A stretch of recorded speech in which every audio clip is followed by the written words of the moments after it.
one. He's proved his stamina, his ability, his endurance, his timing. Proved to be a real champion, but the challenges come now with these single matches. And him getting past Johnny TV, that was a big deal, Riccaboni. What QT Marshall's doing.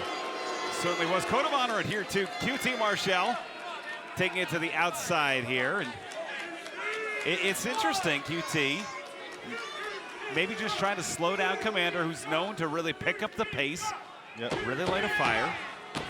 Slow it down or buy out the time. I don't know which one he's doing, but I know QT Marshall knows exactly what he's doing. And one thing might be dictating the pace of this match because Commander can move very fast.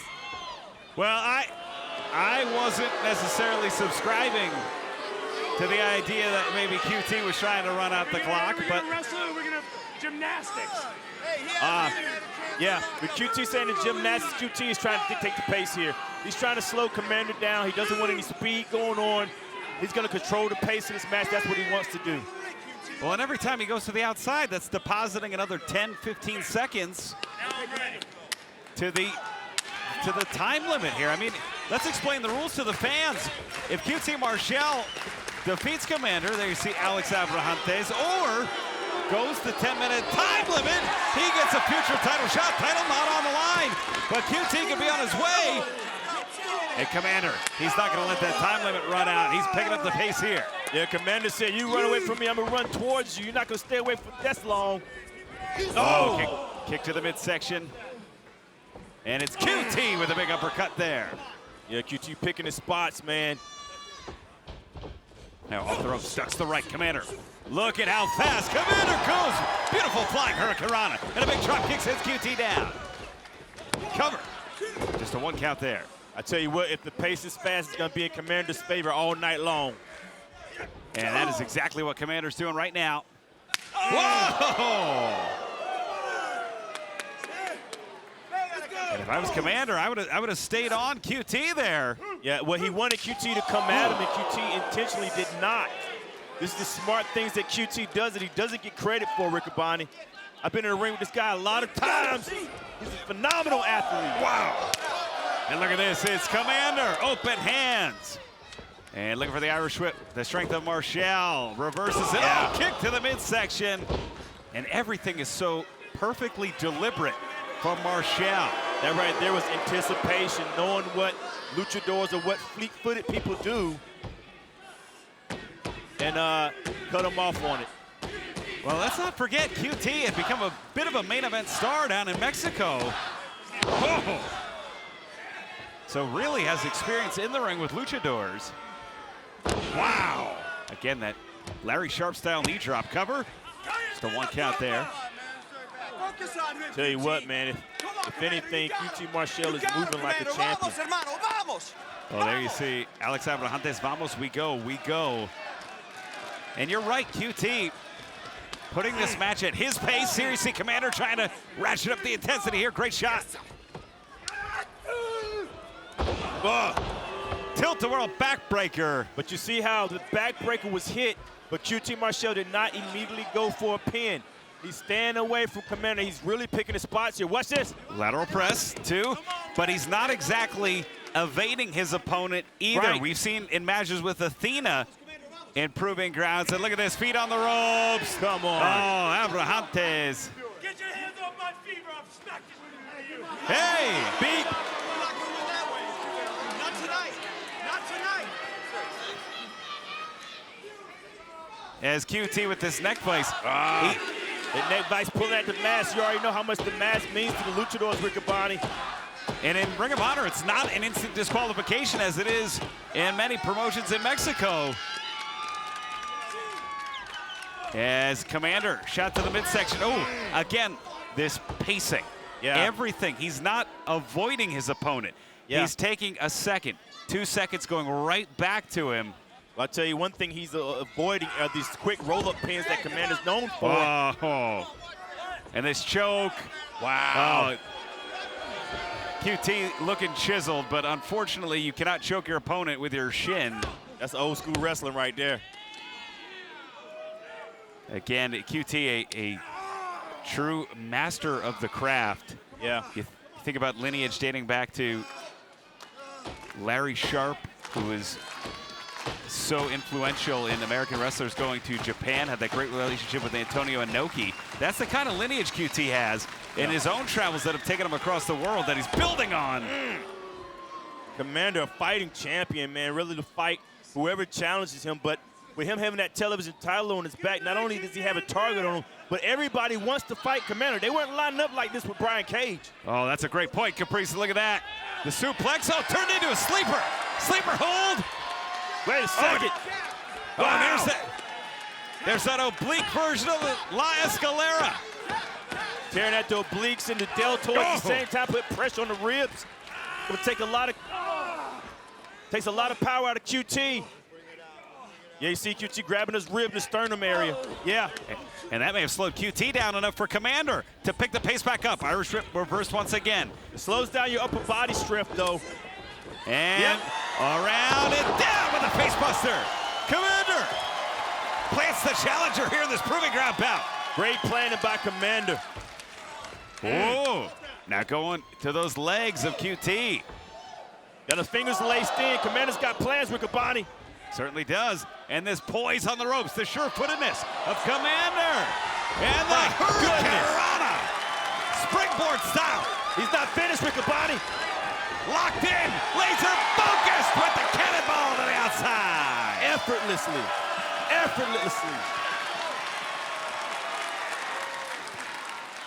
Let's go, Commander. Stop. And I don't want to rain on Commander's parade here. He needs to get the speed going out of necessity at this point. We're in the second half of that 10-minute time limit as Commander, who likes to go to that rope block, running shooting star, no one home there. He was able to evade it, though. Oh! Not that at all. I was giving Commander credit for saving himself on the ropes, but QT Marshall. Wow! Suplex powerbomb. 2. Whoa! My goodness, talk about bringing moves back, Riccaboni. I don't think I've seen that since Scotty Steiner did that in 1989. Right. That suplex into the powerbomb. Well, you're better than me, Riccaboni. I just knew Scott Steiner. I didn't know exactly 1989. That's good gracious. You see something like that, you don't forget it. What a move by QT Marshall, who has Commander on the doorstep here. One thing I like about QT, that he has those throwback moves. He's respected by a lot of those wrestlers, even DDP, who's given him the diamond cutter. Certainly has, and we've seen it. And I think you're thinking what I'm thinking, as QT lining up for that super diamond cutter. Did he hear me? Looking for it here. This will end the match. This will get QT a title shot. Shot to the obliques again. Those obliques worn down. Commander. What in the world? God. Thinking outside the box, Commander. He's going to try to fly again. You can't do it twice, though. Oh, QT knew to duck. But this time, triangle cross body. No one home. QT was looking for it that time. Oh! That's one thing about QT, man. You fool me once, shame on you. Fool me twice, shame on me. Come on, Commander. And Wow! There's no cause for that at all. Alex has never messed with anybody. A shot to the back. Just a sucker punch. Wait a minute! Commander! There you go. Get him in there.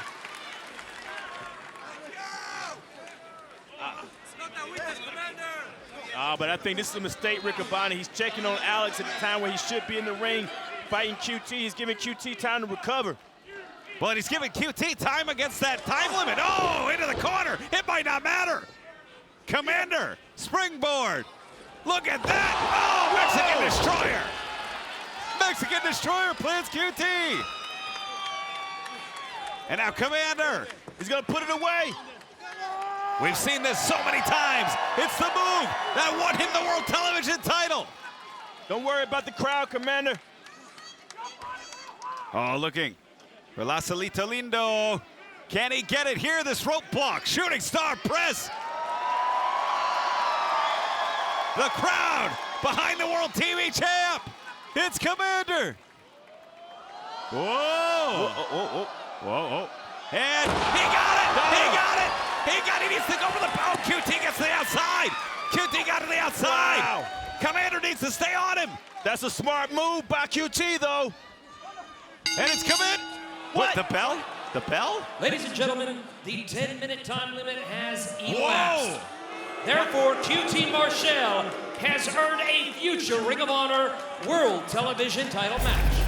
From Taylor, picking his own corner. That's right. That's right. That's the little things that Shane Taylor does, man. Saying I'm the one in control. We're gonna start things off. And Toa moved. He certainly did. Starting things off, collar and elbow tie-up. Khan outpowers Lee Moriarty. And of course, fans coming up, the calendar gets bigger and bigger for AEW Ring of Honor. AEW Grand Slam's coming to Brisbane, Australia, the Brisbane Entertainment Center live. Saturday, February the 15th. Tickets available now. Don't miss out on AEW's first trip down under. We hope to see you there. Tell you what, Khan is definitely stronger, but Lee Moriarty's wrestling is different. This is Khan showing he can wrestle as well. Let's not forget Khan, Cameroonian prince in his village, his heritage, Caprice. There you go, Riccaboni. Hit it a little bit. Tell him, Riccaboni. In his village, you literally become the leader of the village if you are the best fighter. So, yep. It's Bekwari fighting. Oh, look at this one. Has nothing to do with Connor. This is real life. Look at that, swing and a miss. Nice drop down. And Khan, leapfrog. Shane Taylor very proud of Khan. My God, Khan is so smooth. Look at the way Khan moves. Yeah. My goodness. And Toa and Khan have just been an absolute unit together. Yeah. Lateral press, 2. As Khan is almost like the perfect athlete, man. Strong, fast, impressive, knows who he is. Not too many things flashy. Oh, tag made. This is what I want to see, man. Look, did you see this? Did you see the face of Khan? Khan knows what's happening, man. About being a little bitch and tagging him.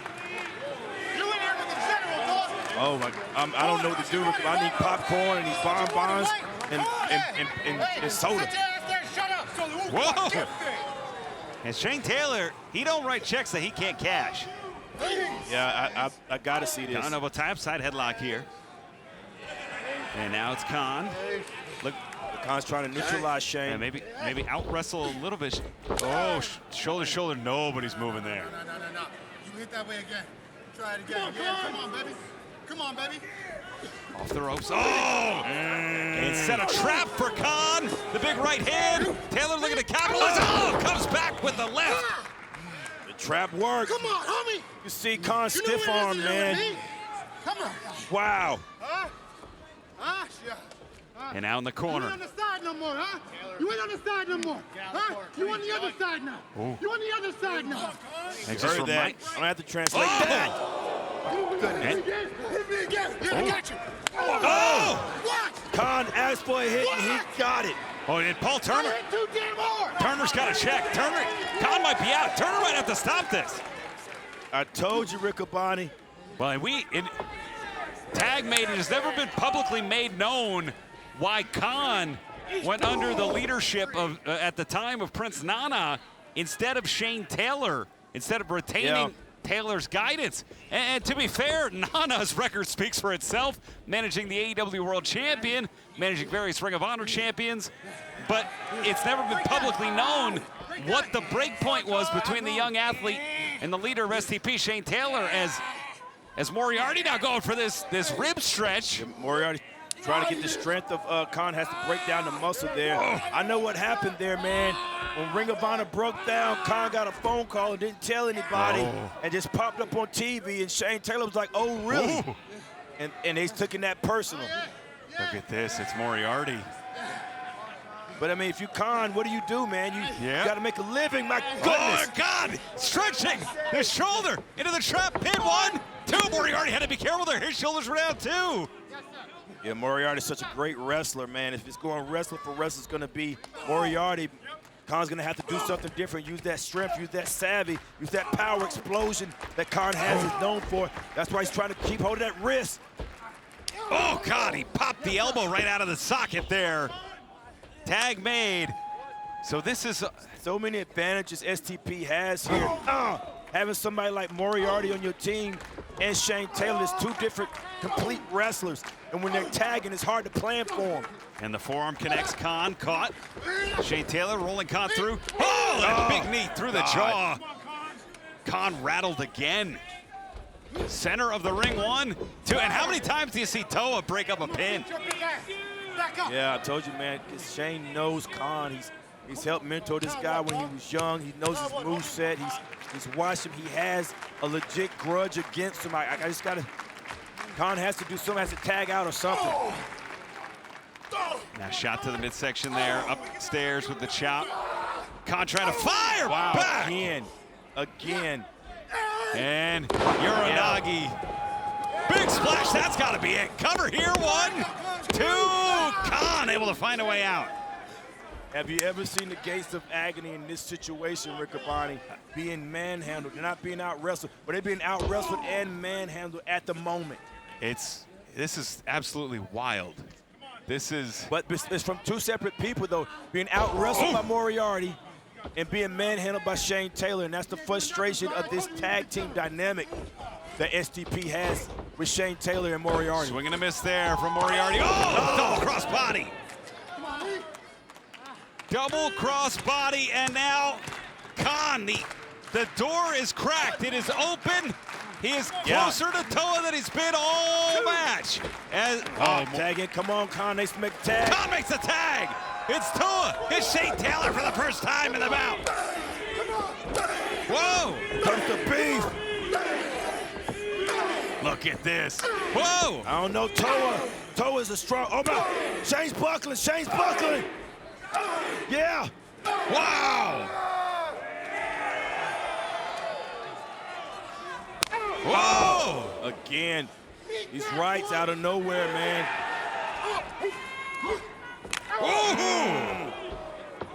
Hold on a second. Oh, Toa. Shane Taylor, that headbutt didn't work on Toa.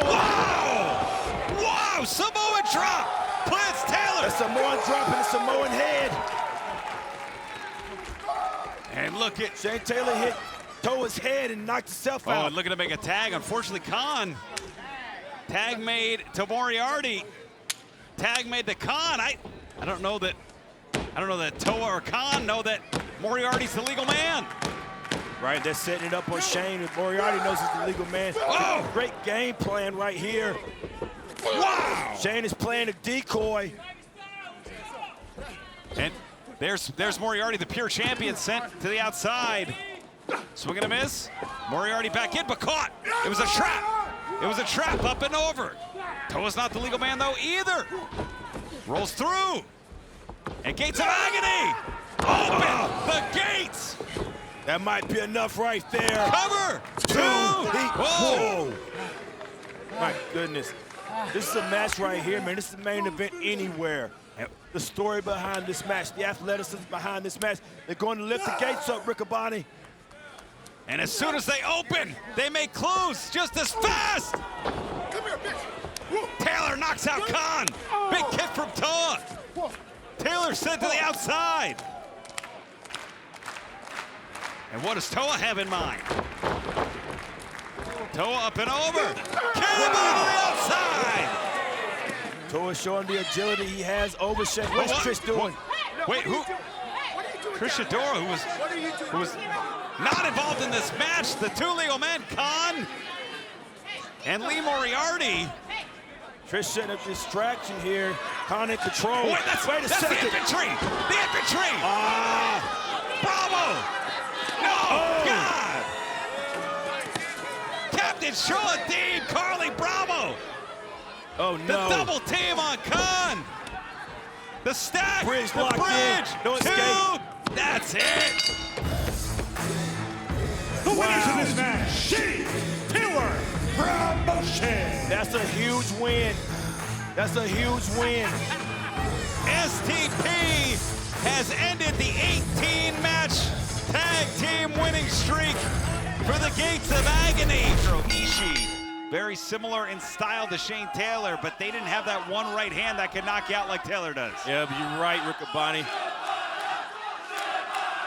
Shibata's been there before. Shibata's seen it before. That's the experience. It's definitely a huge contrast in styles here. You have the wrestler against the man, the brawler against the technician. It's a great contrast in styles. A match befitting of ROH 100 here on Honor Club. the strength winning out. Taylor able to get those hips just a little bit lower in the size. They said you were a Japanese legend. All I see is a little Japanese bitch. Oh! Shibata not scared at all or intimidated. Oh, Out of the way. Wow! Wow. Wow, high up on the breastplate. I'm not used to seeing people eat Shane Taylor's chops. Shibata eating those.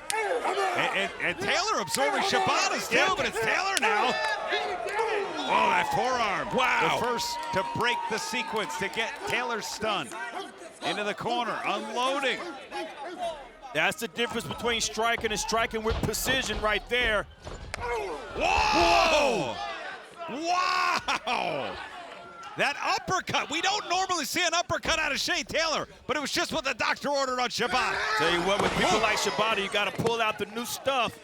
And right now, Shibata on the outside, and the outside definitely favors Shane Taylor, and also Shane Taylor's promotion. Absolutely. No, he can't do a damn thing. And we normally see Taylor with either that right cross, the straight right, or the jab. That uppercut, pulling it out at just the right time. We rarely see it. Shane Taylor's hands are registered in Cleveland, Ohio. In Cleveland, Ohio. Shane Taylor's a dangerous man. Oh, look at this, STP, as Mike Posey's back is turned. Oh, the infantry getting their legs on Shibata.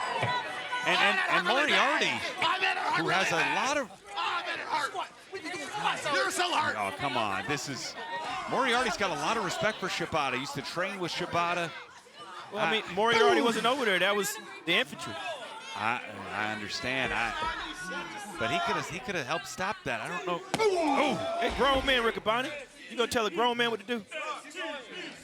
oh, if it's what's right, I would try. As You're right. You're right. as Taylor, look at this. Oh, goodness. Big leg drop. Man right here. This is a man. Oh, that hurts so bad. It's a man's game. Hurts so bad. I think that's Carly Bravo. Let's send him a message in New Japan. Huh? Let's send him a message in New Japan, Shibata. But to your point, Caprice, I've never been in Shane Taylor's shoes. I know Where you going, how big this match is for Taylor. I know how big it is for STP. If Taylor wins here tonight on ROH 100 on Oh, my goodness. that's a career-defining win. Yeah. For a man who's been Japanese overlooked, legend. Japanese who's been legend, overshadowed. Right. And unselfish, man. It's Moriarty, people like Moriarty, people that he's uplifted. Continues to be the same. You mentioned Khan in the Gates of Agony bout. But then I'm not a stranger to the fact that the way Shane Taylor's going about it now may not be the honorable way, and a win over the wrestler, man, that's a huge win. But he can't do it by just talking junk. You have to beat Shibata, and that's the name of the game, is winning with a 3 count. 1, 2. Not on the outside of the ring. And I gotta wonder, you know, you just feel the intensity. While Shibata might not fully understand what Taylor's saying, you can feel it. You can feel just the visceral intensity of Taylor. Yeah, Shibata understands a lot more than he lets on, trust me. Off the ropes, ducks the clothesline. Oh, and a big left-handed lariat. And the stack, just a 1 count there. And that was a survival kick out, in my opinion, from Shibata. It was, but he was stacked high. Shane Taylor called him in the right position when the shoulders were stacked high. Shibata had to get out of there in survival mode, but Shane Taylor talking junk like normal, but this is Shibata on the other side. This right here can catch up, which got Shibata down. You keep him down and you beat him. You still standing up? You still standing up?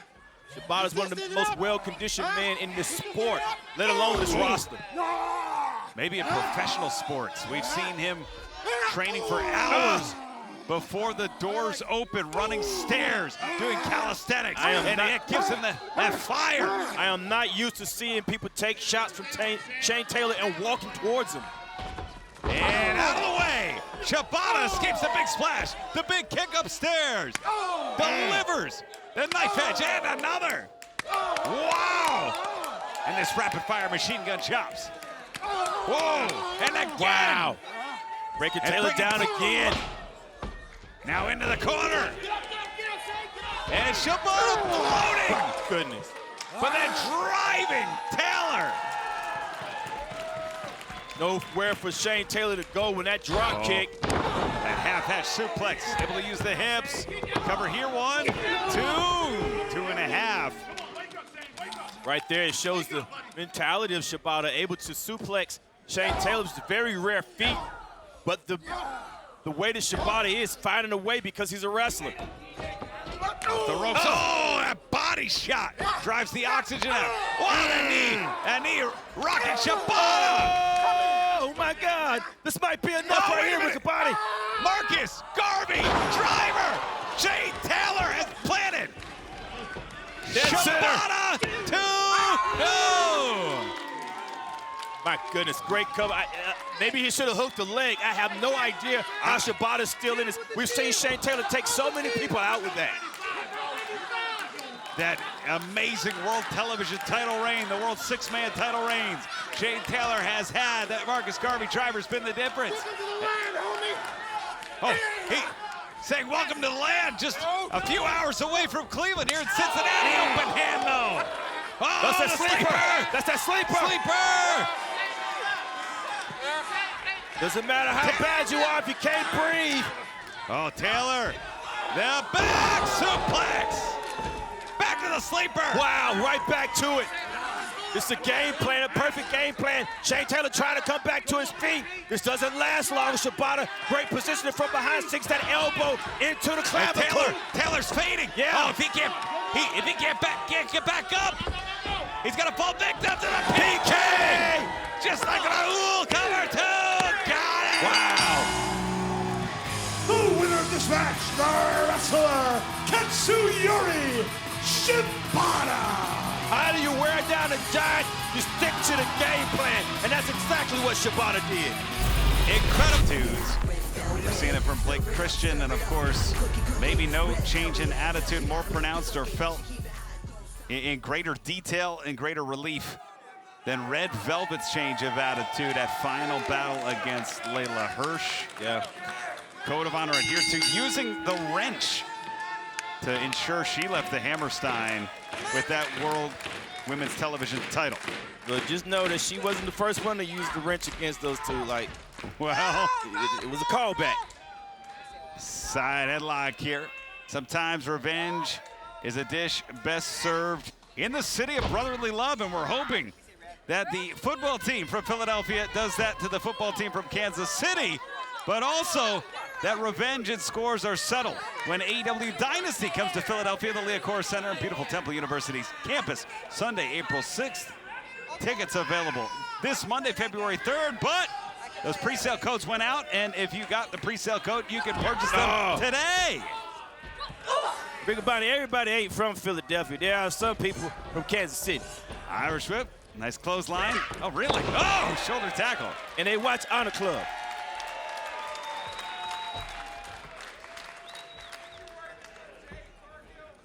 And a big slam there. And off the ropes, we know one person that's watching this match closely, Leila Hirsch, who has had her eyes both on that women's television title, but also Red Velvet, win or lose. Oh! Those educated hands right there. I wouldn't trade punches with Red Velvet, but these kicks and punches that Leila Gray's dishing now seems to be working. Breaks Red Velvet down. Wow. Staying with it outside of the ring. Yeah, that's escaping. Red Velvet is escaping from the onslaught that Leila was able to put on. Love this intensity from Leila Gray. And I love the intelligence of Red Velvet to avoid the pinfall there. Yeah. Right there, she was being outclassed. And those moves back to back was setting a momentum for Leila Gray, and that momentum had to be broken. Now Leila Gray on the outside of the ring. That's dangerous because Velvet is more dangerous on the outside of the ring than Leila is. Yeah, that was the opening. Yeah, gives the opening for the body shot into the forearm. And now driving the lower back. Tell you what, Red Velvet on the outside of the ring is a dangerous person. Yep. We've seen this before. Using every piece of the ring, Red Velvet.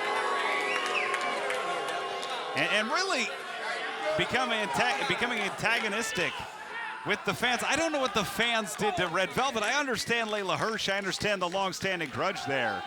I don't understand what the fans have done. They try to tell her that chocolate and red velvet taste the same. It ain't the same. Well, who said that? Were the fans saying it? Well, Leila Grey, who demanded this title shot, now may be regretting it as Velvet has found a way to turn the tide and is just unrelenting. And it is Red Velvet. Tell you what, man, the way that Red Velvet is fighting this match, Leila Grey staying inside of it, but Red Velvet's showing that she's a champion for a reason, man. Staking her ground, putting it right in, lining it up. Here you go. Oh, God. She's laying those chops in. One more time. There's nothing that Leila can do about it. Taking too much time here now, though. I don't know. And that's that lick. Yeah, too much time. Whoa, Yeah. swing and a miss. Yep. And look, here comes Leila Grey. Flying away on the champion on the outside. Turnabout's fair play, and Leila Grey's had enough. Well, Red Velvet likes to call that. Whoa. And Velvet likes to call that left hand the lick. And it was the lick that missed here tonight.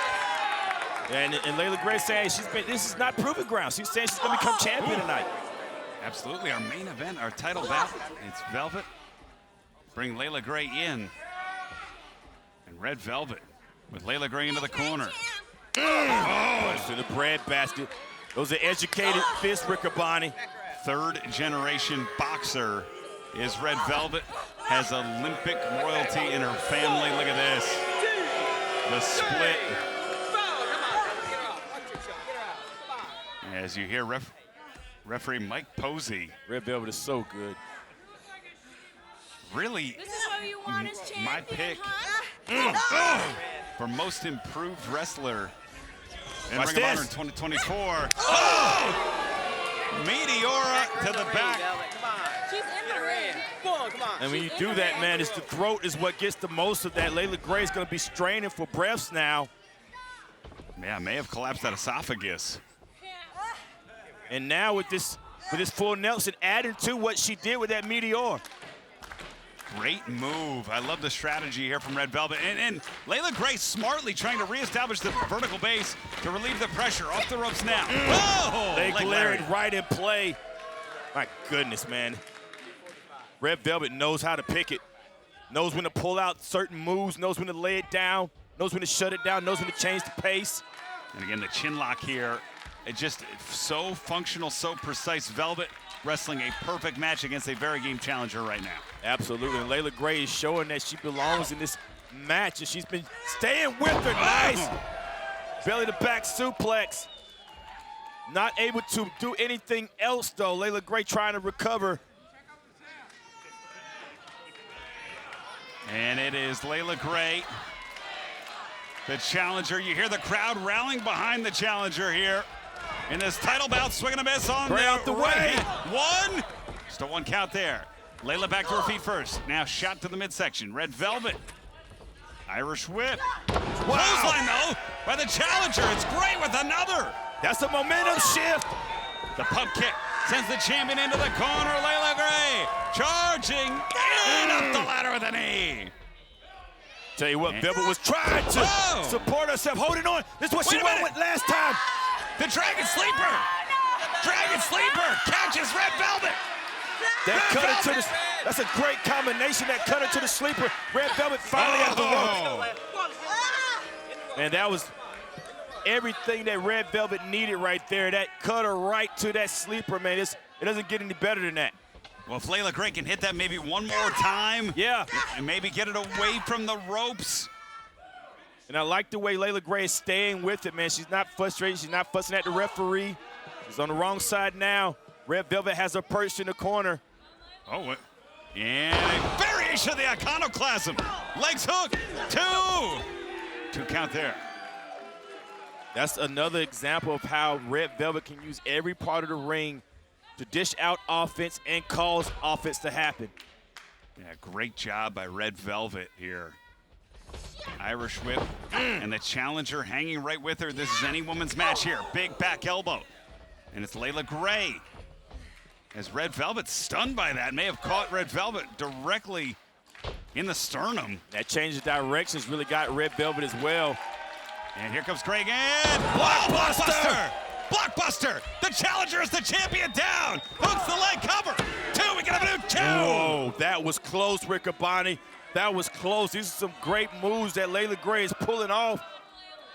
Everything heading to the neck of Red Velvet. These moves are precise in the right location. And Gray, in her first opportunity at the Ring of Honor Women's World Television Championship, she's got to believe in herself. She's got to shake any imposter syndrome out.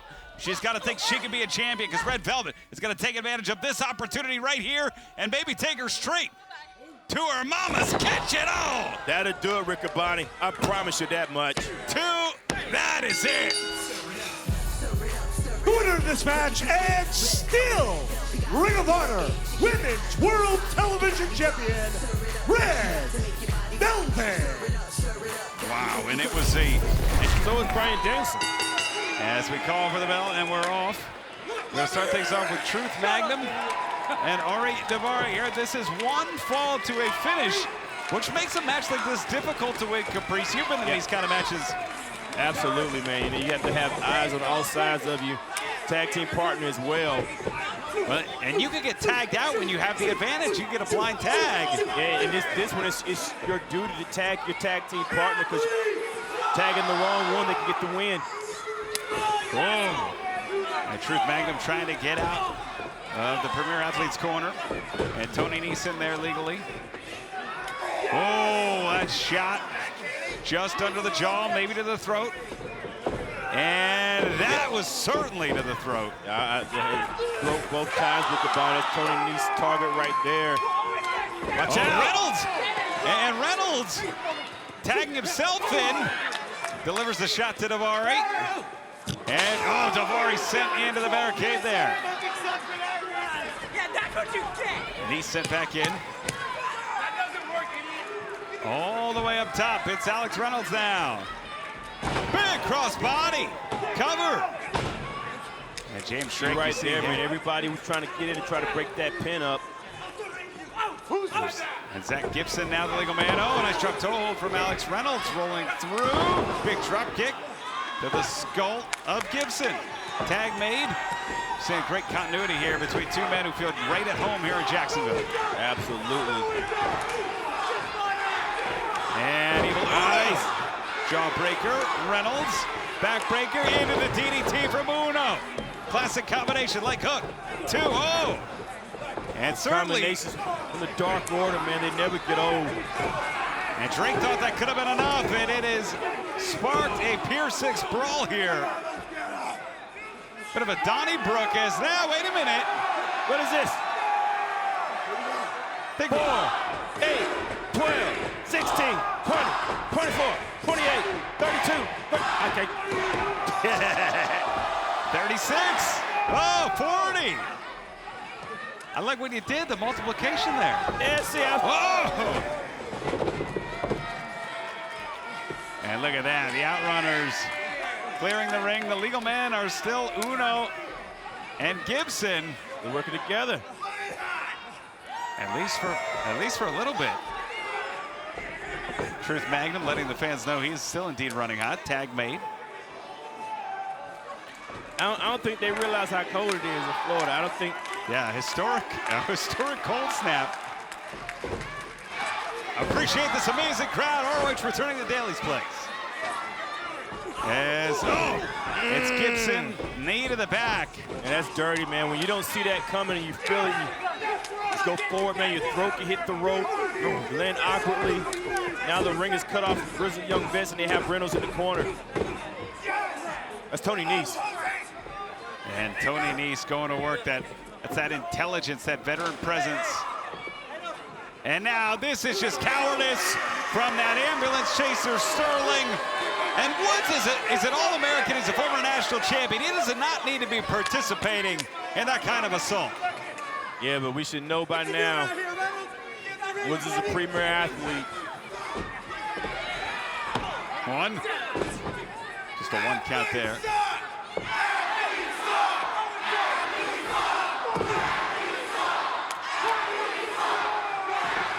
And as the chaos continues to build up, Our friends at Jazzwares and the Jazzwares Vault, they got some chaos going on right now. You can complete your Ring of Honor collection by adding Nigel McGuinness and Jerry Lynn, 2 men that feuded for the Ring of Honor World Championship. Go to jazzwaresvault.com. Tag made to Evil Uno.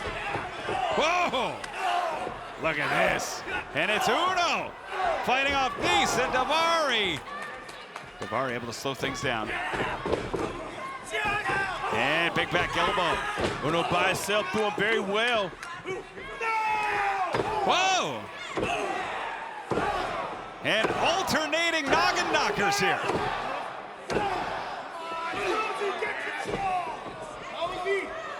Uh-oh. Oh, and that is a double noggin knocker. Or is that draw 2? Is that Uno out or is that draw? He drew 2 skulls into one. I just thought because they both out. Oh. Irish whip. And now, look at that. Smart tag made. Truth Magnum in. And you can't win unless you're in the ring. That's a smart move by Magnum. Yep. It's the nature of this style of match. Especially with being one pinfall, not elimination. You want to be in the ring. That's right, in elimination, the strategy changes. Knee to the back there from Drake. Davari follows him in, Gibson tags himself back in. You see how eager every team is trying to be in the ring? As much as possible, you want to be the one to get the pinfall. Well, now the argument ensuing between Gibson and the Premier Athletes as Gibson showing it in the ring with a big back suplex, 2. And going to the chin again, just wrenching it in. It's funny that the only thing you're going to get extra out of the Grizzly Young Vets is an argument. You're not going to get any showboating. You're not going to get any fan taunts. It's always going to be wrestling unless it's arguing out of frustration.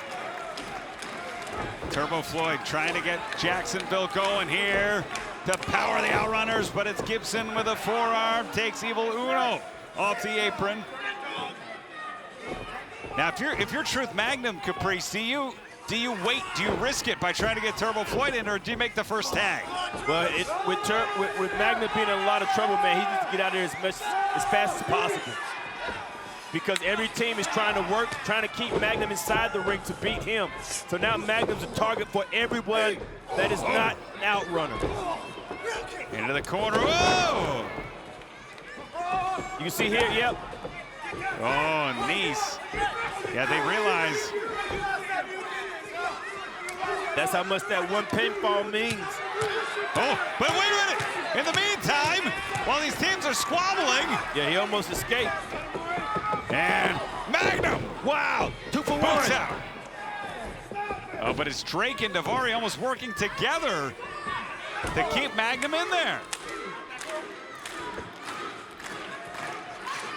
Just think about how hard it is to wear one of these 8 men down. You got one worn down, you want to keep him in as long as possible. And I think everybody's working together to try to get that done.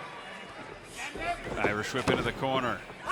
Davari, no, and home! Skull to the buckle, clothesline, Drake is down, and there's an open road to Turbo Floyd if Truth Magnum can find it. Turbo Floyd hit the turbo button. He's ready to get in. And got it!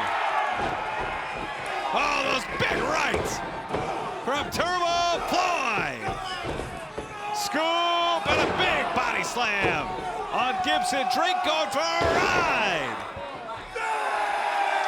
Listen to the crowd here.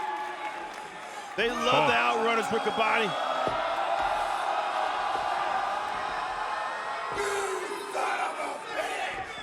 Oh! Big double elbow. You know what that's a setup for, Riccaboni? Total Recall, but Premier Athletes know that as well. Oh. And look at that. Alex Reynolds, he's clearing out Davari. And Mike Posey is the one man of this match I do not end. Oh, what? What is with those papers?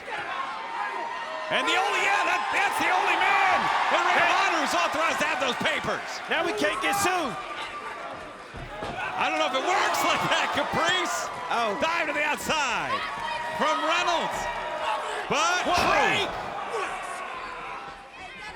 Oh, Reynolds gets the attention of the GYV. Oh no, wait a minute.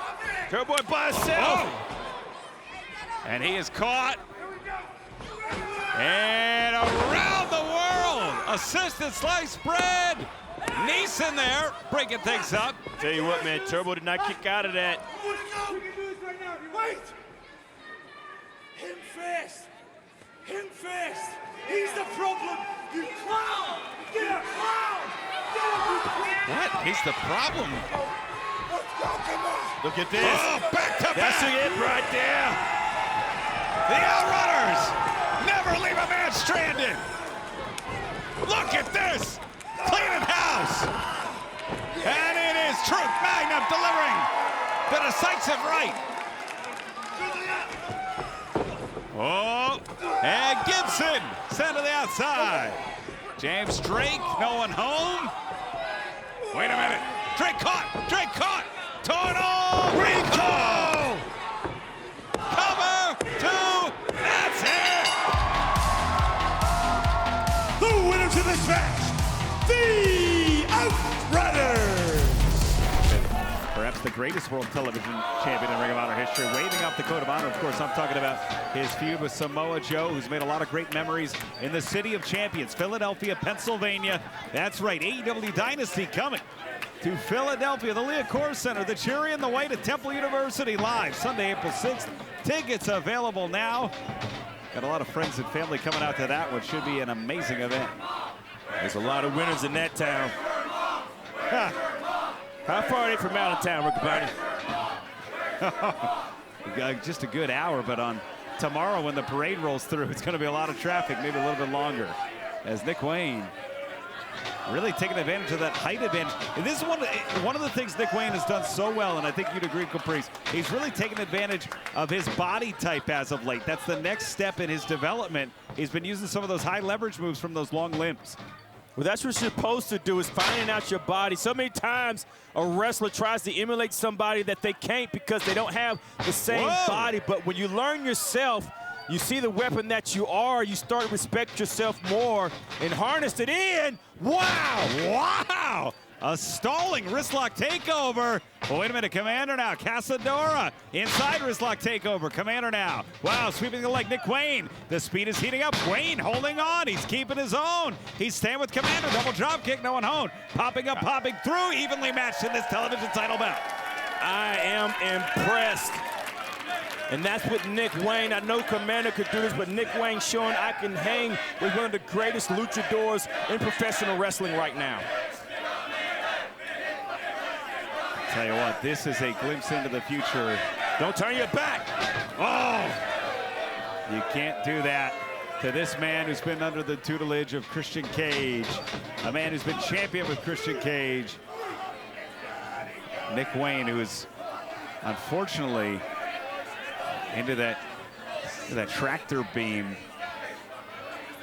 Cage is really preys upon young men that are impressionable, that have loss in their life, and you know, sometimes the results speak for themselves, but is it really worth, I think, some of the trauma that he's making some of his athletes relive? Look at this. Oh, Goodness. Commander. Wow. I believe Commander Spider-Man stunt double. That's just my opinion. Look at this. And wiping off the moisture of the ropes. That's a smart move. Commander. Oh, kick to the midsection. Oh, no. Nick Wayne. If Commander is Spider-Man, Nick Wayne, perhaps Master Wayne, perhaps he is Batman, the intelligence there. We're talking two different worlds. Make mine Marvel.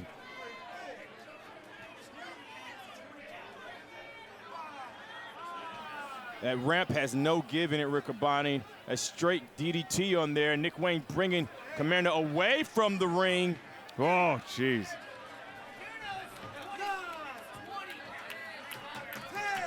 Taking the 20 count will not win you the championship, though.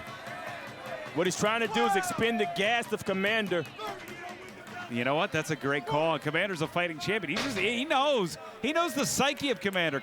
Even though he would have kept the title, Commander's a fighting athlete, a fighting champion.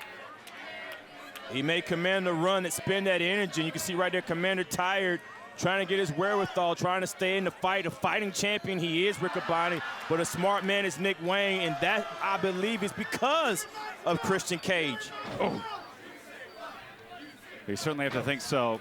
And we've seen as of late the patriarchy, the bond that Nick Wayne has formed with Kip Sabian.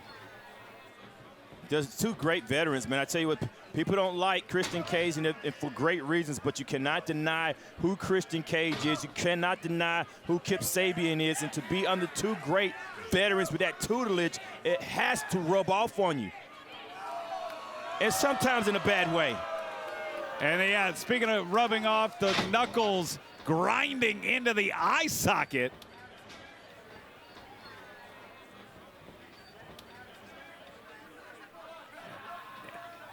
Nice snapmare.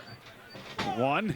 And I got to wonder, Caprice, you know, you mentioned Kip being in that orbit, and certainly the international travels put him maybe at a slight experience edge, but I see it as, unfortunately, Christian really preying off the insecurity. He's almost made them kind of rivals, trying to fight for his attention, almost as that father figure.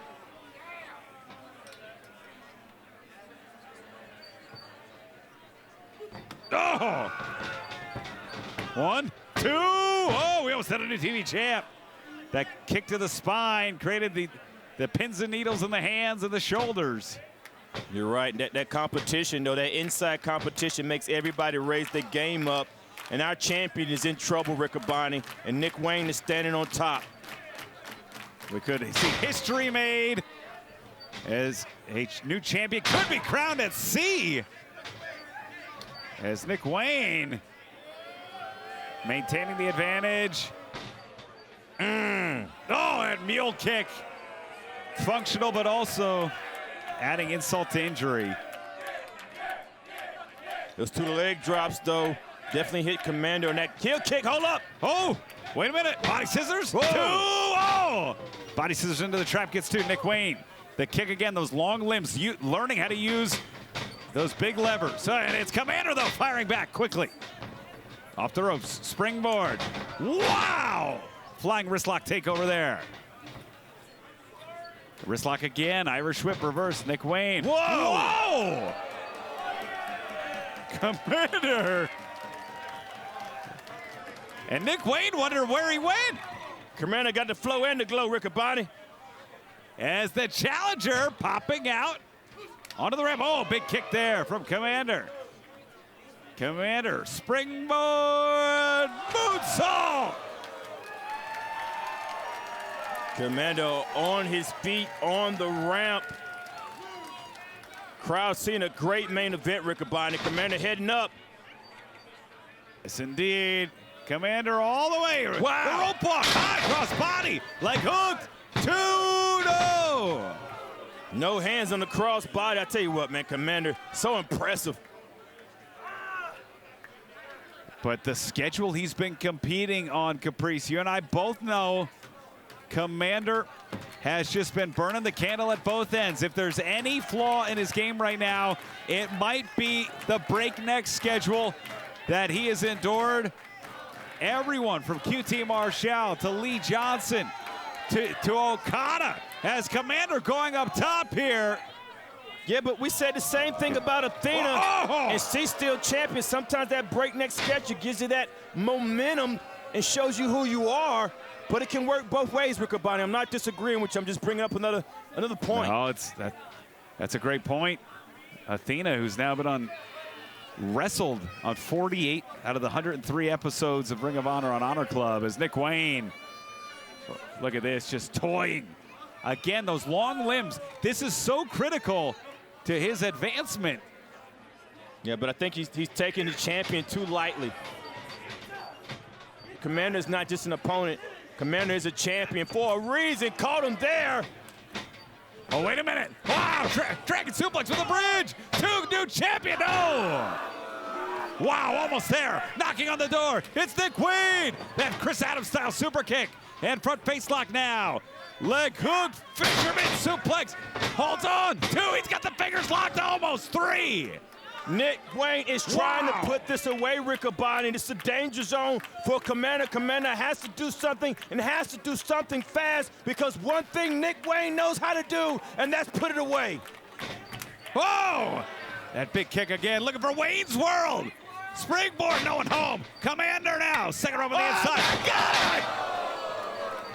Mexican Destroyer! Commander! He finds Wayne. He's got Wayne locked in, off the ropes, holding the neck. Doesn't slow him down. Oh, Commander! I'm the captain now. Captain Commander. As Commander. Captain Commander is owning the ship, Riccoboni. Salita Lindo! 2, that's it! And still your Ring of Honor Television Champion, Commander! Emphatic win against the very game Nick Wayne, a match that could define the future of Ring of Honor and AEW with the way these two athletes are going. And we're gonna start things off here. Sammy Guevara, the Alchemist, Hechicero, Black Panther, oh, Barbaro Cavernario, Fuego. There's going to be a lot of fast pacing here, Riccoboni. Oh, look at this, Soberano Jr., who was one of the most frequent visitors to Ring of Honor. He in black and gold, black with the gold trim. He looks great, Rick. Oh, wow! He's really grown into his frame. He was 19 years old when he first competed in a Ring of Honor ring. Ducks the clothesline, off the ropes. It's Fuego now.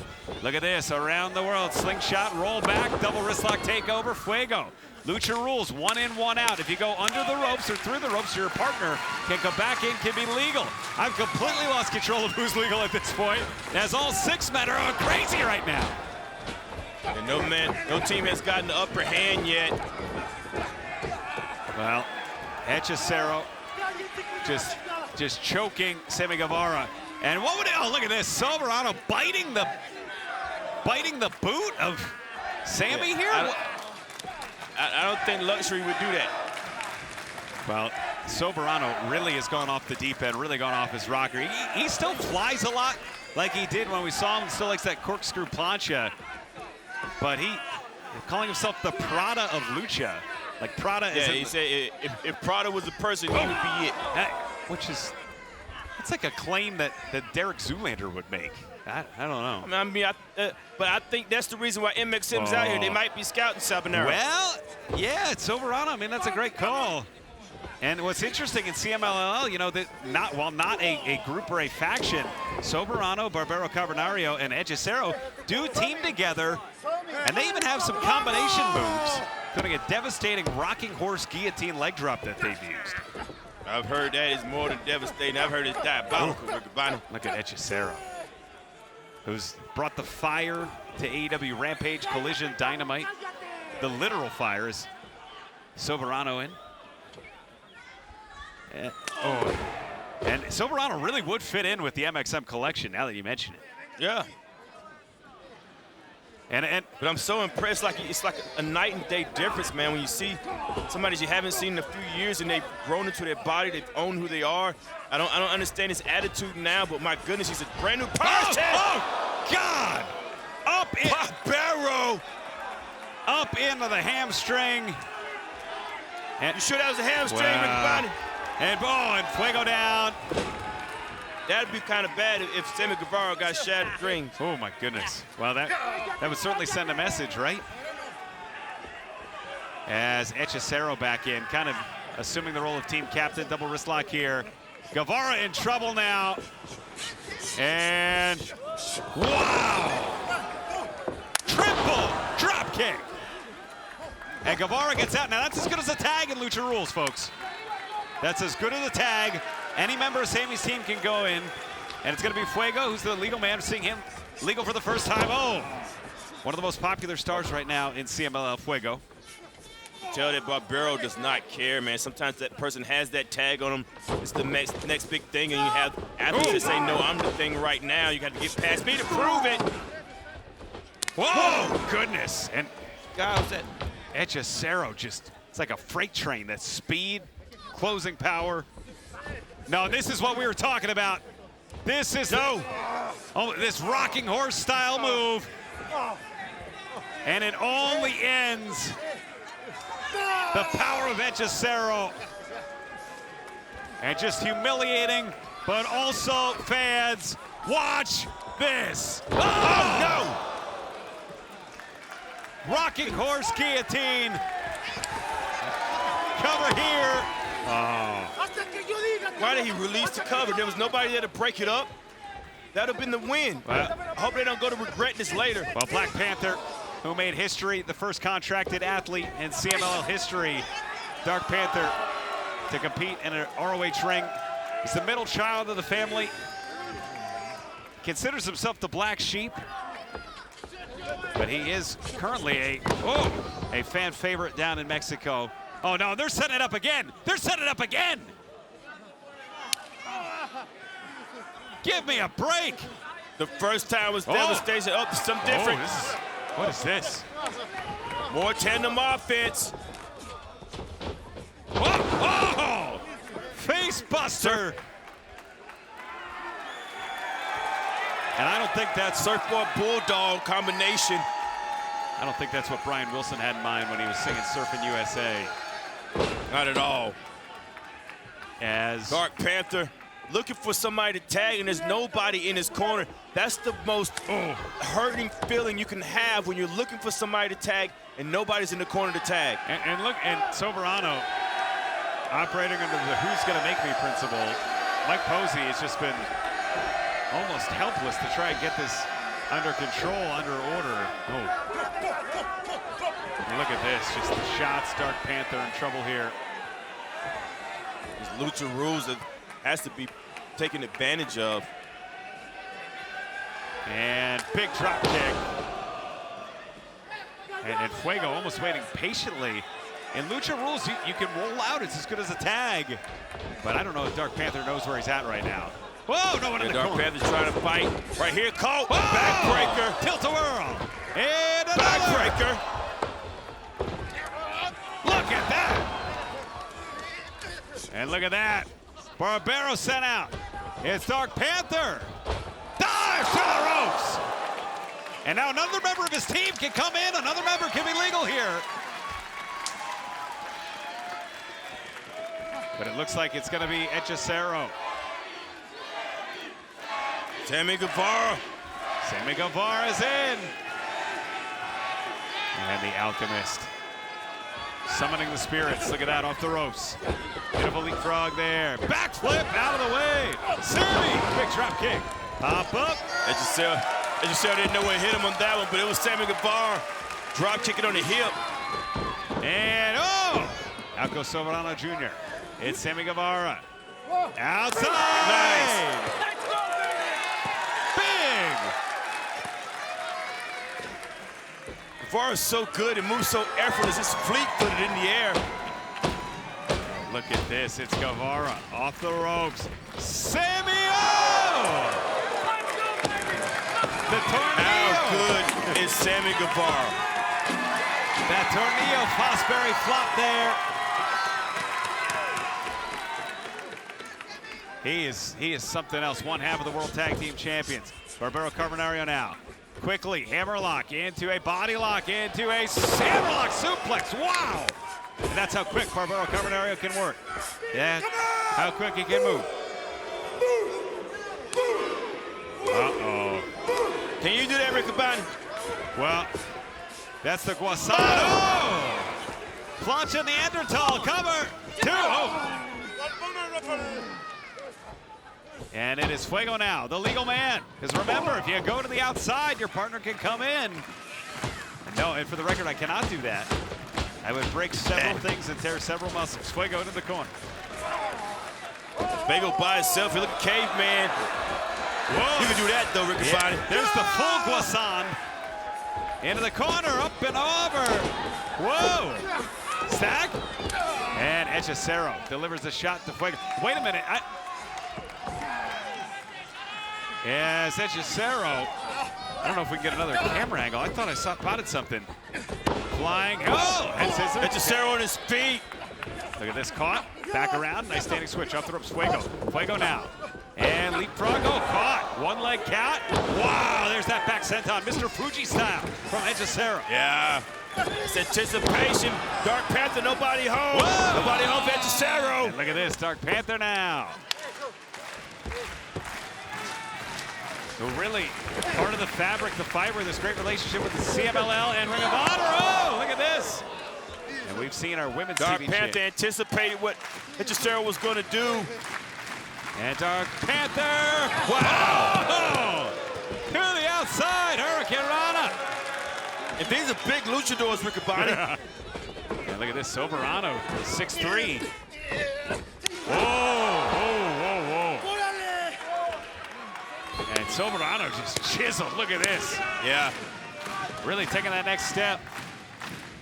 Whoa. How many rotations? Yeah, the tornillo, 1, 2. Oh, Dark Panther able to kick out El Lujo de Lucha Libre. And it's Dark Panther. What is... Whoa, it's a trap! It's a trap! And Barbero, oh! Ultimately gets the upper hand there for his team. Tell you what, you can tell when luchadors are used to working together. Whoa! Whoa! Whoa, whoa, whoa, that Fosbury flop! Into a pile driver? Oh, Nope, it's a plant. yeah, With a planted. caveman up top, Cabanero. There's no way. Cabanero! Oh my. That had to hurt both men. Big on the outside, trying to clean house, trying to gather some order. Oh, there's that dancing. Off the ropes. Whoa! Fuego takes out Cabanero. And now we are back just where we started. One half of the World Tag Team Champions. Sammy Guevara, Edgesero. Single leg roll through this unorthodox offense from the Alchemist. Off the ropes. Leapfrog, Guevara. Back up to his feet, flying knee. Catches Edgesero. Brawl trying to regain control for his team. So not letting it happen. My God, Shining Wizard stepping up. And Edgesero rolling back. Spell.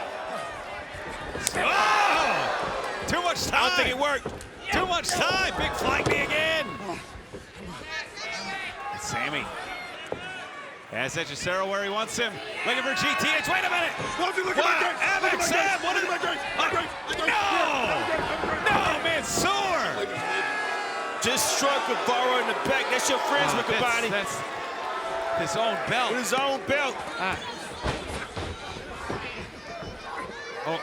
That's assault with stolen property. Oh my goodness, I can't believe it. Oh, that roll through the cradle, the step through. Edgesero. Oh, the trap. Edgesero. Wait a minute. Edgesero falling back. That's it. Oh, God. Wow. The winners of this match, the team of Barbaro, Cabanero, Soberano Jr., and Edgesero. And Sammy Guevara. Culture. And we get a great look at it right here tonight. It's the coolest thing in the world when we get to call matches with stars from New Japan, from CMLL, from Australia, from Red Pro in England. Oh, look at this, Soberano. Not cool, Soberano. That's disrespect. Disrespect, but my God, he's probably like 4% body we fat. met this young man when he was 17 years old. He was traveling the world when he was 17. Yeah, great attitude, hungry. Oh, yeah, and now it's whole different athlete. We're starting things off. Debut in ROH for Magnus, who's in the Stars and Stripes, and Templario, who's going to get things going here. And look at this, the big right hand. It is Magnus. Templario, we talked about his Ring of Honor bona fides. Off the ropes here. Templario. Whoa! And Wow! Jeez! It's things you can't even do in a video game, no. Riccaboni. The current CMLL World Middleweight Champion, Templario. Ducks the clothesline there. Look at this, so fast, so crisp, so decisive. Whoa, and he can dance too, Caprice. He could do it all, Riccaboni. We're in for a treat. What a main event we have here. Might be flying action here. Triple flies. And Atlantis delivers on Magnus. You had Templario wipe out Soberano and Volador Jr. getting taken down. Templario bringing, knows who the legal man is. Keep control of the match. Templario now with the cover. 1, 2. Rick Knox in perfect position. Rick Knox no stranger to these wild six-man bouts. He cut his teeth in Southern California where Lucha certainly on the menu there. Oh, goodness. Yeah. Tag made. Mascara Dorado. Something that's used to Lucha. You got multilingual refs. We got the best in the house with Riccaboni. It is Mascara Dorado in there with Volador Jr. Oh, catches Soberano, gets Volador and Soberano. The agility of the luchadors, ultra impressive. My goodness, what? No, I didn't, what? My mind is still trying to put together. Well, it's been worth the wait. Oh my goodness, are you kidding me? Mascara Dorado is a guy you gotta buy a ticket to see. This is a bona fide top-tier highlight reel. Marquee highlight reel talent. Mascara Dorado, worth the wait to see him here in ROH. Look at that! Wow. Diving out with the Hurricane Rana. What an honor it is to watch this relationship with CMLL and Ring of Honor and AEW. Oh, it's the greatest thing in the world. It's whether it's these great bouts, whether it's going down to Arena Mexico, Fantastica Mania when New Japan's involved, whether it's all in, we're 1, 2. I mean, you get to see, I don't know that fans know how good we have it right now, where we get to see the top talent. Mascara Dorado is a bona fide headline marquee name, sells out Arena Mexico every time. Oh, God. It's caught now. Oh, he's trapped. He's trapped. Oh, Soberano takes out Templario. And now you have Magnus. Soberano knocked the balance off. Oh, jeez. And that's that killer instinct that Soberano has found. We talked about meeting him when he was 17, now just 24 years old. He's got the world in front of him. It's a long time, Riccaboni. That's a lot of time to change you, especially when you're around the influence that he's around now. Well, he's around Volador Jr., who has a long history with ROH.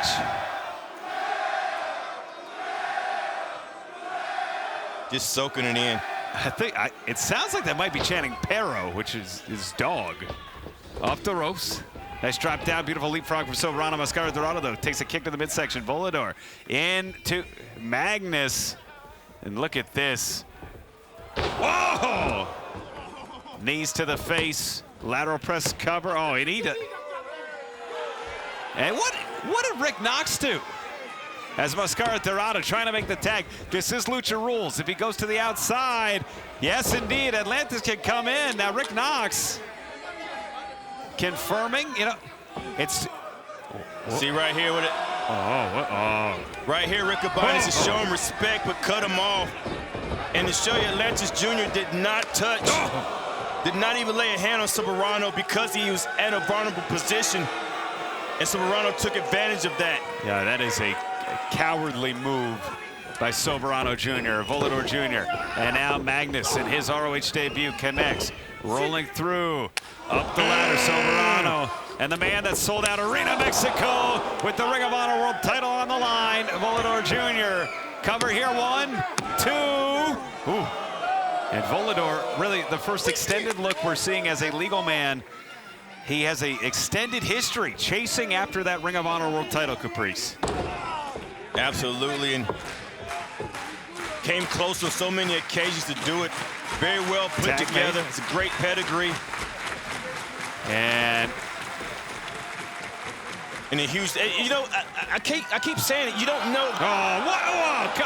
What is, I'm sorry, Caprice. I'm sorry. He's saying he's #1, but the star power in the ring is amazing, Riccaboni. If you follow CMLL, look at this. It's a pay-per-view quality match here. It certainly is, and Rick Knox having a tough time, as would any referee, with these 6 individuals up the ropes. Oh, triple kick. The former World TV Champion down now. The referee has Templario and Mascara so distracted that they couldn't even get the man quick enough in on these Lucha rules. They couldn't take advantage of the rules that they are so... there's the Ronaldo. Jeez. Look at this. But you know what, Riccaboni? They're working well together. Oh, Volador. and we saw this. Soberano. We saw this last week. What's this leg drop? Yeah, Soberano, the guillotine from the rocking horse. They've been doing that a lot, Riccaboni. Cover 2. And Volador. That was on the cover. The cover of Volador is the only reason why they're still in this match, Yeah, Riccaboni. Templario is really worn down at this point. And it takes a lot. Templario, we mentioned the credentials. Current champion in CMLL, sent to the outside. Oh, goodness. And Magnus just has Mascara Dorado worn down again. Off the ropes, Magnus. Wow. Jeez. Working like a well-oiled unit. It's Magnus, Soberano, and Volador. They have it all put together. I don't think they set a tag, though. Atlantis Jr. inside. In and out. Lucha rules. Yeah, he's saying, hey, he's waiting for one person to get out. And they're still jumping him, man. He's trying to get control of the ring. And I'll tell you what, on the side of Volador, Soberano Jr. and Magnus. Magnus is a big-time reality TV star in Mexico. He cried crocodile tears, oh goodness, when he was on the show El Luchador. He was a man who feigned forgiveness to come back to CMLL. Yeah, that lasted real long as he turned his back on the fans. He's become a Rhyno. Off the ropes, look at this. Oh, Atlantis. Big double clothesline. Takes down Magnus and Soberano. Off the ropes, clothesline misses. We saw with Atlantis, the breed he came from in our first match with his father being in it. That's the lineage passed down. Our former television champions in control. Volador catches the legs, not for long. My goodness. Volador goes square across the ring. Oh, beautiful tilt-a-whirl backbreaker on Magnus. Yeah, those backbreakers from his dad. Man, what a hallmark. That is, some things are just passed down. They're in your DNA. Yeah. It's instinctual movement. And look at this. It is Atlantis Jr. 2. And that's probably a heat check. I mean, you're talking about a guy in there. And Volador Jr. sold out Arena Mexico dozens, if not hundreds of times. Tag made to Mascara Dorado. Oh. And Dorado. Dorado with that springing elbow. Sometimes you roll the opponent in, Riccaboni, you see the stars in their eyes, you see the glaze in their eyes, and you think you have a win over him. That's exactly what Atlantis Jr. did to Volador. Still checking on his eyes are glancing. He may be knocked loopy here. Knox checking on him. Tag made, Templario in now. And Templario, Irish whip into the corner. Volador out of the way, the smarts of Volador Jr. He knows where he's at. Watch this, Riccaboni. Templario, one of the strongest luchadors. Whoa! Volador knows where he's at. Does he know what he has to do? And that's make a tag. The match has reset. Both men looking to find a corner. It's Volador forced to Soberano. And now Templario. Oh, he faded the wrong direction. Soberano, the tornillo, that trademark tornillo. Templario trying to roll out of the way. Oh, drop toe hold. Sends Soberano into the corner. Templario, wheelbarrow suplex. Back of the head, slams to the mat. For Soberano, stacked up. Cover here. 2. No. Very close, very close. We're waiting for the tag, but all Volador had to do was get out of the ring. And Templario making the courageous decision to keep fighting, winning into the opportunity to make a tag. Now maybe looking to make a tag. Or perhaps maybe short-sighted caprice. Yeah, we'll see if that pays off, Riccaboni. Sometimes you have that choice to make a tag. A little bit of pride sets in, but we'll see right here, Soberano. The adrenaline flowing. And Templario! Talk about a adrenaline. Are you kidding me? He shot Soberano 12 feet in the air. And the outstretched arms of Atlantis Jr., Mascara Dorado. And there you see Magnus on the opposite end. Oh! Uh-oh! Tag made. Magnus in. Atlantis Jr. in. Atlantis. Oh! Smart move by Magnus. You hear him, Riccaboni? Austin, Texas, coming alive. Drop toe hold. Magnus around the world catches to Florio. Ball the door with the kick. And now Soberano Jr. The luxury of Lucha. Off the ropes. Pop up. Power bomb. Oh, flying head scissor. Great counter by Soberano there. Now off the ropes. Soberano. Oh! My goodness. Fosbury flop. But it's Mascara Dorado, the legal man. Flying head scissor. Catches Volador. Volador's out. Any member of his team can come back in with Lucha rules. Off the ropes, Mascara Dorado. Here he comes. Full head of steam with the tornillo. And Dorado's not done. Dorado, what? My God, inside out Rhyno, are you kidding me? And in the ring, it's Atlantis Jr., the former World TV champ, and Magnus. Now, Beautiful float over, power slam, and completes this how he won. Atlantis trying to put it away, Riccaboni. This is how he won the TV title. That'll do it, Riccaboni. I promise you that much. That's it. The winners of this match, Mascara Dorada, Templario, and Atlantis Jr. And the bell is off. Gonna see Blue Panther Jr. for the first time in Ring of Honor. Starting things off with Valiente, which is Spanish for valiant, as you might have guessed. He's represented by a sword on his mask. Blue Panther Jr., about a 10-year veteran. Look for the roll up here. And an evenly matched standoff here. Look at this, nice trap with the ankle, stepping over into an STF. Can he get it? No, a trap. Roll through. Nice trap. Wow, that was great. Look at this. Smooth. Blue Panther rides right out of it. Roll through, up and over. Yep. Yeah. Evenly matched here. Whoa, and there is the Ring of Honor World Television Champion. Commando Man, with a great seat, yeah. Alex Abadahante is by his side. We know the match is signed. We await the date, the announcement. Oh, goodness. For he versus Dark Panther, who's on the Los Divinos Laguneros side here tonight. Every time I've seen Dark Panther, man, I've seen so much aggression. Whoa. It's definitely going to be a big test for Commander. Commander's advantage he has is him being a luchador with a lot of American wrestlers, but having these huge luchadors are big trouble for smaller luchadors, Riccaboni. Yes, indeed, as we see the CMLL heavyweight champion, Gran Guerrero, the brother of Ultimo Guerrero. Nice lateral press, and it is Dark Panther in. Dark Panther, the welcome black sheep of the family. Wow. Not only does he have a mean streak, he's a big cat. He's huge and he moves very fast. This is Lucha rules, so you saw to the outside. Your partner can't come in as Euphoria comes in. As Valiente went to the outside. Look at that. Rolling through. Big boot blocked into the corner. Charging in, Euphoria no one home. Whoa.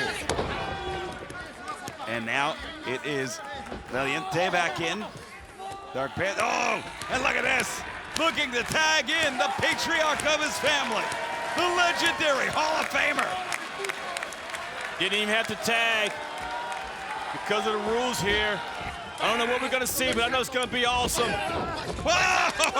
Double flying headbutts. Whoa! Whoa!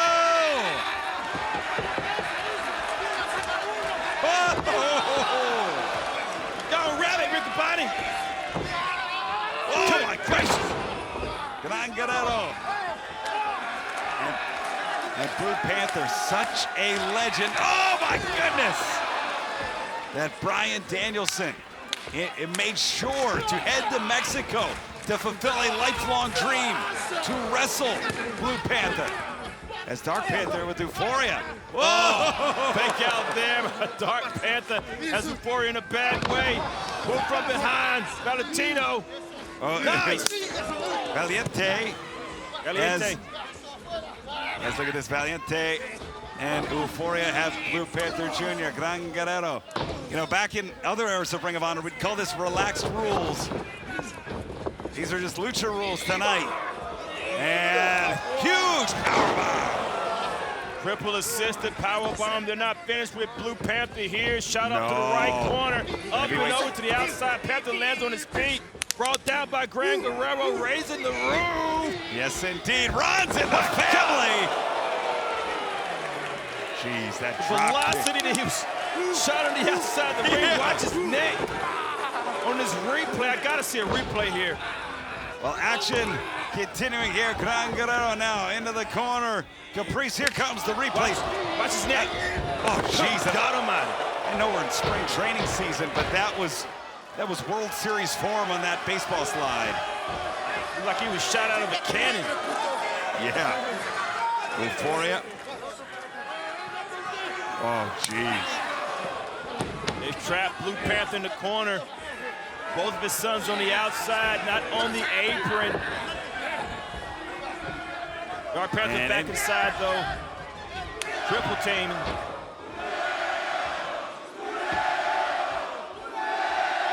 And the chance of Pero, of Dog, echoing throughout the arena here.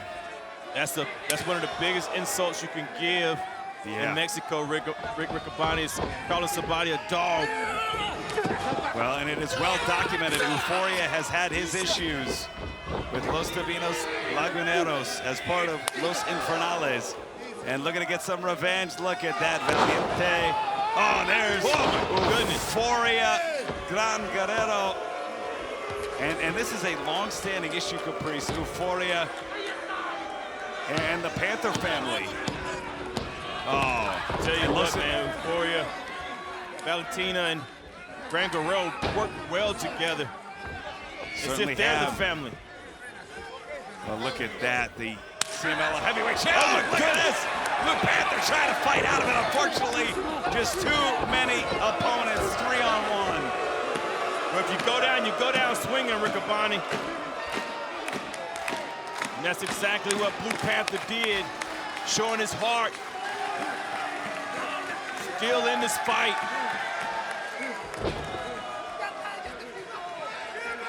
And now back to his feet. It is 3-on-1. You see these very relaxed rules, Riccaboni. Yeah, these. Oh! Rule breakers not afraid to break the rules. In comes Blue Panther Jr. Oh, double hip toss. And tilt-a-whirl backbreaker. And another.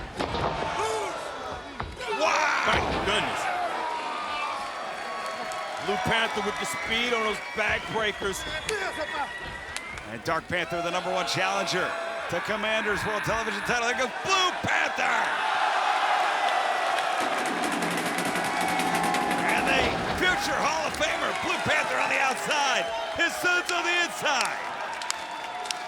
I have no idea what they're planning on doing, Riccaboni. Oh! Wow. Double dives! Tell you what, man. Both of these luchadors, well over 220 pounds. Moving like cruiserweights here. And it is Blue Panther, the legend, in there with Euphoria cover 2. It's slipping out the back. It's Euphoria. Again, no love lost between these men. Oh, Blue Panther! Skeleton to the top. Skeleton, second rope for that springboard. Oh. Misdirection here. Ducks down, Blue Panther. Wow, flying head scissor on a man he first met in 2008. Blue Panther now. He and Gran Guerrero, the CMLL heavyweight champion. Oh, up and over. Found himself on the wrong side of town. Gran Guerrero is blocked by Blue Panther. And look at that, Blue Panther! I'm so impressed with Blue Panther. Blue Panther's the daddy. 64 years old. The TV champ approves. High cross body, and how can you not feel reverence for one of the great CMLL legends, great Lucha legends, a future Hall of Famer. How healthy do you have to be 64 years old and still pulling off moves like this with your body? I'm so impressed. Well, and he's got to feel proud because his son is taking it to the limit. Over the top rope. Cradle pin here, locked inside.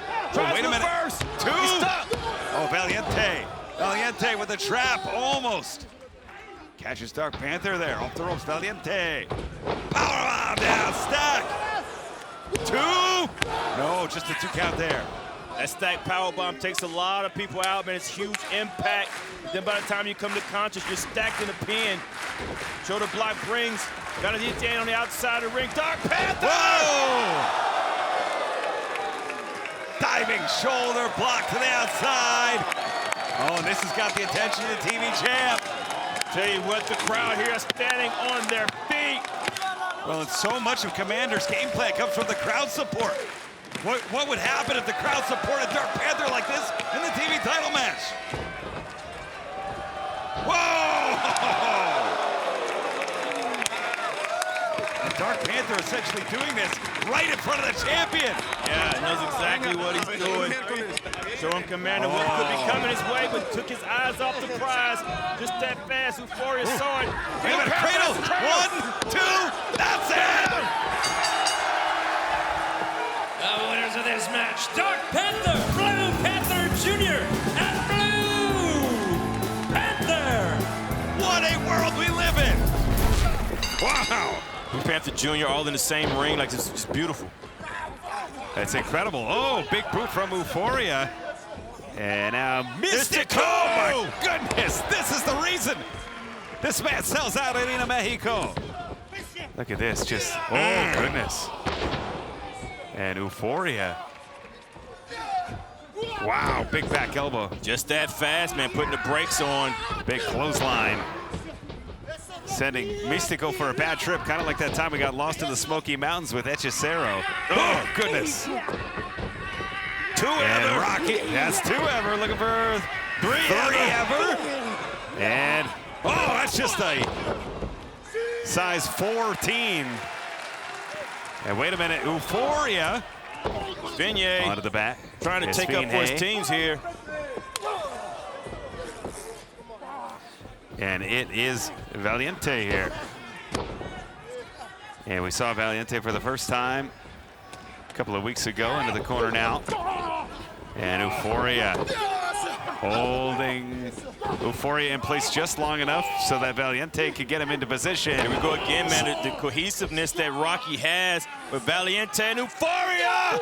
My goodness. Wow, what a dive. 2. Ooh. Was that 3? No, the first impact was our referee hitting the ground first. I thought the same. Oh, but now, oh, Atlantis trapped. Yeah. He is trapped. And now, I don't get... Euphoria must have poisoned Rocky's mind because I've sat with Rocky. I've talked to Rocky about the reverence he has for Atlantis. Oh, even that little hesitation makes me think that somewhere deep down in Rocky's mind, he knows It's like he's not he doing knows something what good. he's doing.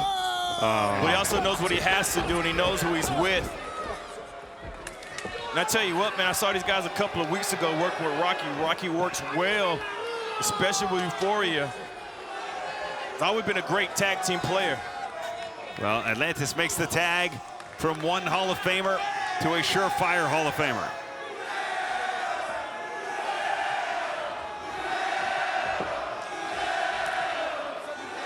And the chants ring out. Now, I thought they were chanting Pero. I thought they were calling him a dog. I've been informed by the fans that's not the case. Kick to the midsection there. Ooh.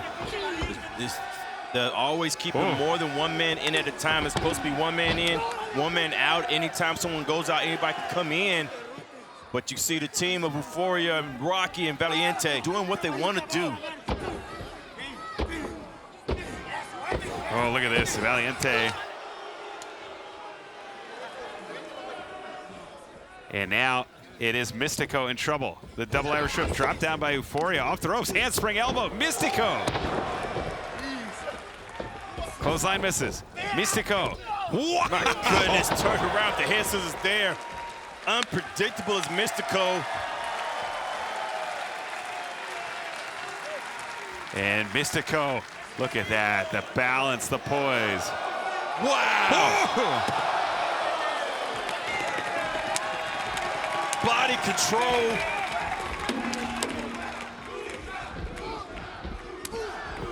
Wow! Esfinge with the mask of the Sphinx. Oh, look at this. My goodness! Sent Rocky to the other side of the ring. Woo. And look at this. Valiente, he goes for the ride. Esfinge, clothesline ducked. Wow, beautiful spinning kick. He almost sent Rocky for a ride there. And off the ropes, Esfinge. Ah!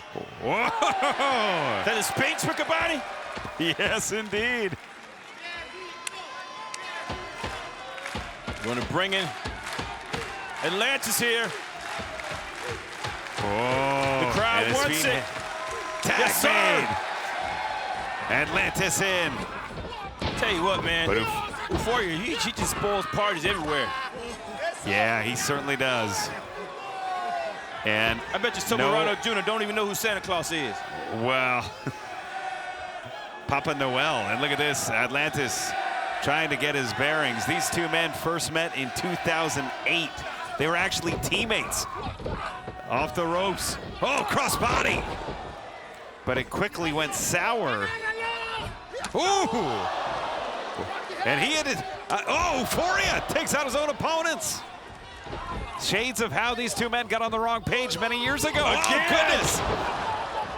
Atlantis, double hip toss there.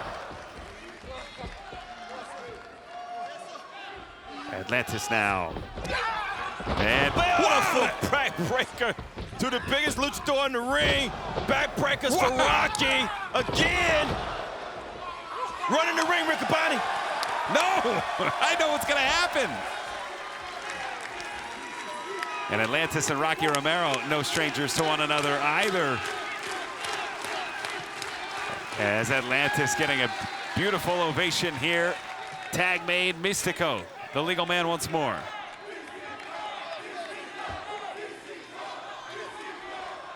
Got a standoff here, reset Mystico in the ring here. And Valiente. I think this reset kind of works in Valiente and Euphoria Rocky's favor here. I think you're absolutely right, Caprice. And Mystico, yeah, fan favorite. Now Valiente and Mystico, no strangers to one another either, competing against one another for the CMLL World Tag Team titles in 2018. And Valiente was part of El Sky Team. Oh. And I think the crowd is... Hey, are they not entertained?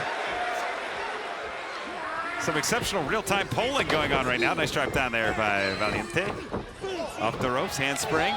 Back elbow connects. Right in the side of the head. Did Mystico get Valiente? And these two met for the first time in 2003 in Arena, Mexico.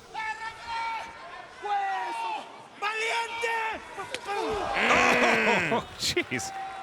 He's so good, he's so quick. He can yell his name and still hit him. Yeah, I'll tell you what, man, you don't even see it coming. Right under the chin. You're looking straight forward, you don't see it, you just feel it. Kick to the back here. And Rocky gets caught. Ducks the clothesline. Mystico now. Mystico with eyes in the back of his head here. Whoa. And it's Valiente. Catches and the hand. Mystico. Still has that hand in clasp. Oh, wearing down more. Still has it clasped. Wrist control implied. My goodness. Wow. Twisting wrist lock takeover Euphoria. Now remember, this is Lucha rules. If one partner leaves, another can come in. Euphoria known for spoiling the game plans in this match. Probably the most valuable player on this side. Mystico! Picture perfect from Mystico. Crowd into it. They don't know what to expect here. California! Now, if Atlantis or Euphoria want, they could come in, but they're letting Mystico remain legal. They're just enjoying the show right now. I'm enjoying it too, goodness. Rick Abani. Wow, Euphoria recognizes that maybe they left an opening for Rocky and Valiente. Well, what's happening is these gaps of time, Rick Abani is allowing Rocky, Valiente, and Euphoria to gather themselves together. And I think this glad handing and working the crowd is starting to backfire on Mystico.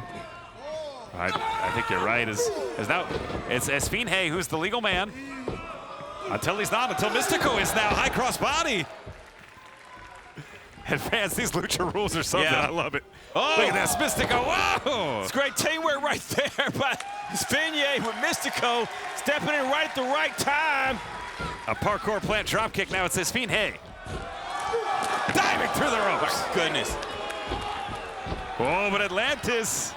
Oh, Change the he's got direction. one. Yeah, he's got one target and one target only. Oh, and it's Valiente. What they've done here is clean out the house.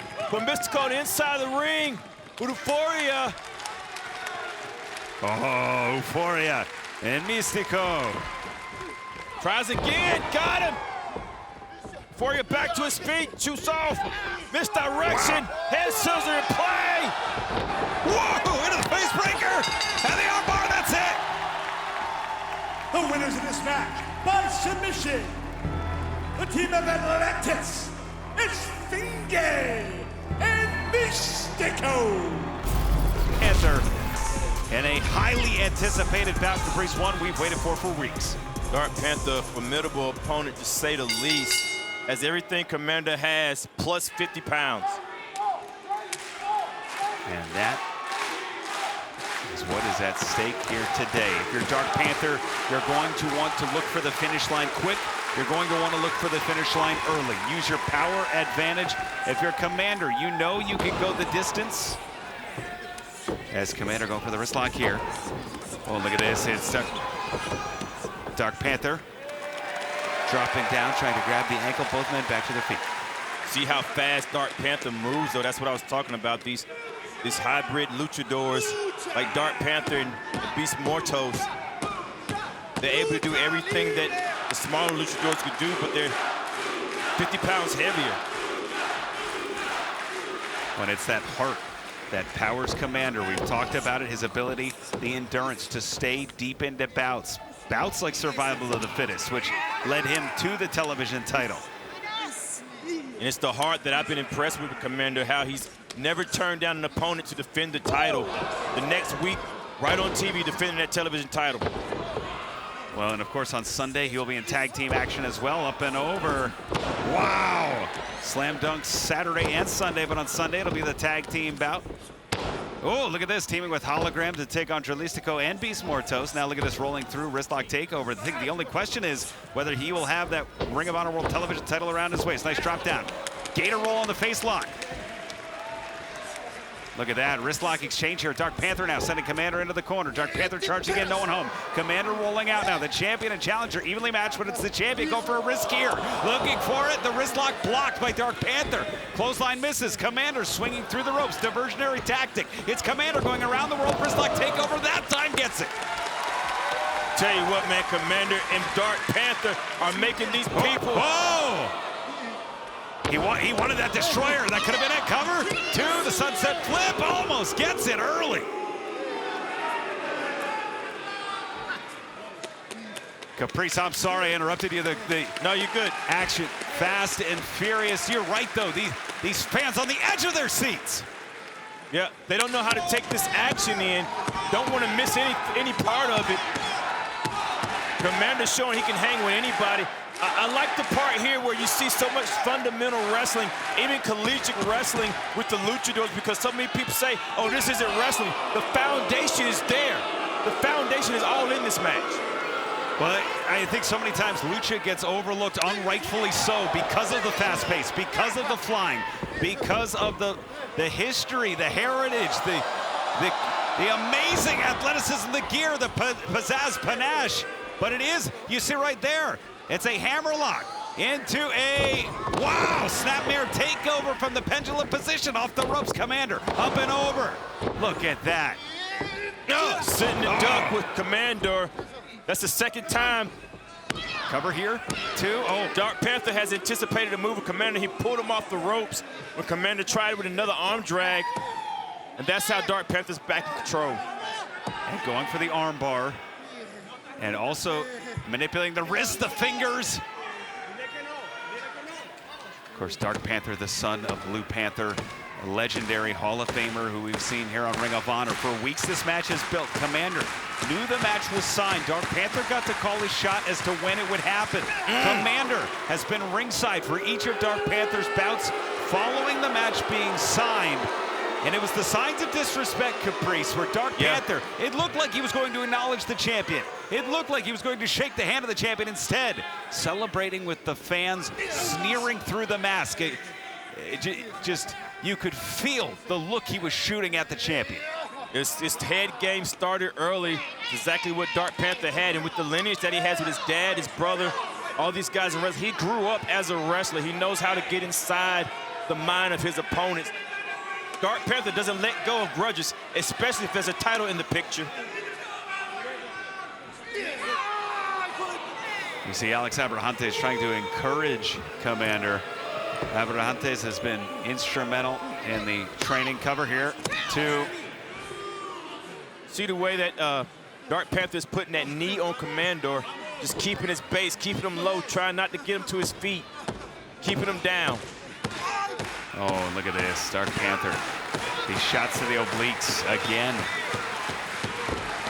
Those stabilizer muscles. Commander trying to get back to his feet, stomping on the feet. That's an interesting strategy of Dark Panther now going up the ladder, climbing. Commander trying to chop that tree down, Riccaboni. The frame of the bigger Dark Panther.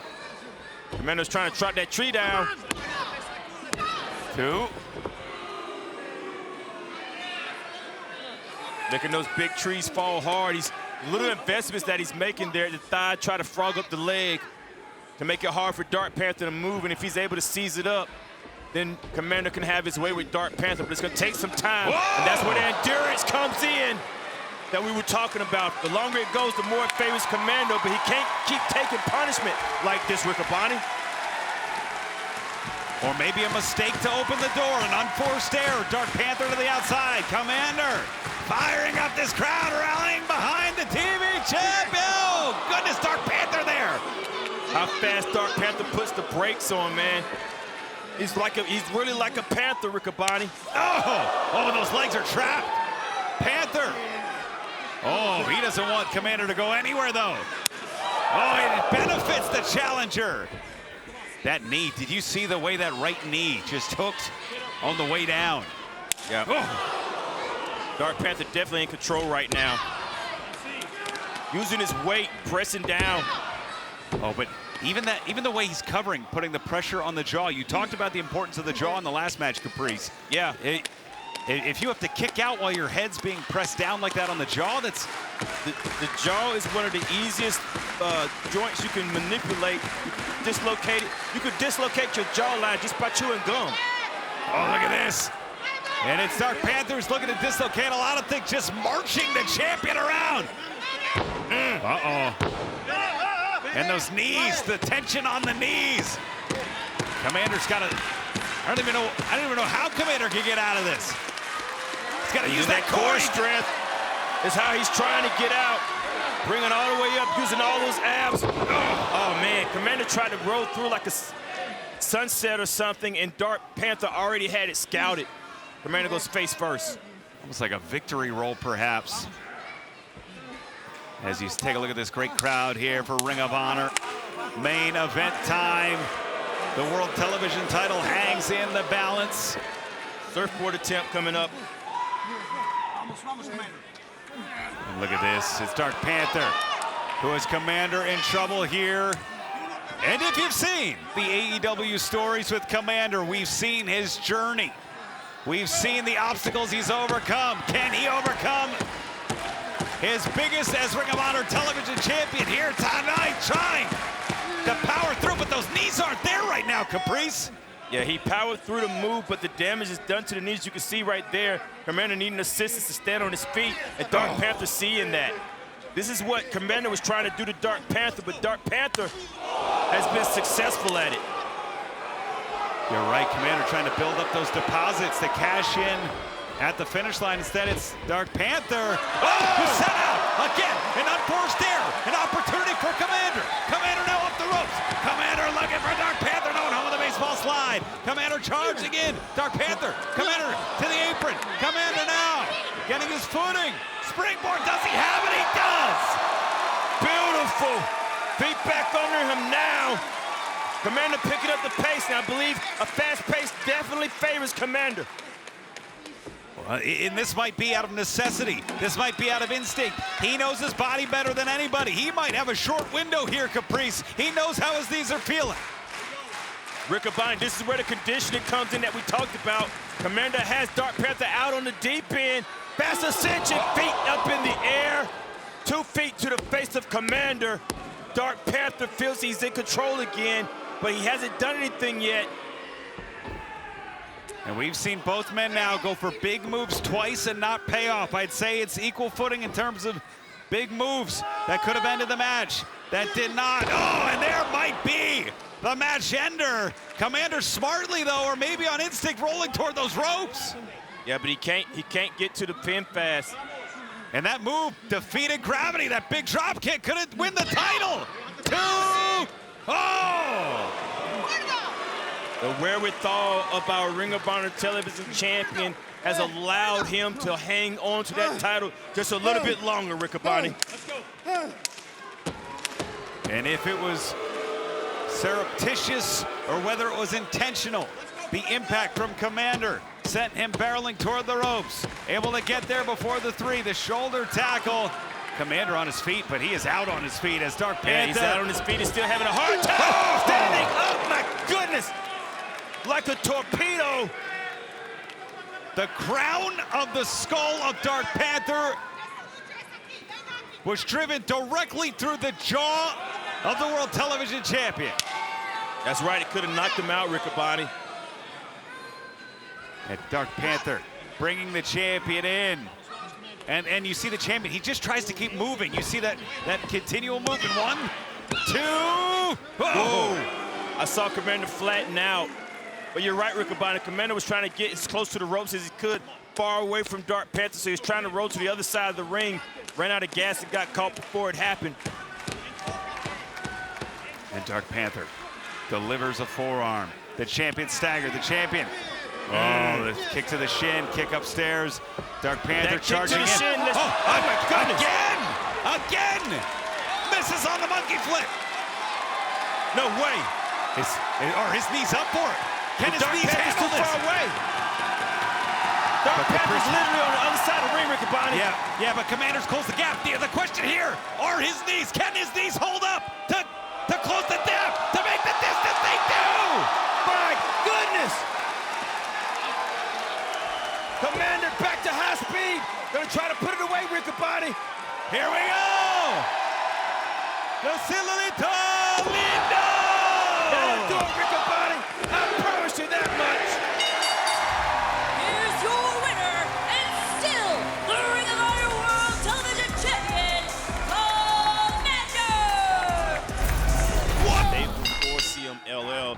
They're not anything new to them, so this fast-paced action is what these stars are used to. That's exactly what we're going to see. And Barbaro Cavernario, he's the wild card in this match. Fuego back up to his feet now.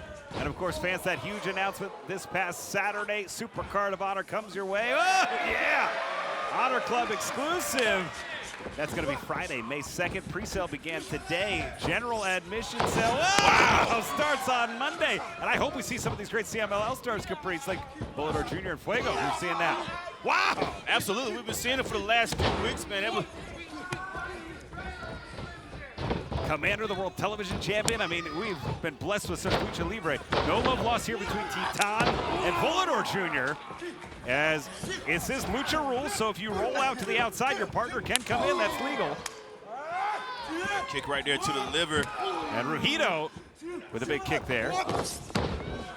And no strangers to one another. Atlantis Jr. rolling through. It's Rhyno and Atlantis Jr. now. The risk taken. It is Atlantis Jr. with the big kick on Rhyno. Look at this to the cutter. Cutter plants Rhyno. Cut off Rhyno's hands here. Atlantis still inside. Head scissor. Wow. Atlantis Jr. off the ropes. Look at this. Flying head scissor. Got it. Shades of his father. I would argue, with all due respect, though, even more improved with that huge 6'3" frame. Absolutely, man. This guy's still young, too, man. The champion's written all over. It's kind of weird to see him without a championship around his waist. Well, he held that title proudly, won it in Arena Mexico, defended it all across the world in many countries as Fuego in and Rhyno in. And it's rare the combined where athletes leave the continent and lose a title off the scenes. Definitely happened with Atlantis. And look at this. Rhyno able to take out the entirety, and Volador Jr. again focusing on Titan here. Yeah, that's personal, Riccoboni. It certainly is, as Barbaro Cavernario. Long history here. They met over 100 times at Barbaro and Titan. Well, that's one of those guys that you know so much about him when you're in the back and you're trying to put a plan together. Volador saying, I know how to take out this guy. This is what you do to Titan. That's exactly what they're playing out together now. And now just again, this pack mentality from Volador and now Barbaro Cavernario. And charging in, planted up top, Volador Jr., whose challenge is sold out Arena Mexico with the world title on the line. Oh, goodness. It's all this cohesiveness working together, man. Oh, look at Atlantis Jr. trying Barbaro. Yeah. Volador, they're making a great team here. Rhyno staying in here. Oh, and he's going. They're not breaking any rules, Riccoboni. Well, no, and now they're going for the mask. We've not yet gotten clarification in Mexico. That's an automatic disqualification. We've seen it here in Ring of Honor over the years. We have not seen anybody outright remove it before the fall that I can recall. You see Volador right there taking the laces off Atlantis Jr. Off the mask of Atlantis Jr. Oh, that's a great call, Caprice. And if it doesn't do anything else, strike. Watch this. Cover. 2. If it doesn't do anything else, it's doing exactly what Atlantis is doing. It makes you have to keep grabbing that mask, makes it loose, and all that mask has those holes in the eyes, all you can see out of. If you make it loose, it makes it hard for you to see. You see right there when he landed, Atlantis is still trying to see. Yeah, double back elbow now, Barbaro Cavernario. Oh, big drop kick there. And Barbaro and Volador. Oh, look at this. It's Fuego. And again, his team maintains the advantage here. Los Depredadores. But it's staying inside of the ring. Yeah. There's 2 men staying inside the ring. It's dominance. Referee isn't sending anybody out. And well, but that's scary. Well, I mean, we've talked about this before. This is the authentic. This is CMLL. This is how a 6-man tag bout happens here. These are relaxed rules, and some of our fans, they enjoy this, and some of our fans are new to this. So it's an interesting experience to see how the referee kind of reacts in the Ring of Honor environment. Oh! Kind of glad that the fans are seeing something they haven't seen. It kind of gets them used to all genres and the different arts that these countries have made professional wrestling. Oh, tag made. Atlantis Jr., the former world television champion, and I know it eats Volador Jr. alive that Atlantis Jr. was one of the first CMLL stars to capture a Ring of Honor championship, especially, and Volador was so close to capturing the world title a few years ago.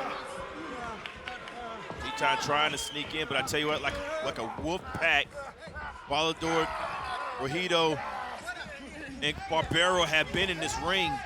Oh, jeez. On a focused wolf pack, they're taking body parts and taking them apart. And Volador to Fuego. And it has been. It's going to take every member of the other side to be in the ring to regain control. Well, and usually the egos of Rhyno and Volador Jr. prevent that, but they're working quite well with Barbaro. Oh my God, the power slam in from the power bomb. 2. Wow. Took a lot of heart for Fuego to kick out of that. Certainly did. Fuego's in trouble here with this stretch. That stretch, tearing at the deltoid, tearing at the chest here. Nowhere for him to go. You're tearing at the chest already with the move and slapping you in the chest is Barbaro. This is relentless defense here. Relentless offense. And Barbaro Then looking for the tag it. And Barbaro, he wants Atlantis Jr. I think Atlantis Jr. has become a marked man among his countrymen for the success he's had in Ring of Honor. But here's the thing, Riccoboni, they've already worn everybody down. Staying in the ring as long as they wanted to, and now they have everybody coming in one-on-one. They're welcoming in because they know they are ahead on the game. They know they're in control. Oh, Barbaro Cavernario just unloaded. Look at Volador. He's comfortable. Yeah, they just own the ring of the Wild Man. Oh, good. That's disgusting. Absolutely disgusting. Rhyno now trying to tear the mask off. That mask is loose, Caprice. Yeah, that mask is loose and is keeping Atlantis Jr. distracted. Oh, goodness. Oh, he's biting him. He's biting him. My goodness. Cavernario biting the former TV champ.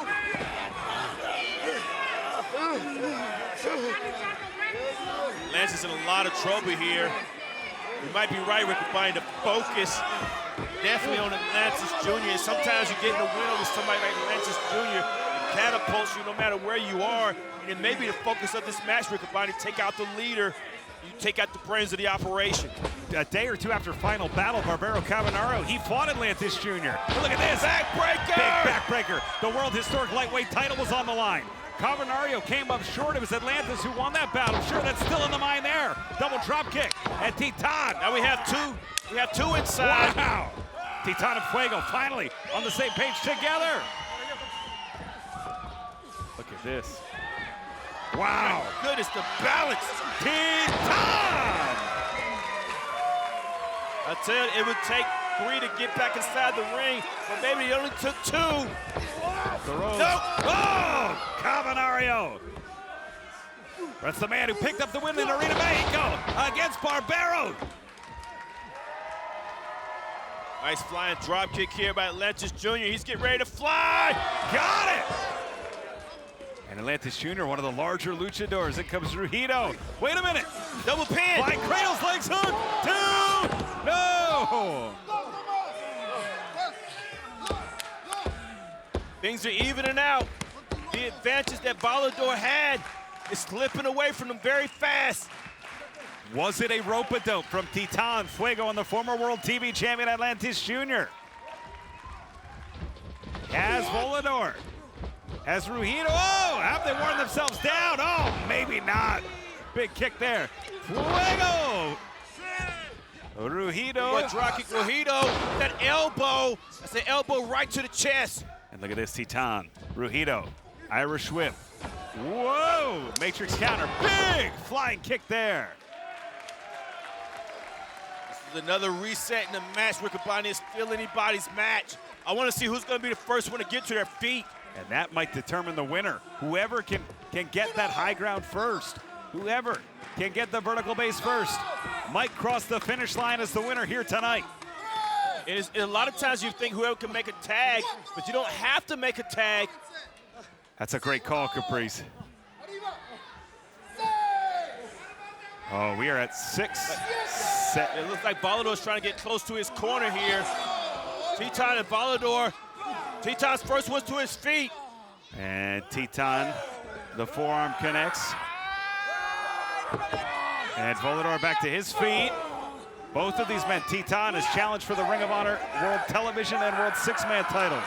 Volador has been the #1 contender for the Ring of Honor World Championship.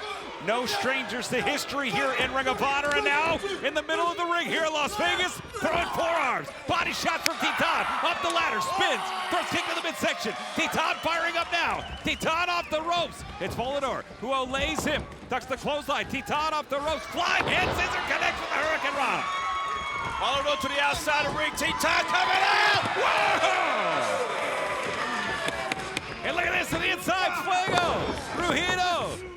It's Fuego, up and over, Rhyno. Look at that. Oh, springboard! Over, my goodness. And it's Atlantis Jr., Barbaro Cavernario, these two men, no strangers to one another in championship action. Now bringing it to Vegas, opening hands. It's Cavernario firing up, but Atlantis Jr., the former world TV champ, he wants some more too. These open hands are delivering. I think it's breaking down now, and Atlantis is staying up. Cavernaro's coming right back into it. It's getting primal here in Sin City.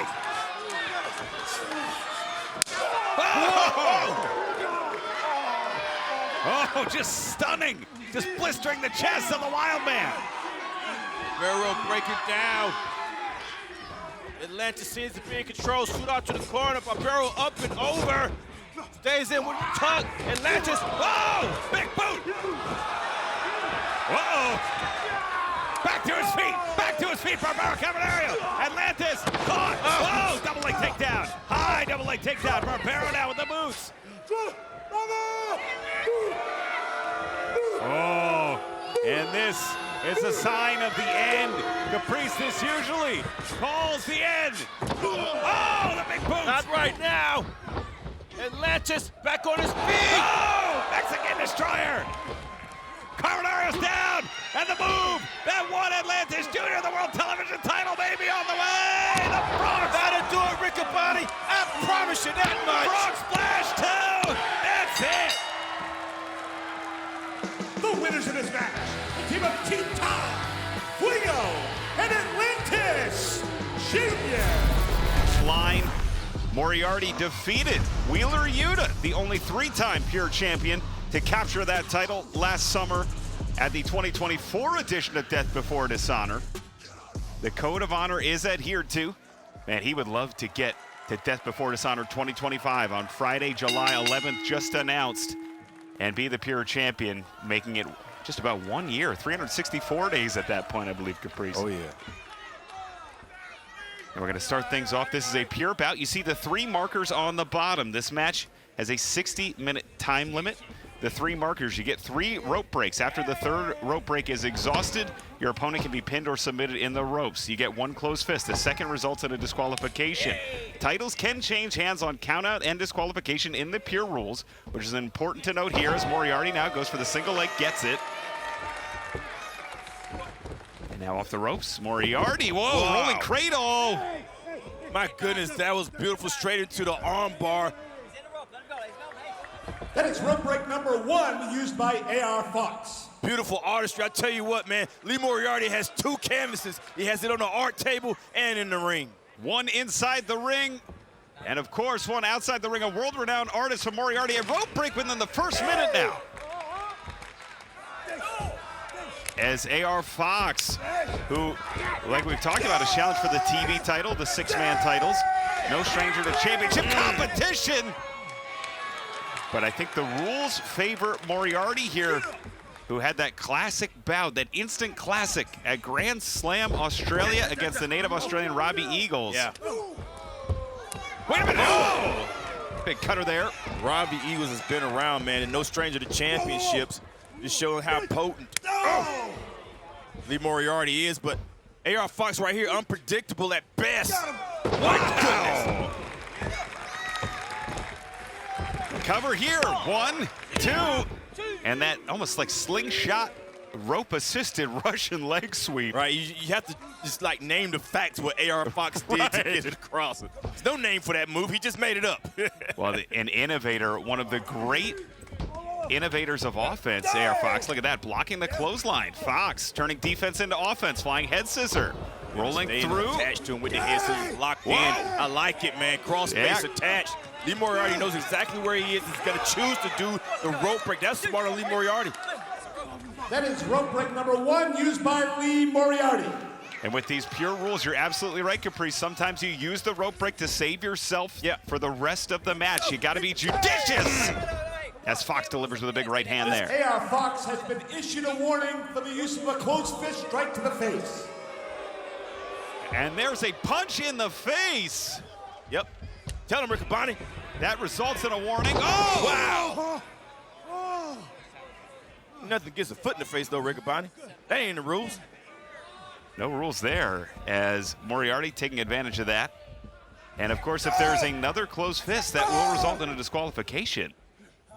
As the hammerlock into the corner. That's intentional right there. That's isolation, bringing it in. You saw that right hand set up that knee to the face of AR Fox as he crumbles in the corner. Lee Moriarty, one of his influences, definitely Bruce Lee. And make no mistake, those are open hands. Moriarty, He knows the rules. See that plant with the arm behind? Just a 1 count there. AR Fox kicks out, but not with that arm, man. And now Lee Moriarty has his focal point, and that is the left arm of AR Fox. Just wrenching in this double wrist lock into a double wrist lock hammer lock, almost a Kimura. He's got it locked in. Fox has to use the hips. Into the ropes again. That's the second rope break. That is rope break number 2 used by AR Fox. Tell you what, man, when AR Fox starts sliding to the ropes, you can see Lee Moriarty was not pulling them back. He was letting them go to it, almost helping them to get to it, because Lee Moriarty is familiar with these rules and is trying to waste out these rope breaks so he can submit them however he feels like it. Well, that's certainly the long game we've seen from Moriarty, even capturing the title. If you remember back at last year's Death Before Dishonor, exhausting both men's rope breaks so that both men could be tied in the ropes. They're going to take advantage of that. And you think back to Australia, similar situation where Robbie Eagles, both men, their rope breaks exhausted and able to tie up himself to use the ropes. You know, surprised that AR Fox being who he is, we hadn't seen a lot of high flying out of him, just great wrestling, showing us that he is versatile. My goodness! And that, using the top rope as a full group, going downstairs with a drop kick. Over the top! Beautiful cannonball to the outside, no hands for AR Fox. Swiper, no swiping. I love it. Fox now sensing an opportunity, sending Moriarty into the ring. If he hits this 450, we're gonna have a new champion here. Fox all the way to the top. Set it up early. Lee Moriarty's prone, Riccaboni. And, hits the swan dive. Swan dive to the midsection. Leg hook, 2, no. Wow, not a strong kick out by Moriarty. Moriarty still holding his core. Swanton had a lot of effect on Lee Moriarty. Fox saw something there. He likes to interchange between the swan dive and the 450. I want to say he chose the swan dive because of his arm, Riccaboni. That 450, you have to protect yourself on it. You couldn't do it. You're absolutely right. Look at Moriarty going right back to that arm. Yeah. Right back to that arm now. Front straight jack into the fang. Into the fang, border setting stretch. That's the finish right there, man. He's flipped so many people away with that. And look at Fox. Look at Fox. Fox trying to scoot back. He's making a decision. He's fighting himself right now. He's trapped either way, man. He can either get out of this and exhaust all, or he could tap right now. He's there. He's there. He's there. That is the 3rd and final rope break used by AR Fox. But the biggest fight in this match may have just occurred, Caprice. You could see it in the eyes of AR Fox, fighting himself, trying not to tap out, trying not to get to the ropes to use that 3rd rope break. But you can see Lee Moriarty showing the world that was 3, and I know it. I could do what I want now. And the fans just taunting Fox, saying no more rope breaks. Yep, they know. Wait a minute, Fox, counter! Twisting anarchist suplex there. Fox planting Lee Moriarty. Moriarty back to the corner, though, back to his feet first. That was desperation out of AR Fox, but AR Fox, you never can count him out if you still see him moving. Caught, swung around, shot to the back. Fox, inside out, and now, whoa! Are you kidding me right now? Pendulum Destroyer cover, 2. Moriarty has to go to the ropes. Yeah. That is rope break number 2. Used by Lee Moriarty. There was no way Lee Moriarty had enough energy to kick out of that. His ring awareness saved him from losing his championship. Well, and think about this, too. We are so close to Super Card of Honor coming your way on May the 2nd. The winner of this bout could head to Atlantic City for a high-profile pure title match. That's what's at stake. And then July 11th, AR Fox trying to get the first step in the books to become the Ring of Honor Pure Champion here for Bandido. See how AR Fox protected his arm even there. Sister Wheelbarrow jumps in. Shot to the knee. AR Fox swinging a miss. The rewind. Downstairs with the cutter. Downstairs with the cutter. Fox now has turned the tide. The challenger's on the...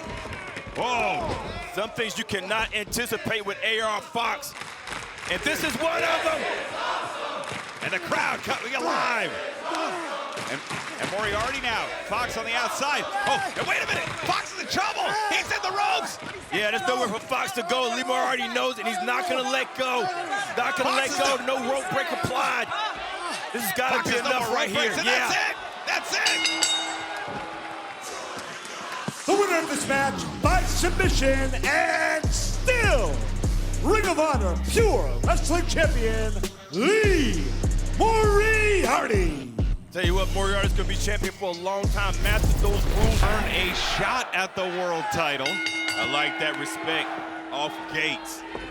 Code of honor adhered to. Lethal has to last 10 minutes or defeat the champion to earn himself a shot. And with Super Card of Honor right around the corner on Friday, May 2nd, challengers are lining up around the block because they know there's a headline match to be had if you are at the right place, the right time, with the right set of victories. Look at this. Bandido no one home on the moonsault. And both men now to the apron, mirror images, kick, caught, blocked. These two men have never met in single competition before. They met in tag team action. They met in Mexico in 6-man tag team action, but it's Lethal now with a full head of steam. He almost sent Bandido back to the curtains. Restart his music. As Lethal celebrating there. And for Lethal, Caprice, in these proving grounds, we've seen Lethal go to an hour draw with Roderick Strong. We know Lethal. The conditioning is in the favor of Jay Lethal. But I don't know where the strength lies in the favor, because Bandido's one of the strongest I know. And it's Lethal looking for the figure 4, stepping through, rolling up inside cradle. 2, the small package gets 2. Whoa. Those chops right there are like frying pans to your chest, man. There's no chops like Lethal chops. Bandido back to his feet. Lethal offers the chest. Bandido delivers. And now Bandido wants one. Listen. Ooh. The echo like a frying pan straight to your chest, man. I don't know how he does it. The hands of Lethal are so thick. Lethal with those calloused hands from years of calisthenics, from weightlifting, from training. Oh, look at this back and forth now. Open hands, palm strikes from Bandido. Both men. The champion now takes the advantage. Look for the Irish whip. Caught by Lethal. Lethal with a chop of his own up the ropes. Look at that. Oh! That's what I was talking about, the power of Bandido. So unpredictable out of nowhere. His strength is uncanny for his size. And charging in, Lethal though with a big boot. You can see Bandido trying to pick up the pace in this proving ground. Whoa! Tilt-a-whirl backbreaker. Bandido knows that it is him versus Lethal and the clock here. Goodness, how's Lethal still on his feet? 2 backbreakers in a row. Another one. Whoa, got him look up. for the X-knee. Gonna finish this early, Riccaboni. Lethal in trouble. And Lethal, oh, the X-knee caught. Clothesline. Spins the champ inside and out, and you see Lethal bringing the pace back down. He turned Bandido into a boomerang. And call it. And stepping over, stepping through, inside cradle, 1, 2, oh! Tell you what, I like the way Bandido's always looking for the pin, man. Dragon, wow. Dragon screw leg rip right there. Lethal has a plan, going straight to the leg. Second time he tried it. Well, Lethal knows that he can slow down, cut down the offense of Bandido. It was the 21 plex that caught Chris Jericho in Australia at Global Wars. If Bandido's legs and knees are cut out from under him, even if Lethal doesn't get a submission here, Caprice, it's going to take that finishing move away. I tell you what, man, it takes a lot of the offense away from Bandido. You have to have a great ground base to put the strength in play. And I think this is what Lethal has. Lethal's able to adjust game plans midstream in a match, laying in this figure 4 very tight. And Bandido has to go to the ropes there. 707 days. That is the total for Lethal across 2 reigns, including main eventing Madison Square Garden as Ring of Honor World Champion. Staying with that leg, man. It's the game plan. It's the target right here. Unashamed going at it. That's what you're supposed to do, man. This is wrestling right here. Oh, Lethal making the best out of this opportunity. And Jay Lethal certainly a part of the Ring of Honor Mount Rushmore if there were to be one. Yes. Oh, taking that knee out again. Lethal, a Grand Slam champion, having held the Pure Tag Team Television and World Championships. Crowd wants one more. Ooh. Lethal may not have faced Bandido one-on-one, but he's definitely studied him in the matches he's had with him. Uh-oh, looking for the lethal injection. Back elbow, staggers Bandido. The Irish whip now countered. The champion, wait a minute, handspring. Caught! What? Going for it again, Riccaboni. Bandido's knee! This is a precursor. X marks the spot. Lethal's in trouble. Lethal doesn't know that he's against the ropes. No way. The dealer shows an ace. The turn, a face card, 21, 2, that's it. Here is your winner, the Ring of Honor World Champion, Bandido. And you talk about career-defining wins. Yeah, the great thing about Oku is making that name out of nowhere, but Nick was born into this stuff. So that's the advantage that he may have for his stage, but you're facing somebody that's worked to get where he is, and that's Michael Oku. So I think this is going to be a great match for both. There's disrespect right there before the bell even rings. Code of Honor waved off by Nick Wayne as we get going. Of course, reminder tonight, Collision Spring Breakthrough on TNT and Max. It'll be Nick Wayne challenging Commander, the Ring of Honor World Television title on the line, 8 p.m. Eastern, 7 Central. TNT and Max, and look at the disrespect there from Nick Wayne. Well, that's mental games, man, trying to get a head start, trying to bully, try to make the mind games work, but I don't think Mike's going for it, man. I can see the way he's moving. It's not really affecting him much. Let's see how it moves, though. And a side headlock, able to use that height and reach advantage is Wayne as Oku sends Wayne off, shoulder tackle. Wayne gets the better of that one. That's Wayne, though. Even though he's showing off, he's kind of setting the stage. He's running the pace here. Nice leapfrog there. Off the ropes. Oh, nice misdirection, and it's Oku. Nice. Wow, Okay. big drop kick there. Like the snap on that run and the drop kick. Oh, well, Mother Wayne, but a mirror right there. Is he literally crying to his mama? Well, and look at that. It just ignoring Mother Wayne is Oku. He's got his eyes on the prize here. Well, Mother Wayne is not in the match, No. Bonnie. That's a good point, but we have seen competitors either by taken by her striking beauty or just by the vitriol she spews. But every bit of it is a distraction setup. And I don't think Mike's going for it right now. Watch this springboard drop kick, beautiful. And it's nice, see? See how nice he was? He's delivered on the same side that his mama was. He's thinking ahead. And it's Oku in the corner. Looking, perhaps, to go to the skies. Oh, no. Oku kick caught. Wait. Oh. That's that stuff Nick Wayne brings, man. You never could put anything past him. Sent down to the apron. And Amira Blair sent back verbally by Mother Wayne. And it is now all Nick Wayne as he drives that spine into the barricade, taking a victory lap here. A lot of balance to be on that corner there, getting the crowd into it. He needs to be focusing on the match. But this is how he gets it, man. Gets inside of people's heads. And the chance of Mama's boy. Nothing wrong with loving your mama, but tell you what, it's a complicated relationship these days with the patriarchy. Nick Wayne back in. Yeah, especially the stuff he's going through with Cage right now.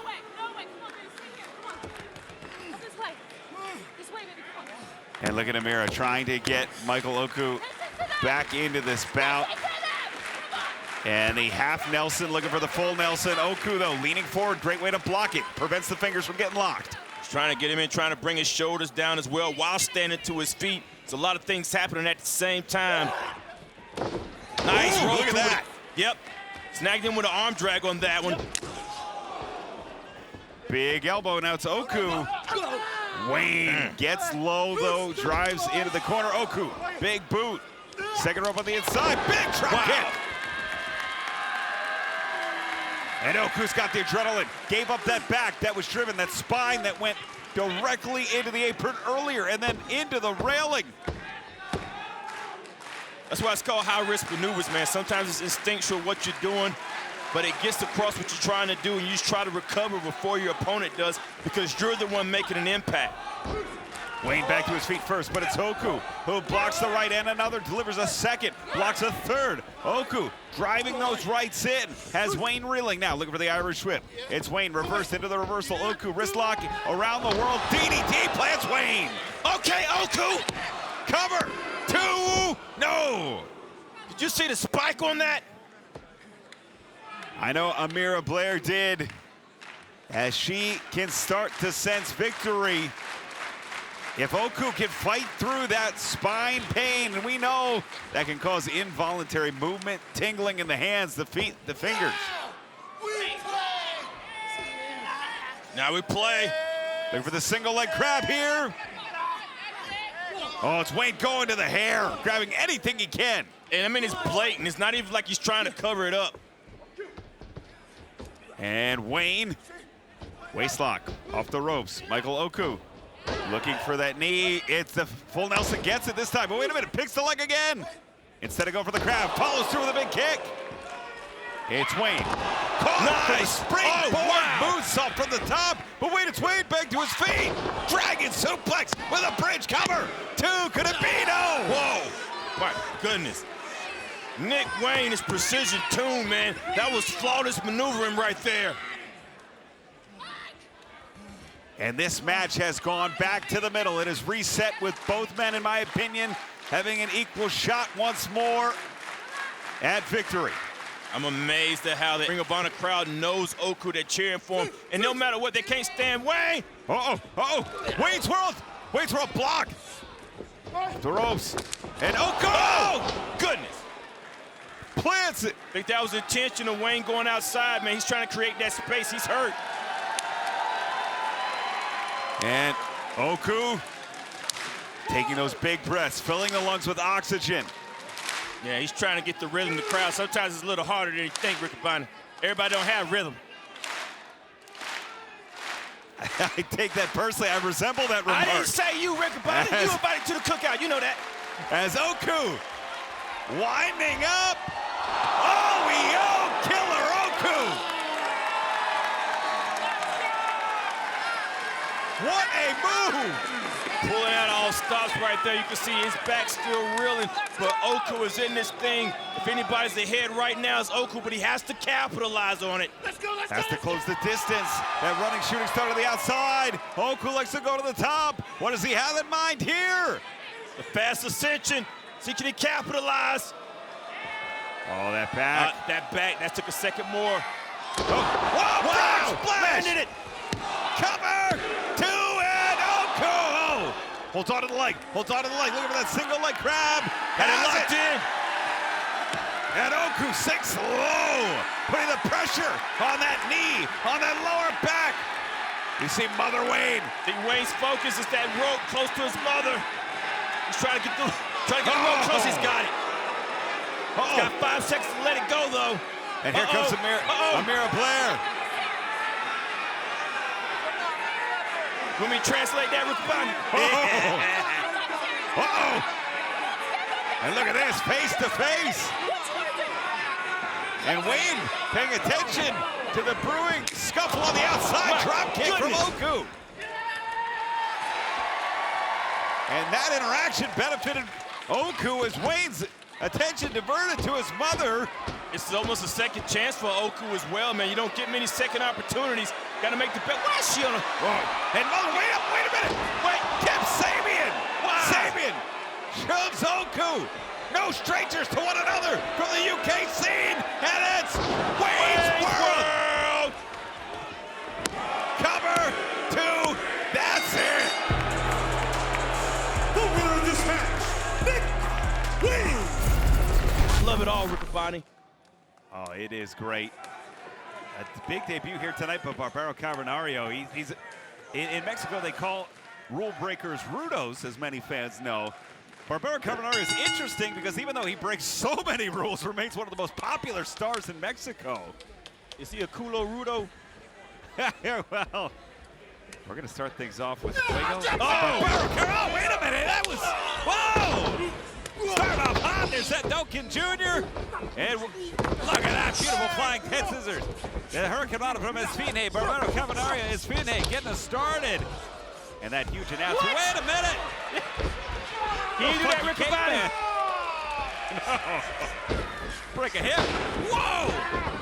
Flying sunset flip. Wait a minute. Triple pin. Who's pinned? What? I'm so glad I'm not posing right now. I wouldn't know which direction to go. Wait a minute. Two. Oh, Fuego. Now, wait, Atlantis. As Euphoria gets a 2 count there. That's the Lucha rules there, man. It's anybody could be in at any time, but they're supposed to, when 2 people are in, the others get out. But the relaxed rules, be quiet. Absolutely. Whoa. Now I'm going to talk again. And there is Zandoken. Zandoken Jr., as we mentioned, 3rd generation star, recently made his debut in New Japan as well. Fuego sent down. And I would say that Euphoria is the captain, as Barbaro Carbonaro, Euphoria, the most experienced member, the most explosive is Barbaro Carbonaro. I don't know, that was an explosive splash right there. Springboard inside out. 2. Euphoria's a huge dude, too, Riccaboni. He's a huge luchador. Yeah. And look at this, Esfine into the ring now. Whoa. And this is Lucha rules. You mentioned that, so it's 1 in, 1 out. Tag does not necessarily need to be made. If you go outside the ring, your partner can come into the ring. Whoa! Carbonaro unloading on Esfine. And look at that, Zandoken Jr. going for the mask. You already know about those masks, Riccaboni. That's a huge distraction. Trying to rip off the legacy, the lineage that the family has brought in, especially with someone like Atlantis Jr. His father, a household name, a legitimate A-list movie star in Mexico as well. Atlantis Jr. climbing that same path, that same ladder. Oh! Signs of his Hall of Fame father. Yes, that back break has been passed down from generation to generation. But a quick slam there from Zandoken Jr. Ends that. Look at that pop up. Whoa! Great double team by Esfine. Fuego. Carbonaro with a clothesline. And certainly this is a family affair for a lot of these participants here, Caprice. You're right, man. It's father and son. People have lineage. 3rd generation, 2nd generation wrestlers. Fuego. Look at this, off the ropes. Fuego on fire! Twisted that wrist lock like a pommel, like an Olympian on a pommel horse. Euphoria. Euphoria stopped on brakes, man. That's pretty impressive. Whoa! And off the ropes. Pop up. Oh, the strength. Euphoria. Powerbomb. Fuego is down. And Esfine, Euphoria, no strangers to one another. Wow. Up and over. I'm always impressed with the size of Euphoria, but then when you see him do these type of moves, it's like he's a luchador, although he's a hybrid luchador. And Esfine, a powerhouse and a technician. Great monkey flip there. Esfine charging in. Euphoria in trouble. I don't know if it's gonna work twice. Oh, clap the ears. Yep. Oh. And these two are on opposing sides back in Phoenix in a 6-man tag here in Ring of Honor. They're decades-long opponents. As, it is Zandoken Jr., who's well put together like Euphoria as well. He's got size on him. Look at this. Looking for that monkey flip again. Zandoken, though, saw it. He saw him do it to Euphoria. He's going to block this one. Now that, in America, that's an Alabama slam. I wonder what you'd call that for a luchador. It's a Mexican slam, Riccaboni. You ain't know. Oh, wait, look at this! And, whoa! Double underhook. 2, the Tiger Driver gets 2. I didn't know wrist direction he was going to go when he dropped Esfine. And Euphoria saying rapido to Mike Posey, who is bilingual and from Alabama. Oh!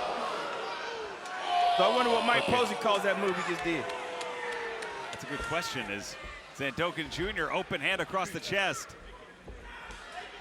Zandokin, look at this. That's nasty. Oh! That's what he get. That was disgusting. Yeah, up the ladder. Atlantis high cross body. Atlantis Jr. charging in Zandokin. That timing of Atlantis Jr., man, getting the footing right. Perfect execution. Euphoria puts in. Oh. And Atlantis Jr., Zandokin, no strangers to one another. We talked about Zandokin Jr., who's competed in New Japan. He actually faced Atlantis Jr. there. I think Atlantis Jr. is bleeding inside the mask, Kabani. Oh, was caught off guard there. Euphoria got him. You can see he's not loopy. Yeah, and he's hurt. And look at this. This triple T. Yeah, we don't normally see Atlantis Jr. this out of it here. He was definitely caught off guard there by Euphoria. And now Barbaro, they're going to take advantage of this. Will drop down. Uh-oh. Double hip toss. And we normally, oh God, a triple power bomb. Zandokin Jr., part of Galleon Fantasma group. We normally see that move out of them. Trying to unmask him. Euphoria he's trying to unmask. He's got to unmask Atlantis Jr. Posey's got to do something about this. Even if he doesn't unmask him, he has that mask loose enough to make it a distraction to Atlantis Jr. Oh, tag made. Oh, look at that quick double tag there.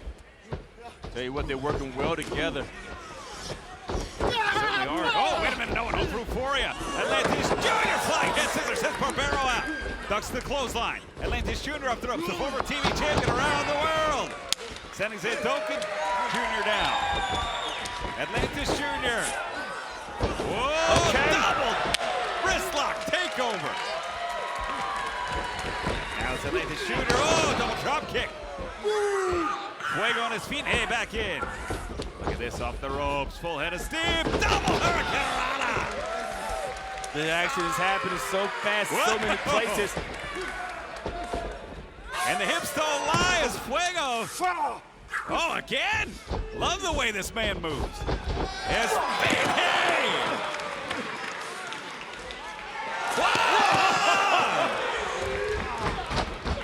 Incredible. Action on the inside. Spin slam. Oh. This is going to be enough for Kabani.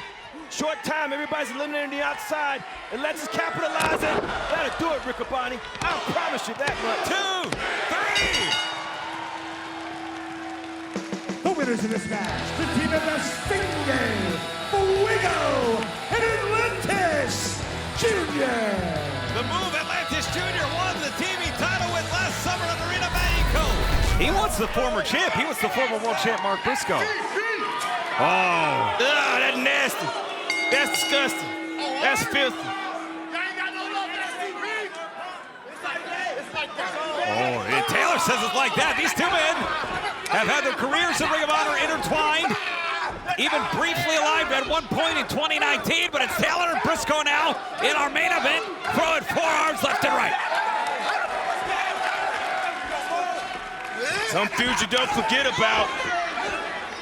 And Mark Briscoe definitely hadn't forgot about the hands of Shane Taylor, avoiding them at any cost.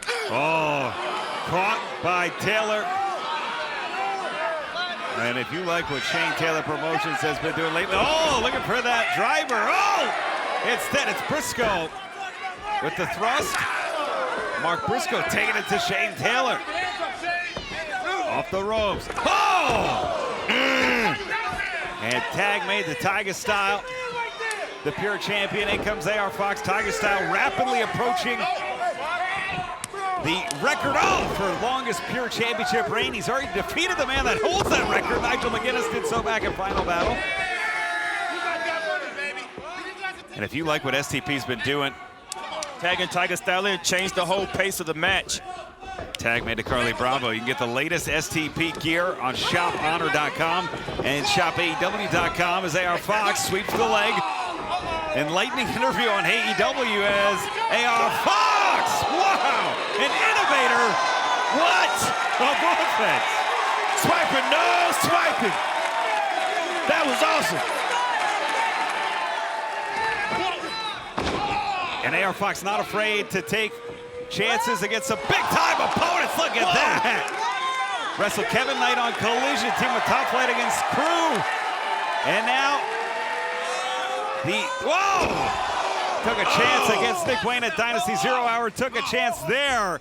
Knees to the back. And even in there as of late tag made. Carly Bravo brings Fox right into the...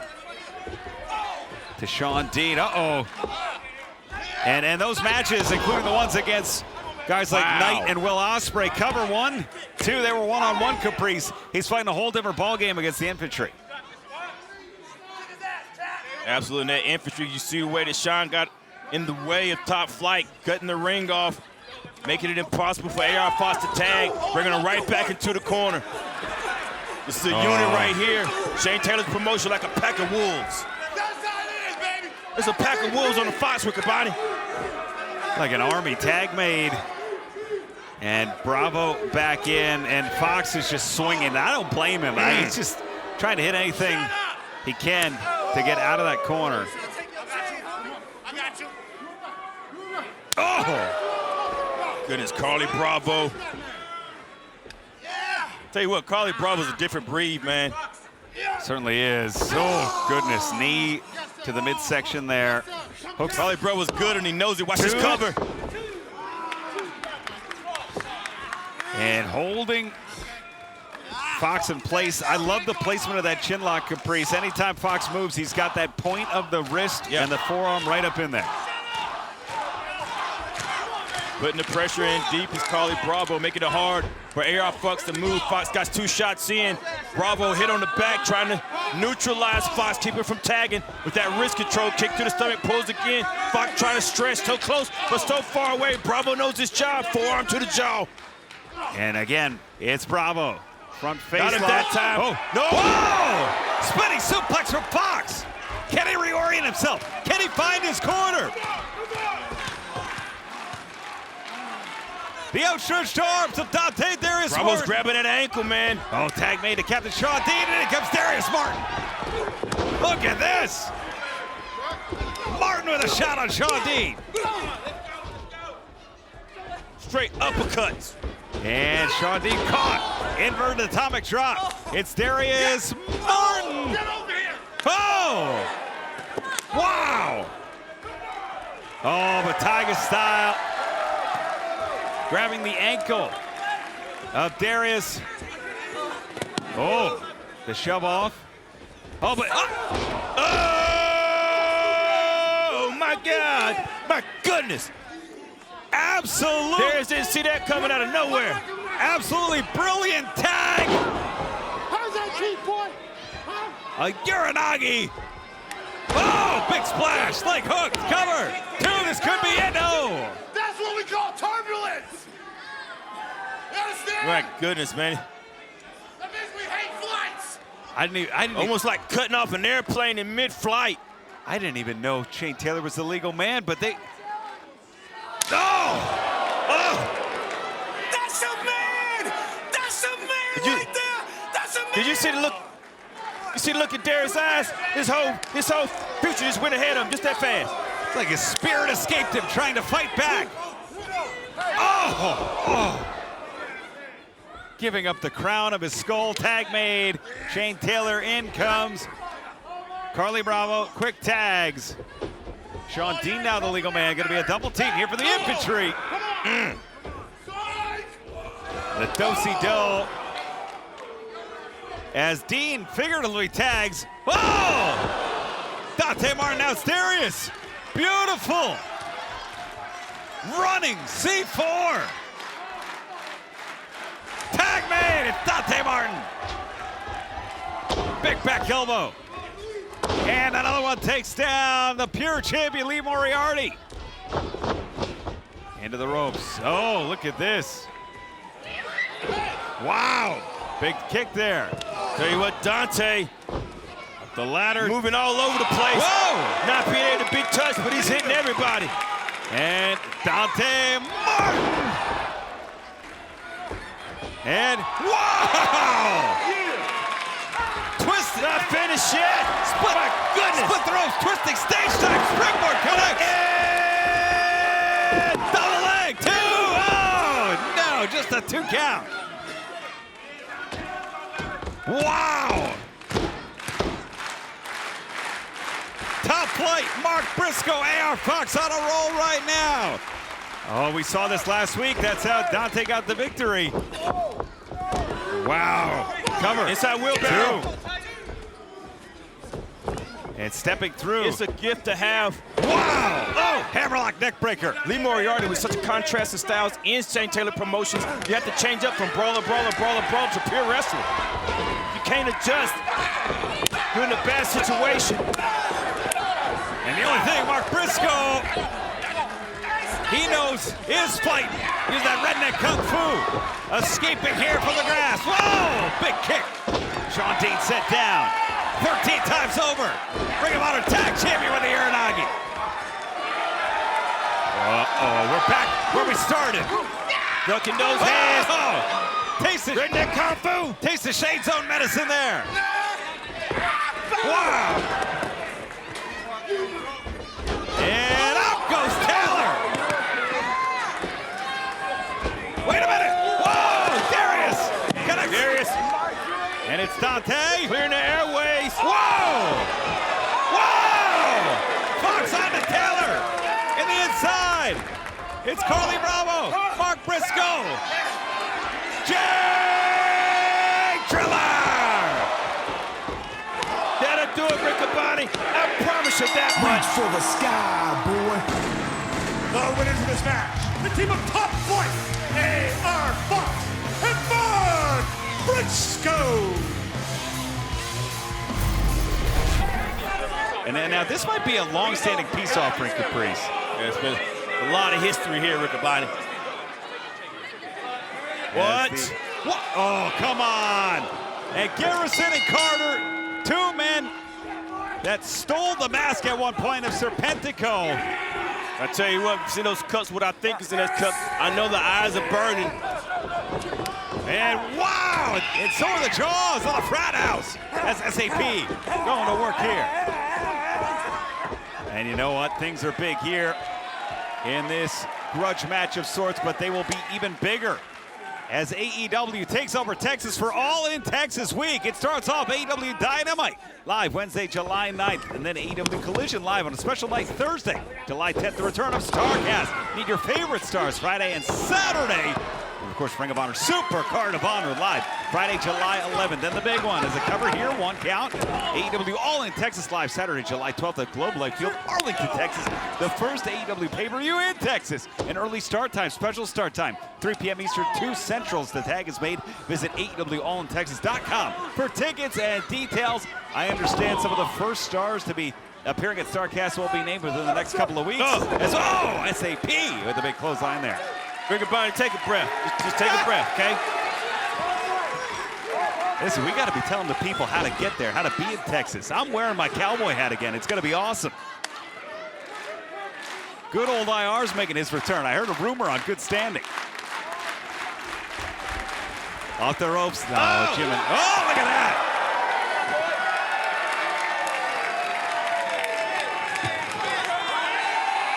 Serpentico. And if I was Serpentico, I'd be almost fighting out of my shoes here. He's more composed than I would be after some of the things they did. Almost initiating Serpentico before the frat house was a thing. Oh, nice float over here. Tag made. By Helico.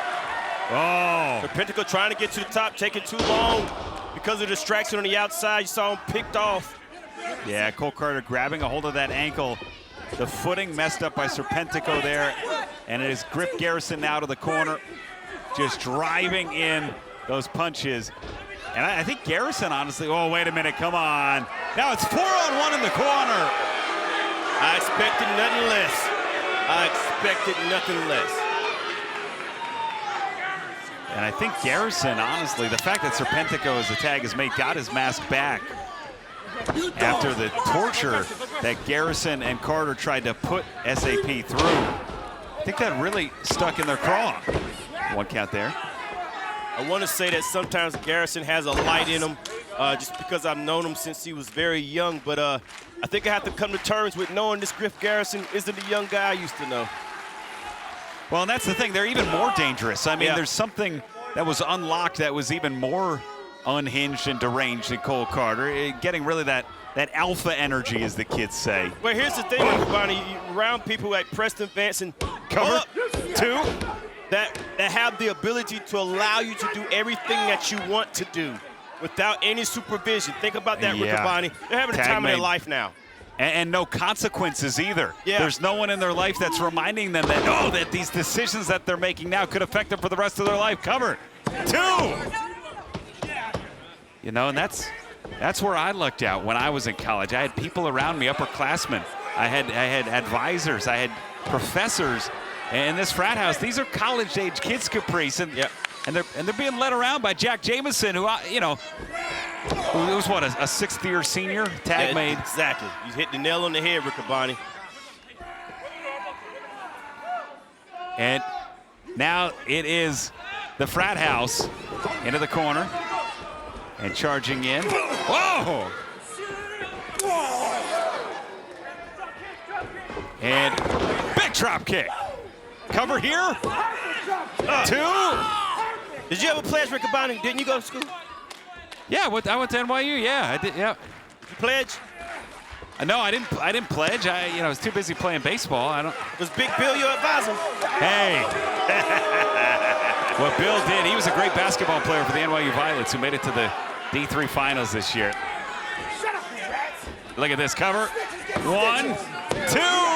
And I will not share what Simon Levy, cover 2. We ran in concentric circles, I'll say that. Look at the face on Griff Garrison, man. Whether you like it or not, this is a focused young man. Knows what he has to do. And is willing to do whatever he needs to do to get that win now. And lately, Riccaboni's been working for them. It certainly has. The frat house cashing in on that potential turning into reality is a big boot. Serpentico with the elbow. It's second rope. Hurricane Rana from the inside. Going back to the wrong corner. Reorient. Trying to make the tag now to Serpentico. Garrison has that block. Grabbing that ankle. Trying to keep it from happening. Trying to keep the hurt man inside the ring. Suplex attempt. Serpentico on his feet. Goes through. And through the legs. Garrison scrambling. Serpentico pushing off. Can he make the tag? He does. Angelico with the big clothesline. Hit another. Oh, Full Nelson blocked kick. Angelico into the corner. And sending Carter to the middle of the ring. And jumping clothesline. It's hard to stay hold of somebody like Angelico. He's so hard to get a hold of because he doesn't move in a predictable fashion. And he is just smooth. Look at that. Just like I just said. He looks like a professional breakdancer. Like hook 2. Straight out the Matrix, Riccaboni. Red pill or blue pill? What you picking? I'll take whatever Angelico's having if I can move like that. Changing the complete trajectory, the tide of the match. Tag made Serpentico. And now I wonder, Caprice, Serpentico was pretty bagged up. Is this too soon? Well, it was tag team. He's trying to end the match here. This right here is not too soon. If it finishes the match, make the cover. Oh, big. Oh, Griff Garrison. Yeah. Beautiful. Smart move. Very cerebral move from Garrison. Wow, that discus forearm. Off the ropes. Big back elbow. Angelico. The clothesline ducked. And clothesline ducked again. Oh, double cross body. Nobody wins when that happens, Riccaboni. It instantly knocks the breath out of both opponents. Rib cage sore as well. Serpentico slides through. Oh, cover 2. Whoa. Gina in perfect position there. Wow. Uppercut. Stagger. What is Jameson doing? Super kick from Serpentico. Oh, no. Preston Vance. Oh, jeez. Serpentico into the barricade. Right for the pick is Riccaboni. And Cole Carter. Good night. Spin out DDT. Beautifully executed, too. That's it. The winners of this match, the Frat House. Has a great competitor in front of him here tonight. Man, you can't look ahead of anybody, especially someone like Gringo Loco.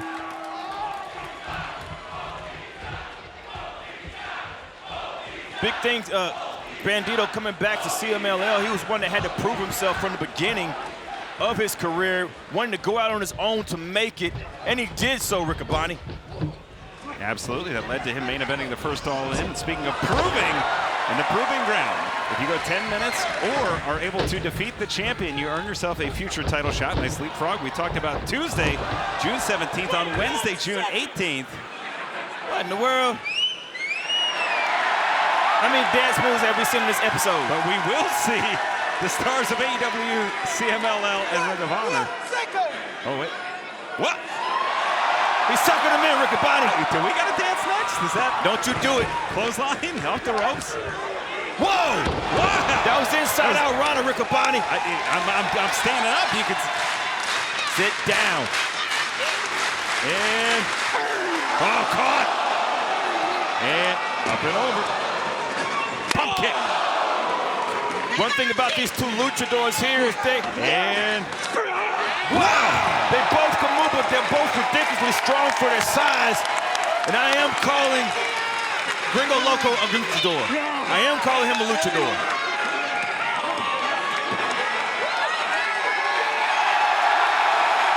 And Bandido's got the crowd in the palm of his hands right now.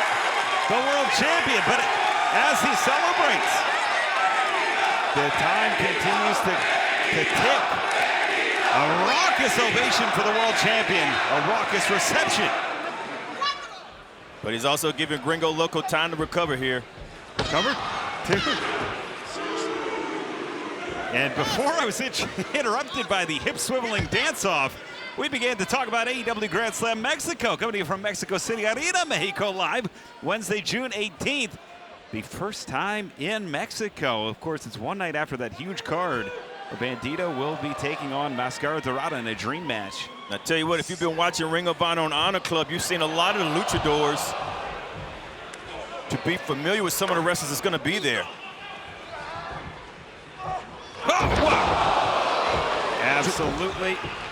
And a springboard drop kick. 2. Oh, just a 2 count there. Gringo anticipating that drop kick, perfect timing.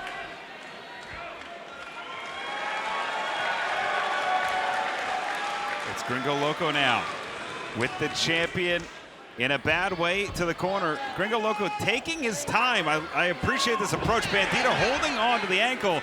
At this point, it's Gringo Loco's match to try and run out the clock. And honestly, if he goes for the time limit, I could appreciate that. Whoa! Look at that! Cover! 2 count only. Things like that Gringo Loco does that shows the world why he is here. Unpredictable with his size. You can't tell what he's thinking. His strength, his speed, his athleticism, flexibility. He has it all. And guess what, Riccaboni? What's that? He's one crazy white boy.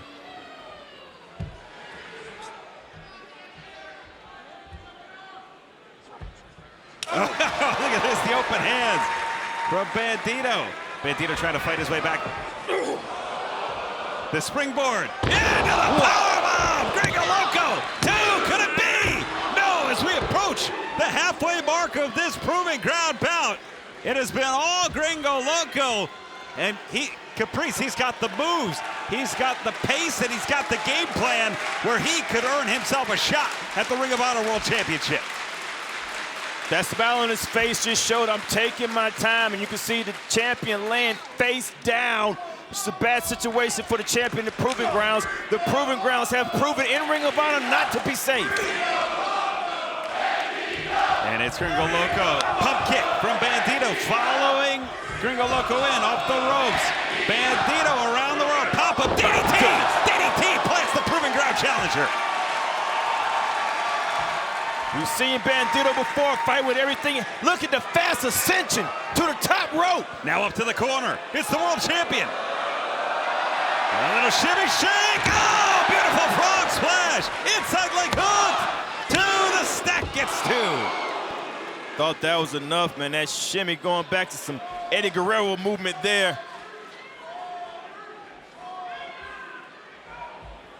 Yeah, the original Gringo Loco. Absolutely. As Bandido with Gringo Loco on his shoulders. We are just over the 5-minute mark now, Caprice, in this proving ground bout. If you are Gringo Loco, you got to be careful now, because Bandido looking to deal the cards off the ropes, but Gringo Loco able to stop the 21 play. He turned Bandido inside out, knowing what Bandido was going for. This is showing me Gringo's been studying for this match. My goodness, he has the champion's cards. Absolutely able to stop the 21 plex before the cards were dealt. And now it's Gringo Loco bringing Bandido to the corner.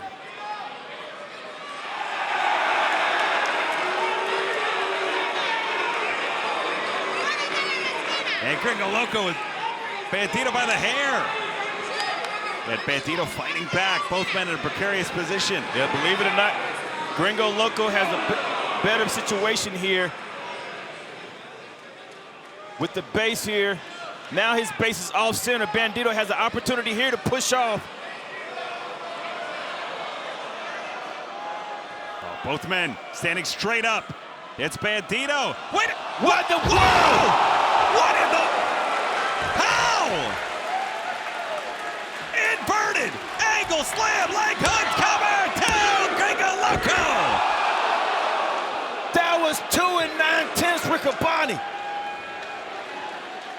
And fans, this is the kind of action you can see each and every week right here on ROH on Honor Club. This week, a special simulcast on YouTube and Honor Club.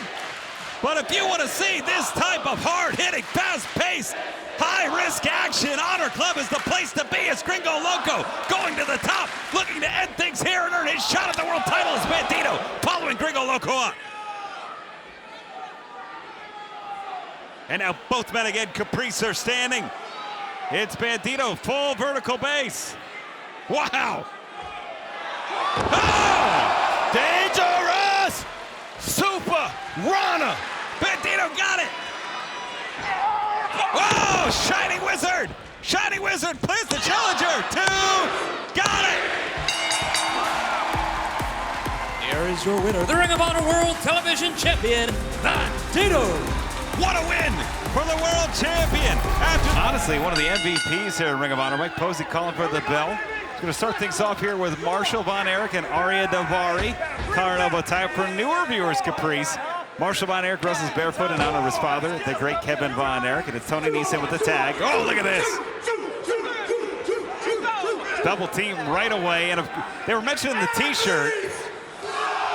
You can get the Athletes Suck or Athletes Rule chant on shophonor.com, and fans, shopaew.com has got some great new t-shirts, tag made, including a really fun Outrunners and Bubba Wallace collaboration racing t-shirt. You can get that over at shopaew.com. Off the ropes, big back elbow. Premier Athlete has the best-selling and worst-selling shirts.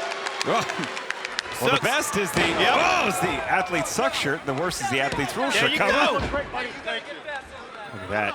One count there. Is Marshall in trouble, though? It's been essentially 4-on-1 since the bell rang. I bet you Sterling thinks that's ironic. Well, he'll say it was some kind of plan all along. And I guess the joke's on the fans. Oh, because he's getting their money. Tag me. Ross is in. And Ross in. Marshall in. My goodness. And look at this. Two brothers. Wow, big punt. And standing moonsault. Leg hooked. 1, 2. A great job there with that tight pin. Mansoor really had to fight out of it there. I tell you, man, some things you're just born with, man, and that is natural. That's exactly what Ross and Marshall is showing. Oh, Sammy Guevara, the Spanish God. Great to see him as of late on Collision as well. Off the ropes, big leapfrog and a beauty. And Guevara, wow! Look at that, popping back up. Sammy and Dustin made history this year. Oh, hey! Look, posing. He didn't look bad either, Riccaboni. He stole the camera move, too. Now, did you say posing or posey? Because posey's in there, too. Posing. Okay. Posey's the ref. Look at that, oh, forearm there. And Mansoor. And, wow! For a second, I thought Mansoor was gonna land on his feet.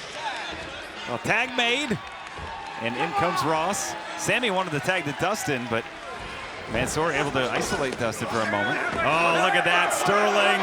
Come on. Yeah, get him, get him. Oh, jeez.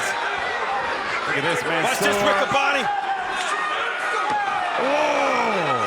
I don't see any other tag team that can do that, and that's because of the height of Mason. And look at Daivari. Daivari, credit to Daivari. While MXM posed, he saw the opportunity, got the tag, and went right back at Ross here. And think about it, Riccaboni. Sterling didn't interfere. Well, he just looked in the wrong place, and Maddox capitalized. Look at this. That shows you what a piece of garbage our wrestlers think Sterling is, that ambulance chaser, his frivolous lawsuits. Look at, there he is.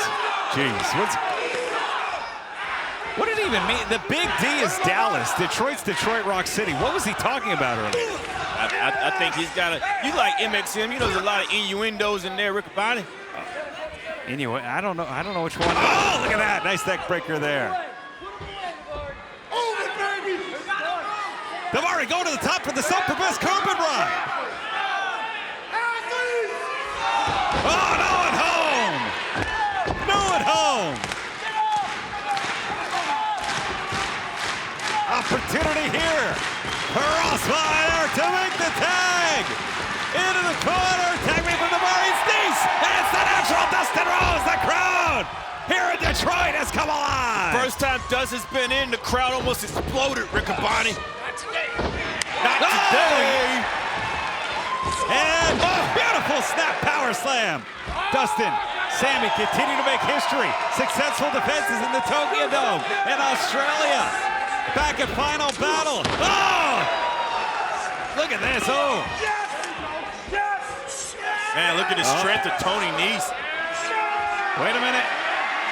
And whoa! I'll meet you at the crossroads. Cover. 2. Oh. I thought they were going to tell everybody, Riccaboni. Oh. Able to kick out there. Maybe missing his Uncle Charles too much. Ross to the outside. It's Dustin Rhodes. And Marshall with the tag. Nice isolated here. Oh, looking for the claw. At that time, Oh. Nice sends Marshall into the natural. Front face lock here. Gamara. Wow. Out of nowhere, Sammy Guevara with that knee. Beautifully placed. Oh. Mason catches Guevara. Stacked up, wrong place, the right time. Oh, powerbomb neckbreaker combo. And Mansoor may have buckled his knee up. Big drop kicks. And the Von Erichs again takes 2 to get Mason Madden out. I thought you were going to say to make a thing go right, Riccaboni. Oh, look at that big clothesline. It does, but I'm not as smooth as Tony Nese was there with the tights too. Whoa. Oh no. Well, I thought Nese almost stole one. Double clothesline. Nese, get him out of there. Yes, Dustin. Yes, Get him in there. Get him in there. Yeah. Here we go. Yeah. Christmas is coming early. The silver bells will be ringing after this one. I'm going to add this to my phone screen. I'm going to put it in motion. Somebody get this. It's even going to go when I'm sleeping.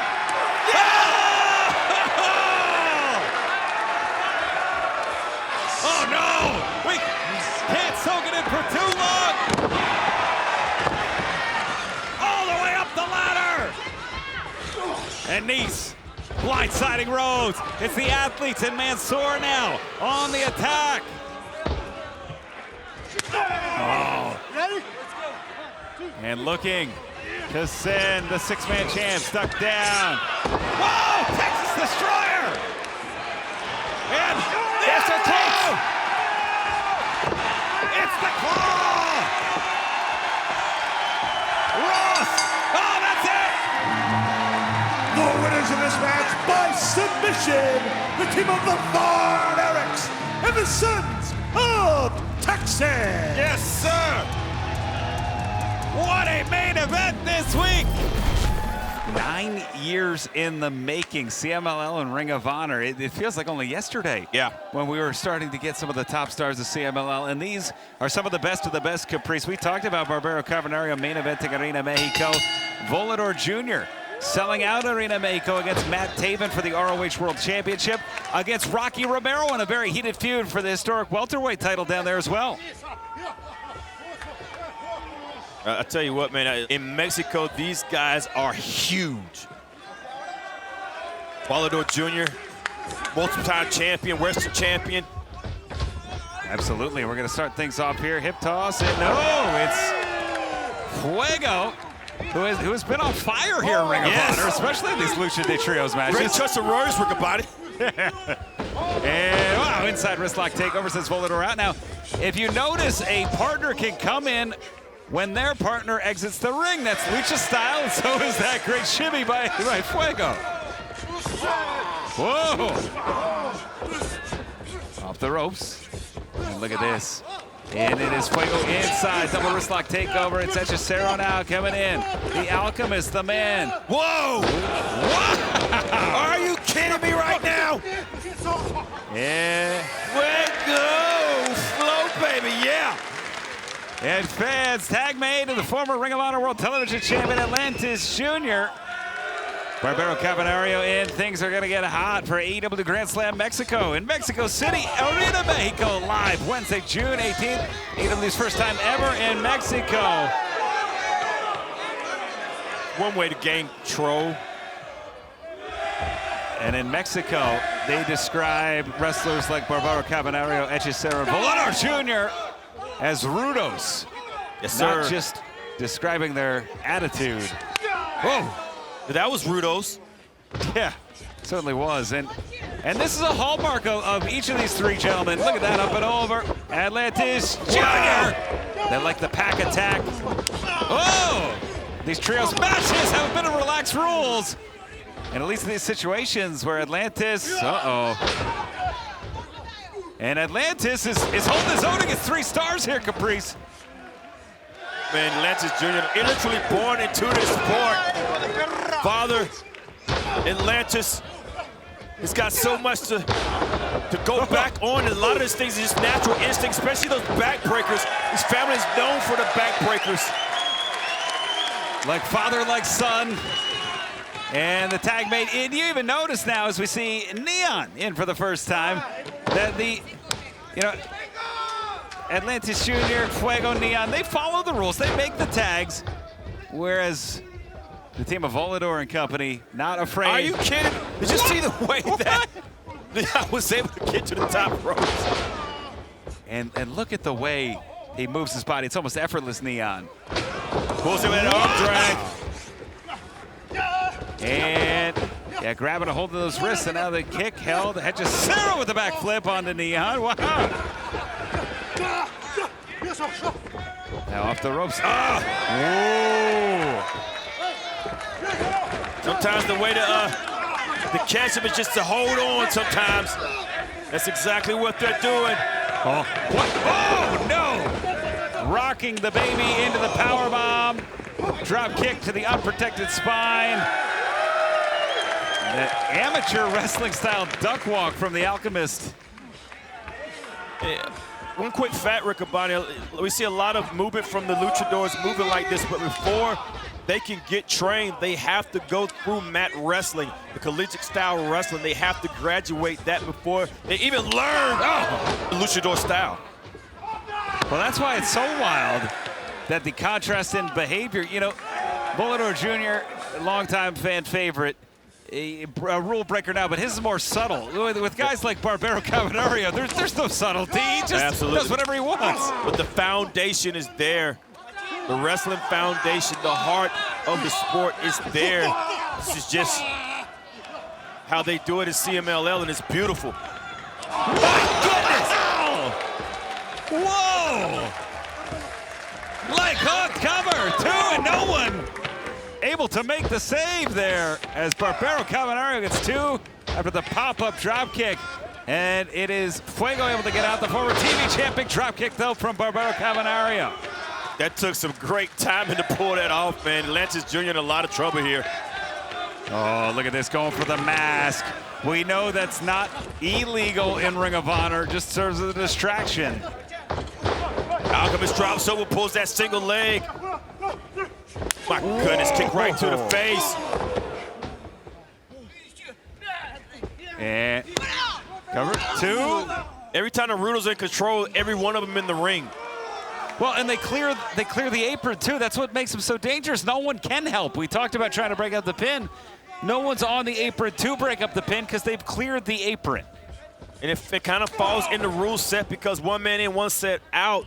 But Atlantis Jr. and Fuego, they're following the rules.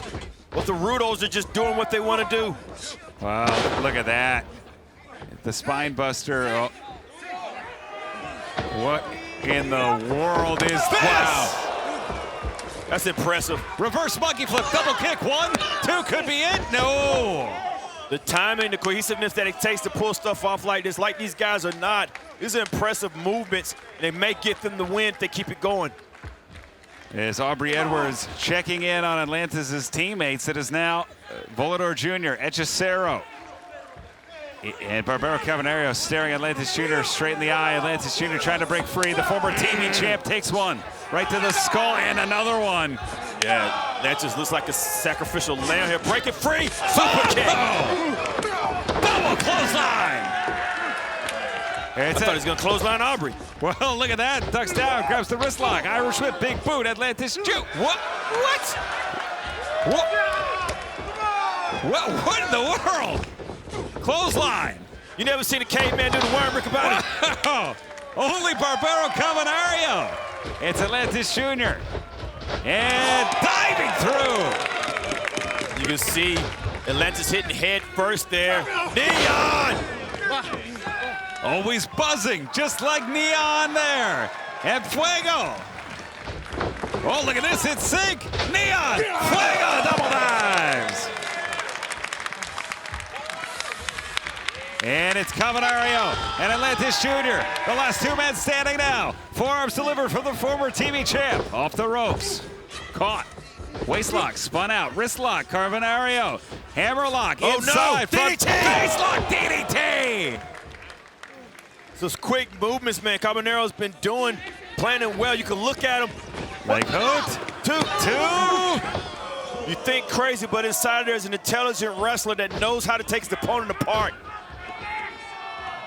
And it is Cavernario who delivered the boots to Atlantis.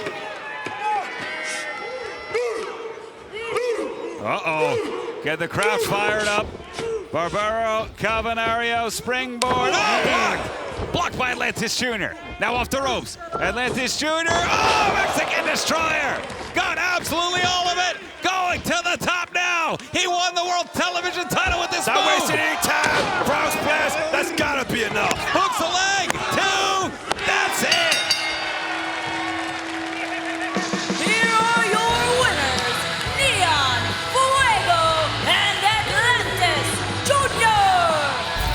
And weighing 170 pounds, Hologram. About to leave this one to the professionals, including a man making his ROH debut here tonight, Hologram, coming to the House of Honor. Maybe that H in Hologram also stands for honor, Caprice. Absolutely, man. I've been seeing this guy on AEW, and my goodness, a human highlight reel is Hologram.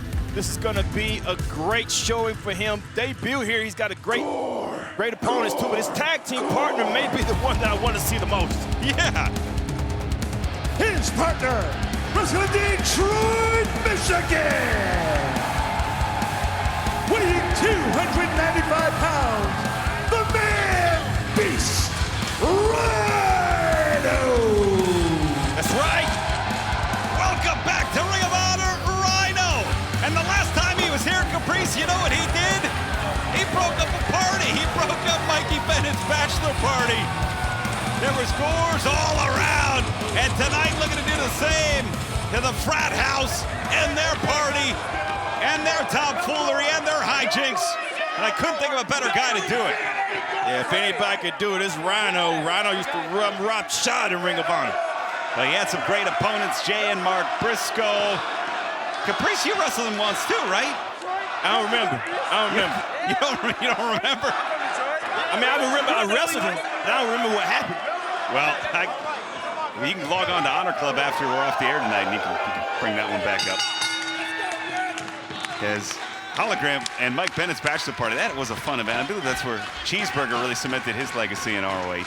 Absolutely. Hologram, Griff Garrison to start. Hologram ties to ROH, frequently teams with former ROH World Television Champion Commander Titanes del Aire. Great team they've made. Being with Commander, he's got to have some insights on Ring of Honor, especially with guys like Griff Garrison. This movement here by Hologram. Oh, look at that. I see why they call him Hologram. He's everywhere, but is he really here? It's tough to say. And then there's Harley Graham. I get confused. I thought it was Hologram, but it was Harley Graham and side headlock here. I'll tell you what I'm not confused about. AEW All Out's coming to Scotiabank Arena. Toronto, Canada is announced by the Toronto Sun live Saturday, September 20th. Premium seating available now. All tickets available June 2nd. Sign up to become an AEW insider for early access at AEWTIX.com. The young strength from Griff Garrison there, taking Hologram off his feet. Look at that movement from Griff Garrison. Yes, sir. This is the Griff I know. And look at this, the athleticism from both men. Hip toss. Hologram here showing out in his ROH debut as we knew he would. And that's what I love about ROH, whether it's a Lucha Day Trios match, whether it's the great luchadors like Hologram, Commander, just like takeover there. What an amazing assortment of talent, really an embarrassment of riches, including legends like Rhyno as well, as the tag made the Cole card. Griff Garrison getting out of the way there. I was impressed with the way that Griff was able to hang with Hologram, waiting for Hologram to turn his back to Cole Carter and then capitalize. If you need to know anything else about the Frat House, you just saw in 5 seconds where they're about. Well, you mentioned it. Oh, look at that! Big drop kick. And rolling through, tag is made. Here comes the man beast Rhyno. Did you hear that eruption, man? You hear what they want, Riccaboni? Oh! I think we all want it. My goodness. And we might get it. Look at the fire in the eyes of Rhyno. Irish Whip Carter, shoulder tackle. And Caprice, you've been in there with Rhyno. What do you even do with a man who's as strong as Rhyno, who cut his teeth wrestling Hawk, who cut his teeth wrestling the Nasty Boys? Just these big top fighters. You run, Riccaboni. Well, I'll tell you what, you don't remember. You had a pretty decent showing against this man. I probably did. That's Cole Carter to the outside. But now, what did he just chug? Is that even legal? I smell it from here. Gave him some confidence. So if it gave him some confidence and he's going nose to nose with Rhyno, I have a feeling what it might be, because he's got to be out of his mind. Amino acids, absolutely, as Cole Carter dumped to the outside. I don't know about the amino, but definitely some acids in there. Up and over. Whoa, Cole. Garrison caught by Hologram. Tag made, Hologram's legal. Gets in. Uh-oh, Jack Jameson. Hologram might be getting it up. Oh, no. Preston Vance. My goodness. If Preston Vance wants to dance with their date so bad, he should just be in the match. Yeah, but Hologram didn't know he was dance partner with Riccaboni. Leg hook, cover, 2. That very well could have been enough, Riccaboni. Being rammed into the guardrail there with Preston Vance thrown back inside the ring. The timing could have been executed perfectly. Nice suplex there by Cole Carter. Float over cover, 2. 2 count there. I like that press as well, man. Chest over chest, keeping that forearm over the neck, making it hard to kick out. You have to want to inflict pain to kick out when they put the forearm on your neck. Tag made, and it's been great to see the development and the strategy, the athleticism of Garrison and Carter. I'm a big enough man to admit, even though I don't agree with the Frat House, that seeing these 2 young men come into their own has been nothing short of exciting. The feature bouts that they've been in. But I just wish they weren't hanging around those two guys, Jack Jamison and Preston Vance. Yeah, it is who they're hanging around, the tools that they're getting, but they are hanging around people that's had a lot of experience. That's what they've always done since they've been a Ring of Honor, and you can tell they've been listening well. I think as long as you're coachable, look at this right here. Come on. What is this, a double choke?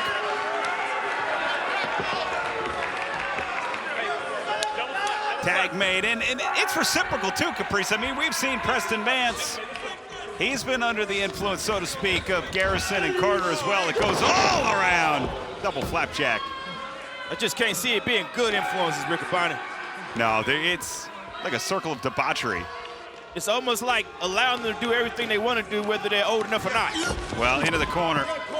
Charging in, maybe some parental influence would be helpful as Hologram now. Look, whoa! What? Is he? What? Big kick on Carter. Off the rope. Oh, jeez, the pump knee. Oh, my goodness. Took off the head of Carter with that spinning kick. Waistlock, standing switch. It's Carter now. Big German suplex. Hologram back to a table position. It's got to be difficult concentrating with all the ruckus. Whoa! On the outside, but on the inside. Spanish fly by Hologram. I thought you were going to say how difficult it is to concentrate with all those holograms running around you. You got to find out which one is the real one. You got to punch the one in the middle, Caprice. This Hologram makes the tag to Rhyno, Griff Garrison in. Two freshest men in the match. Big clothesline. Shoulder tackle drives Garrison down. Right now, Rhino's in the middle of the ring. My goodness. And that's the shoulder tackle into the corner. He likes to hit one or two of those before he goes for the big one. Uh-oh. Whoa! Belly to belly. Leg hook. Two. In the nick of time is Cole Carter there. And he needed to break that up. Garrison was in a bad way as Hologram now. Look at that, spinning Carter around. Pump kick catches Carter. Waistlock, half and half.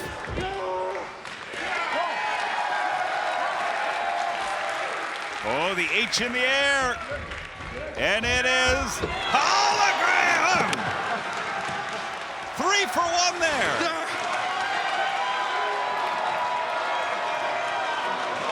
And Rhyno got not loopy there, Riccoboni. See him having a hard time to get to his feet. Oh, no. Garrison has that board. Oh, no. Misses with the pound. Gore! Hey, I remember what happened. I remember now. Gore! 2,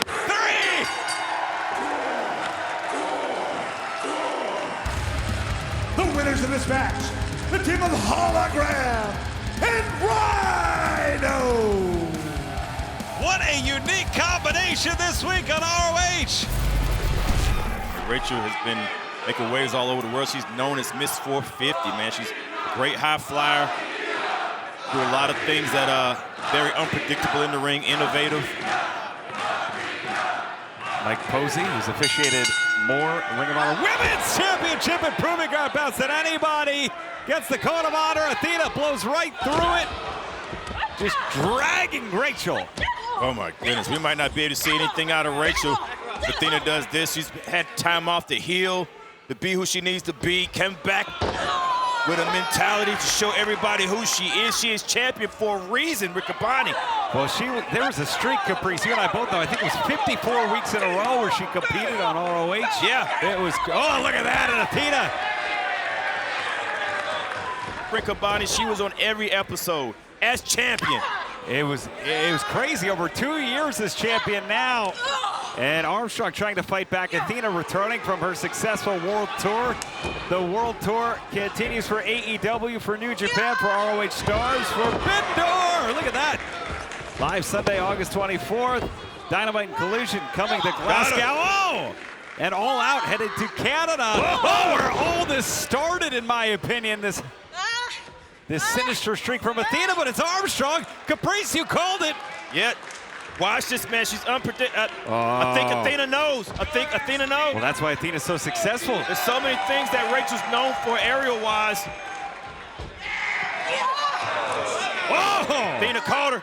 Athena caught her. And now driving Armstrong into the barricade. It's a bad thing to be on the outside of the ring with Athena. Athena will use every part of the ring as a weapon. Well, that LED board is out. Athena quite literally has turned off the lights. And Caprice, I talked about Toronto. That was a seminal and a pivotal match in the career of Athena. She had a world title shot in hand against Mercedes Martinez. She had an opponent who she just decided that was the night the flip switched.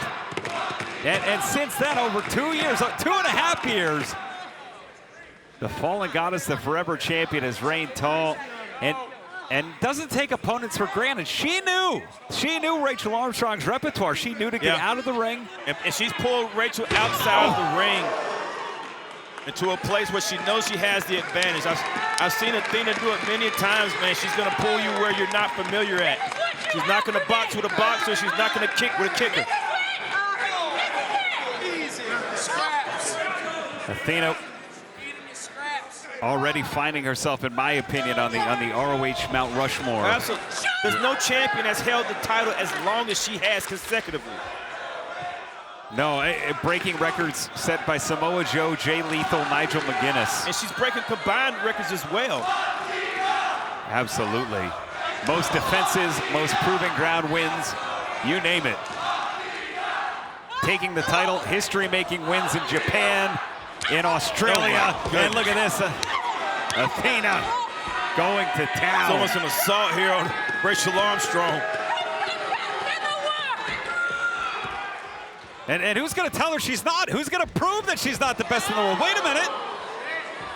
Armstrong. Athena back up. Stack. Look at that power. Oh, wow.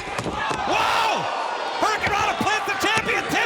Oh, she spiked her and almost got a 3. That's those fast twitch muscles of Rachel Armstrong I was talking about. Suplex. My goodness. Rachel landed on her head. Oh.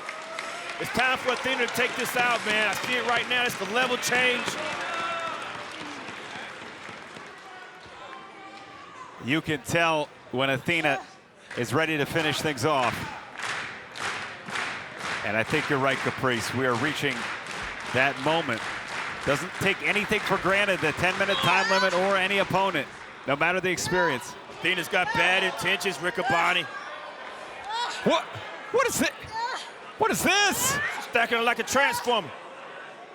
And we have not seen this out of the repertoire of Athena. As Armstrong fighting out of it. Fighting out of it, but Armstrong's going at home on the ropes, Riccaboni. This might put Armstrong in favor. That's a great point. As Armstrong now has her footing, second rope, all the way up top, looking for that 450. She might hit it. Can she hit it? Can Armstrong? She got it. And oh, goodness, nobody home. Look at the evil in the eyes of Athena. Front face lock, the wrist is clutched. Athena has Armstrong. Nowhere to go but down. Straight jacket powerbomb 2. That's it. The winner of this match, the Ring of Honor Women's World Champion, Athena. Wow, that's a calculated.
You're on the same side. Well, Taven and Bennett following the rules as of late. Top flight with some impressive. Watch out! We're kicking things off hot here. As of course, the grizzled young vets representing the United Kingdom, AEW New Japan Forbidden Door coming to the O2 in London live Sunday, August 24th. And AEW Dynamite and Collision, OVO Hydro making our Scotland debut. Tickets available now. It's an international affair. AEW All Out coming to the Scotiabank Arena. That's in beautiful Toronto, Canada. And that's Saturday, September 20th. As Taven! And no love lost between the Infantry and the Kingdom either, Caprice. The Infantry was the team that knocked off the Kingdom in the Proving Ground. Absolutely. You gotta remember stuff like that, and you know the Infantry knows that because you could have won up on somebody, especially when they're champions. Never forget it. Nice drop kick. Yeah, look at that. The great teamwork here. Darius into Dante. James Drake in trouble as Top Flight going to work. Big knee. Wow. God, these combinations from Top Flight. Dante with the cover gets the one. So hard to prepare for. And I'm curious with Mark Sterling getting the record expunge tag to Matt Taven here, why he thinks the premier athletes would jump ahead of the line against these teams, against the Dark Order, even against the Frat House. Well, here's my question, Riccaboni. Like, do they believe this? Even if it's knocked off, it says you didn't win, they know they lost. Well, I guess legally they're undefeated. Matt Taven with a beautiful drop kick.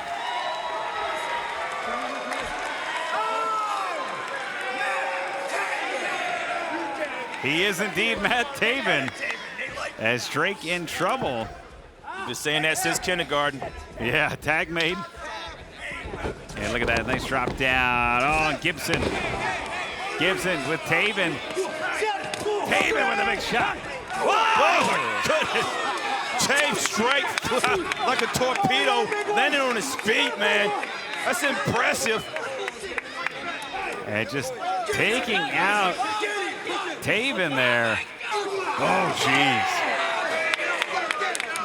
And these two teams, Grizzled Young Vets, Kingdom. Oh, Cravat. And Taven. Watch this, watch this, watch this. Oh. It's almost, I'm not used to seeing the Kingdom have more aggression put on them than they're putting out. Gibson putting on a great show in here. Certainly is. And now the arms, butterfly, fingers locked. Taven in a lot of trouble trying to swing those hips toward top flight, toward Mike Bennett. Shots to the midsection. Taven doing his best to escape, but it's Gibson holding on, man. Come on, fingertips. A tag made. James Drake in. Smart wrestling right there. You want to isolate your opponent. You want to keep away from the tag team partners as much as possible. Try to wear them down. Get a win over Taven. You just pinned a former Ring of Honor champion. Certainly two. Bandido's had quite a week in Mexico City. Fantastica Mania still to come on that great Mexican tour. What a night it was. Dynamite last night. A tag made. And, and look at this. Carly Bravo with the captain behind him. And this, I mean, the Infantry, the first team to really embarrass any of the champions, the first team ever in Tag Team Proving Ground to go the distance. Everybody, they are them. Well, inside leg, two. They certainly were, and they came within an eyelash of defeating the Kingdom for the tag team titles. And they said they was going to do it. And cap don't cap. Well, even more dangerous now.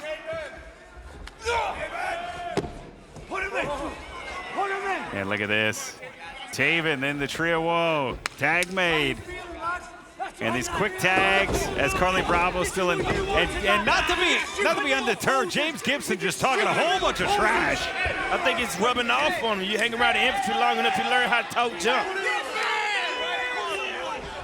Oh! Beautiful! Double drop kick in the corner. Leg hook, Carly Bravo, two. And I don't envy Mike Posey right now. Bad news of tattoos. I don't know what Carly Bravo's gonna do, man. So innovative and unpredictable. Stepping in, got those jabs coming. Oh, look at that, clearing away. Bennett in top flight. Taven with Bravo, tilt the whirl around, spinning heel kick. Wow, it's out of nowhere. That heel kick could catch you, man. I've been in the ring with Taven plenty of times, and you never see that coming. Oh, tag mate. Oh, and in cuts. Darius Martin. And the captain, Sean Dean Martin, clearing house now. The big right hands. Looking for the Irish whip. No, reversed. Caught into the atomic drop. Darius Martin. Oh! And it's Darius now. Wow! Step in, complete shot. Oh! Tell you what, Gibson in before the count even start, man. Shows that Gibson wants to win this match. Whoa! And Dante, look at this! Springboard, got it! But neither man the legal man. It's Carly Bravo. Whoa! Knee to the midsection there. Dante, look at that! Wow! Around the world! Oh, tag made, Mike Bennett in for the first time legally in this match. Coming in with a vengeance there. Nice got a new haircut in. Oh, look at this. Looks nice, I like it. You want some? Oh, you don't mess with a guy with that kind of hairstyle, Caprice. Absolutely. Caprice, that's not hair, that's just fuzz from the sweatshirt. Cool, man, because I thought he was looking like the missing link. Mike is the most genuine guy in the world, but if I saw him walking down the street, I would go to the other side. Tag made, Matt Taven in. Uh-oh. Ooh, the thrust. Whoa! Gibson caught. Yes, sir. Wow, Taven from Drake. Oh! Dante with the cannonball.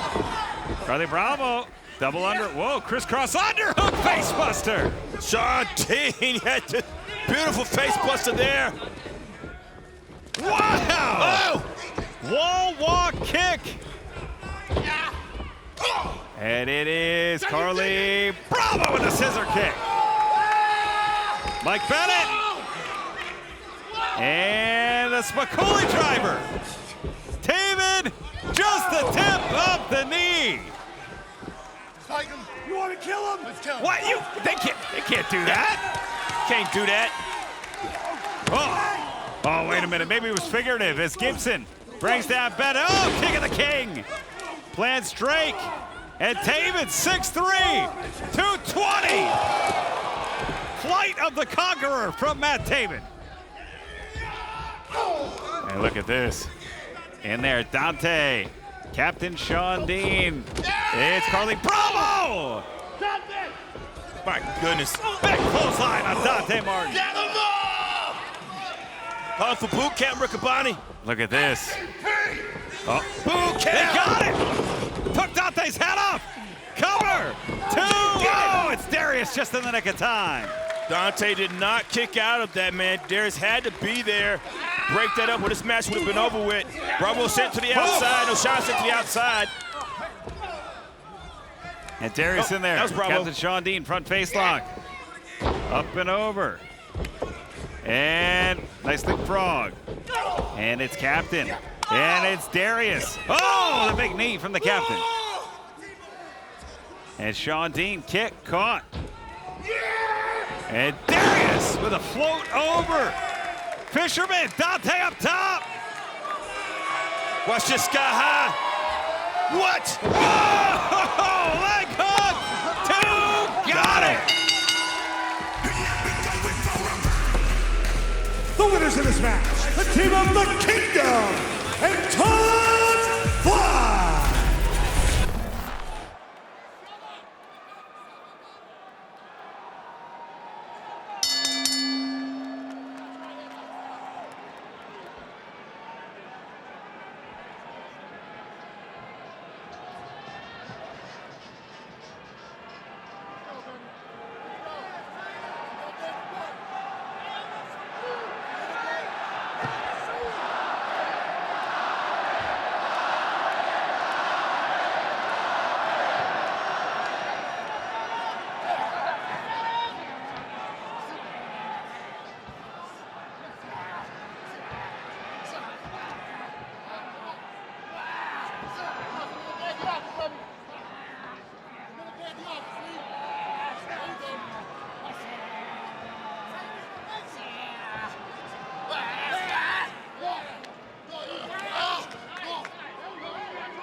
Multi-team, multi-man matches. I believe this is the first time these two teams are squaring off 2-on-2. Code of Honor adhered to. And these two teams, really a hallmark of Ring of Honor on Honor Club. Well, speaking of hallmark, let's think the Infantry. The Infantry was on the very first episode of Ring of Honor here. They've been down for our country and down for Ring of Honor since day one. That's right. A waist lock here, and going to start things off with Darius Martin. Oh, look at this. Cover. And the winner will advance. Wow! Nice snap headlock there. The winners of this bout, 1 week from tomorrow, Esports Arena, Arlington, Texas. They will challenge Dustin Rhodes and Sammy Guevara for the ROH World Tag Team titles. Checking him out, make sure he ain't busted lip or something. Captain Sean Dean. Of course, Dustin and Sammy Guevara, they won those championships almost 1 year ago to the day, closing in on a year. An unlikely tag team. The tag is made. It's Dante Martin in.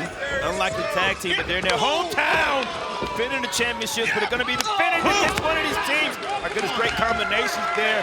Dante inside, forcing the tag to bring in Carly Bravo. Whoa, but a nice arm drag from Dante Martin and Dustin and Sammy. Dustin really has taken Sammy under his wing. Dustin and Sammy have taken the championships to Japan. to the Tokyo Dome. They've taken them to Australia. They've had successful defenses all around the world. Not only closing in on Ring of Honor records in length, but also setting new distance records in terms of how many countries they've defended in tag made. And they don't want this ride to end, Caprice. Absolutely, man. And when you say World Tag Team Champions, they've legitimized the world behind the championship. Well, look at this. It is top flight, the Martins. Darius now sending Captain. Take it off. Whoa! Martin! Where's Jada? He always did have a thing for her, huh? As Darius Martin has a thing for flying. Look at this, off the rope. Oh!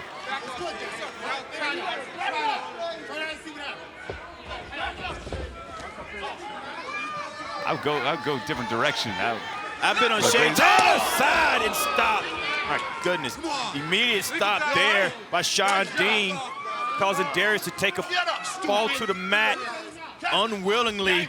Carly Bravo capitalizing on that, cutting the ring off at the same time. Very smart movement by Carly Bravo. Oh. And now going to work here. Only so much Stephon Smith can do. And tag made, and we've seen in these kind of #1 contender bouts and championship bouts, our referees, the rules are a little relaxed. Oh! They want these teams to settle it, especially when the stakes are this high. Cover. Tell you what, Rick, about this, when I saw the infantry at the beginning, there were little things they did that cost them the matches, but now it's the little things like the wrist control right here that Sean Dean has, and the way that Carly Bravo threw Darius Martin inside the ring, blocking off at the same time. Those are the little things that the infantry have improved on. They're a definite threat now for the tag team title. Ooh. And they've been so close before, as have Top Flight. It's Darius and Captain Sean Dean, the kidney punch there. Tag made, and I think it's been the physical and the mental improvements, especially aligning themselves with Shane Taylor, who's been one of the great TV champions. Times when you... All you need is the right support group, man, and that why. Why are you here? Watch this, Pete. Well, and we saw what they were willing to do last week on that vicious attack against Blue Panther after the match. One that Lee Moriarty didn't really participate in. He didn't participate. I wanted to stick that out, too, man. It shows the differences in Shane Taylor Promotions, man. You got different people, but they have different mindsets, and nobody's forced to do anything. Lee Moriarty choosing to show the respect.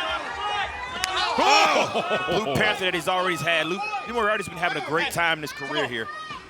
But right now, not having a great time. Darius Martin, who's trapped by Carly Bravo. The tag is made. Captain Sean Dean. Oh.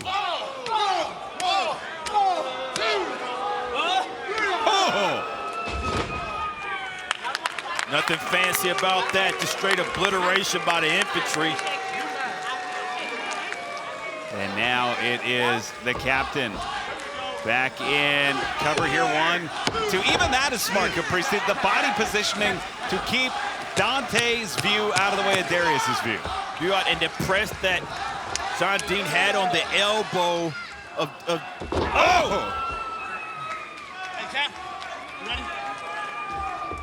The isolation is what's got me, man. They are keeping this ring cut off to perfection here. And sending the captain in, double boots. Bravo doesn't see it. Bravo doesn't know. No, Darius. He's got Sean Dean. Oh! 2 for 1. Yep. On the infantry. Bravo was that guard. Did not see what Darius did. Dante needs to get inside. And you hear Dante making the noise, getting the crowd energized. Darius locks eyes, makes the tag. Dante Martin now unloading on the captain Sean Dean. Ducks the clothesline. Dante, jumping knee. And a high knee there. Swing and a miss through the ropes. And Dante. Evasive. Nobody home. Springboard. Oh, cannonball. Like fireworks on the 4th of July, it's Top Flight exploding in the sky. The early Riccaboni. Early fireworks. Oh, look at that. Dante delivering. the shot at the Ring of Honor World Tag Team titles on the line. Dante leaving nothing to chance here. Top flight on the jetway.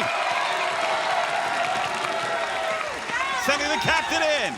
It's Dante Martin. Springboard. High cross body. Did you see that? Cover. Two, they're going to Super. I thought Dante punched Top Flight's ticket to Supercard there. Like he was saluting in the air or something. And Dante now stalking the captain. Waistlock here.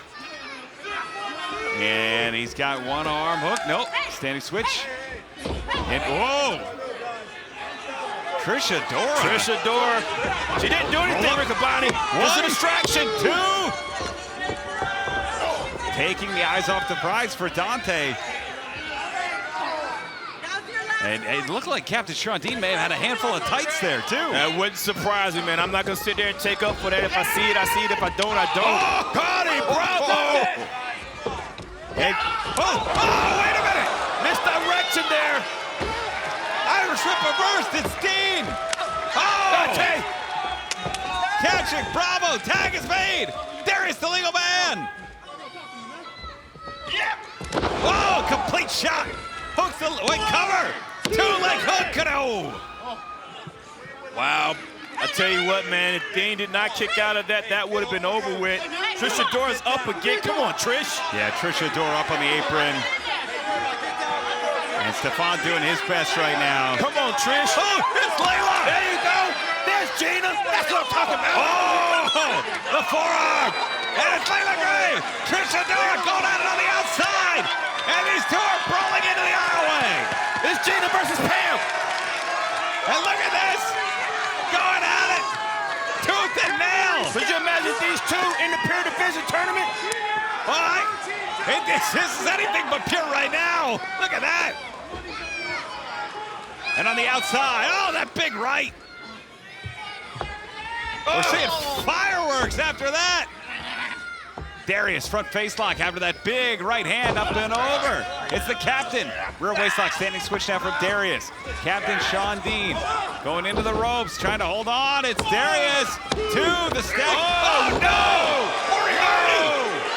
Moriarty planted Darius with the pure championship. Stefan did not see that. I don't even know if Sean Dean saw that. He just knows what's going on. Leg hooks. Two. Got him. Three. Okay. Wow. The winners of this match, the Infantry. The Von Erichs, in their own right, having the World Six-Man titles for almost a year. You're talking about heritage and lineage, man. Just the lineage of the Von Erichs and lineage of the Rhodes. Just so many years of professional wrestling in there. Experience and legacy. Well, and it's Guevara offering the code of honor and the single bicep of honor there for Nice, maybe. Ooh, Tony Nese on his knees. Yeah. That's a nice body, yeah. Shoot. Hey, Sammy's looking jacked. Yeah.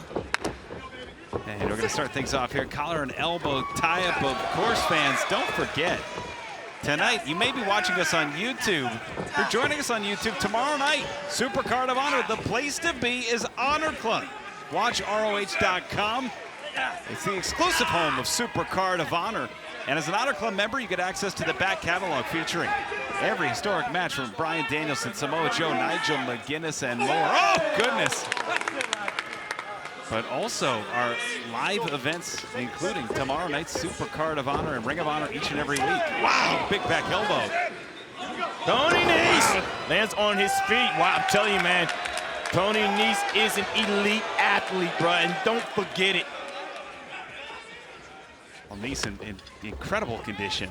Up and over, nice leapfrog there from Guevara. Guevara, whoa! Look at that, big drop kick. Lance Nese, pop, pop. A Spanish guy. Nice corkscrew drop kick there. Nobody does it like Guevara. Showing Nese that he has that athleticism as well. We're going to do a push-up contest. I mean, Riccaboni, you could beat this. I appreciate the sentiment, but I think Guevara could do 100. I think, don't even waste your time, Sammy. Sammy's got that nice. But this is a wrestling match, man. I think it's a setup. Yeah. Nice. Call the ambulance, but not for Guevara. Tag made. So we're seeing Marshall Von Erich, who wrestles barefoot like his father, the great Kevin Von Erich. Now into the corner. Oh, and just that we talked, you know, the barefooting. Just great positioning there by Nice to drive Von Erich into the corner. As one half of the Grizzled Young Vets in there. Zach Gibson. Oh! Gibson in the corner. You hear the rugged voice of the Natural. Yes. Whoa! Marshall calling for the cannonball here. And got it! Goodness. What a cannonball. Shot from the middle of the ring. And tag made. We're seeing Ross in for the first time now. Now into the corner. Gibson. It's Ross with a drop kick. Oh, man. Nice snapmare. Woo. Great continuity. Standing moonsault from Marshall. Tell you what, man, every time we see these Von Erichs, they're better and better. If that's even a thing that can happen, they're just so much smoother. Well, it's that experience growing. Tag made. Nice drop down there. Oh.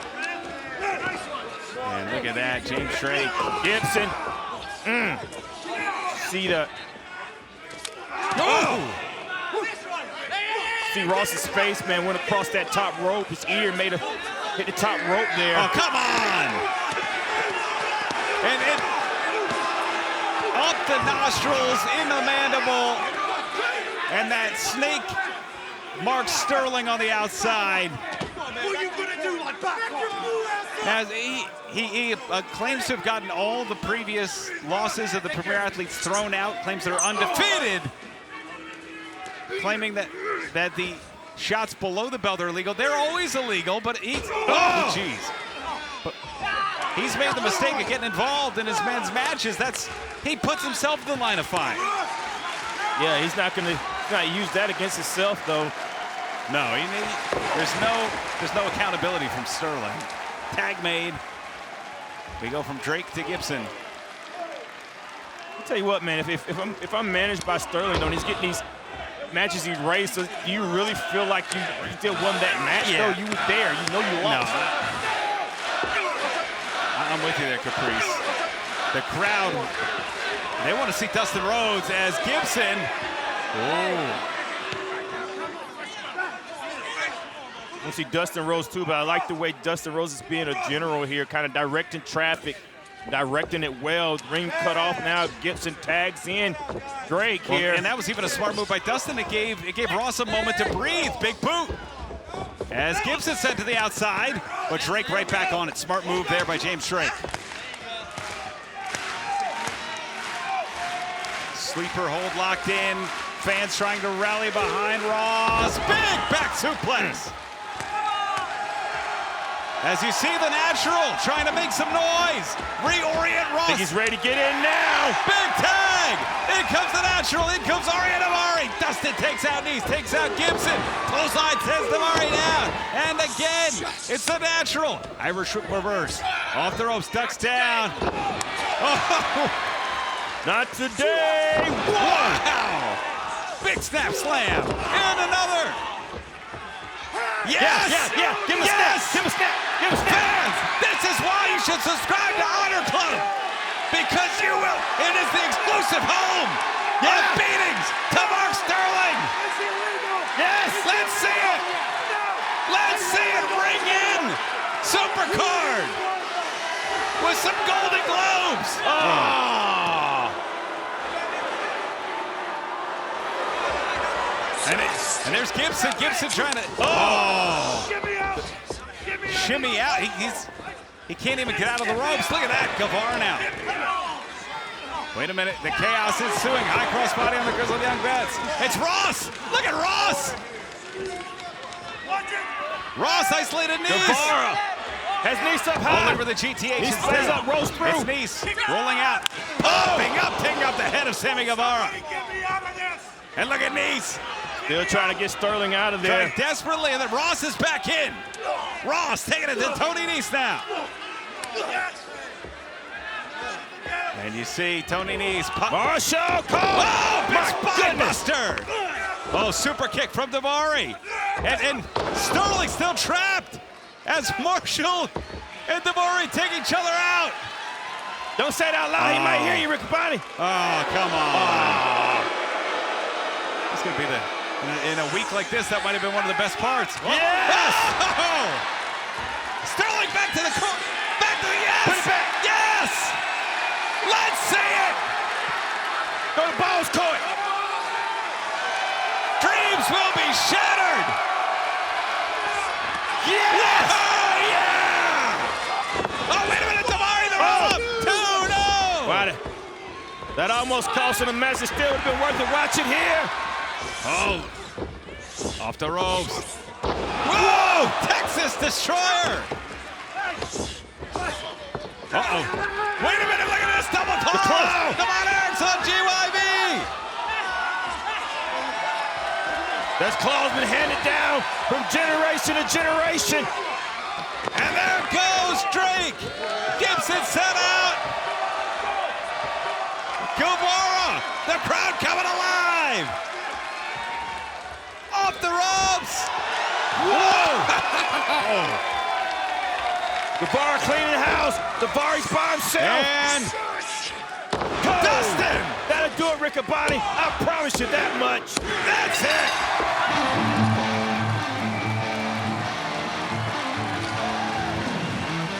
The winners of this match, the Sons of Texas! And Fat! Rishi and Hologram. Oh, I don't want no part of the code of honor. they're waving off the code of honor. Ooh, look at this. Even both men's movements so different, unique. And Helico is frustrating with his movements because it's like he could be right in front of you, but he's still hard to hold. The way he moves, you can have hold of him the way he slips out of movements and be in front of you and then behind you at the same time. It's unpredictable. You can't find somebody to train for to wrestle somebody like in Helico. Of course. Oh, wow. Oh. And Hechicero, no stranger to winning the big one. Former CMLL World Heavyweight Champion defeated Ultimo Guerrero to win that back in 2021. Had a number of huge defenses, including against Barbaro Cavernario, Euphoria, men we've seen on ROH. Hechicero rolling through. Look at this, the movement into the hammer lock and forcing on Helico to get to the rope. A smooth transition there, Hechicero, showing that underneath all of that, man, is still a great wrestler. And on Helico, checking in with Serpentico on the outside. I think something like that is dangerous. Dangerous combination, man. Someone that's willing to do anything and has everything already, man. This is a dangerous competitor for someone like Bandido. Oh, absolutely. And on Helico, hyperextending the arm. You see the hip positioning, so smart is Hechicero. Yeah. Now those legs are grapevine here. Whoa! And look at that. Sending on Helico back to the ropes. That's what I mean by these movements here. A lot of times Bandido's advantage is being a luchador and being a champion. A lot of people that Bandido's had to face, you have to get past that luchador experience. And when you have a luchador as champion, that's an advantage. But now you have a well-versed luchador that's winning your championship. It's a hard contendership. Greco-Roman knuckle lock here. And let's talk about the treachery of the Don Callis family. Of course, Takeshita trying to get it done. Rocky Romero shoulder tackle. It tried to make himself known in that title bout as well. I think Rocky he did. Yeah. Takeshita made himself known very well. That was a great match, probably one of the greatest matches in Ring of Honor history. And of course, Rocky, two there. Rocky trying to get himself involved. Lateral press, gets a one. And how dangerous is Hechicero going to be if Rocky is the man at ringside should Hechicero get a title shot? You're right, man. And Rocky, one that is very familiar with championships, man. Probably the right man to have in your corner. Ooh. So cool, man. Oh, ducks down. Look at this on Helico. I would think the Don Callis family probably looking for some revenge. I mean, that was a match that Keshta looked like he had won. Oh, look at that. Just hanging it. Here's the thing with that, man. When you have somebody that in your family, in your faction that has wrestled a champion, when they came out on the losing end, you have study material and you have somebody to talk to. Look at Rocky. To say, hey, when you do this, don't do it this way. Watch this way. You seem like you lean to his left a little bit. Watch out for that. Oh! You have great advice in your corner for planning and fighting somebody like Bandido. And Serpentico egging on the crowd as Hechicero with Angelico right where he wants him. Heavy hands from Hechicero.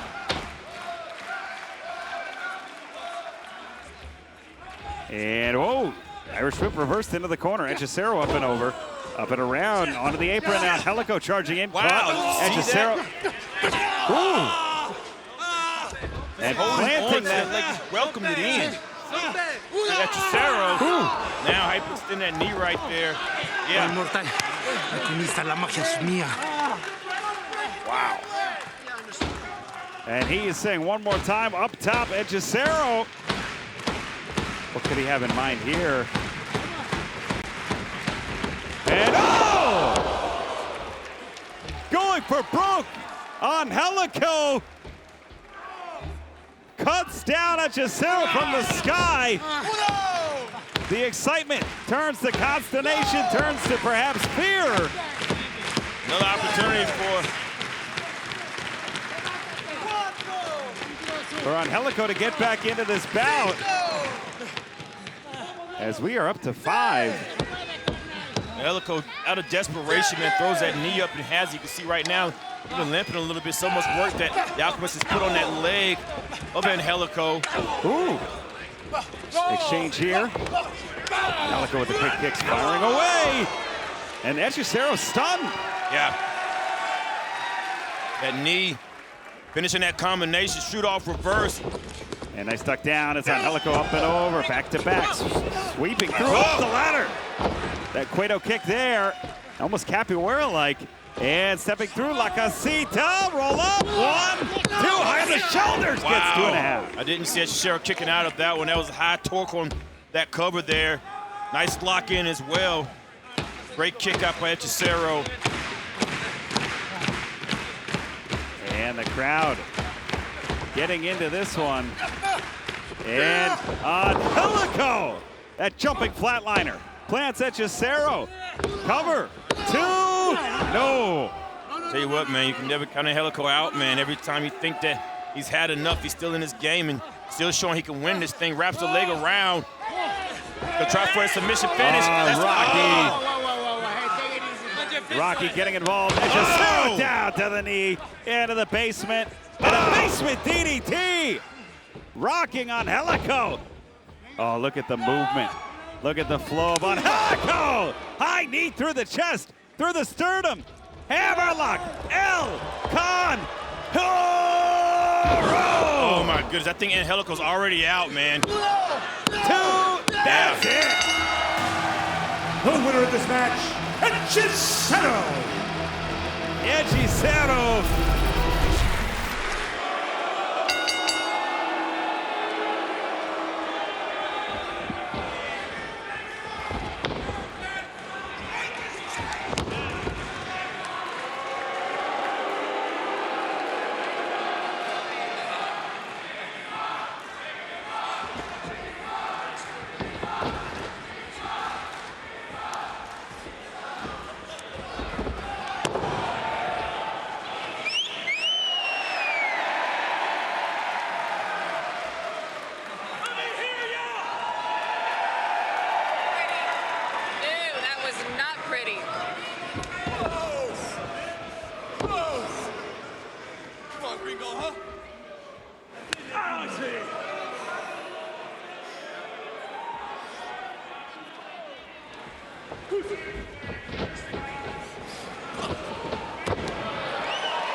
Above his head for Chicago to see. Coming off some huge title defenses, including against Dralistico, Mascara Dorado and Arena Mexico, Global Wars Mexico, and Konosuke Takeshita back at Supercard of Honor. Undefeated in Honor Club. Woo! Has a great record of death before dishonor, including defending the world title the last time we were at the 2300 Arena. Can he make it to August 29th with title in hand?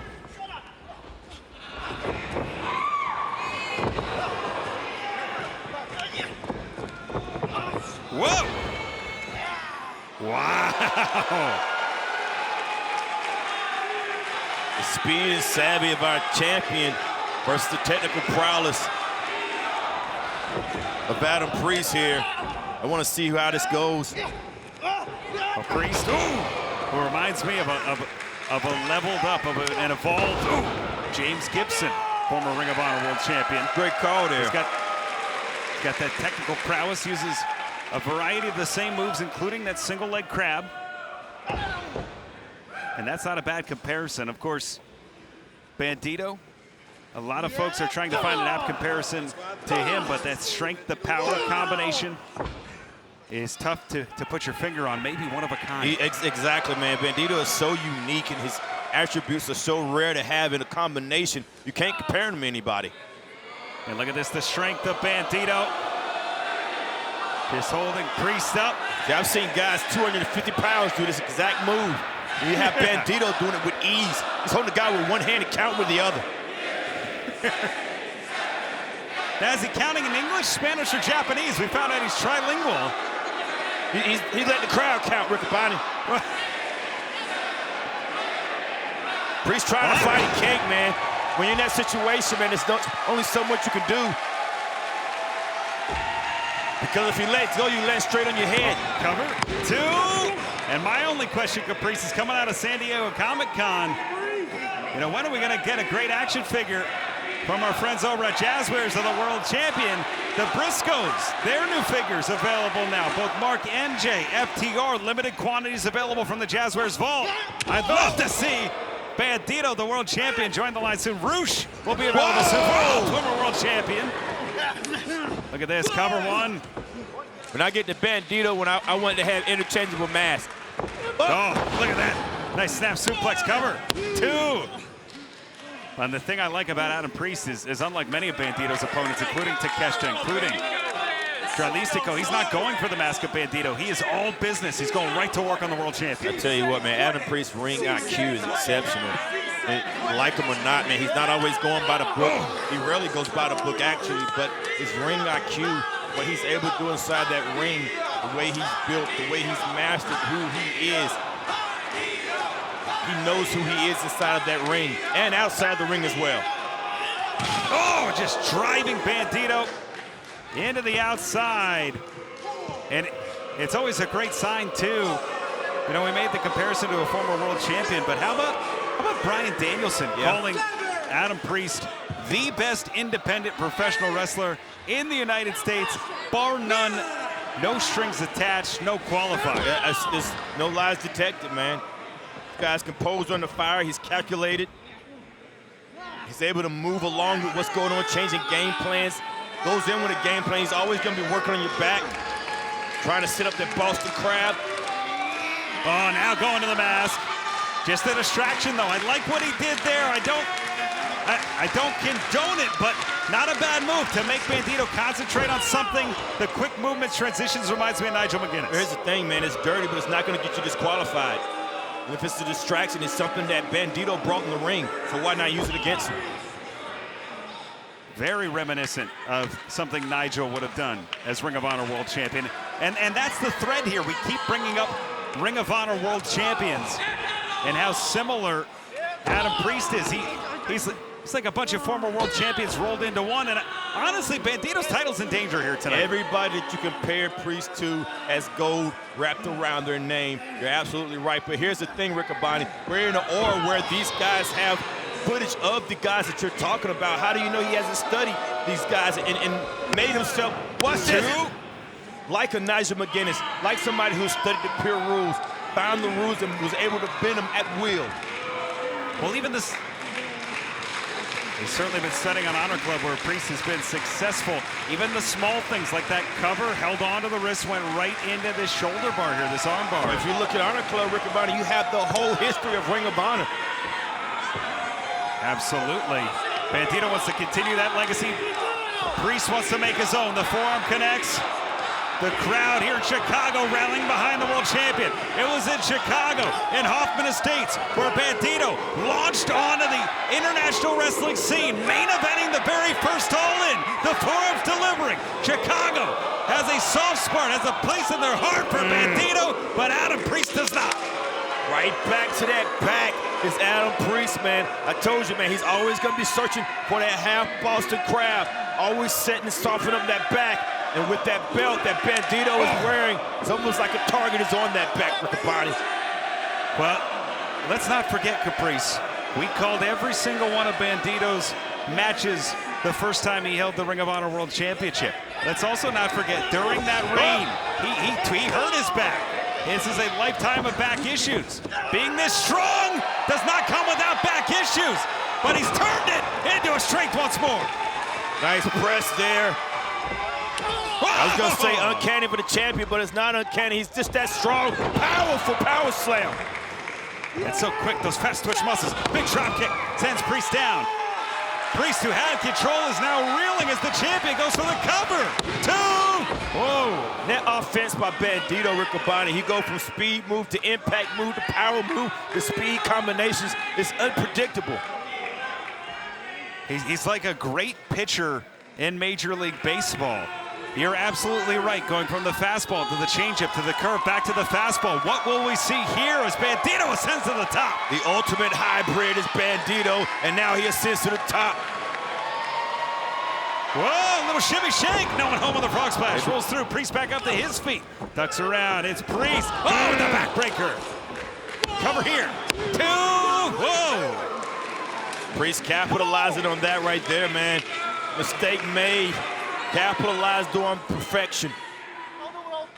You're not it. Beat. Priest. And Priest trying to get inside the head of Bandido. Well, that's one thing that's almost been impenetrable with Riccoboni, is that's the head of Bandido. People have counted Bandido out so many times and trying to get inside his head. It hasn't worked. Ooh. The best thing he's doing is staying on the body of Bandido. That is working right now. These suplexes going right to the back. Absolutely. And now giving it right to Bandido. Oh, look at that. It's Bandido reversing that third suplex. That condescending tribute to Eddie Guerrero reversed. Yeah. And it's Bandido with maybe perhaps a more genuine tribute. He blocked that with heart and instinct, and Bandido might have woken Bandido up as well. The champion's furious right now. Off the ropes, Bandido catches Priest. Has him up, the challenger. Succumbs to the X-knee. That's the precursor, Riccoboni. Certainly is. Priest out on his feet. Going to the ropes. Wait a minute. Priest has no idea. Priest might be writing his own death warrant. The dealer. The car. Oh, back up to his feet. Oh! Chop block. Takes out the knee. Oh, half grab. All the work that Priest has done to the back, and now chop block on the knee. A perfect setup for this Boston Crab here, Riccoboni.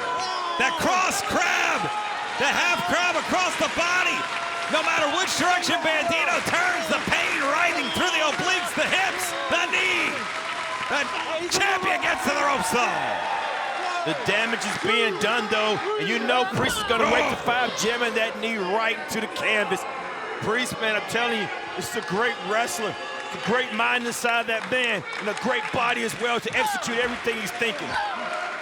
And now those shots to the lower back, protected by that weight belt in some regards, but exposed to the kicks. Bandido face down. What does Priest have in mind here? Whatever he wants to do, I think he's going to try a frog splash to the back of Bandido and locking that Boston Crab again. That's just from the matches I've seen. Whoa! Diving through, no one home. Priest popped up, caught! Pop-up cutter! Pop-up cutter! He threw Priest to the ceiling. Oh! Shining Wizard from the Most Wanted. To the center of the ring. Bandido all the way back up.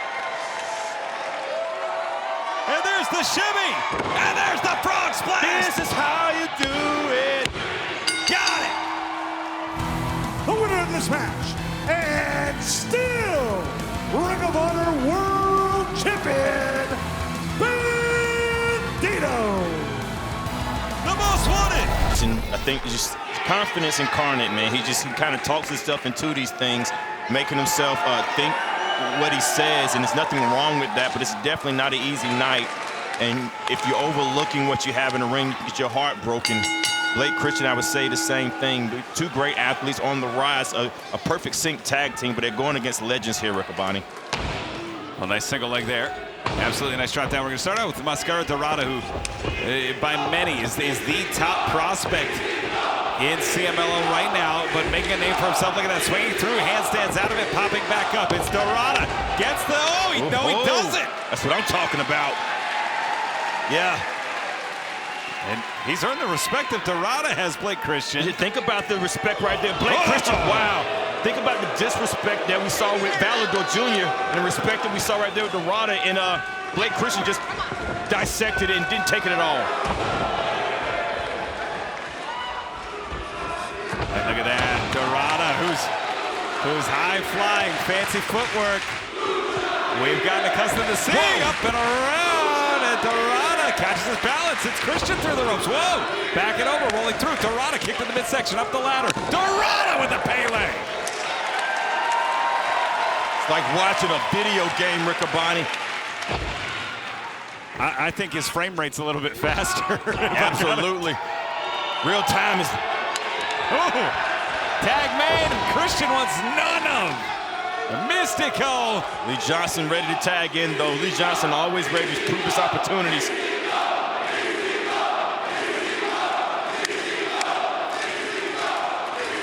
And this crowd, Lee Johnson going nose to nose. I love it, man. It's confidence, man. You can't take away confidence, but you have to prove it. And what I'm going to see right now, if Lee Johnson can prove his confidence that he's walking aside the ring with against a walking legend, Mystico.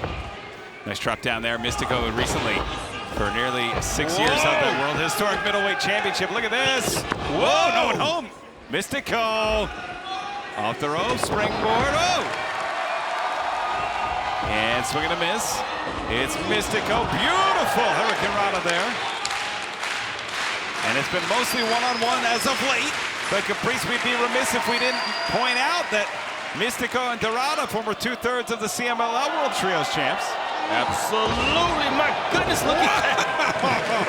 Whirlwind arm drag. Yeah, tag made. And this continuity that these two formed as 2/3 of the trios champs in CMLL. Nice trip there. And it's Dorado off the ropes. Oh! Down in the basement, delivering it to the face of Johnson. Up and out goes Christian. Then Christian went head over heels, across the top rope, could have caused an injury, but his balance saved him on that one. I think we're getting ready to see something fantastic, Riccaboni. And don't adjust your speakers. We went from mono to stereo. And double back elbows. Able to adjust to what just happened, the blink of an eye. Most minds come with wit, but that's a body built with wit, able to adjust seamlessly. Now we're seeing it. Wow! Shoulders driven through the sternums of Johnson and Christian. High risk paying off. You can see right there on Dorado may have tweaked his knee a little bit. These high risks come with the price. And now sending Johnson in. Dorado just stalking. Big shotty here. Looking for the Irish whip. Off the ropes. Tag made. Christian. I don't know if Dorado has any idea that Blake Christian is the legal man. If he didn't know, he knows now. And look at Johnson right there. That is the intelligence. Not letting Dorado rest. Tell you what, man. Blake Christian and Lee Johnson click as a team. They work well together as a team, and they're a great unit together, man. It's young guys, man. As soon as they started teaming, they became a threat to the tag team division. And think about Blake Christian, the singles role he's on. Yeah. Recently defeating former world champion Jay Lethal. Defeating Jimmy Jacobs, former 5-time world tag team champion. He's doing it in the singles and the tag division, Caprice. Absolutely, doing it on both sets. But with Blake Christian and Lee Johnson together, man, they have great chemistry. You can't buy chemistry, Riccaboni. You either have it or you don't. Oh! Nice drop kick, nice stack. 2. And as we heard earlier, Caprice, they are fixated. They are head on to those ROH World Tag Team titles. It might not be a better time to target those. Yeah, you're right. We're going to try and get some more information. Yeah, we don't know what's going on with the tag team titles, those 6-man tag team titles, so it is a great call for Blake Christian. and Lee Johnson, but they have to get past this duo first to prove themselves.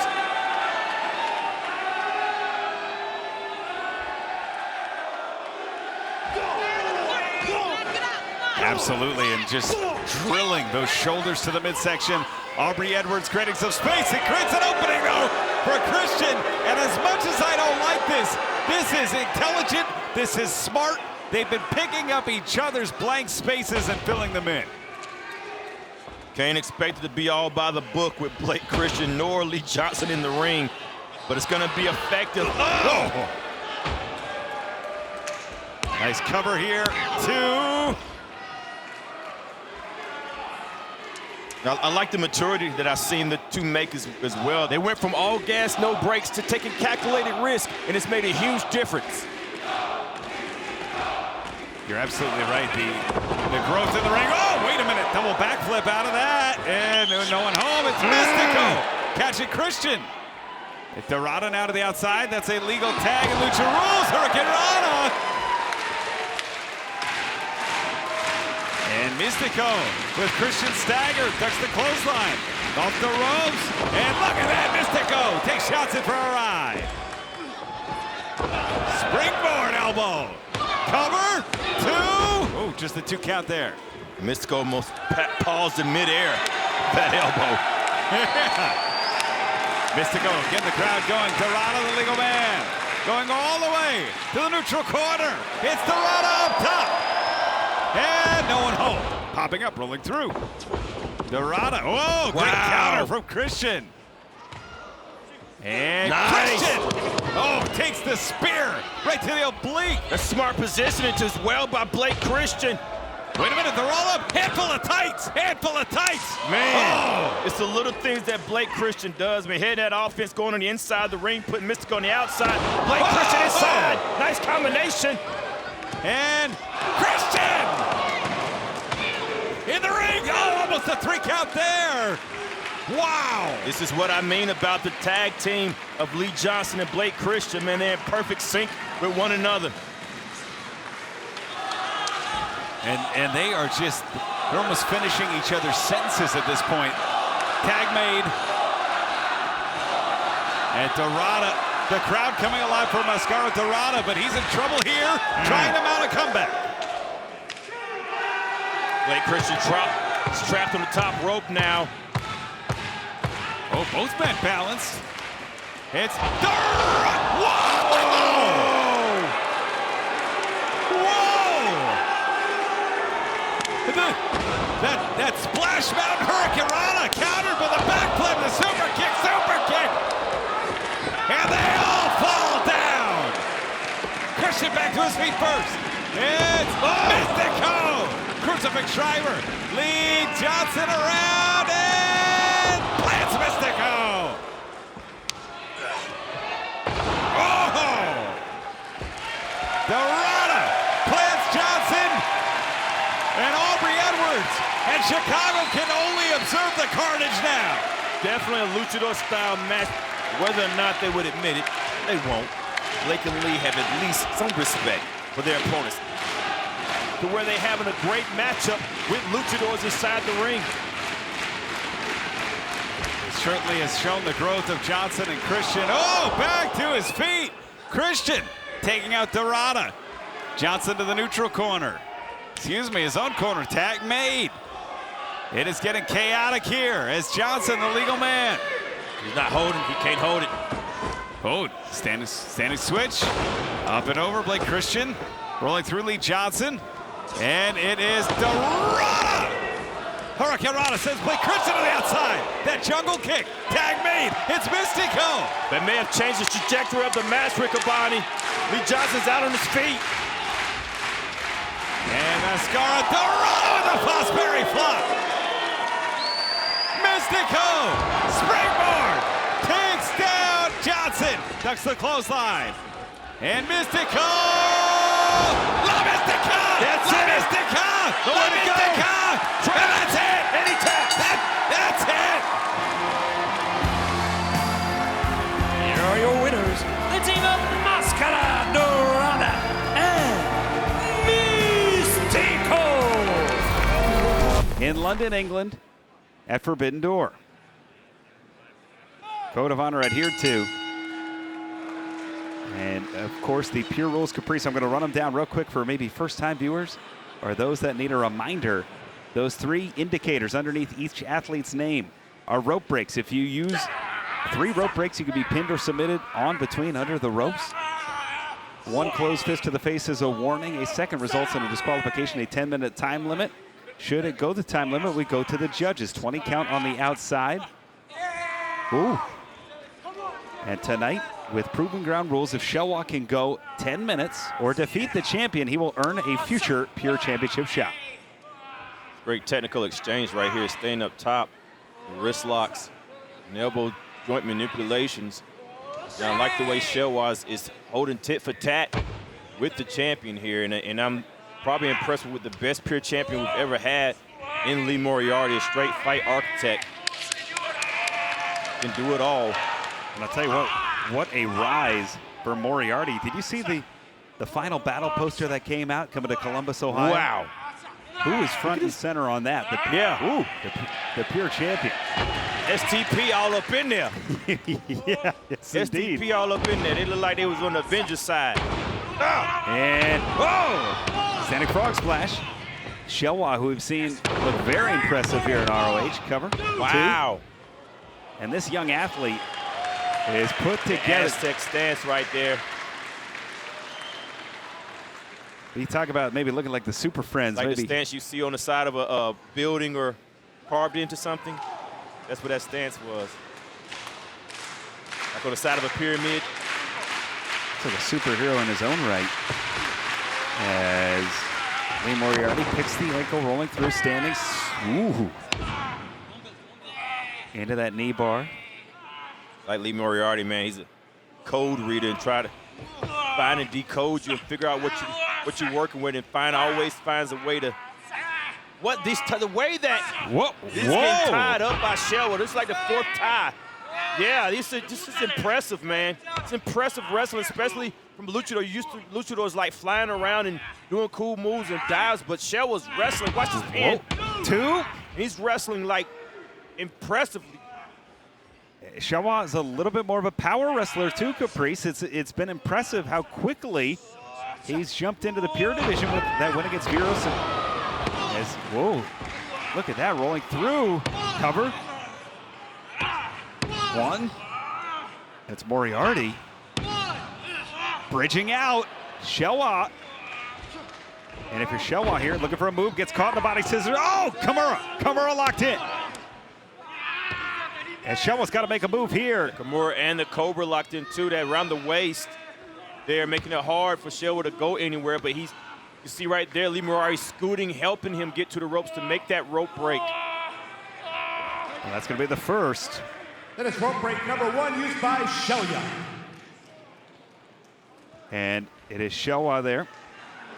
Oh, and Moriarty, a little big for his britches here, maybe. It's that confidence, man. You've been a champion more than anybody else has been champion. You can show a little confidence. Yeah. Well, the Colorado type it at the side headlock. We mentioned the final. Even the best champion couldn't prove him wrong. That's right. Last year at Final Battle, the surprise entrant was at the time the greatest Pure champion of all time, Nigel McGuinness. Now people are putting Lee Moriarty's name in that conversation based on the reign he's having here. Ooh. But Moriarty's defeated him. He will face him on Collision. Another tie-up, man. As part of that technical spectacle. And the tie-up trap. You're right, Caprice. Wow. The 4th time that Moriarty's been tied in a knot. The pretzel. But the Aztec wrestler himself, Shaw, was having a great performance here. And the thing Moriarty's got to worry about now, if I'm him, Moriarty could wrestle for an hour, go to the ropes. That is rope break number 1 used by Lee Moriarty. But in the Pure rules, it changes a little bit. The time limit, if it goes to the time limit, it is just as good as earning a title shot in the Pure rules proving ground. Woo! Yeah, you're right. You're right. So Moriarty, if I'm him, you know, these 20-minute strategies that he's deployed against McGinnis, against other wrestlers, might not work here against Showa. With that said, we're already at the halfway point. Well, here's the thing with Showa, doing these multiple moves that you're sitting in, with Showa doing these multiple moves, these submission moves, they waste time. They hold time. You're holding that opponent down in a move, wearing them down. So it works in Showa's favor. Oh, and that arm pump. Maybe dislocates that shoulder a little bit of Showa. And, oh, flying forearm. Springboard style from Taiga style. Lateral press, 2. 2 count there. I love Moriarty just hanging onto a body part out of pinfalls. Trying to find a way to tie up. Showa himself have his own version of it. Oh my Anything goodness, you can do, I can do better. And now that piriforma position into the front face lock trap. Moriarty, oh, that's got to wrench the knee. That's beautiful. That knee's going left to right. Yeah. Oh. Second rope break. That is rope break number 2, used by Showa. And Showa now down to just 1 rope break. And he showed a great understanding and proficiency of the rules in his Pure Rules debut, his ROH debut. But it didn't get to the danger zone. It didn't get down to all rope breaks being exhausted. Beautiful arm drag there. Showa! Nice Tilt-a-whirl backbreaker. Breaker. My goodness. Cover, 2. 2 count there. And Showa, much like Moriarty, hanging onto a body part immediately after a pinfall. Now, hammerlock, trapping the arm, looking for the ankles. Ooh, into the high stretch, 2. Man, this is an instant classic, man. Just watching these two wrestle, these moves for moves, holds for hold. These are wrestling moves you hadn't seen in a long time. Just watching is just like 10 great submission moves. Oh, an inside cloverleaf here, putting pressure on the neck of Moriarty. That is rope break number 2, used by Lee Moriarty. Some advanced strategy there from Showa. Right. That's what I'm saying, man. And then he's so composed as well. Just lured the champ into that second rope break. Ooh. Popping the arm off. And Moriarty now, straight jacket. Ooh! Into the fang! And the Border City stretch. Border City stretch locked in here, Caprice. Nowhere to go. Nice way to slide out, though. Nice way to slide out. Great thinking by Showa. Thinking off his feet. And he's just, it's like you have to know these moves to be able to reverse them. And that elbow to the spine, man, that's painful. And we are under 2 minutes as Showa, the strength. Look at the strength of this luchador. Look at this. This Aztec warrior. Look at this. And Moriarty able to slink through. Cover, 2. Showa looking for the ropes, couldn't get him. Able to duck that shoulder out, though. And we are approaching 90 seconds. And if you're Showa, you gotta think you're close. You gotta maybe just try and slow things down. If you're Moriarty, you gotta win and get Showa out of the proving ground. This has been a great match. I mean, this is a technical spectacle right here. It certainly is. A little preview of what we'll see on Collision as Moriarty and Showa going blow for blow. Going blow for blow, but I don't know if they're realizing the time. You're right, Rick Abani. Moriarty has to do something and do something fast. And we are under a minute.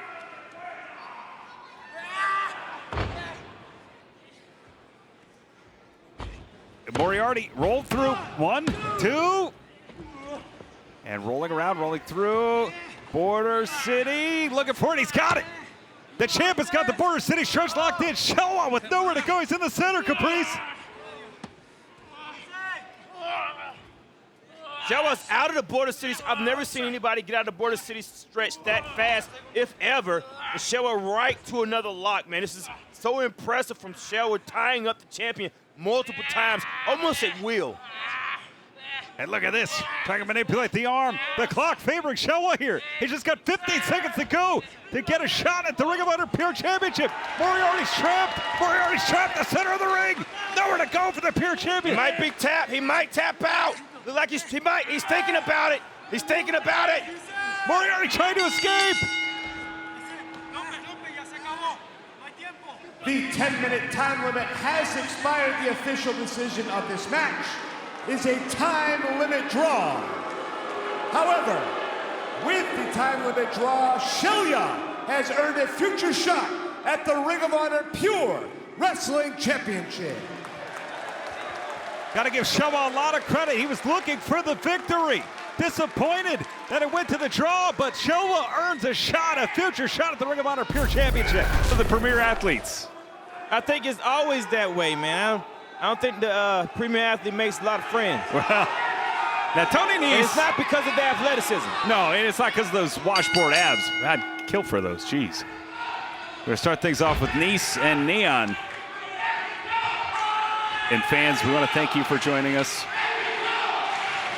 on our YouTube spectacular here tonight. Very special edition. This is just a taste of what fans see each and every week, every Thursday on Honor Club. Of course, 2 weeks from tonight, Honor Club exclusive Death Before Dishonor, one of the biggest events of the year for ROH. And with Honor Club, you get the entire back catalog featuring legendary bouts from wrestlers like Bryan Danielson, Samoa Joe, Jay Lethal, Adam Cole, you name it. Right now, early start, man. I like Neon keeping it low, but you got Tony Nese in the ring, and Tony Nese is a great technical wrestler. It's kind of like playing inside of his game. If you give Tony Nese the time, he's going to come out on top every time, especially when you're just wrestling. The finesse that Tony Nese has is unmatchable. Absolutely, look at this It makes Neon. hard things look so simple. Oh, nice wrist lock, but it's Nese going for the mask here. We talked about this. No direct penalty in ROH for going for the mask of your opponent. And it's always a distraction, especially with the luchadors, man. They're trying to keep their identity.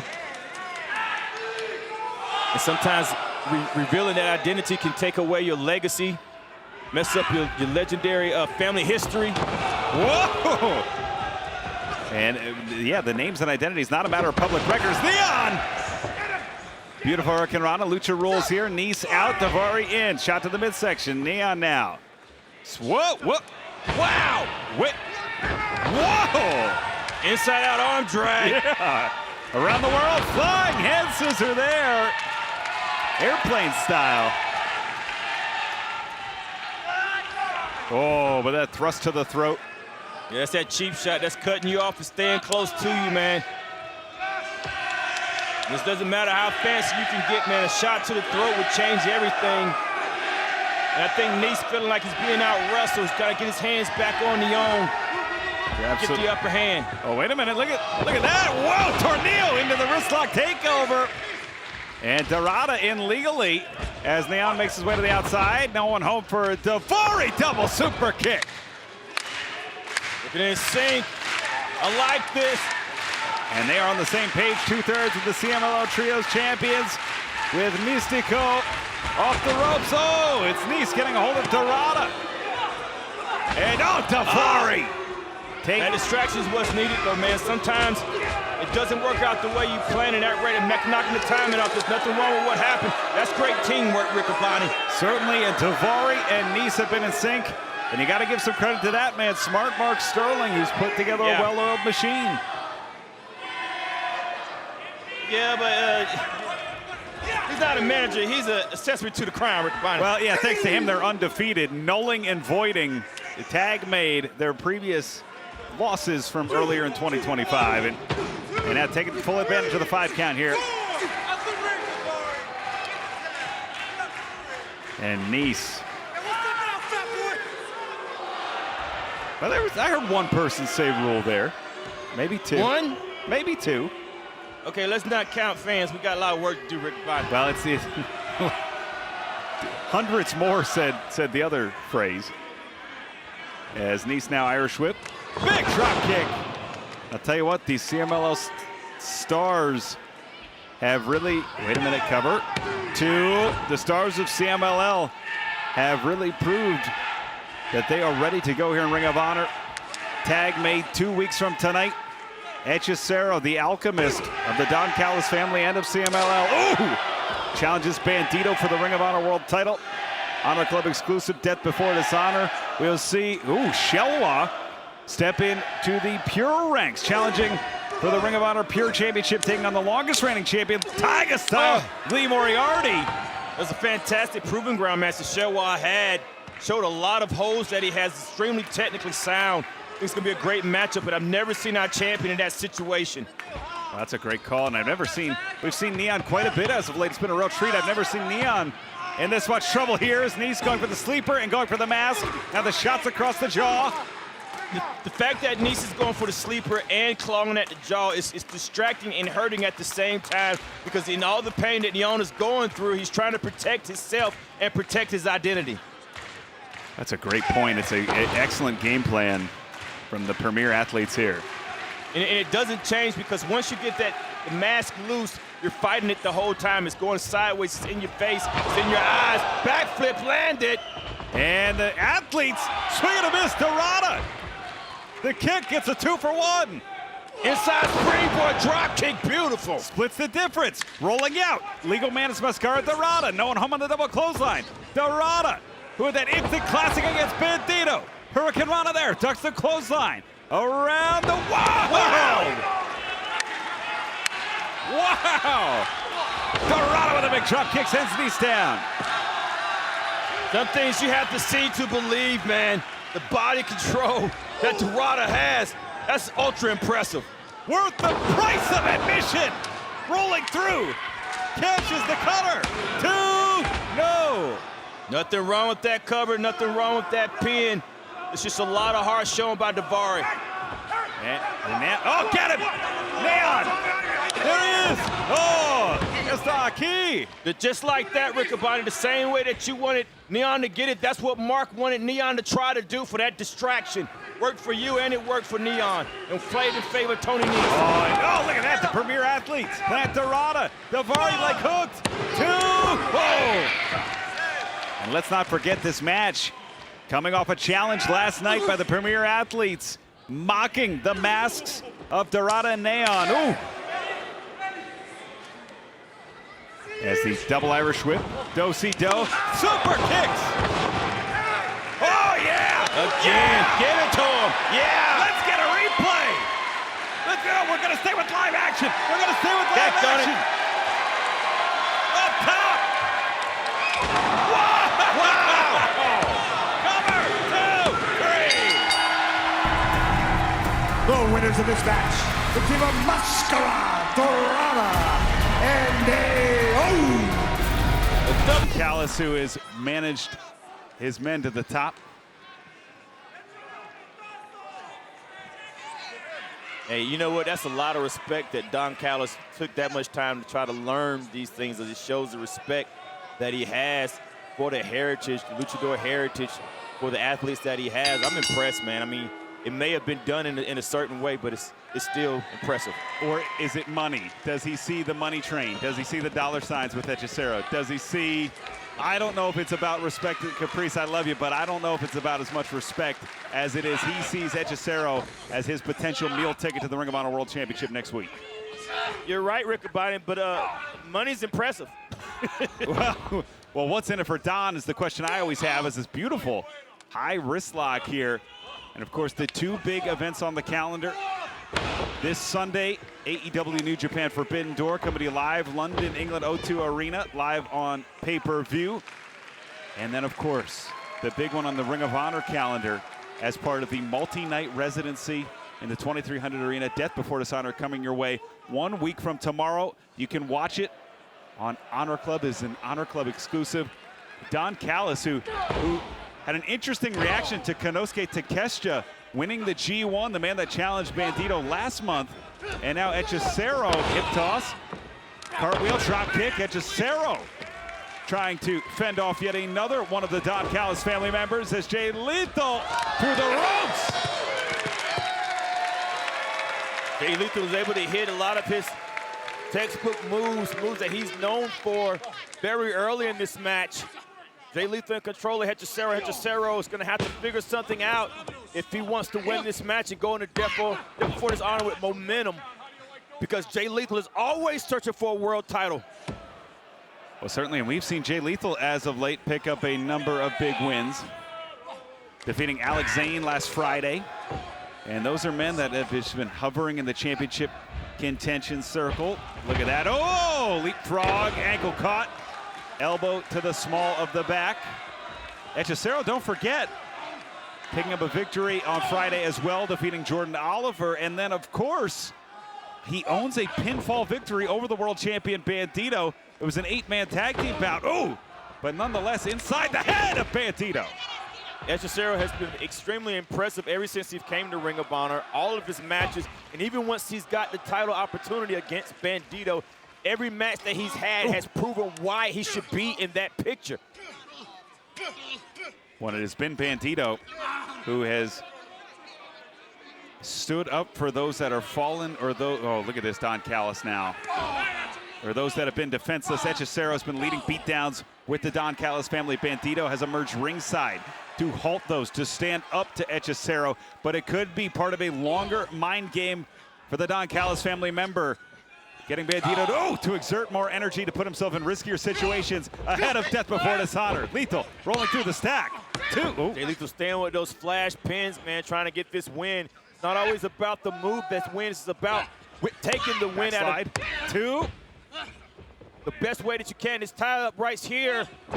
Oh, La Maestro, 1, 2. Oh, smart move by Hechicero, drop kick in the knee. Oh, low DDT. And Hechicero inside leg hooked. 2. Whoa, and Lethal is in trouble. You rarely see Lethal in this much trouble, even with a caliber of athlete like Hechicero. Oh, that powerful Lucha. Look at this choke. Look at Don Callis. Oh, come on. Caught with his hand in the cookie jar. And Hechicero trying to explain it away. What? Yeah. Yes! Good for you, Aubrey.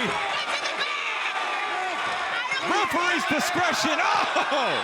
Hit the road, Don. And don't you come back no more, no more, no more. And Hechicero beside himself. Yeah, he's going to have to try to win this match by himself. He's facing the franchise. Ooh. And now the Irish whip. Wrist held onto Jay Lethal. And these jabs. Oh, blocked. And another. Wow.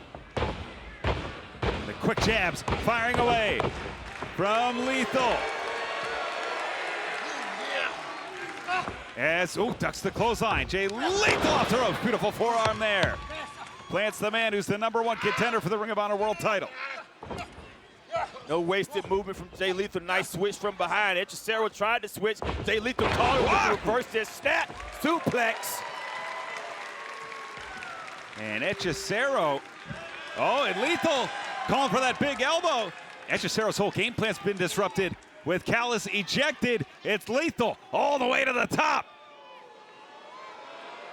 Lethal with Hail to the no. Oh, caught. Put a little Ric Flair drip on it now. Wait a minute, inside cradle. Whoa. 1, 2. Wow. Oh, almost a 3 count there. Hechicero caught. It's Lethal. Combination. Yo, bing, bang. Leg hook cover. 2. No. Tell you what, man, the Alchemist is having a bad chemical reaction to Jay Lethal. And who wouldn't? This man, perhaps the greatest Ring of Honor champion of all time, a man who knows what it takes to go into Death Before Dishonor and leave as Ring of Honor World Champion. Now looking, calling for the Lethal in. Staggers Hechicero. Lethal and caught. Caught Hechicero. Club to the back. Off the ropes. It's Hechicero. Beautiful. Wow. Head scissor driver. Plants the former world champion.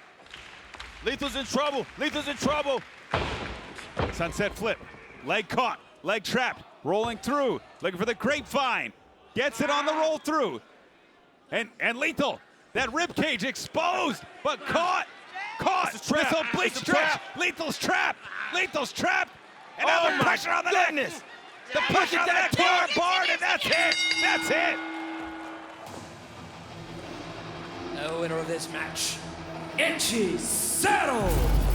For 10 years, as of November, if I'm correct. And it really was CMLL's Trios Championships that inspired Ring of Honor's World Six-Man Tag Team titles. Yeah. Tell you what, at Lucha rules, though, man, it's a big deal. It means that you don't have to tag. If one man leaves the ring, the other can just come in. And you can use those rules for your advantage if you're not confident in them. So I want to see what Priest and the Workhorsemen have to do to keep up with this. That's a great call, Caprice. We're going to see Anthony Henry, Mystico, code of honor, but immediately the kick to the midsection, and we are off here in this huge trios bout. But that's one way to keep up. Oh. And look at this, the clubbing forearm there. The double team, and of course a hallmark of Lucha rules, a little bit of relaxed rules about the ins and outs. Because you can anticipate a tag, so the referee isn't necessarily looking to send out the partner right away. Wow, wow! Great display of agility there. And there's an example as Mascara Dorado enters the ring anticipating the tag. It gets it, whoa! Beautiful Hurricane Rana there. And in comes Neon with a flying head scissors sending Henry out. Adam Priest, the legal man. Mystico, maybe the legal man at this point. I believe he is. Climbing the ropes. I'm so glad I'm not Aubrey. Mystico! Well, I thought Adam Priest was going to get in and take care of business. He said he's well-versed in luchador. Well, you know why I feel bad for Aubrey? Because she doesn't have our point of view to see this action right now. Oh, goodness. And the fans were beginning to take to their feet to see the El Sky team, the CMLL World Trios champs, take to the sky. But it was Henry, it was Priest, it was JD Drake stopping that. Yeah, the Workhorsemen, they don't get paid by the hour. As Neon in the wrong part of town with three dangerous men. Neon swinging a miss. Priest, and he's got Neon trapped. Wow. Oh, and Henry dumps Tell you what, Neon over. Adam Priest is dirty, man. He's dirty and cynical. He just does what he wants to do, and he's very good at it. Oh, right into the shoulder. Pop and, up. oh, just clobbering Neon. Another team right here that could be six-man tag champions. Oh, absolutely. I think either of these teams cover here. 1, 2. Can you imagine if Sky Team was CMLL Trios champion and Ring of Honor six-man tag champions at the same time? Well, that'd be incredible. Tag made as Henry in here. And I could just as easily see the Workhorsemen stepping in with Von Erickson, whomever they choose, at any given point. But really, we talked about this match in terms of CMLL stakes. This match has some heavy Ring of Honor stakes as well. Absolutely.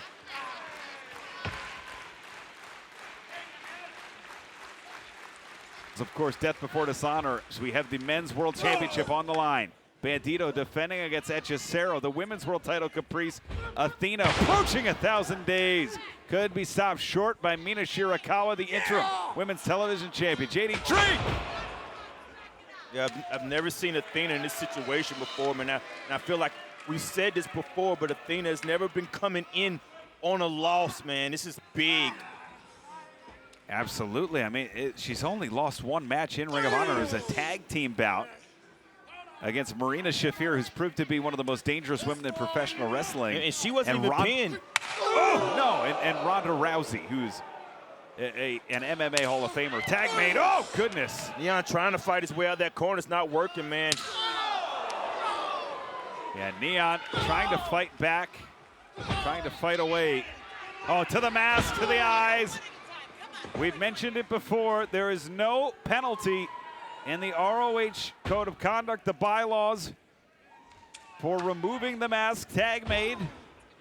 Adam Priest may be the best tag team partner for the Workhorsemen. They work so well together.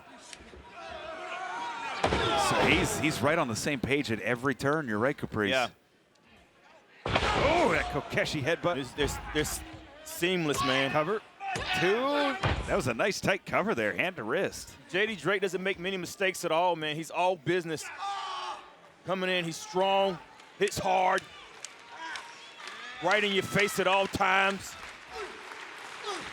And now shot to the midsection. Oh, open hand. And another. It's Neon. Oh, back to the mask, the eyes, tag made, Anthony Henry. And it's Henry. Oh, goodness. Oh.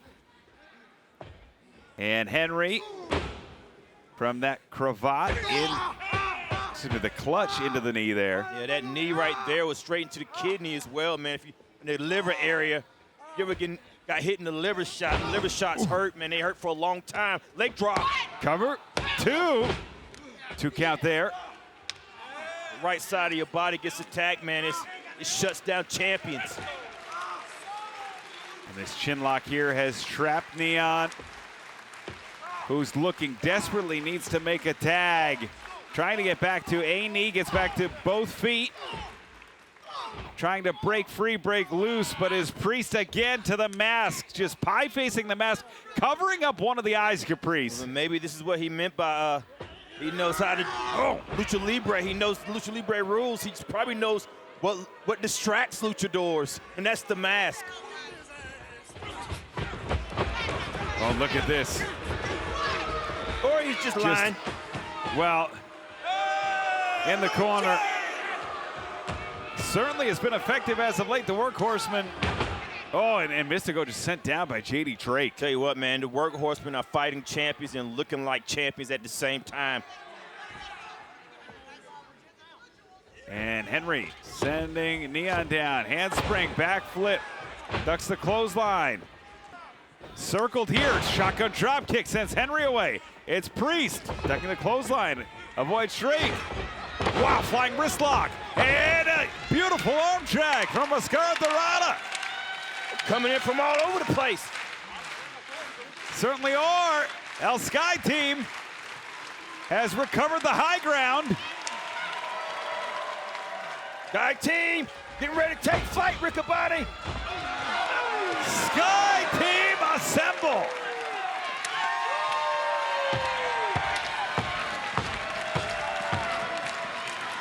Getting the crowd going, Mystico. Neon, Mascara Dorado, the CMLL World Trios champions. Tell you what, man, you see something like that, the action like that, you involuntarily cheer. Your body just reacts to seeing so much action at the same time. There's nothing like being at Ring of Honor Live. If you hadn't got your tickets for Death Before Dishonor, you better get them before they get sold out. Continue to refresh ROHTIX.com. Of course, if you're joining us from outside of Philadelphia, if you're an Honor Club subscriber, cover 2. Broadcasting live from the historic 2300 Arena. All the stars, all the championships. The only thing we're missing is you fans as Mystico and Anthony Henry. Oh, the strike by exchange. Mystico, I love it. The words of Megan Trainor made you look. Irish whip into the corner. Oh! Probably sending some respect to Sabu. Oh! Yes, indeed. Clothesline there. And nice snap slam. Cover. 2. JD Drake breaking things up. Oh, it's Mascara Dorado and Neon. Now Sky Team taking advantage of the Lucha rules. It's going to take 2 to shake JD Drake off, man. You can't do that by yourself. They have to work together. Breaks right through that double clothesline. Wow. Look how fast Jake was back to his feet, man. Ham hawks chopping you. Whoa! Whoa, Shining Wizard. Splash!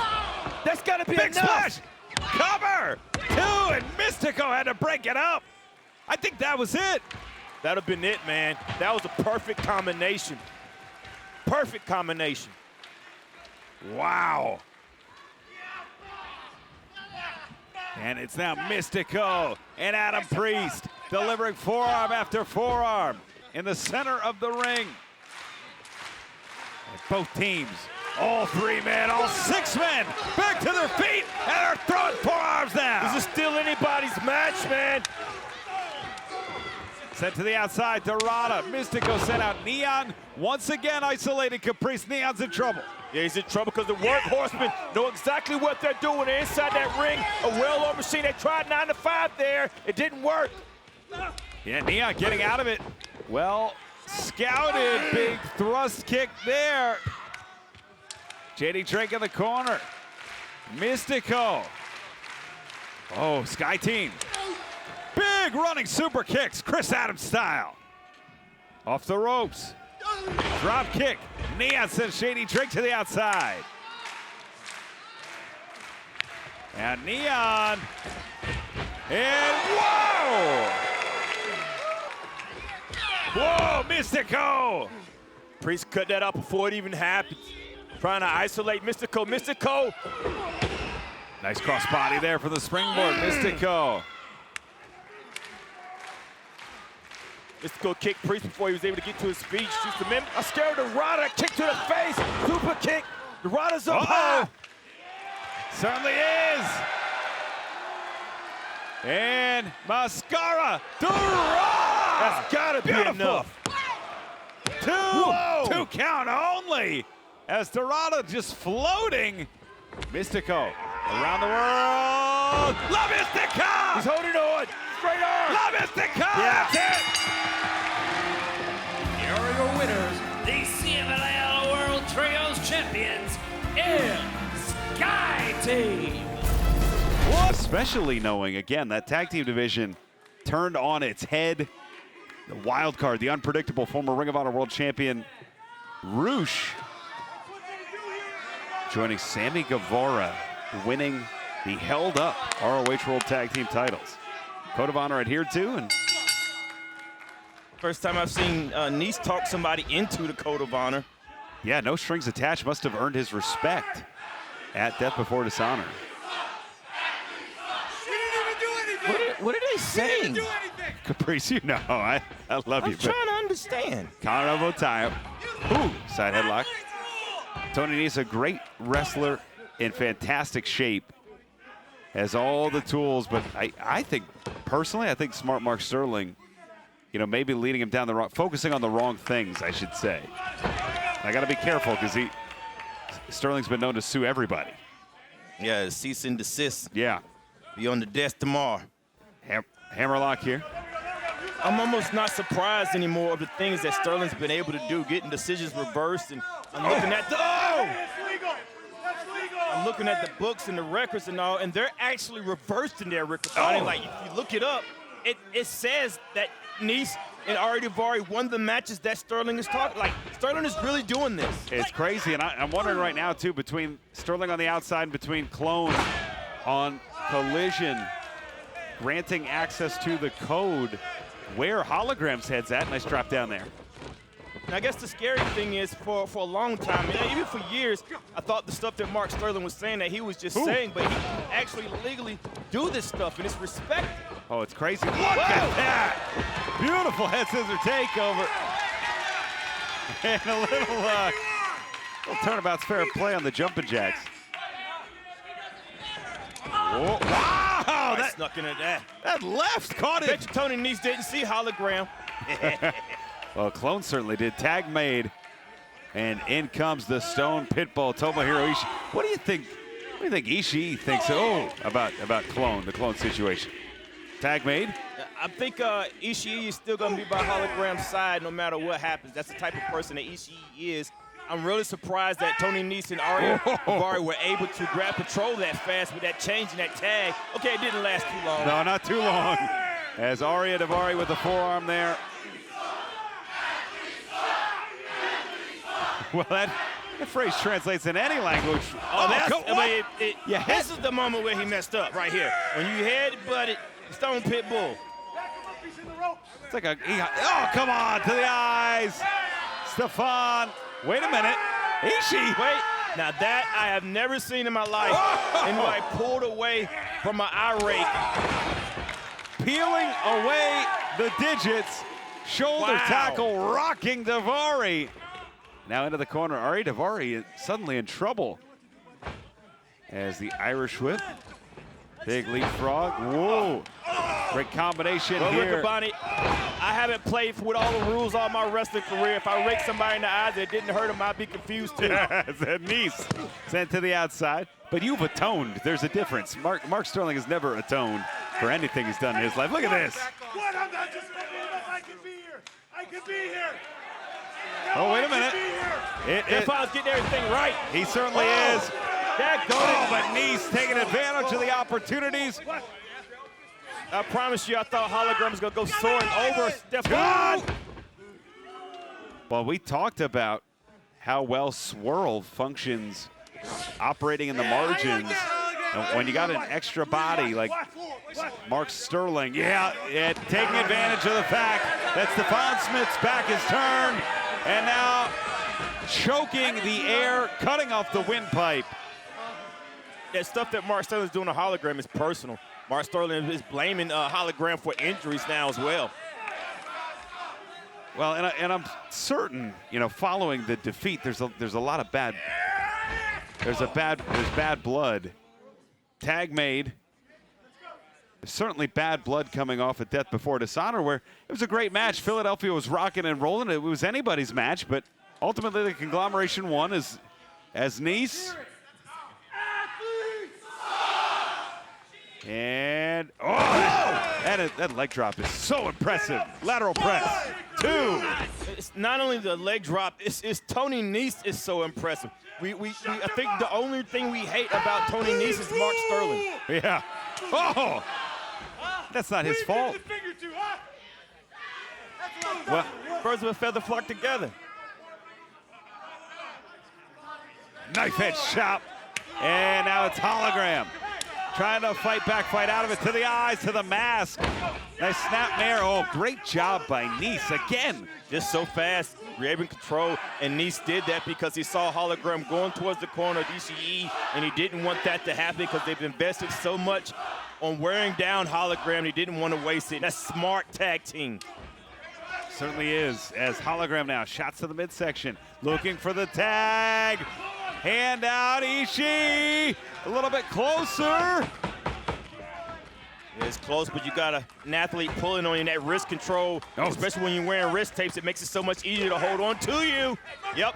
And tag is made. Smart moves here. And again, taking advantage of that 5 count are the premier athletes. Shots to the jaw. Underneath that mask, man, Hologram's bleeding out the mouth, probably busted nose. Oh, that's a great call, Caprice. Tag made, and that starts to wear you down mentally when you start to feel and see your own blood. In this case, just feeling it. Right, I was going to say, in this case, you're gargling it, you're breathing it, sucking it down. Up and over. Hologram needs to make a tag. He does. The Stone Pitbull is in. Ishii with a shoulder tackle. Ari Daivari sent down. The former ROH World TV champ. Big side of suplex there. The current never openweight champion. Saito for Daivari. Sizing up both. Watch Ishii. Oh. And the Irish whip now into the corner, charging in, ducks out of the way, shoulder tackle. Wow. And caught. Ishii, front face lock, suplex. And Ishii's got something for everybody. This might be it. 2, and Daivari breaking things up there. He needed to. Ishii moving very fast, man. A lot of wrestlers, when you get that opportunity, you're just striking your opponents, you're punching, you're kicking. Ishii got suplex for everybody. And tags, Hologram back in. Certainly the news about Clone. Able to compartmentalize it, wrestling a great match thus far, but it's Nice taking advantage of that situation. Ducks under the clothesline. Wow! What a slam from Hologram. Those things that Hologram does out of nowhere, and there goes Mark Sterling. Get him out! Get Sterling out of here! That distraction they needed. It might cost him, man. Wait a minute. Aria. Uh-oh. He's got that carpet, and this is the move that he calls the flying carpet. The magic carpet ride. Leg hook. No, come on. No! 2 count only. I thought that carpet was going to get the job done, Riccaboni, but it just left rug burns. Tag made, certainly seemed like it, as Ariya Daivari back in. Now 2-on-1 for the premier athletes. Oh, and Ishii, never far behind. German suplex on Ariya Daivari. Shot to the midsection from He's knee. more than just a wrestler, man. He's shown friendship in this thing, coming out of nowhere, sticking beside Hologram, taking punches for him, keeping Hologram out the way. Well, such a loyal, wait a minute, nice standing moonsault. Such a loyal soldier for Chaos for all those years in New Japan. Always sticking up, just like you said, doing the same for the Conglomeration. Now it's Hologram up. There goes Sterling! Oh, no! Sterling! Can we get a replay on that? Can we get a replay on that? Maybe after that, the rope walk, 450, 2, 3. The winners of this match, the team of 10 minutes or defeat the world champion. No easy task. Johnson will earn himself a shot at the Ring of Honor World Championship. Something working in Johnson's favor, though. Death Before Dishonor went 37 minutes. It was the battle of a lifetime between Bandido and Hechicero. Bandido's breakneck schedule also includes defending the AEW World Tag Team Championships with Brodito. So Bandido coming in a little bit wounded. Johnson might want to look for the time limit draw if he can. Absolutely, that would be the game plan, to try to outlast the champion, but that's a huge feat itself. Look at the way the champion is moving, but Lee Johnson right along with him. Yeah, it's interesting in these proving ground bouts, the champion has to take a couple of risks along the way. Many of our top champions are highly conditioned athletes who train to go 15, 20, 25, 30 minutes. And they're not used to the constraints of the 10-minute time limit. Johnson with the drop kick there. An intelligent move from Blake Christian. Intelligent. Oh, wow. Distracted the champion. Now Lee Johnson is definitely in control. Not saying I like it, Caprice, but look what it did. It took the champion off his game. Got the job done, man. It can't help Johnson at the moment. Takes the advantage, and that's exactly what he's going to do. Just delivering those shots to the skull of Bandido. The Ring of Honor World Champion as Blake Christian, Vanilla Baby soaking it in. And Bandido, who won the Ring of Honor World Championship in Philadelphia, who successfully defended the Ring of Honor World Championship at Death Before Dishonor in Philadelphia. Here, trying to leave the proving ground and vanquish the man that entered, Lee Johnson. And you know what, man? And also defending the AEW World Tag Team Champions. Bandido's schedule is a breakneck schedule, and I've never seen him have an easy match. Every match he's pulling out all stops, doing the best he can. Even with Brody King on his side. Nice shot there. Hooked. 2. And this is where Bandido is going to have to make some interesting choices, because I think this match favors Lee Johnson. Yeah. The time limit puts the ball in Bandido's court to try and ramp things up. Because of that schedule, does Bandido have that extra push to get him across the finish line in under 10 minutes? Those little extra things that you're gonna need, but the extra thing that Lee Johnson has is Blake Christian on the outside of the ring that has successfully distracted the champion to get Lee Johnson in control. Lee Johnson's been in control for the last 2 minutes of this match. Hooked. 2. Back suplex gets 2. Yeah, you're absolutely right. As Lee Johnson takes control, and he's okay to let that time tick off. No, that's how you work it, man. That's how our pure champion. That's how our pure champion had to defend his in the proving grounds, is outlasting that time limit. And of course, one half of the swirl, they have all the momentum in the world going right now. This would extend that momentum further and be the ultimate move for the swirl. Really, their top victory. If Johnson can go the time limit or pick up the win up top. Bandido with the tornado. And Bandido with the clock. Not in his favor, picking up the pace like Hook. 2. Ooh.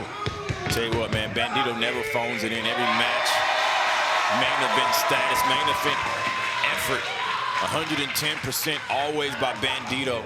And Bandido with Johnson up. He's gonna call it home. Oh, certainly is. Looking for the X-knee. Oh, caught.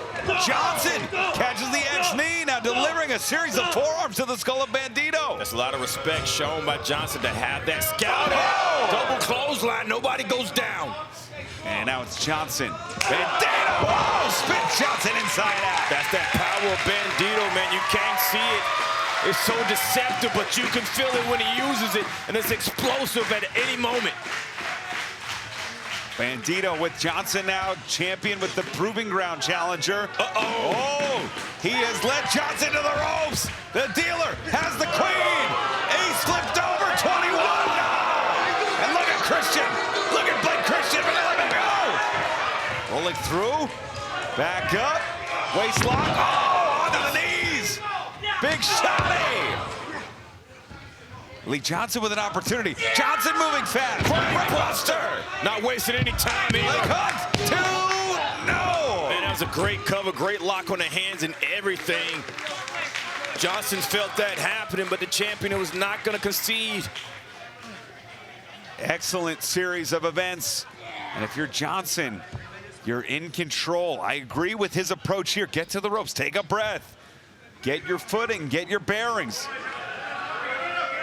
As Johnson up top, all the way up top. It is Lee Johnson. Oh, rolling through. 5 minutes, 2 laps time, 5 minutes remaining. And we are halfway through. Oh! As Johnson with the big kick there. Johnson popped up. Bandido hits the cutter. And Bandido now, the gut wrench.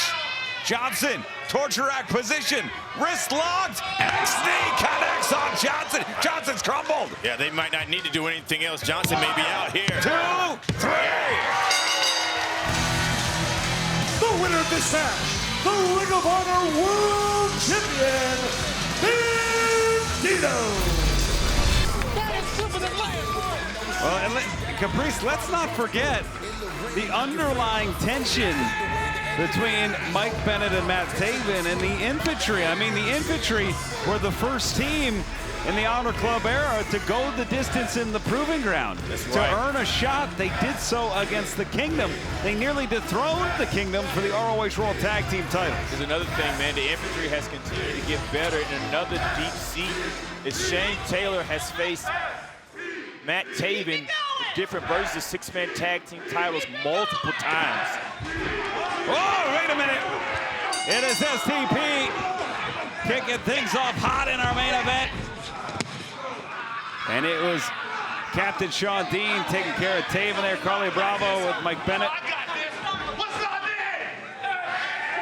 And it is our main event this week with the World Six-Man titles on the line.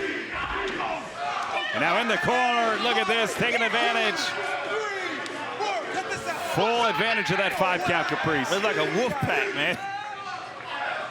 And the quick tags. I'll tell you what, that victory that STP had at Death Before Dishonor a couple of weeks ago against Sammy Guevara and the Von Erichs. Oh! Carly crossover in the corner. And Dean is on his way. What did Shane Taylor just call that? Can I say that? Leg hook, cover, 2. And it is Dean. Now with the chin lock staying on top of Bennett.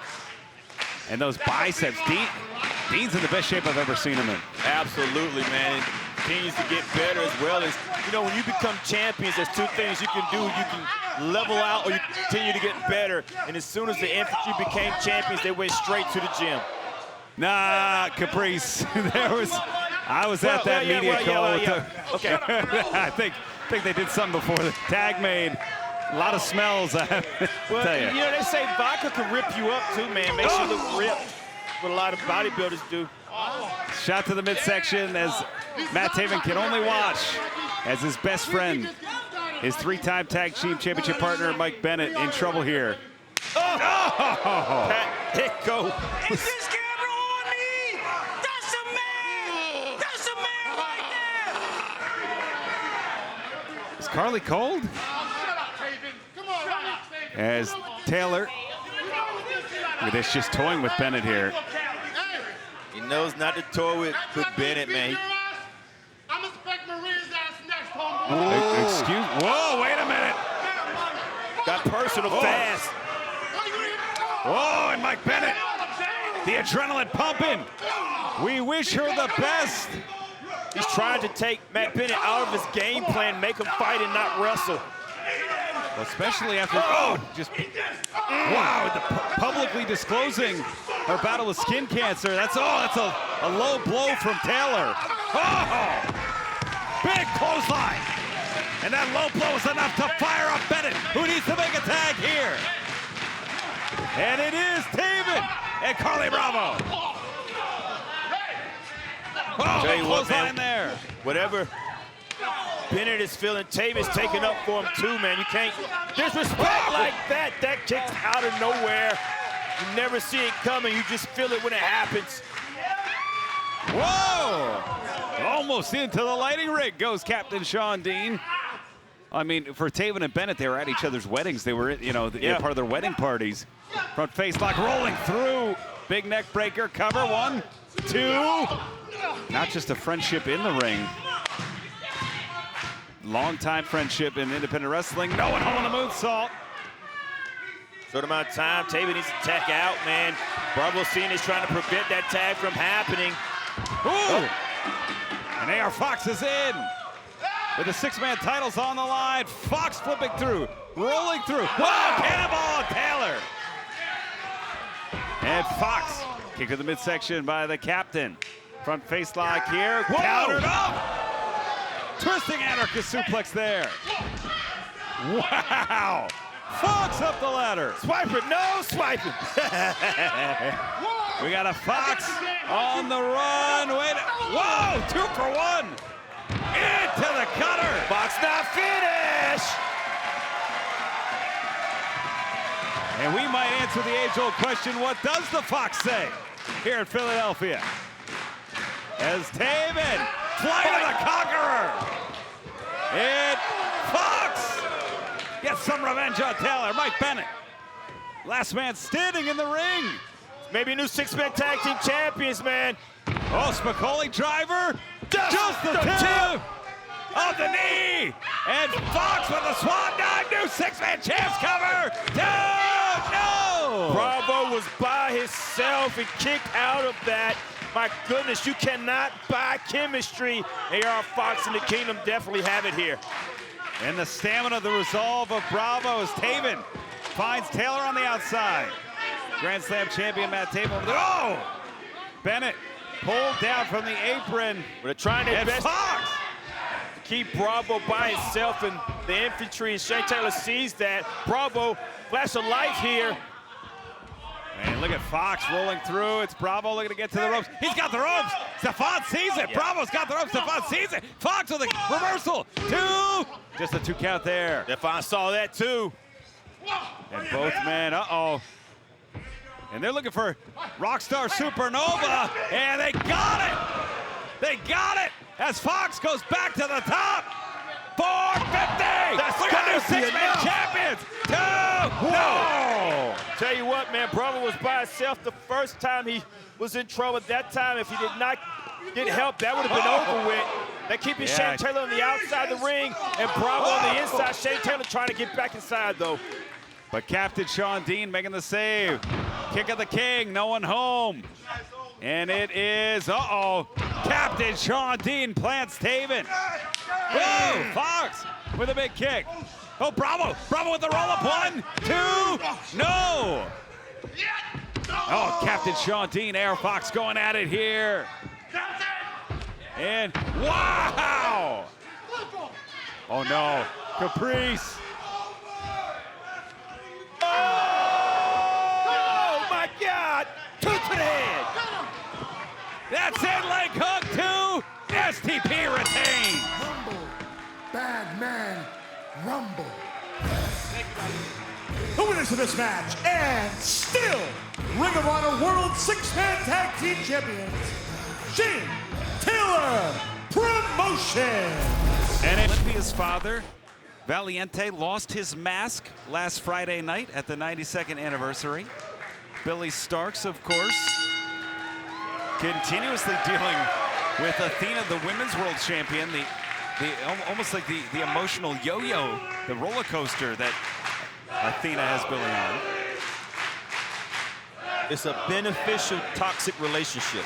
Well, First time, maybe last time we'll ever hear that phrase is rear waist lock here. Side headlock. I mean, you got to know this relationship is toxic, but look at Billy Starkz and how young Billy Starkz is and the accolades that you were giving her. Absolutely. And a lot of that is alluded to our champion, Athena. Well, this is going to be an interesting bout. Both women each are undefeated in their Pure Rules exhibition bouts heading into the tournament. It's Olympia now with the wrist lock. Of course, the quick refresh, if you're just tuning in now to our broadcast, 3 rope breaks. If you exhaust your opponent's rope breaks, you can then pin them in between, under, on top of the ropes. You get 1 closed fist to the face. Second results in disqualification. 20 count on the outside. If the match goes to the time limit, it goes to our judges, who are Jerry Lynn, Dean Malenko, Chris Hero. And the winner advances, becomes our second semifinalist. Olympia with a nice arm drag there. Olympia has a beautiful base in wrestling, great foundation, great wrestling there that Olympia was putting on. Billy Starkz hanging with her, but Olympia, man, this is beautiful to watch, the way she moves. But it's great. Frustration. It's great to see as well. You know, we talked about the family heritage, the importance of the mask coming off. Valiente losing his mask this past weekend. Handed it over to Esfinge, who's no stranger to Ring of Honor fans. As Olympia here. I like how Olympia has a poise that you see. There's no rush in anything that Olympia does because she's so confident in her strength and her ability. She just takes her time in that ring, and that's frustrating to a young person like Billy Starkz that's used to moving at a fast pace. It certainly is. Billy used to go speed. These pure matches tend to slow things down. I think that's been the surprise to a lot of folks, whether it's Shelwa on the men's side or Olympia. Wow! Whoa! Yeah. That is rope break number 1 used by Billy Starkz. That's very great wrestling by Olympia, holding on to that arm bar right there, rolling through with it. Billy Starkz is going to grab the ropes anyway, but with Olympia holding on to it, that caused that rope break. Well, I've been very impressed with the luchadors and luchadoras in pure competition. The technical mastery that each of the luchadors and luchadoras have brought has been nothing short of sensational. Oh, there's the power cover. 2. Oh, look at that. Some open hands, and Billy's got to go to the ropes again. Wait. That's 2 for Billy. Whoa. That is rope break number 2 used by Billy Starkz. 2 rope breaks in the melee there. You see, that's what I'm saying, the frustration setting in on Billy Starkz. Remember talking to Atlantis Jr., he's saying that pure wrestling is luchador wrestling is pure wrestling. And it's... There's no striking, they're wrestling. Absolutely. Swing and a miss there. And oh, poke. Whoa, wait a minute. Poke to the eye. And that's referee's discretion. As Billy Starkz changes the tide of this bout. Billy off the... Well, that's out of frustration because she's being out-wrestled. She's being outclassed. They're right there. Nobody home. And Billy crashes and burns to the outside. And the intelligence of Olympia. Yeah, Olympia has it all, man. That muscle control, that intelligence, the experience, the lineage, the body. And we are seeing such impressive athletes come from CMLL, Olympia, Persephone. You name it. On the women's side, that's just the women's side. The men's side has been nothing short of amazing. Springboard. Whoa! Leg hook, cover. 2 count there. I thought Olympia was going to do like a senton over, change to that springboard splash, able to adapt to what's happening in the ring. Billy Starkz trying to get space in between the 2, trapped in the ropes.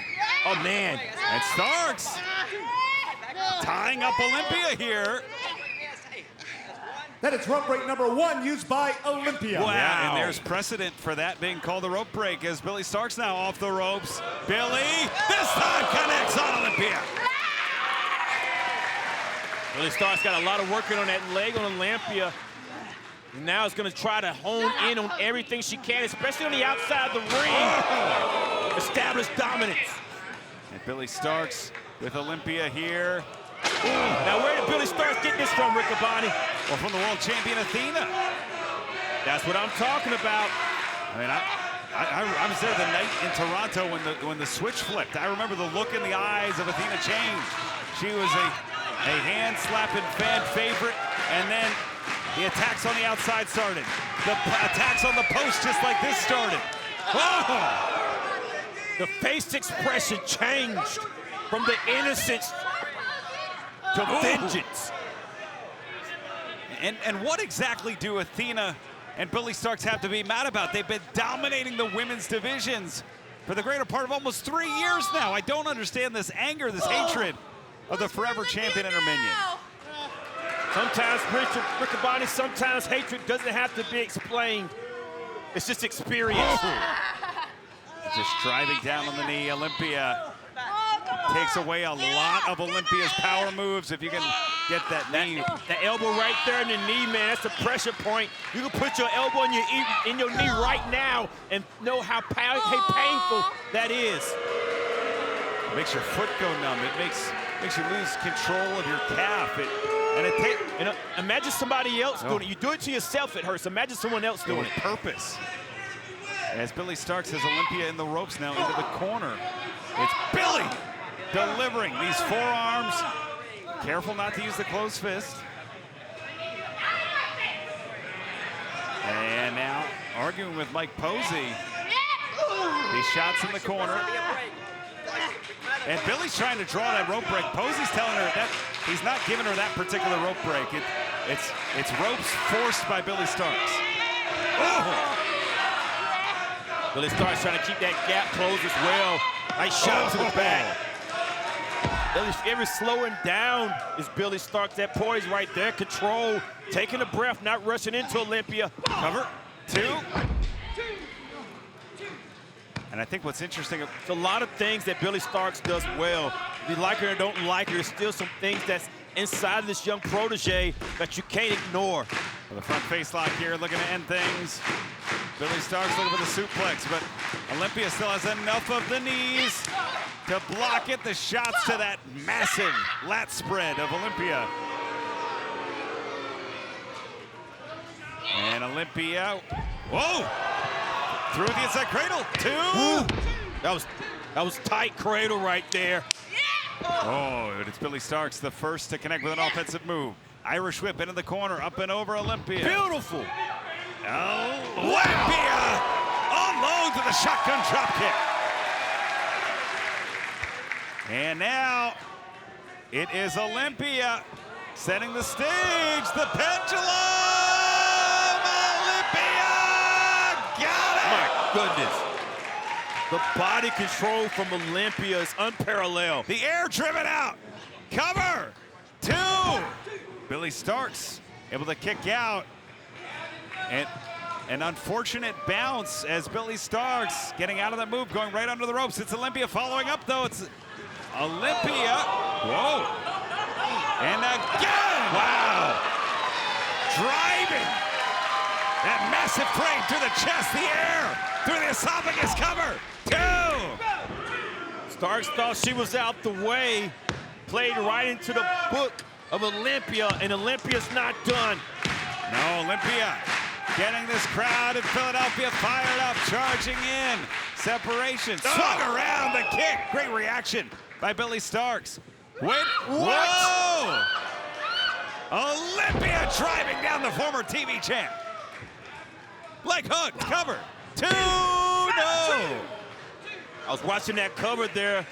Billie Starkz landing on her shoulder. And now stepping through the grapevine. Almost the front sharpshooter here. And just working on the knees. It's going to be tough for Olympia to hold on and put pressure. You see in that right leg caprice, Olympia not able. Yeah, but it's a high ankle lock. Oh, there, yeah, you're right. Look at that.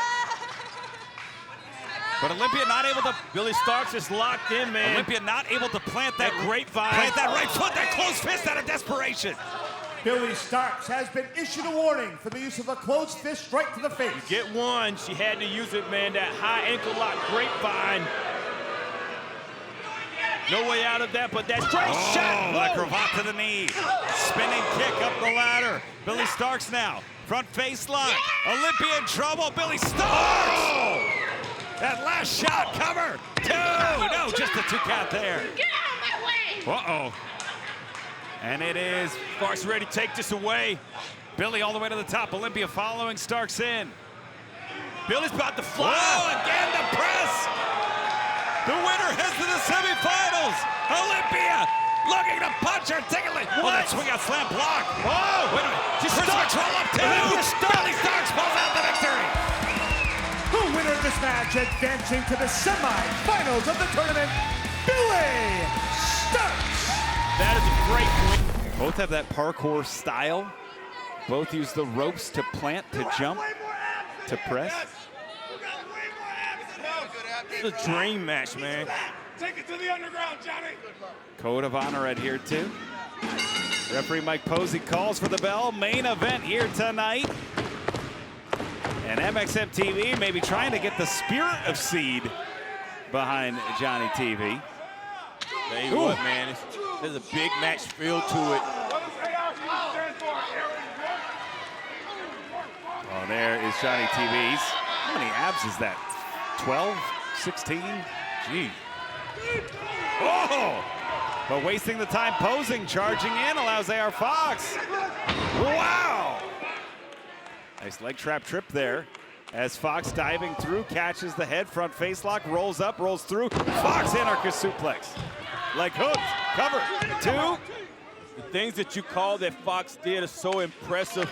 The fact that he's actually doing, diving into a suplex, in control. Oh. 2 veteran high flyers with experience. Look at AR Fox getting the crowd going while putting on offense on Johnny TV. That's how you do it. That's how you make the most. That's efficiency. That's Fox. Oh, wait a minute. Oh, come on. MXM. You're better than that, Mason Madden. He slipped. No, he didn't. I'd believe him maybe if he wasn't so handsome as Johnny TV. Oh, no. Double axe on Fox. That shot right to the jaw there. And it's Johnny TV now with the advantage. Grabbing a hold of the ankle. An accomplished submission wrestler, Johnny TV. Ooh. Using that ab stomp to propel Fox up. Running moonsault after the knee cover. 2. I like the way Johnny TV, even though he's doing high offense, he's slowing it down. He's working at his pace. Cutting the air circulation off of AR Fox, gonna wear him down, make it hard for him to breathe. Yeah, variation of the Cobra Clutch here from Johnny TV. A great hold to pull out of the arsenal to try and ground Fox. Legal too, man. It's not around the throat area, it's around the carotid arteries. And now on the outside, oh, come on, MXM.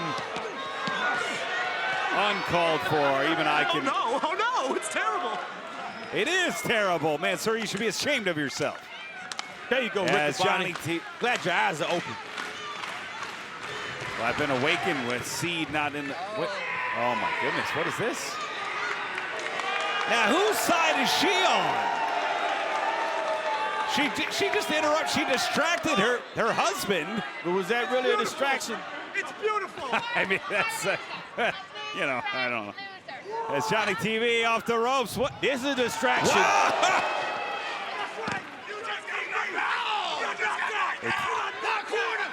Yeah, the parkour roll. I think it was all a plan, Riccaboni. A plan to take down AR Fox. Johnny TV just got paid to kiss his wife on TV. Oh! Easy money if you can make it. Leg hook cover, 2. But the bigger share of that money comes with the win. And I have a feeling Johnny TV took his eyes off the prize for just a little too long with that smooch. Yeah, every time that you give AR Fox a second to breathe, he's gonna recover. He's thinking, he's planning, he's trying to find a way to come back. It's a smart strategy here by Johnny TV to try to ground AR Fox.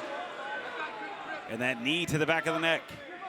Smart wrestling here. Like I say, you got 2 veteran high flyers, but you see Johnny TV trying to keep AR Fox grounded. It's the experience. Certainly. Oh, and a jawbreaker there. rattles Johnny TV, who comes charging in, sent back out as Johnny TV. Whoa, looks for the shoulder. Instead, finds the foot of Fox. And Fox with the pendulum DDT. Johnny TV spiked on his head, man. That's going to change up some things right there. Well, at Fox, you see even just MXM being out there, causing a momentary distraction. Between Fox gathering his breath and looking at MXM, the numbers might serve just enough to put this back in the column. Fox now turning up the speed, though. Ooh. Swiper, no swiping. And it's AR Fox with a big back elbow. Rolling through with a cutter. Planning. Johnny TV leg hook. No.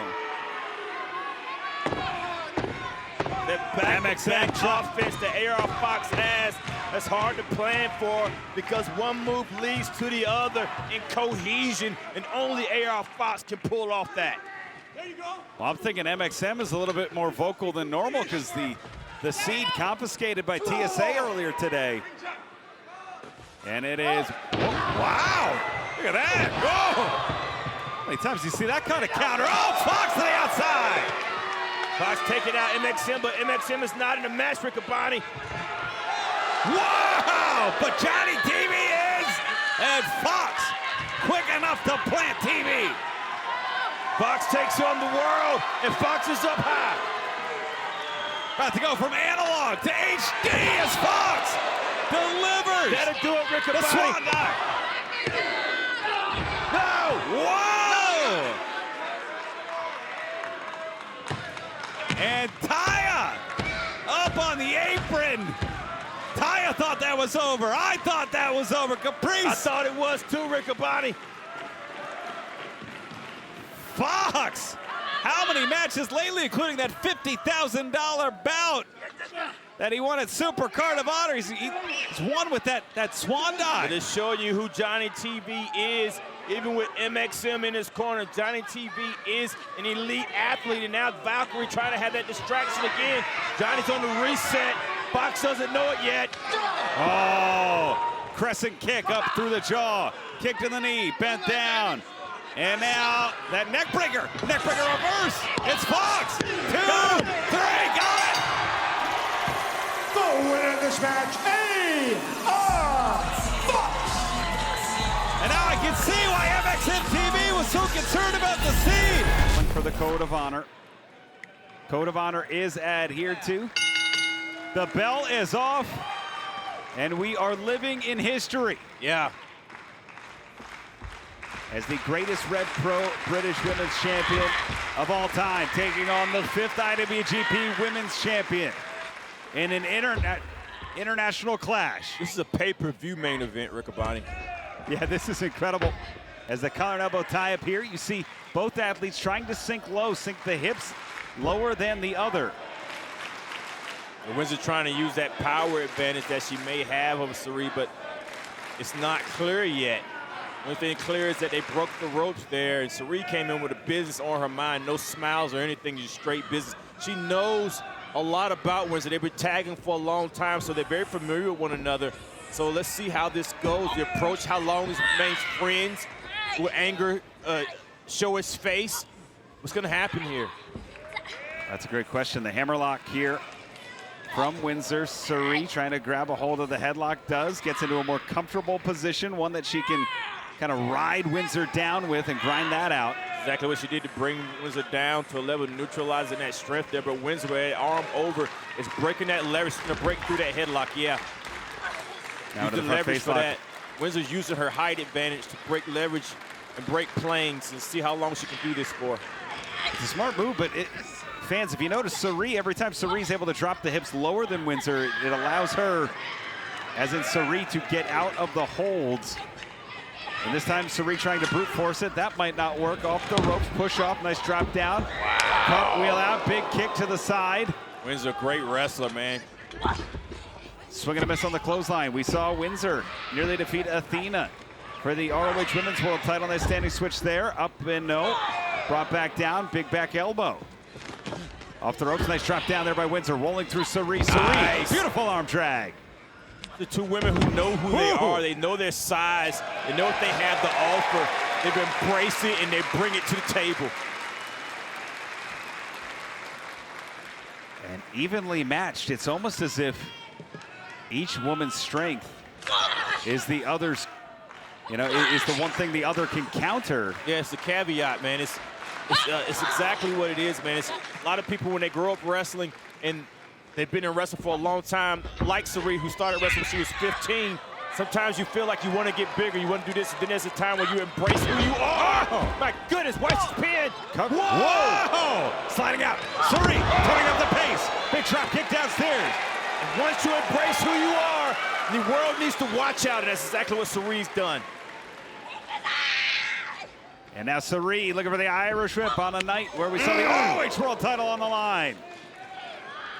See a shot like that from Windsor, man, that's survival right there, man. She knows she's in trouble. You don't really see shots like that coming from Windsor, especially with someone that she respects. So she knows she's turning up the notch here. Oh. Yeah, turn up the aggression. Cover, 2.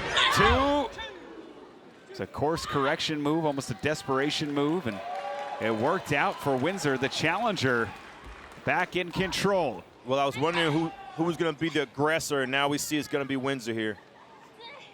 And the leg straight find here. Windsor putting the pressure on the lower spine. And now rocking back with those shins, the points of those shins into the vertebrae of Cirie. Oh, wait a minute. 2. Man, the wherewithal with Cirie, man, to be in that much pain and understand where she's at says a lot about the caliber of athlete she is. She's trying for this octopus, has to break through that arm to get it. And has it. And that ball and socket joint of the shoulder. The point of the elbow into the hip flexor. You got it, Riccaboni. That elbow is everything, man. It's keeping Windsor from going any further, too. Yeah. Oh, has to drop down.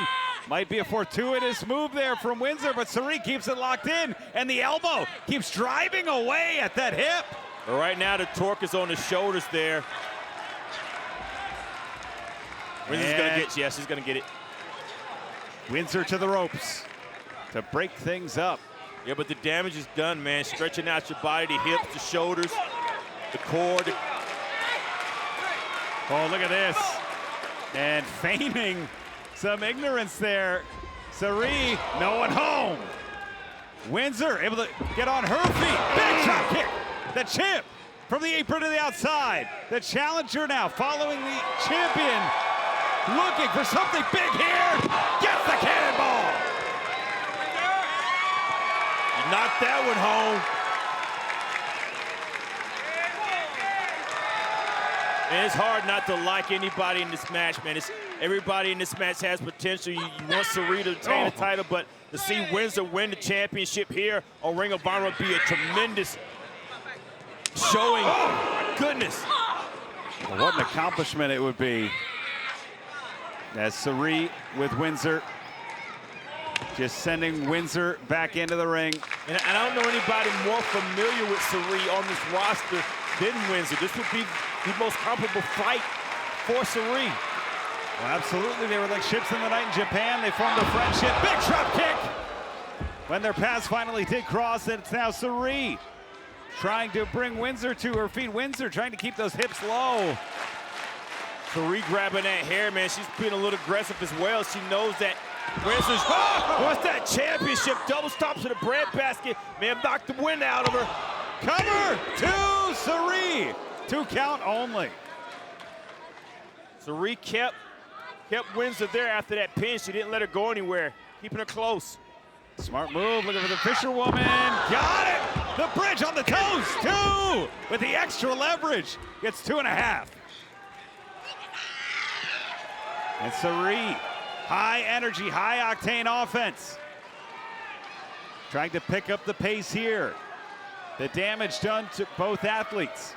Cirie's playing chess. She's allowing Windsor to get to her feet. That's a problem. Oh. Yeah.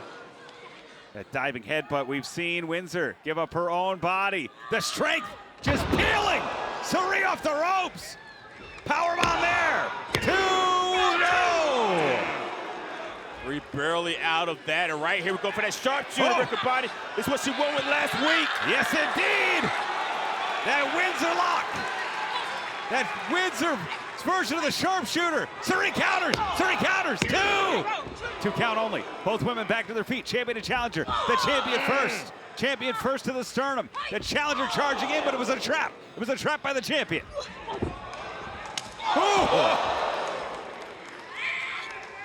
Swing and a miss. Suri up the ladder with an enziguri. What a match we are having right here. Shows the importance of the championship that's on the line.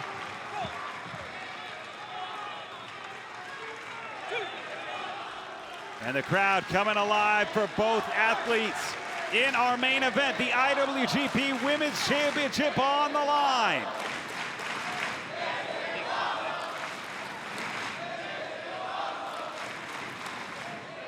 As referee Mike Posey ensures that both athletes can continue. Both athletes reach their feet. It's the champion delivering first. The challenger! Wow! Starched her right in the jaw there. Oh! Goodness. Suri driving through the sternum of the challenger. The challenger fires right back. Windsor delivers. Seeing a lot of heart by Suri. Windsor is laying it in, man. These shots from, my goodness. Back and forth, the These champion. shots from Windsor aren't playing. Suri is just fighting with heart and staying in the fight and winning this thing. Well, we saw last week Suri able to absorb the shots from Diamante. And now this week, against her partner from last week, just Asking doling out for it. punishment. Wow. In this history-making bout. Oh, double hands. But Windsor didn't leave her feet. Wow! Suri finds the corner. Oh, look at this. All right, it's open set. All right. hands. It's out the window. Yeah, they're going at it now, Riccaboni. Perfectly legal, open hands exchanged.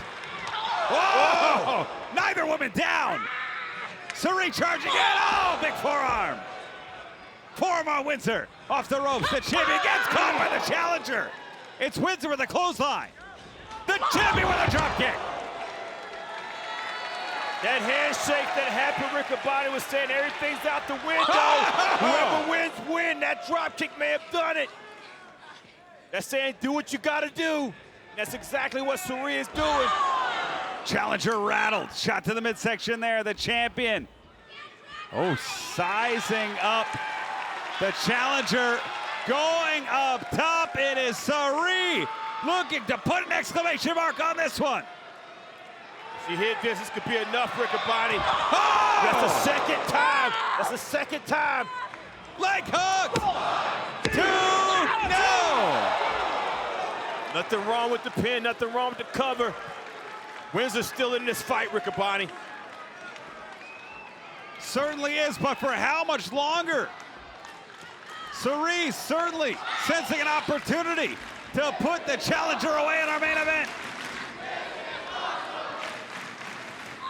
It's Windsor. Uh-oh. Whoa, planting the champion down. Leg hook, tight cover 2, and no! That was beautiful. Lay right into a pin, power slam right into that pin combination. Wow. And now stepping through again, looking for that sharpshooter one more time. Windsor has had so much success internationally. Oh, wait a minute, Suri able to fight out. Yes, Suri blocked that though, wouldn't let that step over. Whoa! Big forearm there. Into the corner. Charging in, and a big boot. Windsor stuck in the corner, will not be denied. She's in a lot of trouble though. Pulling out all stops. Okay, didn't see that coming. But now dragging Suri up with her. Suri, the champion, the shots to the side, the obliques. Now the headbutt. Suri willing to give up life and limb here. Looking for a superplex, but Windsor able to block it. Still anybody's game. Whoa. Fisherman! My Whoa. goodness! Make the cover! Count it. Make the cover! Leg hook cover! 2, no! That twisting. Wow. Are you kidding? Super screwdriver suplex. Only gets 2 3/4. I don't know if we can see that again or what. That was amazing. Well, hold on. We're going to stay with live. Yeah, we're going to stay with live action. Live action here. The sharpshooter. The sharpshooter's locked in. Sharpshooter is locked in. Perfect placement. Is she tapping? Oh, Sari on, trying to military crawl, use those forearms. Not tapping, just trying to fight out. Oh, and wrenching down. I think that's Windsor's best bet, to go down low. How low is Windsor? That is so low. Oh, and Sari barely gets the ropes. Windsor had that so deep in, man. That sharpshooter was in there. You see the damage done, man. You can see Sari holding that back. Can the challenger capitalize, though, Caprice? Windsor has taken a beating in her own right. Yeah, but Windsor needs to stay on there. Oh, clothesline caught. And Windsor fighting out of that Uranagi. She does. But it's so Sari, those wild, powerful headbutts now. Unrelenting shots to the head. Skull to skull. And it's Sari. Double stop, driving through, cover. Gotta be enough. 2, no. Those headbutts in repetition, man. You know you're digging deep when you're hitting somebody with your face that many times. And look at this. Urano plants on the shoulder, on the neck. Leg hook, 3, 2, 3. The winner of this match, and still IWGP Women's Champion, Sari. Amazing match. As we're going to start things off here, Cole Carter and Ross Von Erich, Code of Honor at here too. And fans, one last reminder, this Saturday coming your way, live HBO Max tickets available, limited tickets, AEWTX.com for Wrestle Dream. One of the biggest events on the AEW calendar. Off the ropes, big shoulder tackle there. Hangman Adam Page defending the AEW World title against former ROH and former AEW World Champion Samoa Joe. Mox and Darby Allin.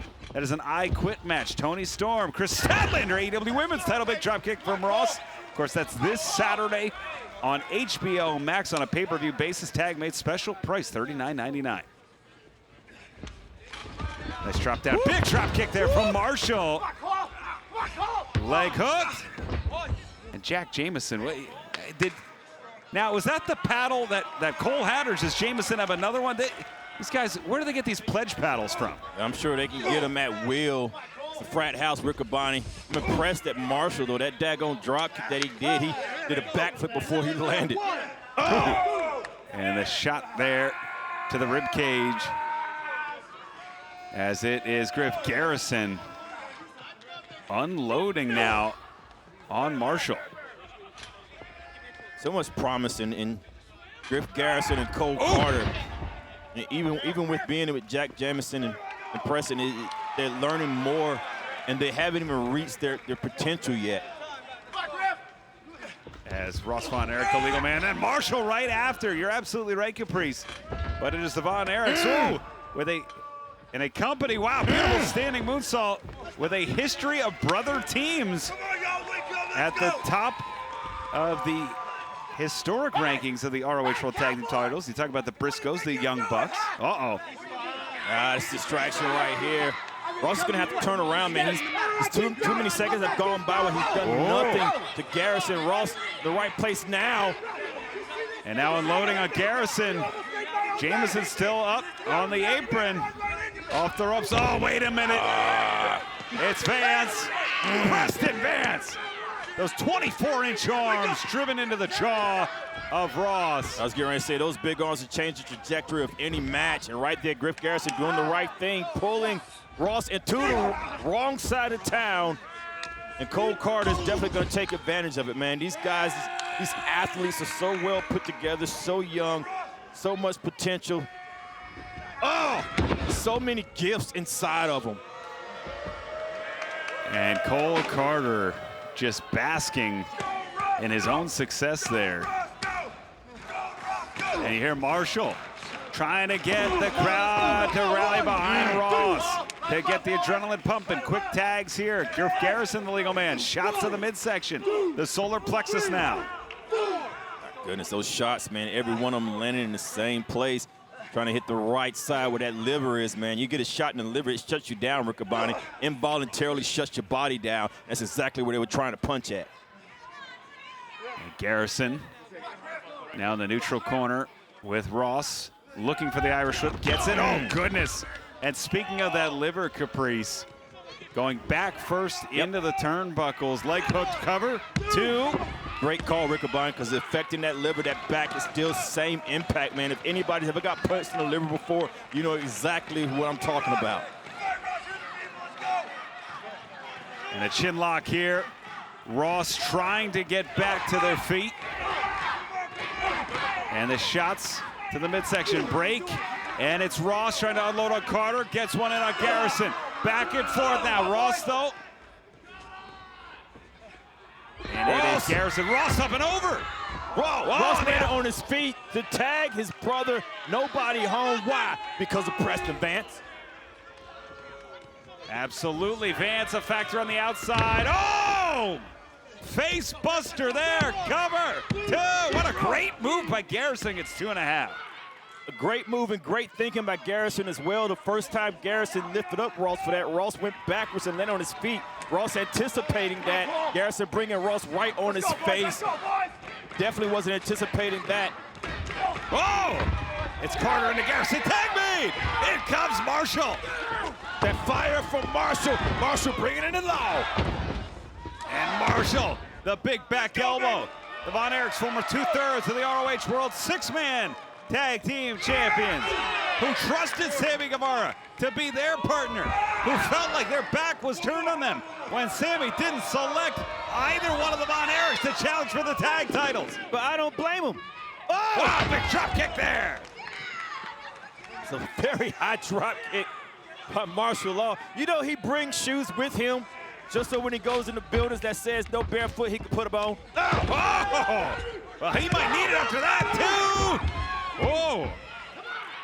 If he doesn't wear shoes, Marshall's not wearing them. Well, that knee may have knocked the shoes right off of him. It was square on the jaw, and it really rattled Marshall. Cole staying on that onslaught.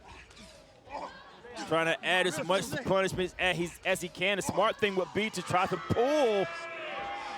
pull Marshall away from Ross. He's too close to him. He needs to take, that's a smart move to get him away.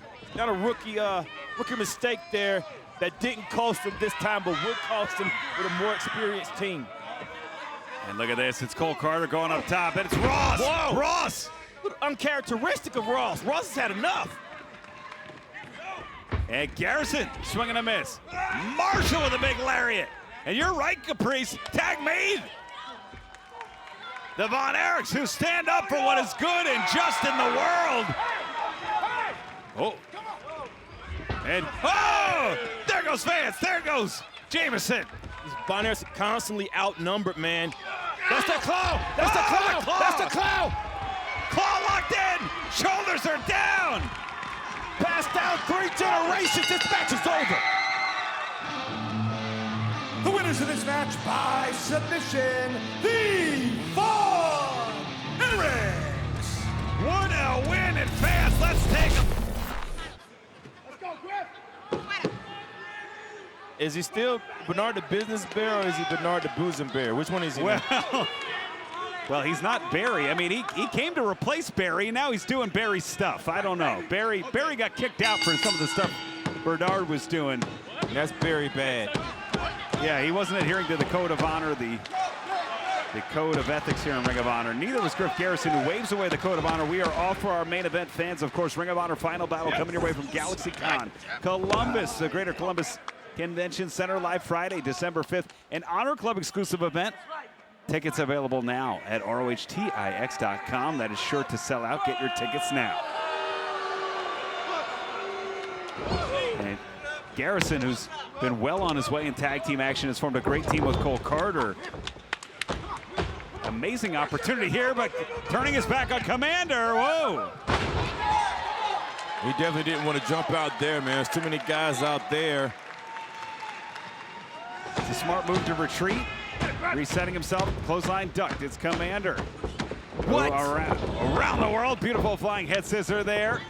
And again, a second head scissor takes Garrison over. Big drop kick there. Garrison down to a more empty side of the outside. But that's dangerous, Riccaboni, because I know Commander, he likes to fly. Certainly does. It's Commander. Whoa! Garrison pushing Abrahantes. Oh, goodness. Smart move by Garrison, man.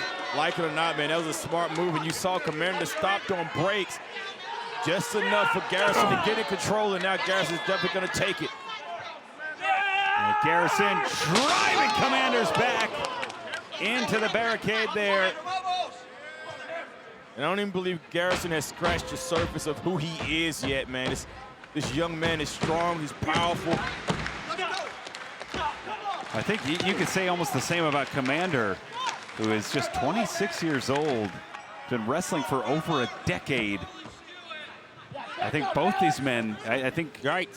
Garrison started wrestling, he was like 14 years old, trained by one of the greatest trainers in North Carolina, LeBron Cozo. Also turned down college football scholarships to play quarterback. Yeah. At Division I schools. This man jumped in from a very young age. He has it all, man. Has a great set of parents that support everything that he does. I don't know why he's hanging with these guys. Well, that's often the case, isn't it, when you get around a frat house? As Garrison, big body slam there. And Garrison coming off a big weekend in his own right in St. Louis. We saw the clip carrying out the championships for Mercedes Moné, who won her 11th and then the next night won her 12th belt. Yeah, it's a lot of belts, man. Yeah. This history making right there. She already broke Ultimo Dragons. That's right. Extending the crown, becoming the longest reigning TBS champion, and I hope we get to see our final battle, defending that interim championship. We've heard from Red Velvet hoping. Yes, sir. And don't tease me, Riccaboni. Well, you hear TV champ, you got to think about this man, a man that went over 30 minutes at last year's final battle. Commanders sent back down to size. Tell you what, man, these forearms from Griff Garrison are led into perfection. That right there didn't feel good either. Some huge arms. And a well-placed clothesline, too. Preston Vance knows exactly what he's doing, man. Yeah, those arms that peak at 24 inches for Vance. Delivering that shot, it is Garrison. Sending the former television champion to the outside. Come on. I don't think everybody from the frat house even needs to be out there. Jack Jameson, maybe. What did Bernard? Get out of there, Bernard! Come on! I've known him since 2018. He does not need to be out there. He was supposed to be the clean-cut one. That's what happens when you hang around the wrong crowd. You see Garrison, he was trying to punk Alex, man, that's messed up, man. It really is. It really, really is. Alex, a licensed second, of course. Saying, vamos, we go, we go, we go. Commander. But you got to wonder if he is fully recovered. I mean, his return to ROH, September 25th, coming to the aid of Bandido after Blake Christian attacked the world champion. He jumped right into a TNT title bout 2 nights later on Collision. And he's looked healthy, Caprice, but you know if you come back too soon, that can wear you down in the long run. Well, that's part of the game, Riccaboni, but the thing that's happening to Commander right now is this 1 against 5. He's wrestling Gift Garrison, who is a great athlete, and he has 4 athletes on the outside, well, 3 athletes and a bear on the outside that's always distracting him. That's not the bare necessities. No, it certainly isn't. The front face lock here. And big suplex. Garrison with a perfect, just, it does everything so fundamentally well. You got to wonder why he's engaging the crowd like this. He's got the fundamentals. He's got the body. He's got everything. Got the hair. He's even got the hair. Got the hair. I tell you, people like Griff Garrison makes me want to get my manager license back. Man, I could see you leading Griff Garrison to championships. Up and over. I think the right voice in his ear. Look at that. Instead of the voices of Vance and Carter just yelling about boozing. Look at that. That wall walk moonsault attempt there. Spinning kick. And Griffith's still on his feet, man. That just shows you what he has. Backstabber. If I'm Commander, I'm going to try to put this away now. Not after that. Garrison sent down. And look at them fanning. I mean, I know we're in Jacksonville. I know it's a little warmer than most of the country, but swing and a miss. Commander! Wow! Running Spanish fly!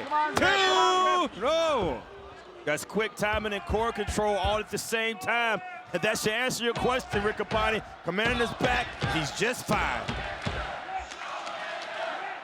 And the crowd coming alive for Commander, the man that went over 30 minutes last year. Ultimately, finally pinning Blake Christian in what was one of the wildest finals to a survival of the fittest of all time at last year's final battle. Trying to head into this year's final battle with momentum. It's Commander looking for it here. No. Took too long. Ooh. And looking for that Cazador, instead caught by Garrison. Garrison, another forearm. These forearms are landing with precision, man. Back of the head, front of the jaw. Oh, that facebreaker counter. 2. Fingers were locked there. Great counter from Commander.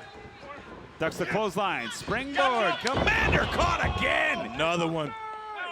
Another one. He should be knocked out by now. Wow! Yeah. This is the pendulum. 2.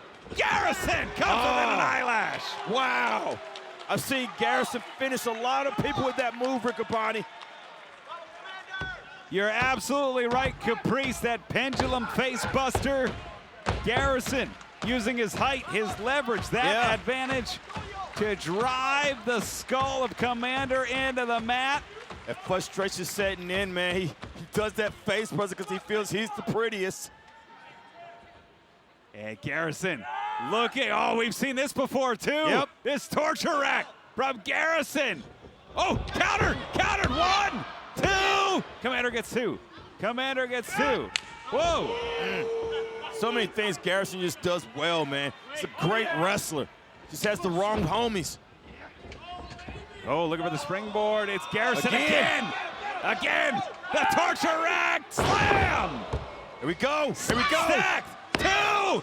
Garrison again, so close. Tell you what, man, that would have been a huge win for Garrison. Wake up, young man. You can do this. It's kind of weird me cheering for him, but I've known him for so long. I wish the best for this young man. Well, we saw him make his Ring of Honor debut at age 18, and that wasn't that long ago, Caprice. We've seen him grow up before our very eyes. Whatever influences this, he's remained a great wrestler. He continues to grow. It's Garrison spinning through, kick caught. He went for that discus forearm. Commander's had enough of those forearms. Nice call, wall kick. And it's Commander now, an opportunity. He tried to hit the 450 before. Can he get it now?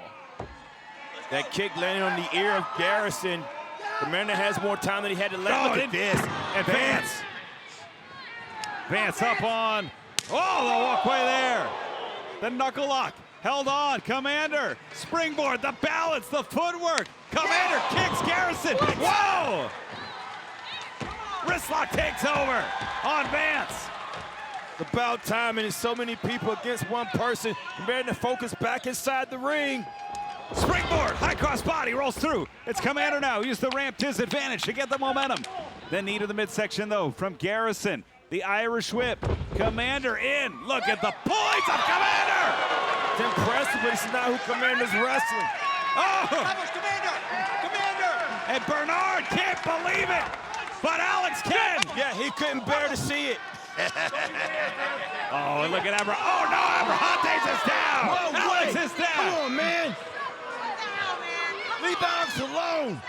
Oh, and Garrison. No way. Oh, whoa, whoa. Got it. Kick to the midsection. Was that a Hurricane Rana from Alex? It was. And Commander on the apron. Springboard. DDT plants Garrison. going all the way up top. The former world television champion. Third time's a charm. Here we go. I missed this. Oh, the Salita Lindo. Two got it. The winner of this match, Commander. And the former world.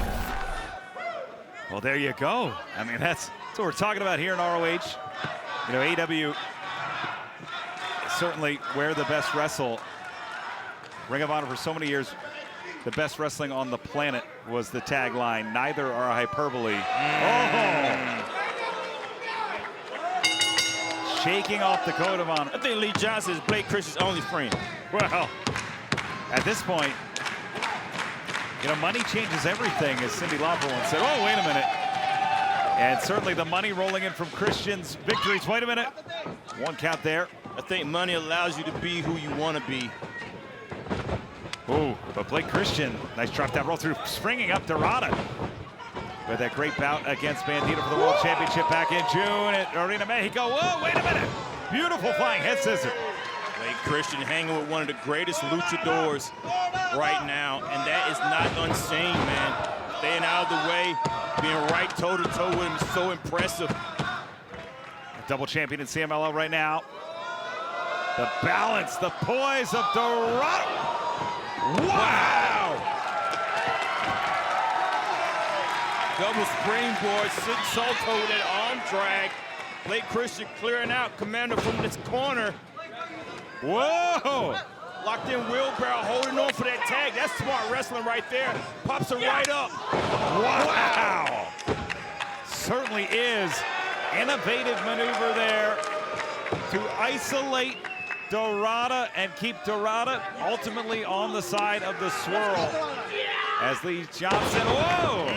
Capitalized. Cover. Two. Great team, man.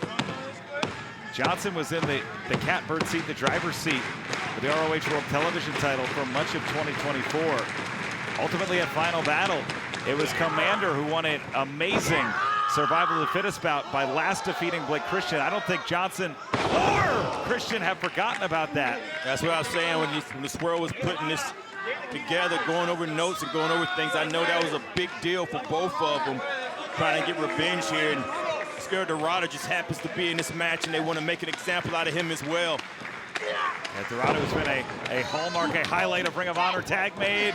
And Commander, I don't think this world takes lightly. Oh, to such a high-quality athlete. And Dorado entering the House of Honor, or this great former television champion re-entering, making his return. That's the thing. I want to say that this world doesn't take. What in the world? Wow! I give it 10. Look at this, up and over. I was going to say, I don't think this world takes anybody lightly. They just have that confidence. Here we go. And that's what they drive on. They speak what they feel, and now they're backing it up. I mean, even when it comes to Jay Lethal and Shannon Moore and all, they have the things that back up everything that they're saying. Well, Christian, whose biggest win arguably, look at that, was defeating, perhaps the greatest Ring of Honor World Champion ever, Jay Lethal. Beautiful spear there. It's Christian sending down Dorado. The quick tags. Look at Johnson sizing up Commander. Going for broke. Goodness. And Abrahantes, who last week had that entanglement with Bernard the Business Bear, and I hope Bernard's watching. I don't like you either, Bernard, as Lee Johnson with a face lock here. They found out the only person that Rick Bond don't like is a bear. Well, he's a coward, he's a stooge. Oh, wow! And that's a heck of a move with pointed precision, the dive from Christian to Dorado. Tell you what, the thing that Blake Christian has done is take away all the pretty. Everything that he does pretty is devastating. It's pretty devastating.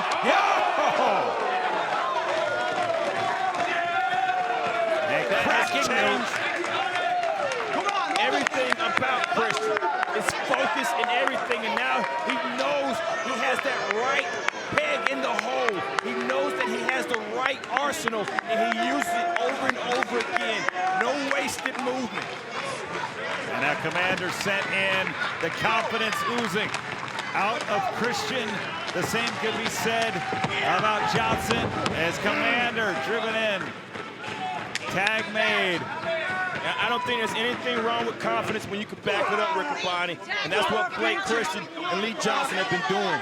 Well, and it's been Christian who's been undoubtedly waiting for this since Final Battle, where Commander scored the last pinfall in that 37-minute grind and that survival of the fittest to earn himself the World Television title. Christian thought he had it won. Oh, goodness, right to the eyes. To the eyes of Commander. Got these two guys together, man. Blake Christian and Lee Johnson. The speed of these guys. Okay, you taking that ice cream a little too far. That's nasty. Oh. And look at this, just choking Commander now. Well, just like Big Pun, they nasty, but they don't care. Tag made. Come on, Commander! Look at this, That's Christian. good tag team work, man. It certainly is. Christian keeping him in that corner. Johnson capitalizing. Let's get him up! Come on! Wow! Spinal tap, man. And that will make your fingers, your toes, go pins and needles in an instant. Everything's tingling. Nothing worse than getting beat and getting talked to at the same time you're getting beat. Oh! The counter there. The body weight of Commander. Able to focus Commander needs to through make a tag. Focusing through the trash truck, through the noise. Look at Dorado, got it. And Mascara, Dorado, the tornado. Wrist lock, arm drag. Irish whip. Oh, Dorado with the pump knee. Commander, pop up. Beautiful Hurricane Rana. Great teamwork here by Dorado and Commander, and I think they're getting ready to fly, Riccoboni. Get the air traffic controller ready. Oh, goodness. Johnson with Commander. Blake Christian with Dorado. Another thing too, man, Blake Christian and Lee Johnson are able to read high flyers and read luchadors because they have that high flying offense as well. Back handspring. So they know how to avoid it. Swing and a miss there. Misdirection. Hurricane Rana from Commander. Wow! Didn't avoid that. We're gonna try one more time. And now with both the swirl on the same side of the ring. Dorado, Commander! In stereo! That's a trick or treat right there, baby.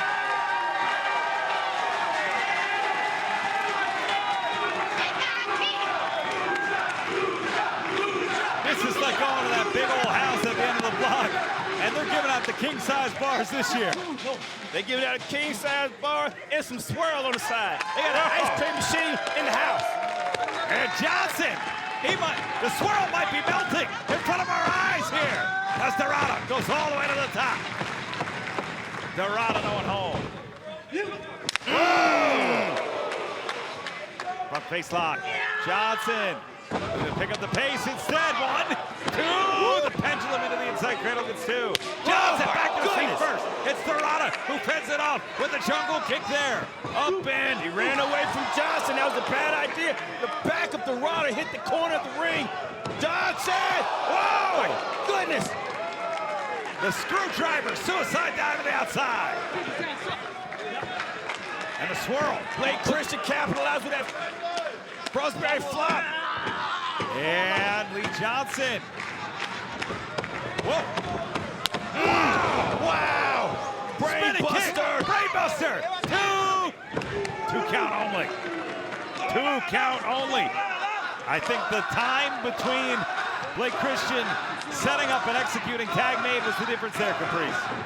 In the heart of Dorado, man. That was great execution. The timing, you're right, but that sheer drop to the head and that kick before then has to have Dorado in a lot of trouble. And Johnson is not done with them. And the swirl, like that big double stomp from the Samoan drop position, they couldn't get it there. Tag made. That was a mistake on the swirl side. Oh, up with his head. Oh, up with Christian's head. Dorado. With neckbreaker, electric chair neckbreaker. Beautiful Spicoli driver from Johnson. Running thrust kick. And now it's Commander off the ropes. Cutter! Big time kick. Lee! Johnson block. Swing and a miss. Back through. DDT by Johnson. Wait a minute. Where's Christian? Injection! The lethal injection! That's gotta be enough. Cover! Two! Dorado to break it up. What a match. What a match. Still anybody's game. The crowd alive and amplified here. Dorado, the first one through his feet, but it's on the outside of the ring. He's in no place to tag. Johnson out as well. Whoa! Commander, Christian, make the tag. It's Dorado and Johnson out of legal man. And forearm to chops. Dorado unloading now. Quickly Johnson. Oh. Whoa! Driving the knee That to the knee skull. right to the head. How many shots to the score have Dorado already had, Riccaboni? Oh, this might be yet another. They love the double stomp. They love this. Go. Not today. Second attempt, no good. Oh, wow! What? And Poison Rhyno! Up the wall with the Poison Rhyno!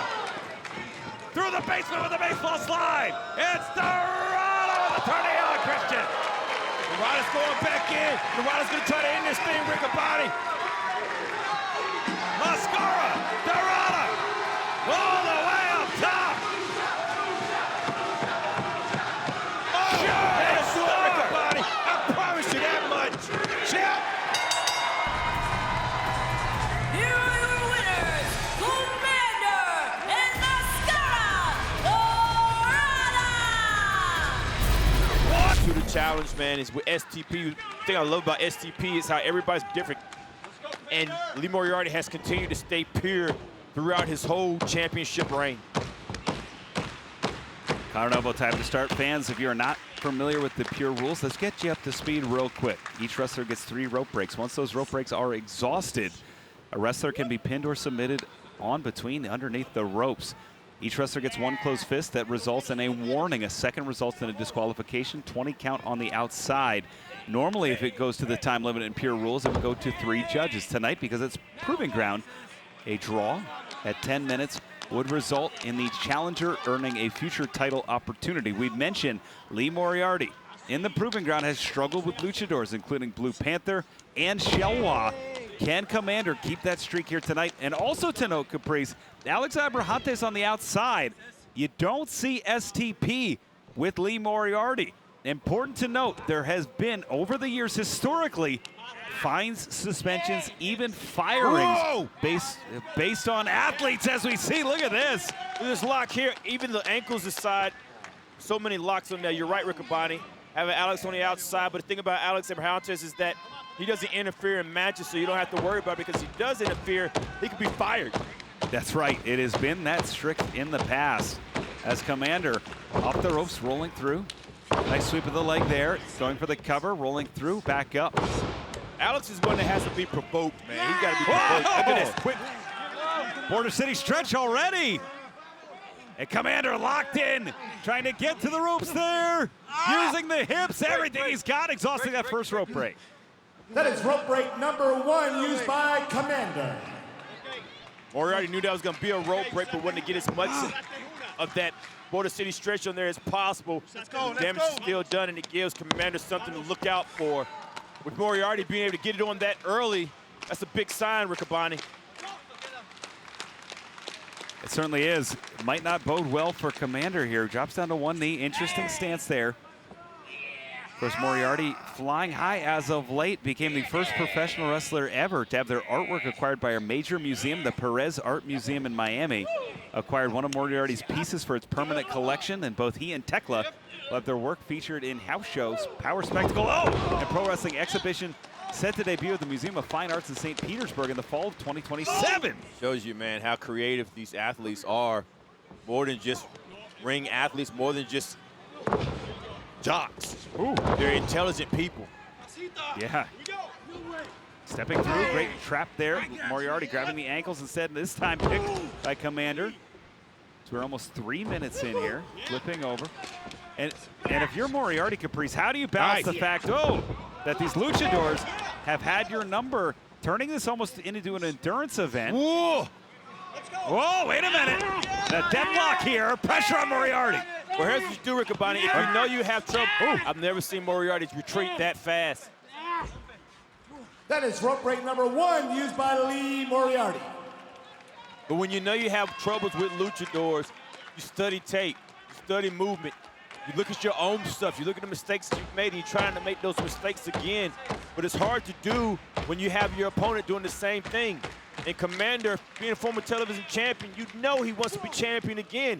He's proven in the proving grounds, defending the title, that he's a championship material. All he has to do is prove it for another title. That's right, flipping through.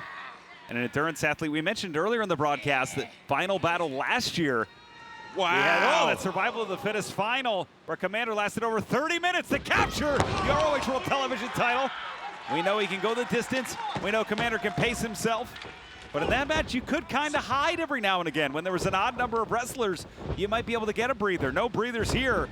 10 minutes in the pure There's rules. a difference. Watch this. Oh! There's a difference. You're saying hide him, but you hide and you got 5 other people hunting for you, Riccaboni. That's still 30 minutes, man.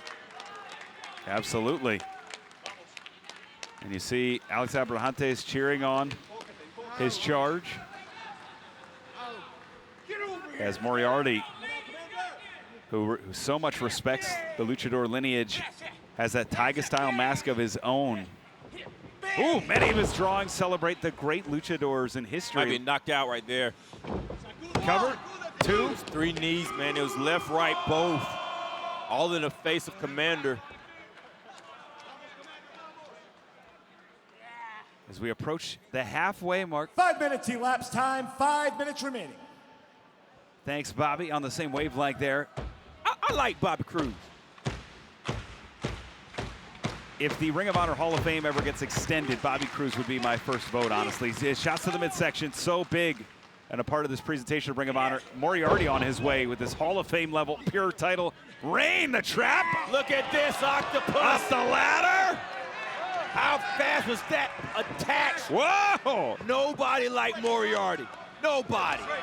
And almost forcing Commander.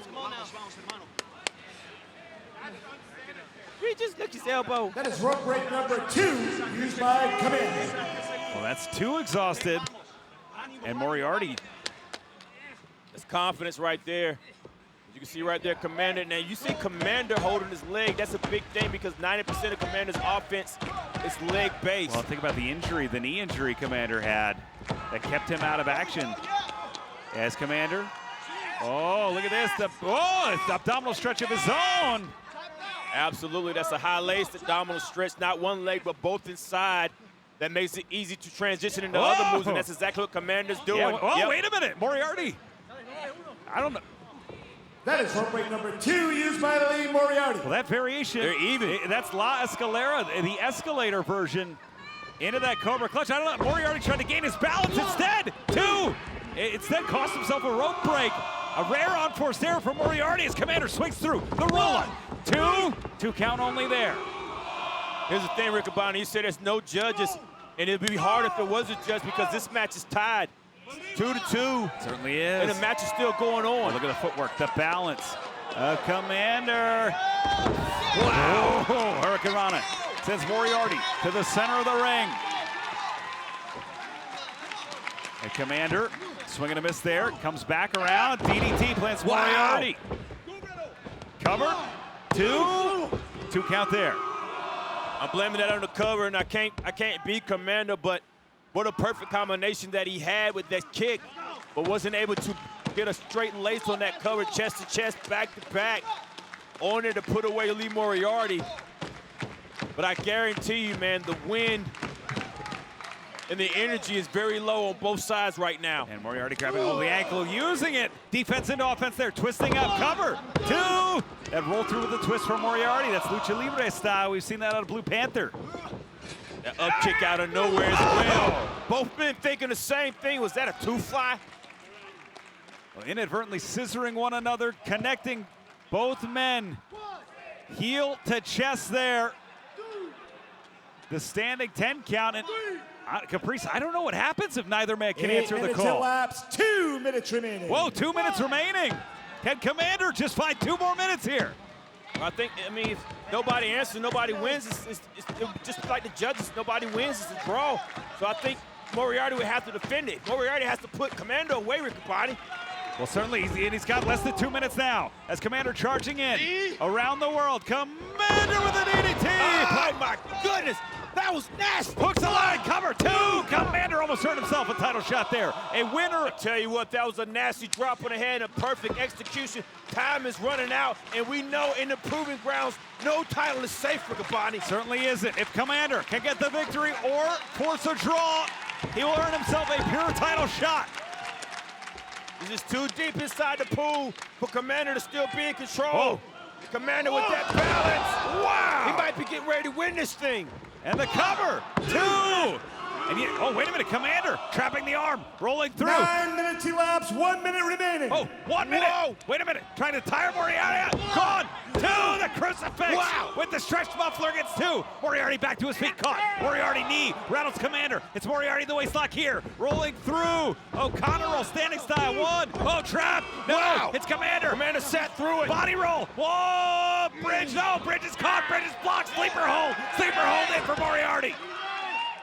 Commander has to tap out for Moriarty to win this. Commander has to tap. Can Moriarty put Commander away? Can Commander survive? Just under 30 seconds now. Moriarty has to put Commander away. Defense into offense again, forcing Moriarty to break the sleeper. Rolling through, the wrist caught. It's Commander stepping over, catches Moriarty. The trap, this knee. It's too late. It's too late. The knee bend. Single leg crab trying to get the stretch muffler. Wait a minute. Was that the bell? Was that the bell? He tied him up. The 10-minute time limit has expired. The official decision of this match is a time limit draw, meaning Commander has earned a future shot at the Ring of Honor Pure Wrestling Championship. He did it. He doesn't. And Commander, we've seen it before. Commander wanted the victory. Yeah. But going 10 minutes with the champion is as good as gold, or at least a shot at the gold. Commander has earned a future shot. And we're pumped up this close to final battle, Caprice. We do things without even thinking about them. We do things without even putting full thought into it, because final battle is 3 weeks from tomorrow, Columbus, Ohio. And I gotta wonder, what if Willie Mack earns a shot here tonight? Like, what, Commander? It's like Moriarty could be digging a hole here, man. All these people, because we've seen that the proving grounds are not safe. People are lasting the time limit. People are winning in these proving ground matches, getting opportunities at belts. Well, and it's unlike Athena, whose record in the proving ground will almost assuredly never be matched. It's in the pure rules, you have athletes who are conditioned to go deep into matches, maybe more so than the Smash Mouth style of Athena. So it amazes me almost the courage of Moriarty, who's the longest reigning pure champion, of going into these matches, almost offering up title shots in a match that's not conducive to him. Nice Whoa, wait a step minute. over. One. But as who Moriarty is, I mean, sometimes you may not agree with him, but Moriarty has been a great pure champion. We've seen him wrestle so many styles within the pure division. That is rope break number 1 used by Willie Mack. The way he uses the ropes, the way he uses the ring, the way he calculates his opponent. He's playing chess in there. This is Moriarty's title. This is Moriarty's land. Well, let's review the rules really quickly. We know every week that we have brand new viewers to Ring of Honor. That was a rope break there. Each wrestler gets 3 rope breaks. If you exhaust your rope break, you can be pinned or submitted on beneath between the ropes. Oh! 20 count on the outside. Cover. In the proving ground matches in Pure Rules, 10-minute time limit. Well, that goes to the challenger, and that earns the challenger a future shot at the Ring of Honor Pure Championship. Last week, Commander earned himself a shot. Oh, goodness. A victory will do the same, though, Caprice. So Willie Mack's not necessarily wrestling to run out the clock. That's one way to get a shot. Wow, nice Whoa. dive over arm drag there, almost jumping over Willie Mack and taking him from behind. That kick to the solar plexus. Well, Willie Mack with the extensive Lucha experience. As you see here, look at that. That twisting inside wrist lock. Yep. Exactly what I was about to say, Rick Bonner. And again, look at that. And it is Willie Mack on fire here. Interesting position, Caprice. You've been in proving grounds. Oh, up the ladder. The Shining Wizard normally would hit the Muda pose. Instead, Two very smartly ignores the pose and goes for the cover. Willie Mack's trying to win, man. Can you imagine Willie Mack as the pure champion? Be pure chocolate. I love it. I would love it too, as Willie Mack sizing up Moriarty on the outside, not content to maybe try to take the count out instead. It's Willie. Uh-oh. Oh! Well, yeah. Remember that song by Bobby Brown, Everybody's... Wow, goodness!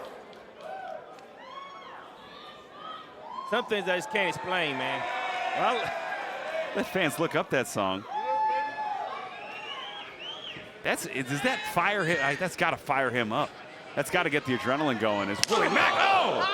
Oh, wait a minute. And that thrust was blocked, and then Moriarty popping that left arm. Now in the ropes. How many times have you seen a thrust block, man? This is little things that Moriarty does and makes him stand out as a wrestler. Holding on to that arm, almost bulldogging the arm in a straight arm position. Yeah, cover.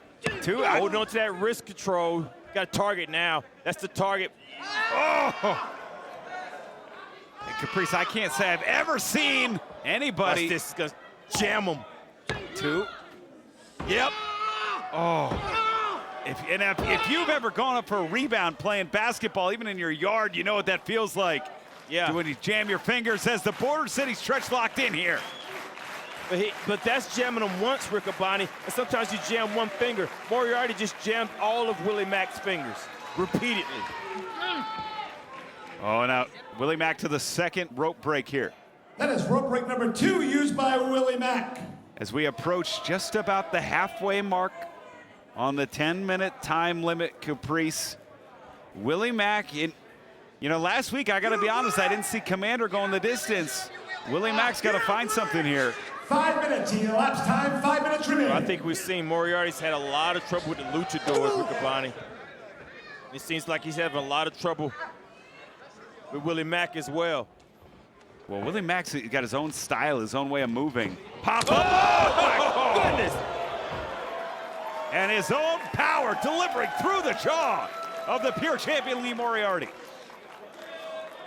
Willie Mack fell down because of the speed and velocity of it. May have threw his shoulder out there, that arm, the impact, everything, the work that Moriarty has been doing. Willie Mack doing what he normally does and didn't realize the impact it was going to have on himself. That's an excellent call, Caprice. You see that shoulder just dangling. And it's the risk you take. Ooh, give up the damaged body part to try and swing the tide. Is it worth it? Swing it. It's kind of a desperation call right there. You see Moriarty attacking on the left side. All the punches going on the side of the arm that he's worked on because he knows Willie Mack can't block it. Oh! An amazing forearm there. And Willie Mack had to take the padding off to try and get some blood flow going from that shoulder to his fingertips. Uh-oh. It's on sight now, Caprice. Oh, goodness. Cannonball in the corner. Plants the pure champion. The miggity Mac Daddy. He's about to make it happen, Riccaboni. Well, Willie Mack just jumped, and now the swing out slam, only one arm though. That arm is taking a lot of time. I think he's trying to pop that shoulder and socket. I heard that matches. Yep, he just popped it back in. Exactly what he did. That ball and socket joint. We've seen with the world champion Bandido how quickly that can come out of play. He says, uh-oh, wait a minute. Uh-oh, whoop, indeed, the moonsault. No. Things that we see Willie Mack do for the size of his body shows you how unique of an athlete Willie Mack is. Well, think about where Willie came from, the fights he had as a child growing up. Just lost the one arm. All of the adversity Willie Mack has gone through. Wouldn't it be amazing? Wouldn't it be incredible to see Willie Mack as a champion here in Ring of Honor? Oh, it'd be pure, Riccaboni. Oh, and then taking a little bit more time than he normally does because he can't quite plant himself to get his balance with that arm. Absolutely right. Almost as if Moriarty's waiting. That's a stagger step. His steps are off. And Moriarty. Caught the arm. Border City. And Willie Mack. Oh, Willie Mack. And look at, it's Moriarty who sees that Mack is close to the ropes, rolling through. Out. Still close. And I don't know if Willie Mack knows where he is right now. now. He's tapping. He's tapping. And that's it. The winner of this match by submission, the Ring of Honor Pure Wrestling Champion, Tiger Style, Lee Moriarty. Well, Moriarty bouncing back in the proving ground Caprice, but it was a battle. Definitely a battle. Great win there by Moriarty. Indestructible in Ring of Honor. Kicks it. And we are off here, tag team action. And that really a parallel tale for both teams. Shane Taylor really helping lift the infantry to the next level. Christopher Daniels helping lift Skyflight to the next level. Let's not forget, if you remember, tag made back in 2019. Who ended Christopher Daniels' ROH career? That was Shane Taylor. It certainly was. Big boot there. Forearm connects. And now it's Dante Martin into the corner, sending Carly Bravo. Tag is made. Yeah, not just any corner, right to the right corner. Dante tagged Darius. Dante back in. Santon pull over. Nice up and over right into his brother. And great combination there. And it is Dante Martin. You dusted that one off early, Riccaboni. Got to strike while the iron's hot. As Darius sending Carly Bravo in the cover. One. You know, Caprice, I love both these teams' gears. Very toyetic looks for both the infantry and for Top Flight. Got to give a shout out to our friends at Jazzwares, the Jazzwares Vault. Limited quantities, tags made. FTR will be challenging for the AEW World Tag Team titles this weekend. Oh, goodness! And the Briscoes, JazzwaresVault.com to make sure you get those. Make great gifts this holiday season. Got another move through the sequence of infantry there with that inside spear. Carly Bravo and Cap Sean Dean continue to get better even as champions. So we think about Final Battle 2 weeks from tomorrow, Caprice. Tag made. Just what it would mean to the infantry. They've dreamt of becoming champions. They've dreamt of really making their mark in Ring of Honor, that signature Final Battle bout. That's one thing on the resume, that the infantry has not yet achieved. Cover. Two. Well, the infantry is going to do everything they can to hold on to those titles, and they're going to have to almost kill this man right here, get the title out of his hand. He sleeps with that belt. That's Carly Bravo.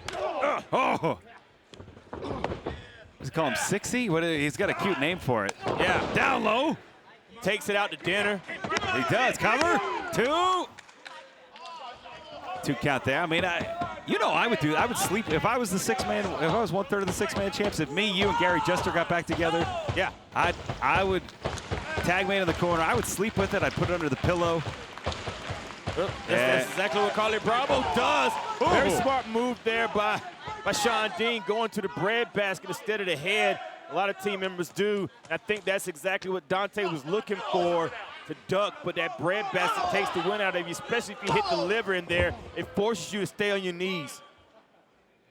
Absolutely, very smart tactical move from the captain, who sends, Dante into the corner.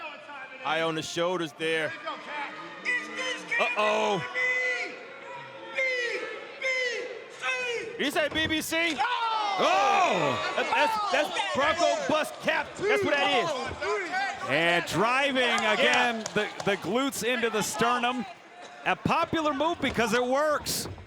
Cover. Oh, Dante smartly finding the ropes. Just in case you wanted to know what that meant, Riccaboni. I was hoping someone would explain it to me as Captain Bronco Sean bust Dean. Cap. Yep.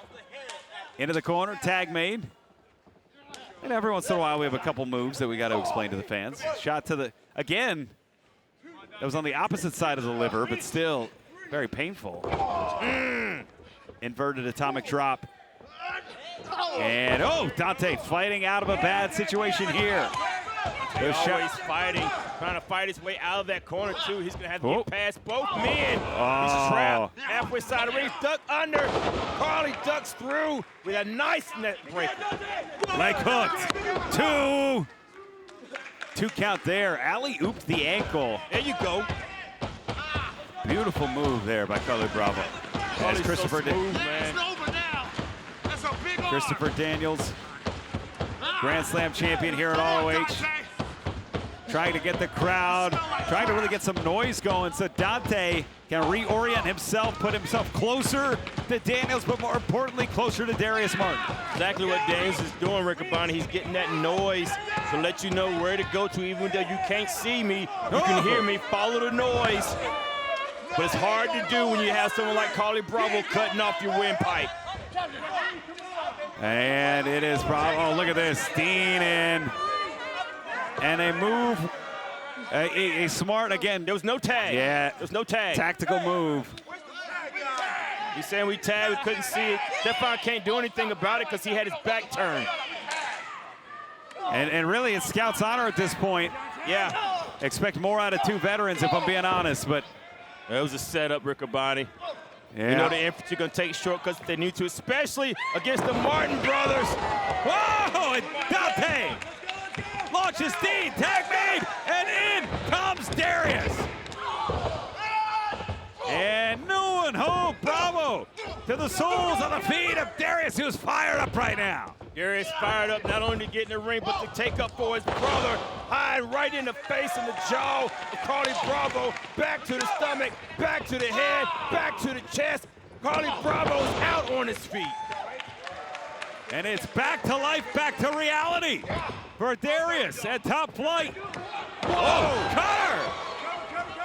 Darius drug him in with that. Yeah, Darius with a trap there. Whoa! Wait a minute.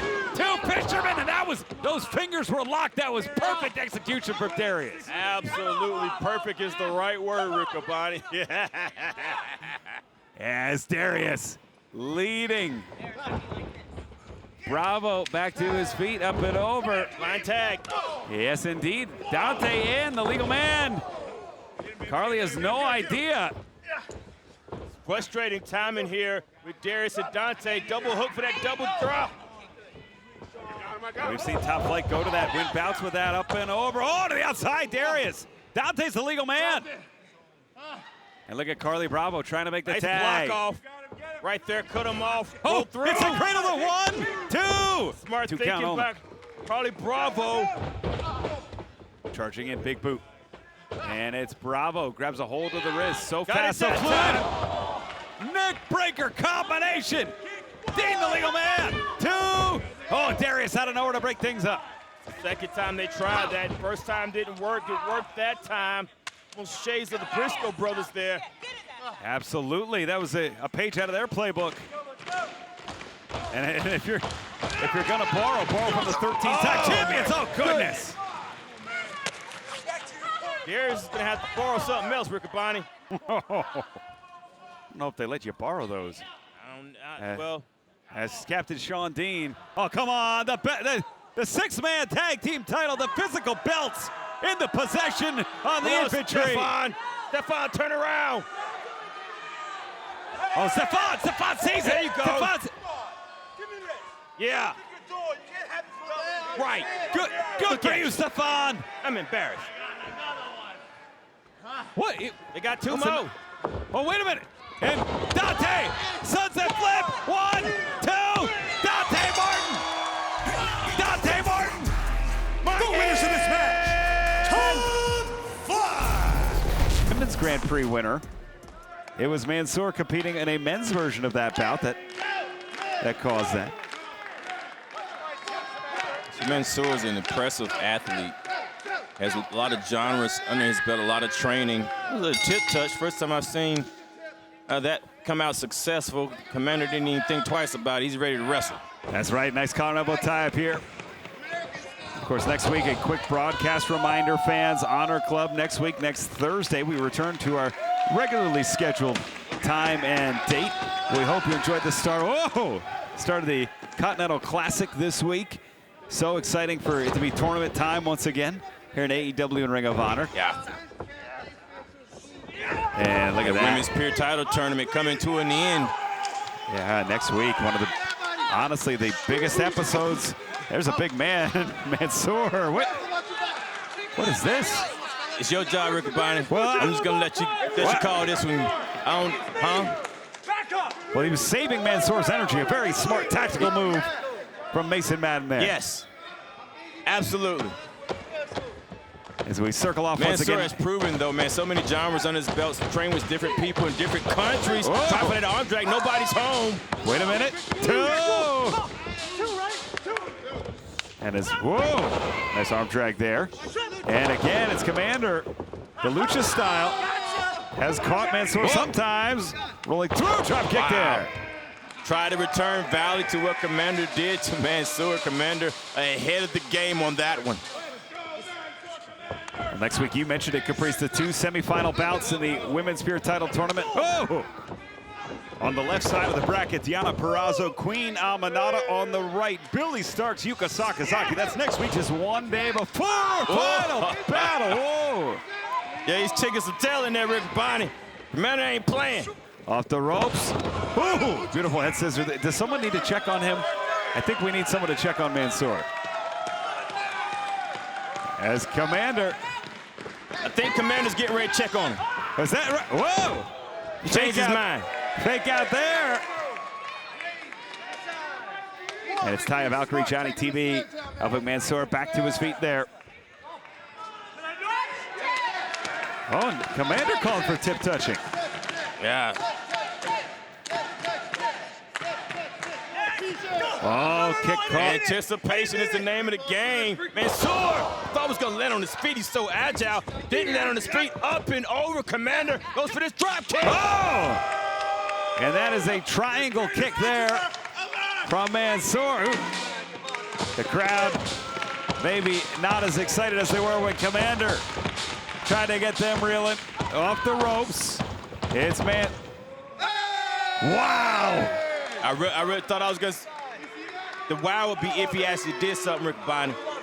But he did. I do love it. He's talking to me. He's talking to me again, Caprice, isn't that? Oh. He's talking. Yeah, he was talking to you. Up to the ropes and Watch Commander. this. Wow! See that? Wow! That's how he actually did something. Big balance to the drop kick there. As the #1 contender for the ROH Pure title, Commander up the row. That's distractions right there. Commander knew it, could do nothing about it. Now pulled under by Mansoor. Oh! Wow! And driven into the steel steps. And Johnny It's kind of TV. dangerous to be in this type of match, man. When this is not a pure match, and it's almost 4 against 1. Commander knows it. They got to give Commander a lot of credit. The former TV champ who wait a minute, the referee's back is turned. And power bombing his wife into the former ROH World Television Champion.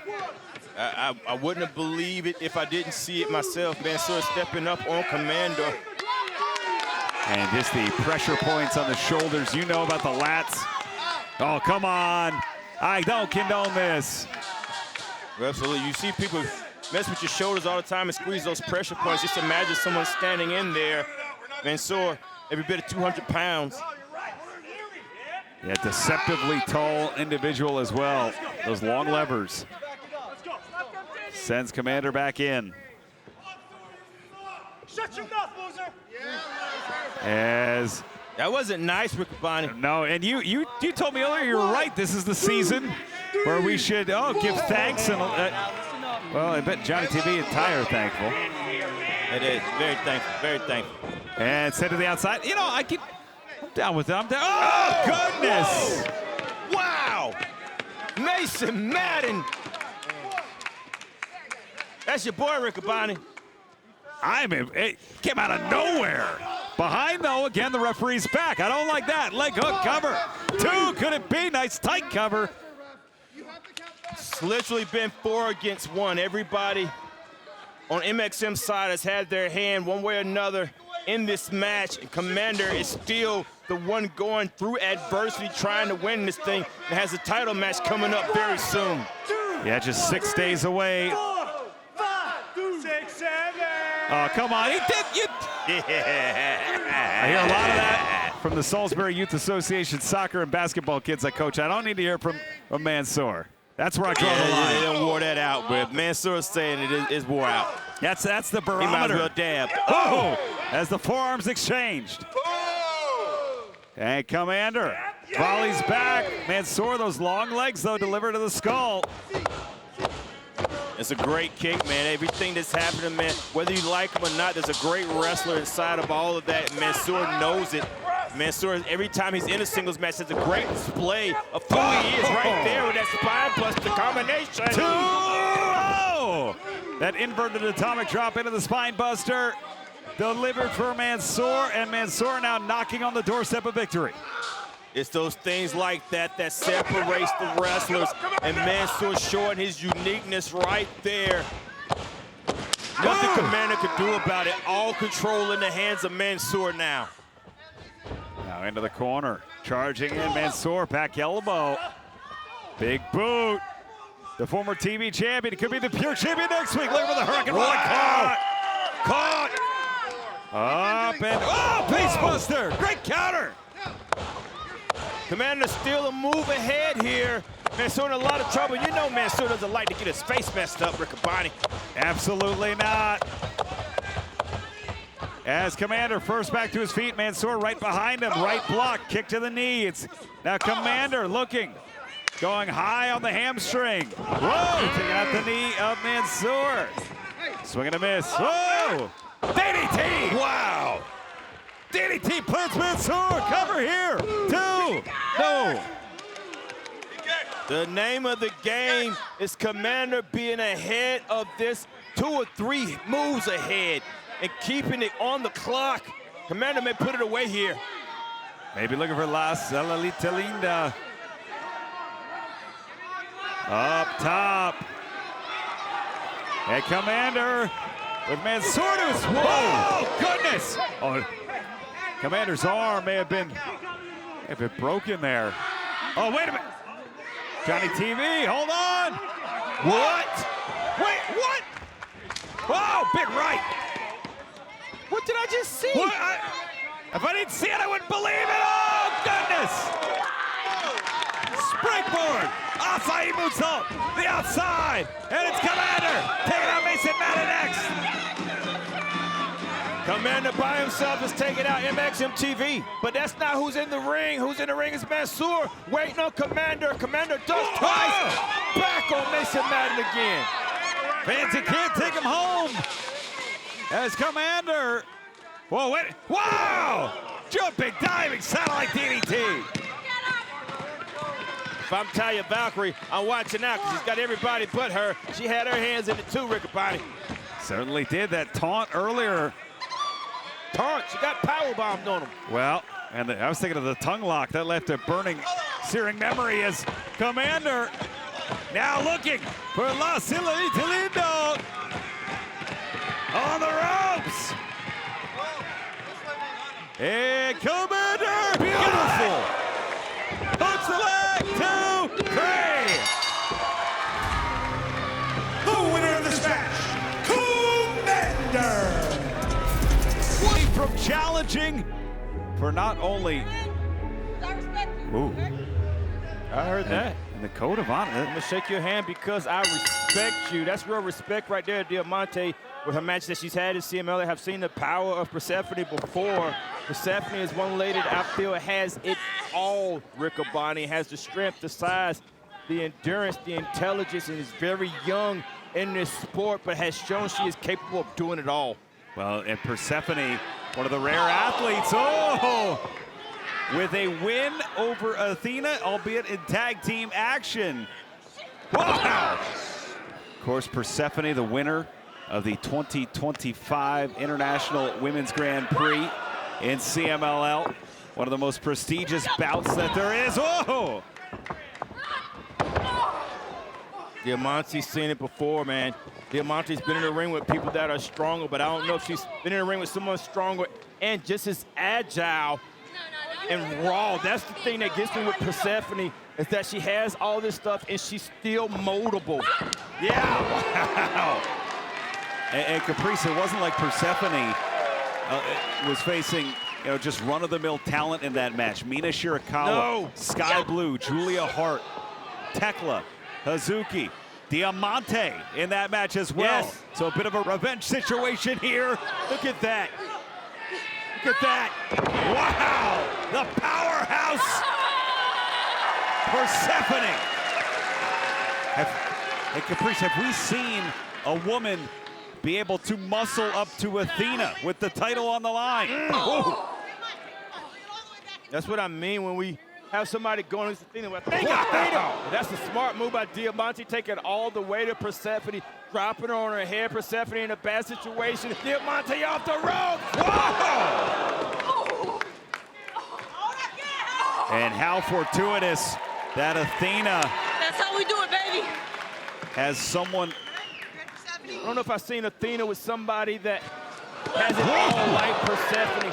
Athena has it all. Persephone rides more on the power side, but has the agility, has the fine motor skills. It's still moldable. It's still growing. And with her growing, it means she's only going to get better. And with her getting better, she's already championship material and has already beaten huge names.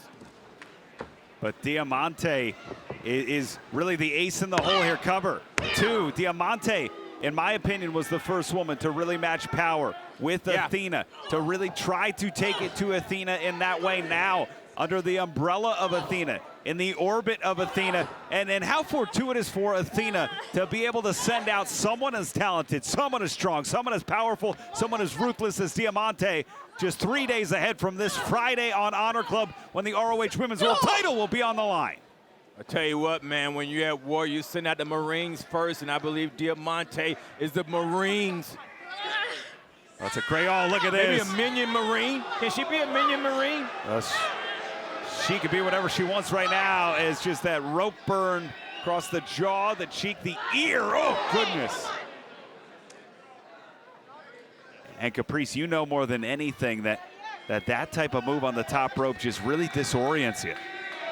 Disorient you, rug burn in the face, in the eyes area. Diamante knows what she's doing, not able to match everything that Persephone has, but the ring experience that Diamante has Persephone in a lot of trouble, and I think that's what Athena's gonna have to bank on if she's gonna try to hold on to that Ring of Honor World title.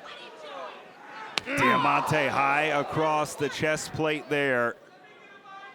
I believe that Persephone has matched Athena in every way except for experience. Wow! And that compliment not handed lightly. Persephone, who may have the mental edge, who has that tag team victory over Athena, looking to make history, looking to end nearly 1,100 days, consecutive days as ROH Women's World Champion, looking to end the legacy, to grind it to a halt this Friday. Even a move like that, Riccoboni, we normally see that. Watch this. Ooh. We don't only see that drive and the person ride all the way down. Persephone has enough motor skill, enough muscle control to stop in mid-air, to stay in control of what she's doing. It's those little things that shows me that Persephone is in control of her body at all times. Well, Caprice, the myth of Persephone's namesake is associated with the changing of the seasons. That word change stands out. But wait a minute, cover here, 2. And if Persephone's namesake is associated with the changing of the seasons, that word change, is it foreshadowing? Is it foretelling? Could we see the title change? Look at that. This Friday. Every time we get used to seeing these bursts of strength from Persephone, we see this agility, we see the flexibility, and watch this power right here. No, and that's the move. Wait a minute, 1, 2. Athena's gonna need to watch out for that razor's edge on Friday. It's the move Persephone won the Grand Prix with. She pinned Tekla with that in Arena Mexico. Oh, wait a minute. This may be it. 1, 2. Oh, foot on the rope. Are you telling me that Persephone has ring awareness too? Caprice, if I'm Athena, if I'm watching this match, and we know she is, she's a student of the game. Of course. I'm getting a little worried right now because everything Diamante's thrown at Persephone, Persephone is speared right through it. Right, she tried for that sunset bomb twice. It didn't work. That's how fast Persephone caught on with that spear.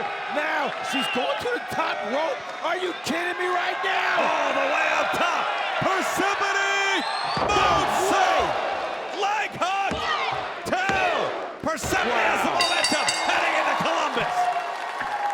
Here's your winner, Persephone! We talked about Bandido, high flyer into this pure title tournament.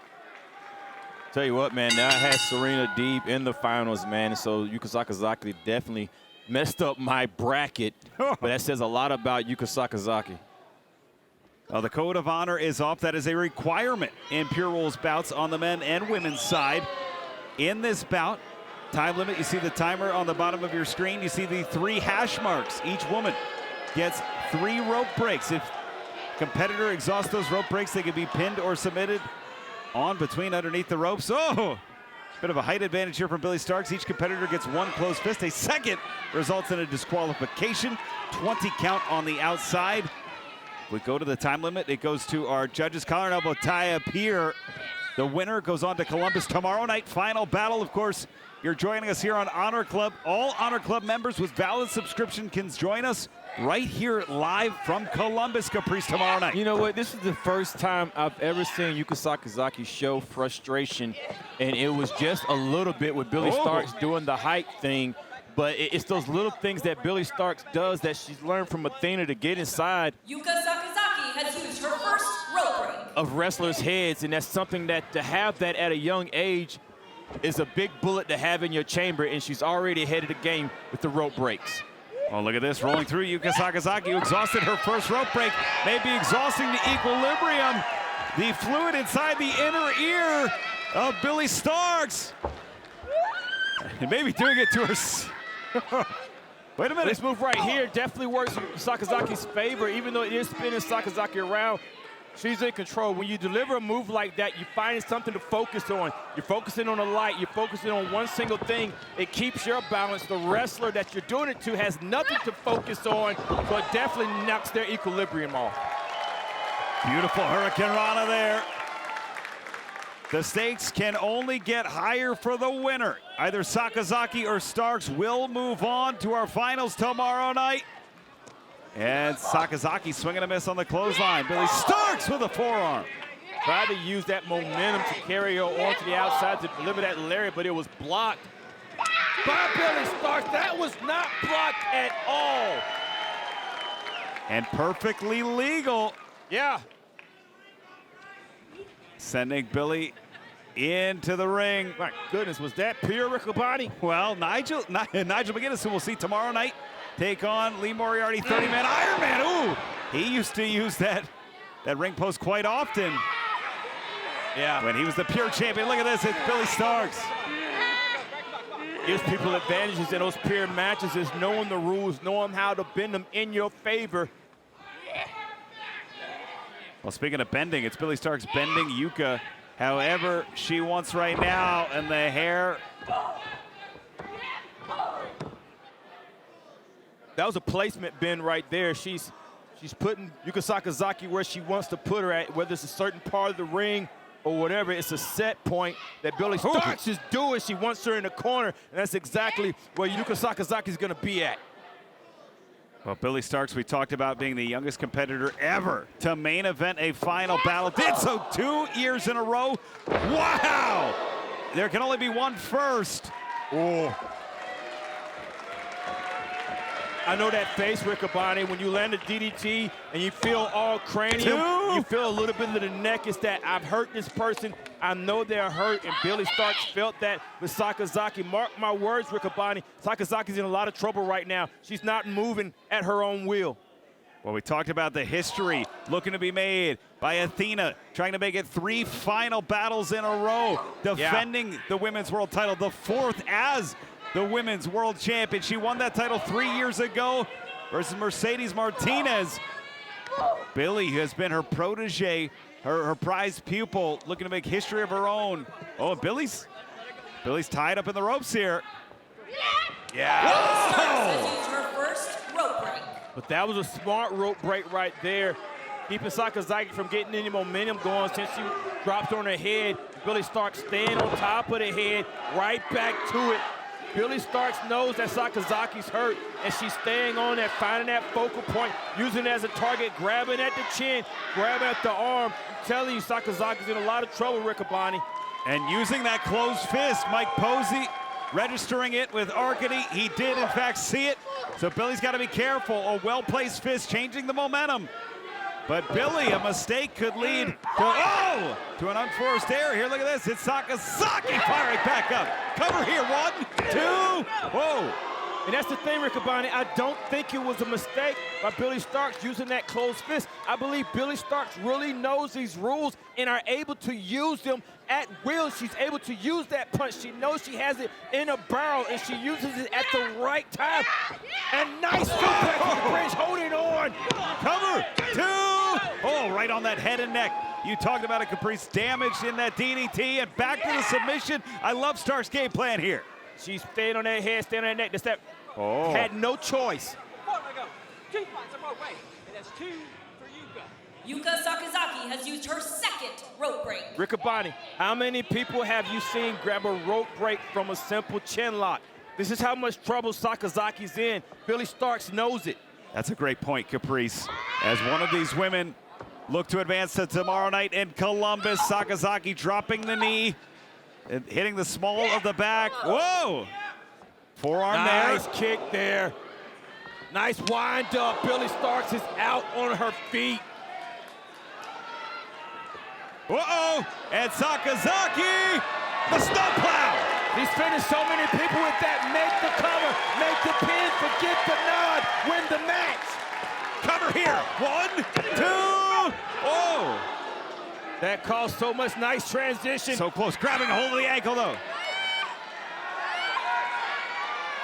A great submission in the middle of the ring. The only problem is, Riccaboni, I was gonna say it hasn't been worked on before. Yeah. Billie Starkz is in a lot of trouble, but this is a fresh submission. But it's trapped. Look at the trap, the step over. Sakazaki could very easily step into that STF from here. She's used it before. Yeah, that's deep, man. I would have been tapped, man. That's just nasty. That's nasty.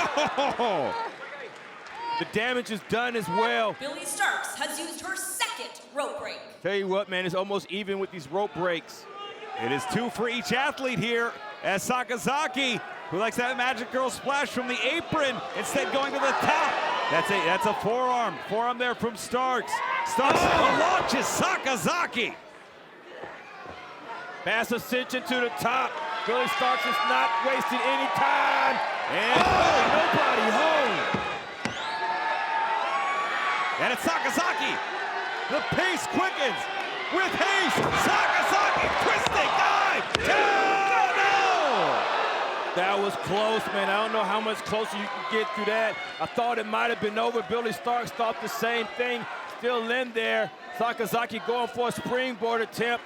Not gonna happen. Yeah, loves that Magic Girl splash. Front face lock here. And it's Starks.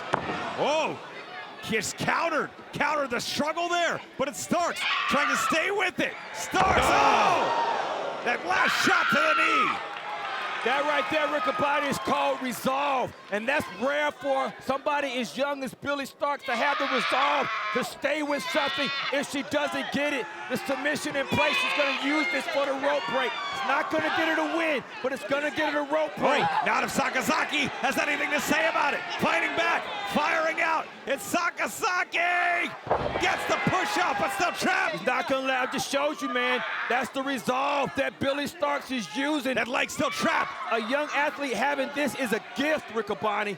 Oh, wrenching on that knee, Caprice, and now Sakazaki grabbing the ankle. That's how you play, ankle for ankle on this one. Whoever grabs the ropes on this, if it's not broken up, have exhausted their last rope break. And both women, the fire in their eyes, know that history awaits one of these two competitors tomorrow in Columbus. One of them will challenge to become the first ever ROH Women's Pure Champion. The only advantage right now is that Yuka Sakazaki has been in this lock a lot longer. Both trying to go this rope. This may break the hold, but it's showing the resolve of Billy Starks. Billy Starks focused on that ankle, not letting go, closing that space. Hyperextension on it, man. Wow. Both go. Oh, wait a minute. Hold on. That's both. They're both exhausted. Both contestants have used their third and final rope breaks. Wow. I don't remember it ever seeing that in a pure match. I just wanted you to say it first, Riccoboni, because I don't either. Look at that, Starks. The leg damage. Starks is hobbled. Sakazaki. You see the ankle rattle, trying to get some blood flow, but those are ligaments, those are tendons, so you don't get blood flow back to those. Absolutely. The only thing that pushes you after that is heart, and we've seen the heart display from both athletes. The only difference is Billy Starks has heart with dirt under the fingernails. That dirt under the fingernails has gotten her a lot of places, Riccoboni. And the reach advantage from Starks leads to the advantage. Sakazaki having to expound energy to hold Starks to drive up, but it's Sakazaki taking out that left leg, that left knee. Sakazaki swinging a miss. Starks charging in, big boot, but couldn't plant as much as she wanted. Oh! Nice. You're right, Riccoboni. There's not a lot of power behind those kicks. Breaking her down. That's involuntary when you see those legs give way. Out of the way, roll through, almost schoolboy-like. Oh, wait a minute, the rope, front of the ropes, bring it up, and that's legal, that's legal. Here's your winner, advancing to the tournament, Billy Starks. Perfectly legal as Billy Starks advances to the finals of the ROH Women's Pure Title Tournament. Look at show. The other promotions, little dissension at the media scrum, the media availability with Moriarty and Taylor. Moriarty, the pure champion, he will defend that title against the man who is standing across the ring from him, Commander at Boxing Day Brawl. It's coming your way on Honor Club, December 26th. What a holiday treat that will be. Shane Taylor was talking to me about that little dissension that happened, and basically what he's saying is that Lee Moriarty is buying into the people that are loving him now that didn't love him when he first started. He was doing everything, had his hair green at one time, trying to do everything to fit in, but Shane Taylor brought him in, let him be who he is, and people started loving him. He's like, man, they're going to hate you tomorrow, but I'm going to love you forever. But he doesn't think Lee Moriarty gets it. And Commander matching shove for shove. Oh, swing and a miss. Those close fists are not legal in the pure title match that will happen at Boxing Day Brawl. I tell you what, man, it's fast to see how Moriarty adjusts to the rules. My goodness, adjusted to the ropes like Commander is amazing. That bounce is insane. And look at that, mirror images of one another landing on their feet. I cannot wait for this pure championship bout that we will see between Commander and Moriarty at Boxing Day Brawl. Tag made to Dante Martin, and in comes Carly Bravo, 1/3 of the world six-man champs. Carly Bravo stand out last night, man. He had so much going on. I could say the same thing about Dante. I haven't seen, I don't think we've seen enough of the Martin brothers, man. Every time we see them growing here at Ring of Honor, growing in AEW. They're so young and they're so good. They can do nothing but get better under Christopher Daniels and with Scorpio Sky. Absolutely, and it's, there you see Dante into the corner. Great cohesion there as 1/3 of the former ROH World Six-Man champs, a man whose main event and final battle in his own right, Scorpio Sky here. His quick tags made, Darius Martin now in. Coming in trying to cut the ring off. Nice drop down. Plotted arm drag, holding on to it, man.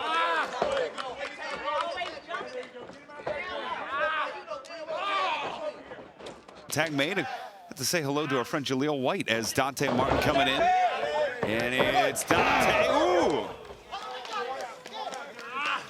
And it is Skyflight in control as the shots to the midsection. Carly Bravo trying to make his way back to his own corner to STP's side of the ring. Every time he's doing that, he's trying to echo, and you can hear STP's side trying to make noise to know where he is. But the ring is so full, you have to know. Watch this! Out of the way is Dante! Oh, that headbutt. Dante's out on his feet, man. Just rattling Dante. Oh! Shane Taylor said, you want to fly, right? Fly to this corner. And this is not Lucha rules. The tag was made. The tag on the outside is Captain Sean Dean. And now it's Bravo getting his licks in on Dante Martin. That's how I know this is going to be a war, man. Well, we speculated at Final Battle Caprice that this was far from over, especially with the circumstances, the chaos, the 10 bodies. Yeah. People think that Shane Taylor Promotions, they say right now they're doing too much. They got a championships, maybe slow down a little bit. He said we got 3 war veterans, bronze Olympic medalists, and 2 inner city kids. We've been seeing battles all our life. We're just introducing it to y'all. As Taylor dragging Martin. Dragging Martin to the side of STP, and now just making Darius Martin, Commander, and Scorpio Sky just watches. He unloaded on Dante. Watch here as he picks up Dante, pulls him to the other side of the ring, cutting him off, inflicting the damage, wearing him down. They have found their pick, and they're going to lay it in. My goodness. If this camera on me, that's a man. That's a man. That's a man. I'm so bad. Tag made. And that's where the infantry has grown so much. They've just got this confidence that they're leaning into, as they should. They're great athletes. The confidence comes with support, Rickabody. When you have people supporting you, man, that confidence grows. Like I said, man, you got 3 war veterans in this group. 3 war veterans, a bronze Olympic gold medalist, right, and 2 inner city kids. It doesn't get any better than that. How do you hate these guys? Oh, come on. That's a reason why. The poke to the eye. Oh. Double shot there. And it is Carly Bravo now stalking Dante Martin. Lateral press, leg hooks. 2 count there. Staying here, making sure he doesn't get any further. Right there, grabbing the hair. Strike right to the face, man. There's a lot of hate going on here, man. This continues to get more personal. And great positioning by Bravo to keep himself in between Dante Martin and Scorpio Sky there, so that Martin had no shot as the tag is made to make a tag of his own. Holding on, keeping that arm at bay. Oh my goodness. Every time I see Sean Dean in the ring, man, it's like the enforcer, making sure things continue to go as planned. Wow. Unloading with those lefts, the southpaw delivering. And you hear Christopher Daniels getting the crowd involved. The Fallen Angel cover 2. Oh, that was a great cover. Did you see that? Exactly, man. That cover there, isolating that arm, because they're going to continue to work on that arm. And Carly Bravo, the shot right there to the bicep, the tricep, the elbow. And just putting the squeeze on Martin. Put that body weight on there. That man in between the opponents. Trying very hard to get the crowd behind him. It's Skyflight. Even got Abrahentes in there. It's got a lot of support on that corner. Yes, indeed. Bravo smartly trying to make Dante carry not only his own weight. Oh, here comes STP getting a little too close for comfort. Yeah, Dante would have carried himself over there, man. That's the heart that Dante has. Wanting to get over there. You can see Darius trying his best. You see that switch right there. And that was after Shane Taylor. Stefan called it. He heard it. Did you see? No, he's talking the Skyflight. He just heard the tag. He heard it, see? The governor, you got to listen to the governor, Rickaboni. Don't mess with him. Still got some right hands. He's a bronze Olympic gold medalist. It's legit, bro. Shane Taylor in and out. Jamie Foxx's club punch there as well. Yeah. As Sean Dean trying to keep this clutch applied. Instead, it's the European uppercut staggering Dante Martin. Oh. Whoa! Wow, big drop kick there. That drop kick out of desperation, not enough to do anything from it, but create separation. But maybe it is what Dante needs because it is forcing Sean Dean to try to make a tag.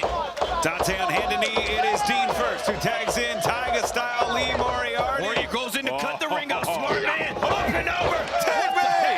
Tagman, Commander, the legal man. And it's Commander Moriarty, who will meet for the Pure Championship at Boxing Day Brawl. Commander to the top. What the? Whoa! I never know what Commander's gonna do. Skywalker wrist lock there. Now Dean to the outside. It's Commander. Shot to the midsection, up to the chest. Greco-Roman knuckle lock, single arm, balance, twist, balance. Springboard, Hurricane. I'm watching a video game when I'm watching Commander. Wow! A human highlight reel. Come on, take us out. Commander plants Moriarty with the DDT. Leg hook cover. Two. Wow! You see Carly Bravo come in for that breakup. And Moriarty landed on the top of his head. Yeah, on the crown of his head. We know Moriarty after nearly 35 minutes with Nigel McGuinness, that final battle tag made. Yeah, they're protecting him too, man. They care for that young man. And right now it's Carly Bravo. And Captain Sean Dean and Scorpio Sky getting Bravo out. Dante breaking that up. And it's Dante and Bravo. Thrust kick there from Carly Bravo. Watch this, Riccaboni. Oh, Dante with a counter. Forearm there. And it's Bravo stood there. Yeah, Bravo should have called it out. Slingshot cutter. And Darius outside on Shane Taylor. Commander, I see him setting up. Scorpio Sky holding him in place. This might be it, Riccaboni. Leg hook. The winners of this match, the team of Commander and Skyflight. The face of Trish Adora says it all, as it was a shot across the bow for Commander, the man who will challenge for the Pure title at Boxing Day Brawl. Yep. And that's why tonight I am issuing an open challenge to anyone in the back. Because I know that there is no one in Ring of Honor, and damn sure no one in this dog country that can beat me. So send your best, come on. Well, Wheeler Yuta clearly brimming with confidence. Come on, send them out. You don't have anyone? You don't have anyone? Come on. You in UK, there's a lot of people on. from UK want opportunities, especially after what he just said. What? Wait a minute! I know whose music that is, Caprice. There's no way! I have to see it for my own eyes. What? Well, that was quite the claim. He's here. Oh, yeah. Making his way to the ring from London, England, weighing in at 223 pounds, Nigel McGuinness! Wow. The man that put the Pure Wrestling division on the map as a must-see featured attraction in Ring of Honor, who made it a staple of what ROH is, was, and will be. Nigel McGuinness here tonight, and he's got the microphone. Let's take a listen.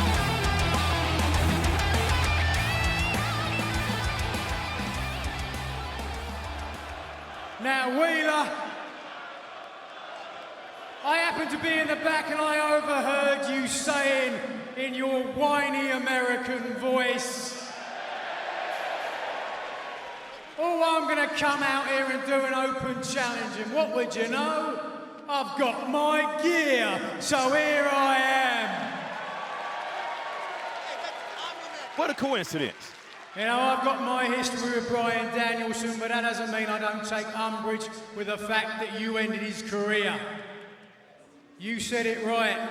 You killed the Batman to my Joker. And now, you've given me the perfect opportunity for some revenge. Whoa! Wow. Well, we've seen week after week, Yuta just absorbing Bryan Danielson's moves, the Buseiku knee, cattle mutilation. Listen to this Manchester crowd. The hate that Nigel had for him wasn't just hate as a person, it's just that villain is the person that brings the best out of me, the person that pulls everything out of me. Is you have to defend somebody like this, and almost I'm impressed by Nigel saying that. Well, the enemy of my enemy is my friend, I believe, is the old saying. As the collar elbow tap into the cravat, spinning out Nigel McGuinness. And think about where that's coming from. The war right here in the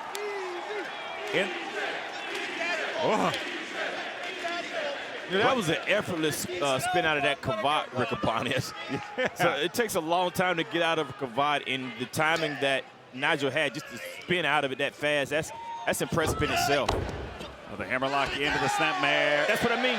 These are fast movements that Nigel has in wrestling that it's almost a default to his muscle reaction.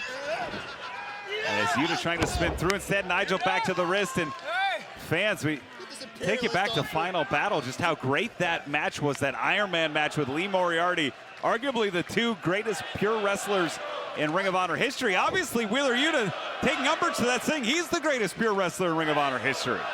And he did say that he was a great pure champion. I'm not going to say anything. That's why Wheeler's a three-time pure champion. But the greatest, we would have to see it, and you have to get through what I would say the greatest, and that's Nigel McGuinness. Now rolling through, it's Wheeler Yuta spinning up, popping up. Yuta looking to get a wrist. Yeah, there it is, the wrist lock, trying to get that high leverage. See how Nigel has that expression, like he's working, like he's really thinking, like he's planning things out. Yeah. It's calm, it's confidence. Into the waist lock. Whoa, uh-oh. The Les Kellet lariat, no. Waist lock, back elbow. Oh, and it's Yuta, who we've seen. Oh, wow. Wow, waist lock, ducks down. Trying for that lariat twice, and Yuta had it scouted. Double leg whip, countered into a crossface here. Arm is trapped, nowhere to go. Yuta can only go to the ropes. Get him on. 2, 3, 4. Nigel's such a great wrestler, can transition to different genres at a whim, man. It's whatever needs to be done is what Nigel can do. If it's a wrestling hold, Nigel knows it.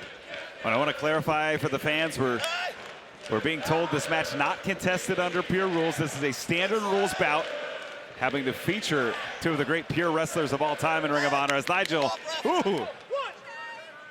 Nigel kind of wrestling it like a pure match, making you to go to the ropes. Oh! Well, I think Nigel is a natural pure wrestler. That's kind of what I was alluding to. His movements, when you're in trouble, is not to punch, it's to grab a leg. And that's a natural wrestling instinct, not a fighter. As Yuta delivers the knee. 2. Yeah, not even going to the ropes there. Instead, trying to kick out. Wow. Using that wrist tape for rug burn right there. A little dirty trick that Yuta's doing. And Yuta, he's clearly not enjoying his time in Manchester. I think it's fantastic. Been to Manchester many times. As Yuta, second rope on the inside. And took his time, delivered the elbow, leg hooked. 2. That's a gift that really Yuta has, as well as being around people that is teaching him the poise and to take his time and not to rush into anything while staying in control. But illegally using that shin, that's an illegal choke there. Trying to distract Bryce. Good for Bryce on calling that out as Nigel McGuinness worn down with a front face lock here on the mat. Nigel's in trouble. But Riccaboni, we're talking about he's wrestling Nigel McGuinness. I mean, Nigel McGuinness is not the cleanest wrestler in the world. That's a fair point. Nigel, no strangers to moves like that of his own. Ooh, whipping through on the wrist lock, single leg, spinning through. It's Yuta sending Nigel off. Nigel with the ankle, bringing Yuta back up. And there it is. Woo. That wasn't just a wrist lock. Nigel was going for a shoulder breaker there, trying to throw the shoulder of Wheeler into the mat, and Wheeler rolled through it. And then Nigel caught back up with it. Now he's going to try to bring it out of socket here. Certainly is. That flying arm lock. Oh, goodness. And stomping across the arm, hyperextending the elbow. Ooh. As Yuta and Nigel going at it, we mentioned Final Battle, also Final Battle. Oh! Bandido retained the ROH World Championship in a survival of the fittest bout. Last night, he and Ricochet outlasted every other man. There's that cheating you talked about. That was dirty, Ricky Bobby. That was horrible. How could he do such a thing? And the Dynamite Diamond Ring Battle Royal this Wednesday. They'll meet at Dynamite on 34th Street, and the winner will have the Dynamite Diamond Ring and all that comes with it, a shot at the AEW World Championship as Nigel focusing in on the hammerlock. It's so funny, Nigel has made a career out of going from dirty to clean and throwing the hands up like, hey, ref, it wasn't me, I didn't do it. Right here, he's gonna separate the shoulders of Willer Yuta. And to be able to bridge back that much is showing the flexibility that Nigel still has. Oh, spinning out of it is Yuta using those hips. Oh! Pop goes the elbow. Nigel is so great at just fundamental, not even fundamentals, but it's dissecting things and just being methodical about everything that he does. Scientific. The Mongolian thrust into the European uppercut, truly an international moveset from Nigel McGuinness. And corner two. Oh, drop kick there from Yuta. Hooks the leg. Two. And Caprice, I'm going to point something out on that cover. It was a little tighter this time from Yuta. Yeah, and that drop kick was out of familiarity. Wow, cat mutilation here. And so is this, a move that Nigel's been trapped in before from Bryan Danielson. This time Yuta locking in cattle mutilation. I tell you what, man, I believe Yuta knows that this is a move that Nigel has a lot of trouble with. Nigel rolls through, he's gonna bridge. Two, whoa, Yuta almost caught there, great counter. And another page out of Bryan's book here, Caprice. Wow, I tell you what, man, Nigel must be having flashbacks with the way that Yuta's wrestling. And Yuta's wrestling the way that he wins. Two! And the covers are getting tighter here, Caprice. That time, hand to wrist locked in. Yuta has Nigel's kryptonite, man, and it might be Danielson. Oh, it was the one athlete Nigel just couldn't get over the hump with. He defeated just about everyone else when that world title was at stake. Nigel, a former pure champion, a former world champion now, standing toe-to-toe with the only three-time former champion, Yuta.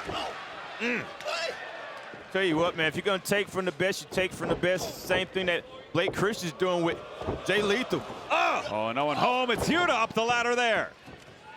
And Nigel with Yuta. Oh, that's a high-low if I ever saw one. Nigel, two. That's a good heat check there for Nigel, seeing where Yuta's at with that cover. Yeah, that heat check is also trying to find a way to finish this thing off as well. The thrust to the throat, man, I tell you, that's going to take everything out of you. Hard to breathe after that. And again, corner to corner. This time, no drop kick.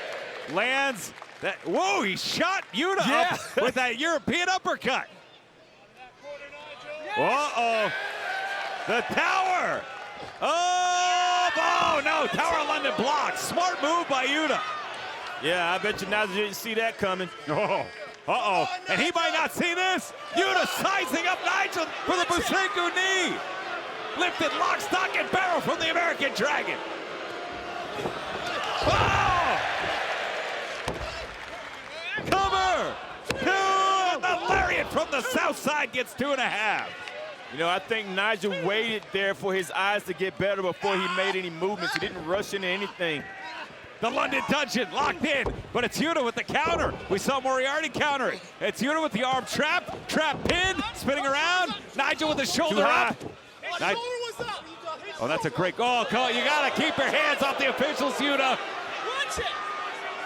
And Nigel was too high, and so was Yuta on both of those combinations. That's why none of them stuck.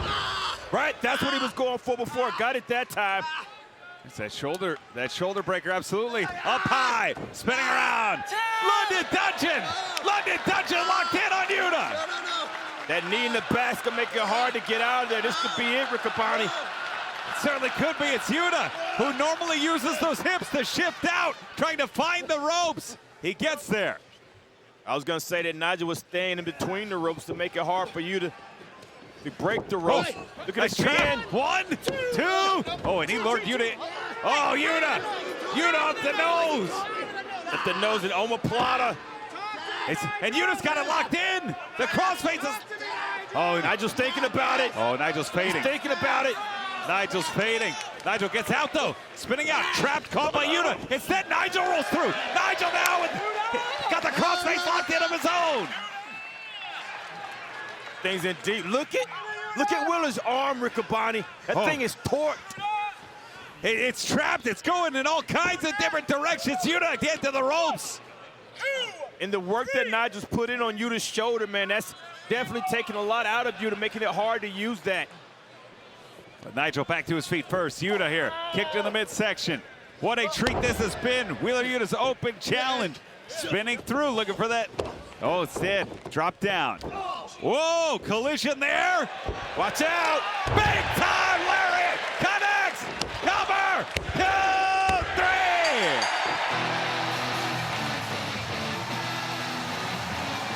3. Wow. What a moment here in Manchester. Here is your winner, Nigel Agony!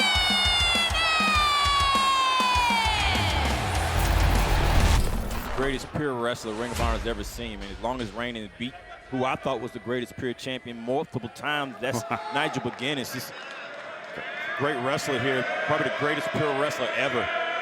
Coming off an amazing Iron Man match, that final battle. Code of Honor is adhered to. All pure matches must start and end with the Code of Honor.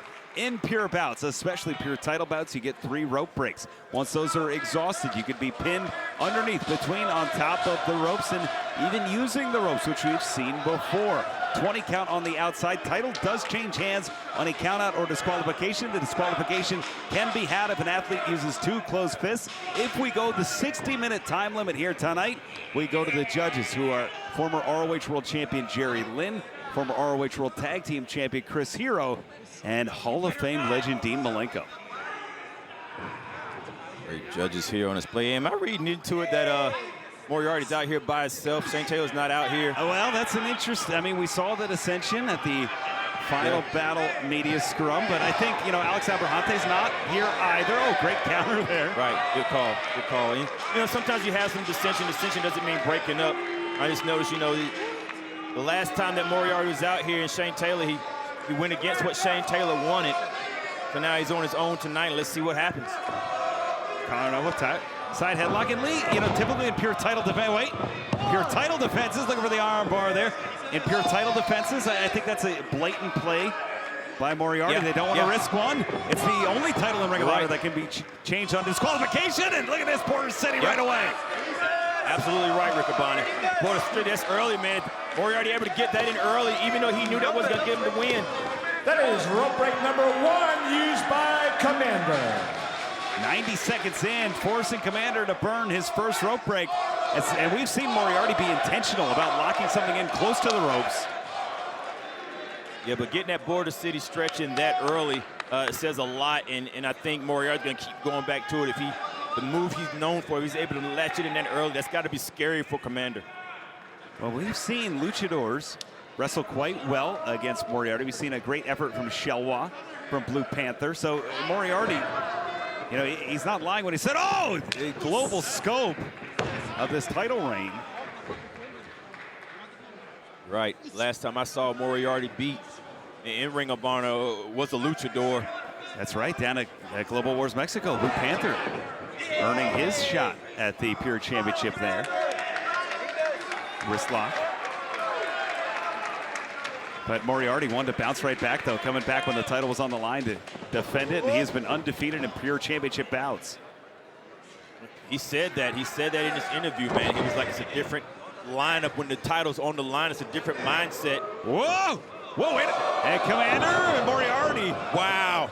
Oh, look at the sure-footedness of Moriarty, the strength it takes in those quads to sink down like that. The cat work from Commander was caught by the sure foot of the pure champion. And trying to get out of the wrist lock is Commander. Using, and I'm impressed by Moriarty, who's got a counter to the counter for all of these Lucha counters. Nice drop down. Oh, and gator roll. Yep. Oh, stepping over. And Moriarty picking the leg there. And what? Moriarty. What an artist! Look at that! Wow! My goodness, that was a paintbrush and a canvas right there. That was beautiful. And locking this in, hand to bicep grip, nice and tight. Commander, defense and offense, too! Almost gets a quick 3 there, and I think if Commander is going to walk out champion, I think that's going to be how he needs to do it, Caprice, those quick pins.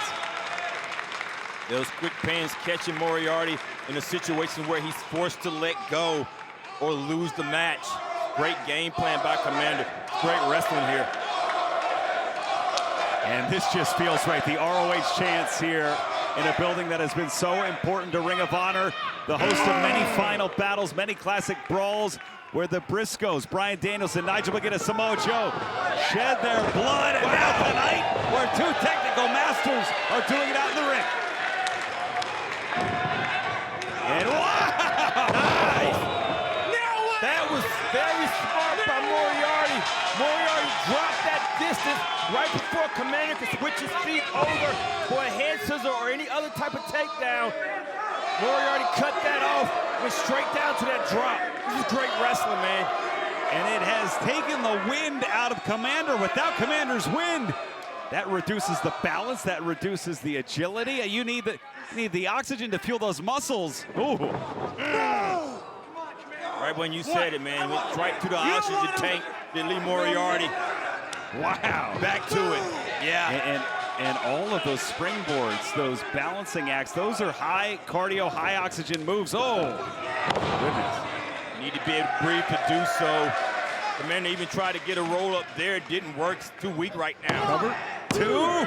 And this is, what a year it's been for Ring of Honor, Caprice. I mean, we've gone all across the world, Australia, Japan, Mexico, titles defended globally. Moriarty's been at the forefront on the men's side. Deonna Purrazzo on the women's side as the inaugural champion. But this is a hallmark of what Ring of Honor is all about.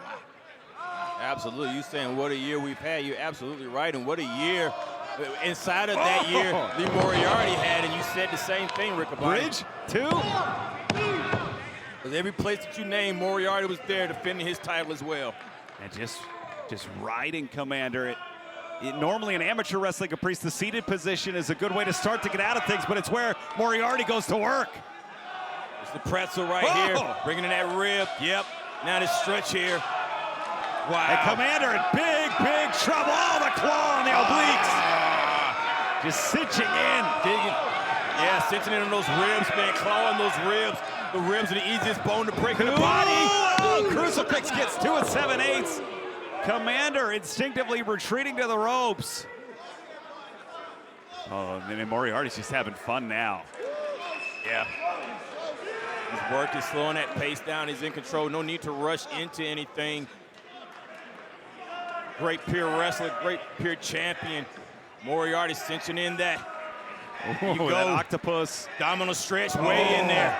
That's deep, man. And putting that pressure on the ribs again with that elbow. Sinking down deeper, making the deeper you get, the tighter it gets. And you can even see it with the abs. Every breath that Commander takes is shallower and shallower. Yep. And press. You're a smart man, Rick Abani. Oh, I learned it from you. Learned from watching you, man. And the hip toss. And Commander has learned that from the Lucha legends that he has come up with in Mexico. Nice. Commander fighting with a lot of heart, man. Walking into trouble while hurting. Uh-oh, this clasp is dangerous. Yes, indeed. Look at the balance. Commander. Good gracious, that's pretty. Wow. Hurricane to the roll. Moriarty. Wait a minute. Moriarty's holding on. STF locked in. STF for Moriarty. Commander could tap where he could grab the ropes. He's close enough to grab the ropes. He has 2 more rope breaks. Well, a great shot here showing just how close Commander is as Moriarty shots it. That is rope break number 2 used by Commander. And Moriarty staying on Commander with that intensity even after the rope breaks. You get 5 seconds. Brandon Martinez trying to separate. Gonna give him his 5 seconds. My God, he's laying that pressure on Riccaboni. And the fans here at the Hammerstein for Boxing Day Brawl. Loving this technical clash. It is, if we're scoring it on points though, Moriarty, if this goes to the judges, it's been all Moriarty so far. Yeah, man, I tell you what, man, the pure wrestling is the foundation of Ring of Honor. Like, this is Ring of Honor. This is what Ring of Honor was founded on, just great wrestling. That's exactly what we're seeing. We might not like the attitude that Moriarty is displaying right now, but he's fighting pure, and he's winning. He's just being aggressive. Nothing wrong with that. Now into the corner. Maybe a little too aggressive, looking for that clothesline. It's Commander, the Irish whip reversed by Moriarty off the ropes. Commander takes the knee out. He gave Commander momentum. That was a mistake. Oh, and the axe breaks up the clothesline. Whoa, swing and a miss through a DDT. Whoa. DDT plants Moriarty. Planet. He spiked Moriarty with that one. 2-leg hook. Gets 2.5 there. So Moriarty looked like a straight arrow going into that mat.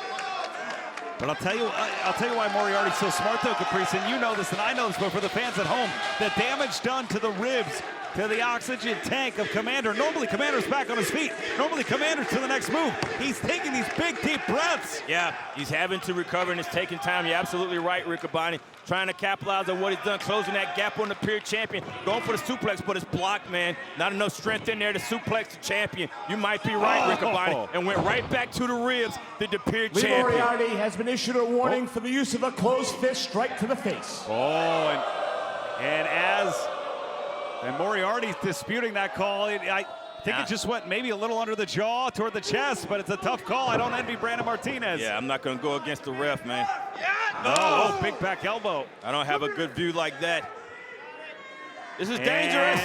Whoa. And Commander up the ladder there. Nobody but Commander can land on his feet. Oh, Commander to the top. The former TV champ looking to add the pure title to his trophy case. The spin, the crossbody. But he gave up the ribs. He gave up that midsection to do it, Caprice. I'm still getting over the fact that he walked down the ropes and did a 360 before he did the press. I'm impressed. That was impressive. Well, this is the holiday season. Caprice magic is in the air. Is a title change in the air here tonight. Can Commander make history and end the historic reign of Lee Moriarty? Commander, try for that poison Rhyno, didn't catch it. Oh, looking for the half and half instead. Front, bang, oh, bang! Fang catches Commander. Close to the ropes again. Oh, Brandon Martinez, 1, 2. That's third, that's third. That is the third and final rope break for Commander. I'm surprised Martinez didn't count it before that count is when he gave Commander more than enough chances to correct that. Commander's in a lot of trouble right now. He's 3-0. Well, this is the danger zone here. Moriarty, who won the title by beating Wheeler Yuta in the ropes. Yeah. The front straight jacket. Oh, goodness, into Fang. Border City locked in. Dropped him right on his ribs as well. This is over. And that's Commander tried so hard. It's not going to matter. It's not going to matter, Riccaboni. He's out of rope taps. He can get there, but it doesn't matter. Unless he can get some leverage, unless he can... What? Wait a minute. He pulled Moriarty. He pulled down. Whoa, and he pulled Moriarty. Moriarty let go. That was a mistake on Moriarty's side. Moriarty did not have to let go. Rare mental mistake. Great strategy by Commander. Into the... Oh, no one home. And Commander with an opportunity. A new lease on life in this bout here. With a rare mistake from Moriarty. Catches the Spanish fly. Cover. Down. No. 2 count only. Spanish fly out of nowhere. Moriarty in trouble. Rare mistake may have cost him the title. Riccaboni, he's not been able to recover from that. And that thrust kick downstairs. Moriarty has to retreat to the outside. Yeah, he's retreating instinctively. He's retreating, trying to get as far away from the ropes, as far away from the ring as possible. But he's still in harm's way as long as Commander's on his feet, Riccaboni. Trust me, I know. Commander, wow! Stalling salute moonsault. My goodness, Commander, he can do anything. Let's see if he can win the pure title. He gave up those ribs, Caprice. It was his best shot. He connected, but at what cost? You see Commander holding on to those ribs, but the adrenaline pumping now, and he smells the pure title. That right there, Riccaboni, is the very definition of high-risk maneuver. And let's see if this risk pays off for Commander. There's that clothesline. Commander, Poison Rana. Second time's a charm, he landed it. Leg hook to Commander, no. Catches the arm, trap pin, 1, 2, and no. It's Moriarty who's reeling now. Commander again, the damage to the ribs, normally a little faster. Cross arm breaker, doing anything he can to capture this title for Moriarty, sensing the opportunity. Moriarty has three rope breaks left. First one used here. That is rope break number 1 used by Lee Moriarty. And how many times have we seen Moriarty even use the ropes ever, right?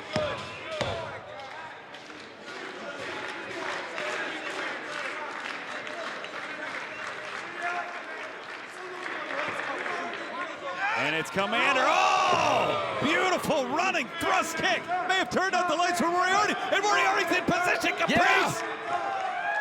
Commander with a chance here. Looking for La Cielito Lindo. Riccaboni, if he hits this, we got a new champion coming. Up top. Commander. La Cielito. Oh, no. Double boots.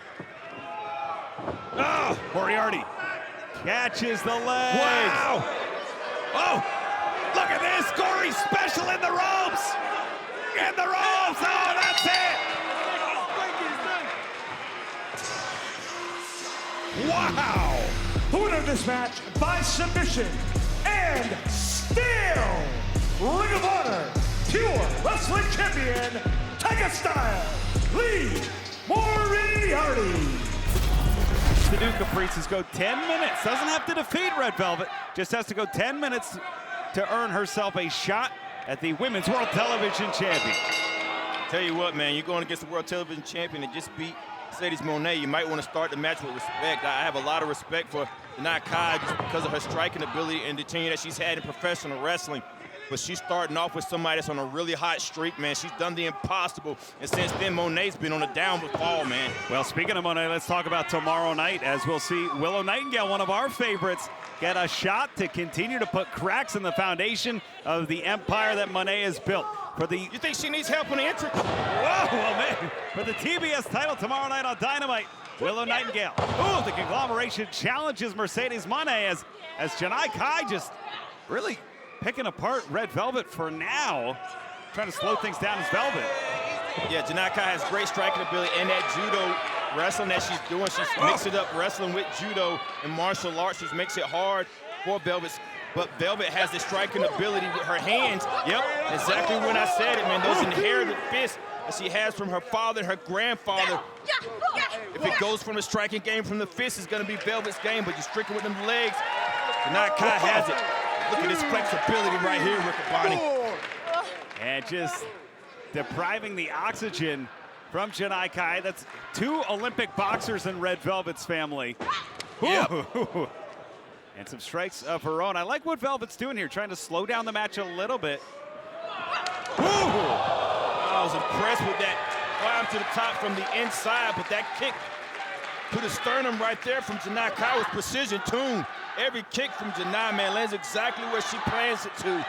Well, Caprice, does it make it any harder? I mean, Janai comfortable striking with the heel. You don't normally see wrestlers, athletes strike with the heel with that downward momentum. But that's the difference. Yeah, look at this right here. Right here, that's the art, man. To be able to strike with the heel, you have to have more flexibility in your body. That more flexibility you have, you strike with that heel, that's more torque coming from your hip, coming from your knee, coming from everything extending right there from that power. It's a lot of hurt from that heel. Leg hooked, not afraid to go from the laces, as they say in soccer either, like Harry Wilson putting one in for Fulham. As it is Janai Kai just stalking over Red Velvet. And you know what we've seen successful in these Proving Ground bouts, Caprice, is trying to go 10 minutes. You can win. You can. If you win, you get a title shot. But if you go 10... Proving Grounds are not safe. If you go 10, it seems like that's been the winning strategy. Oh, goodness, look at this. Whoa! And Janai's not looking to run out the clock here. Absolutely stretching, and you can see the kinetic tape already on Red Velvet, man, pulling at that shoulder, can pull that shoulder out of socket. And that jolt, man, when she put that move inside with that transition, that took out Velvet for a little bit to be able to apply Velvet to the ropes. This is traditional rules, unlike the pure rules, unlike a bout against, say, Deonna Purrazzo, the women's pure champion. You get unlimited rope breaks under the regular rules. But anytime you see a champion retreat to the ropes, man, that has a lot of respect for the challenger.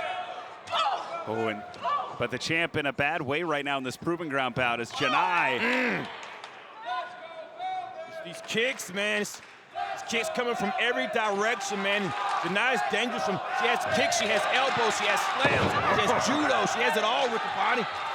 And just so quick, the movement, the slightly off-center style movement, off kilter, makes it very difficult to defend against Janai Kai. Looking for the third slam. Wait a minute. One too many attempts. Two. The roll-up gets two there. Trying the same thing too many times for a champion, man, but you're right. It's hard to find a training partner to prepare for somebody like this. Nice snap mare. Even that's just slightly off kilter. Just everything right back. Just from a slightly different angle. I don't know how you even start to prepare. And there's, again. It's that shoulder. Trying for that shoulder in the rib area, but mainly that shoulder that Janai's working on. Yep. Oh, wait a minute. And a hammerlock into it. Almost a half straight jacket. I don't know if I've ever seen anything like this. Wait, look at this trap here. A hammerlock, dragon suplex. I don't even know what you might call this. This is innovative. That's the thing about you. No, nice stunner there. Velvet doing whatever she can. So I'm saying about the 9 minutes, it's hard to find somebody to train for when you're so unorthodox like this. But it's only unorthodox for a wrestler. It's not unorthodox for Janai. She knows exactly what she's doing, ducking that clothesline with the waist lock. Nice DDT. And out of desperation, the champion finds the DDT to stunt this Proving Ground Challenger's momentum here in the historic Hammerstein Ballroom. Oh, big clothesline here as we approach the halfway mark of the 10-minute time limit. If Janai Kai goes to 10 or earns a victory, she earns a future shot.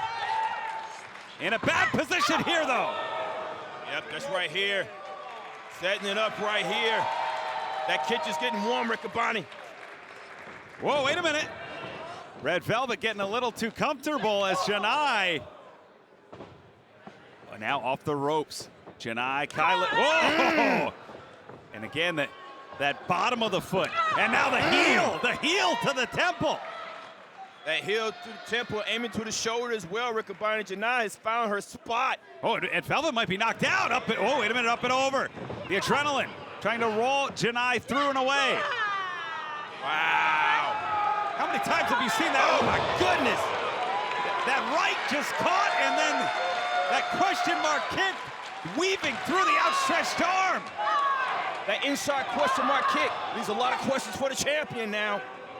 Off the ropes, Janai with the PK to the spine. And the Proving Ground Challenger is in the driver's seat looking to get the victory here.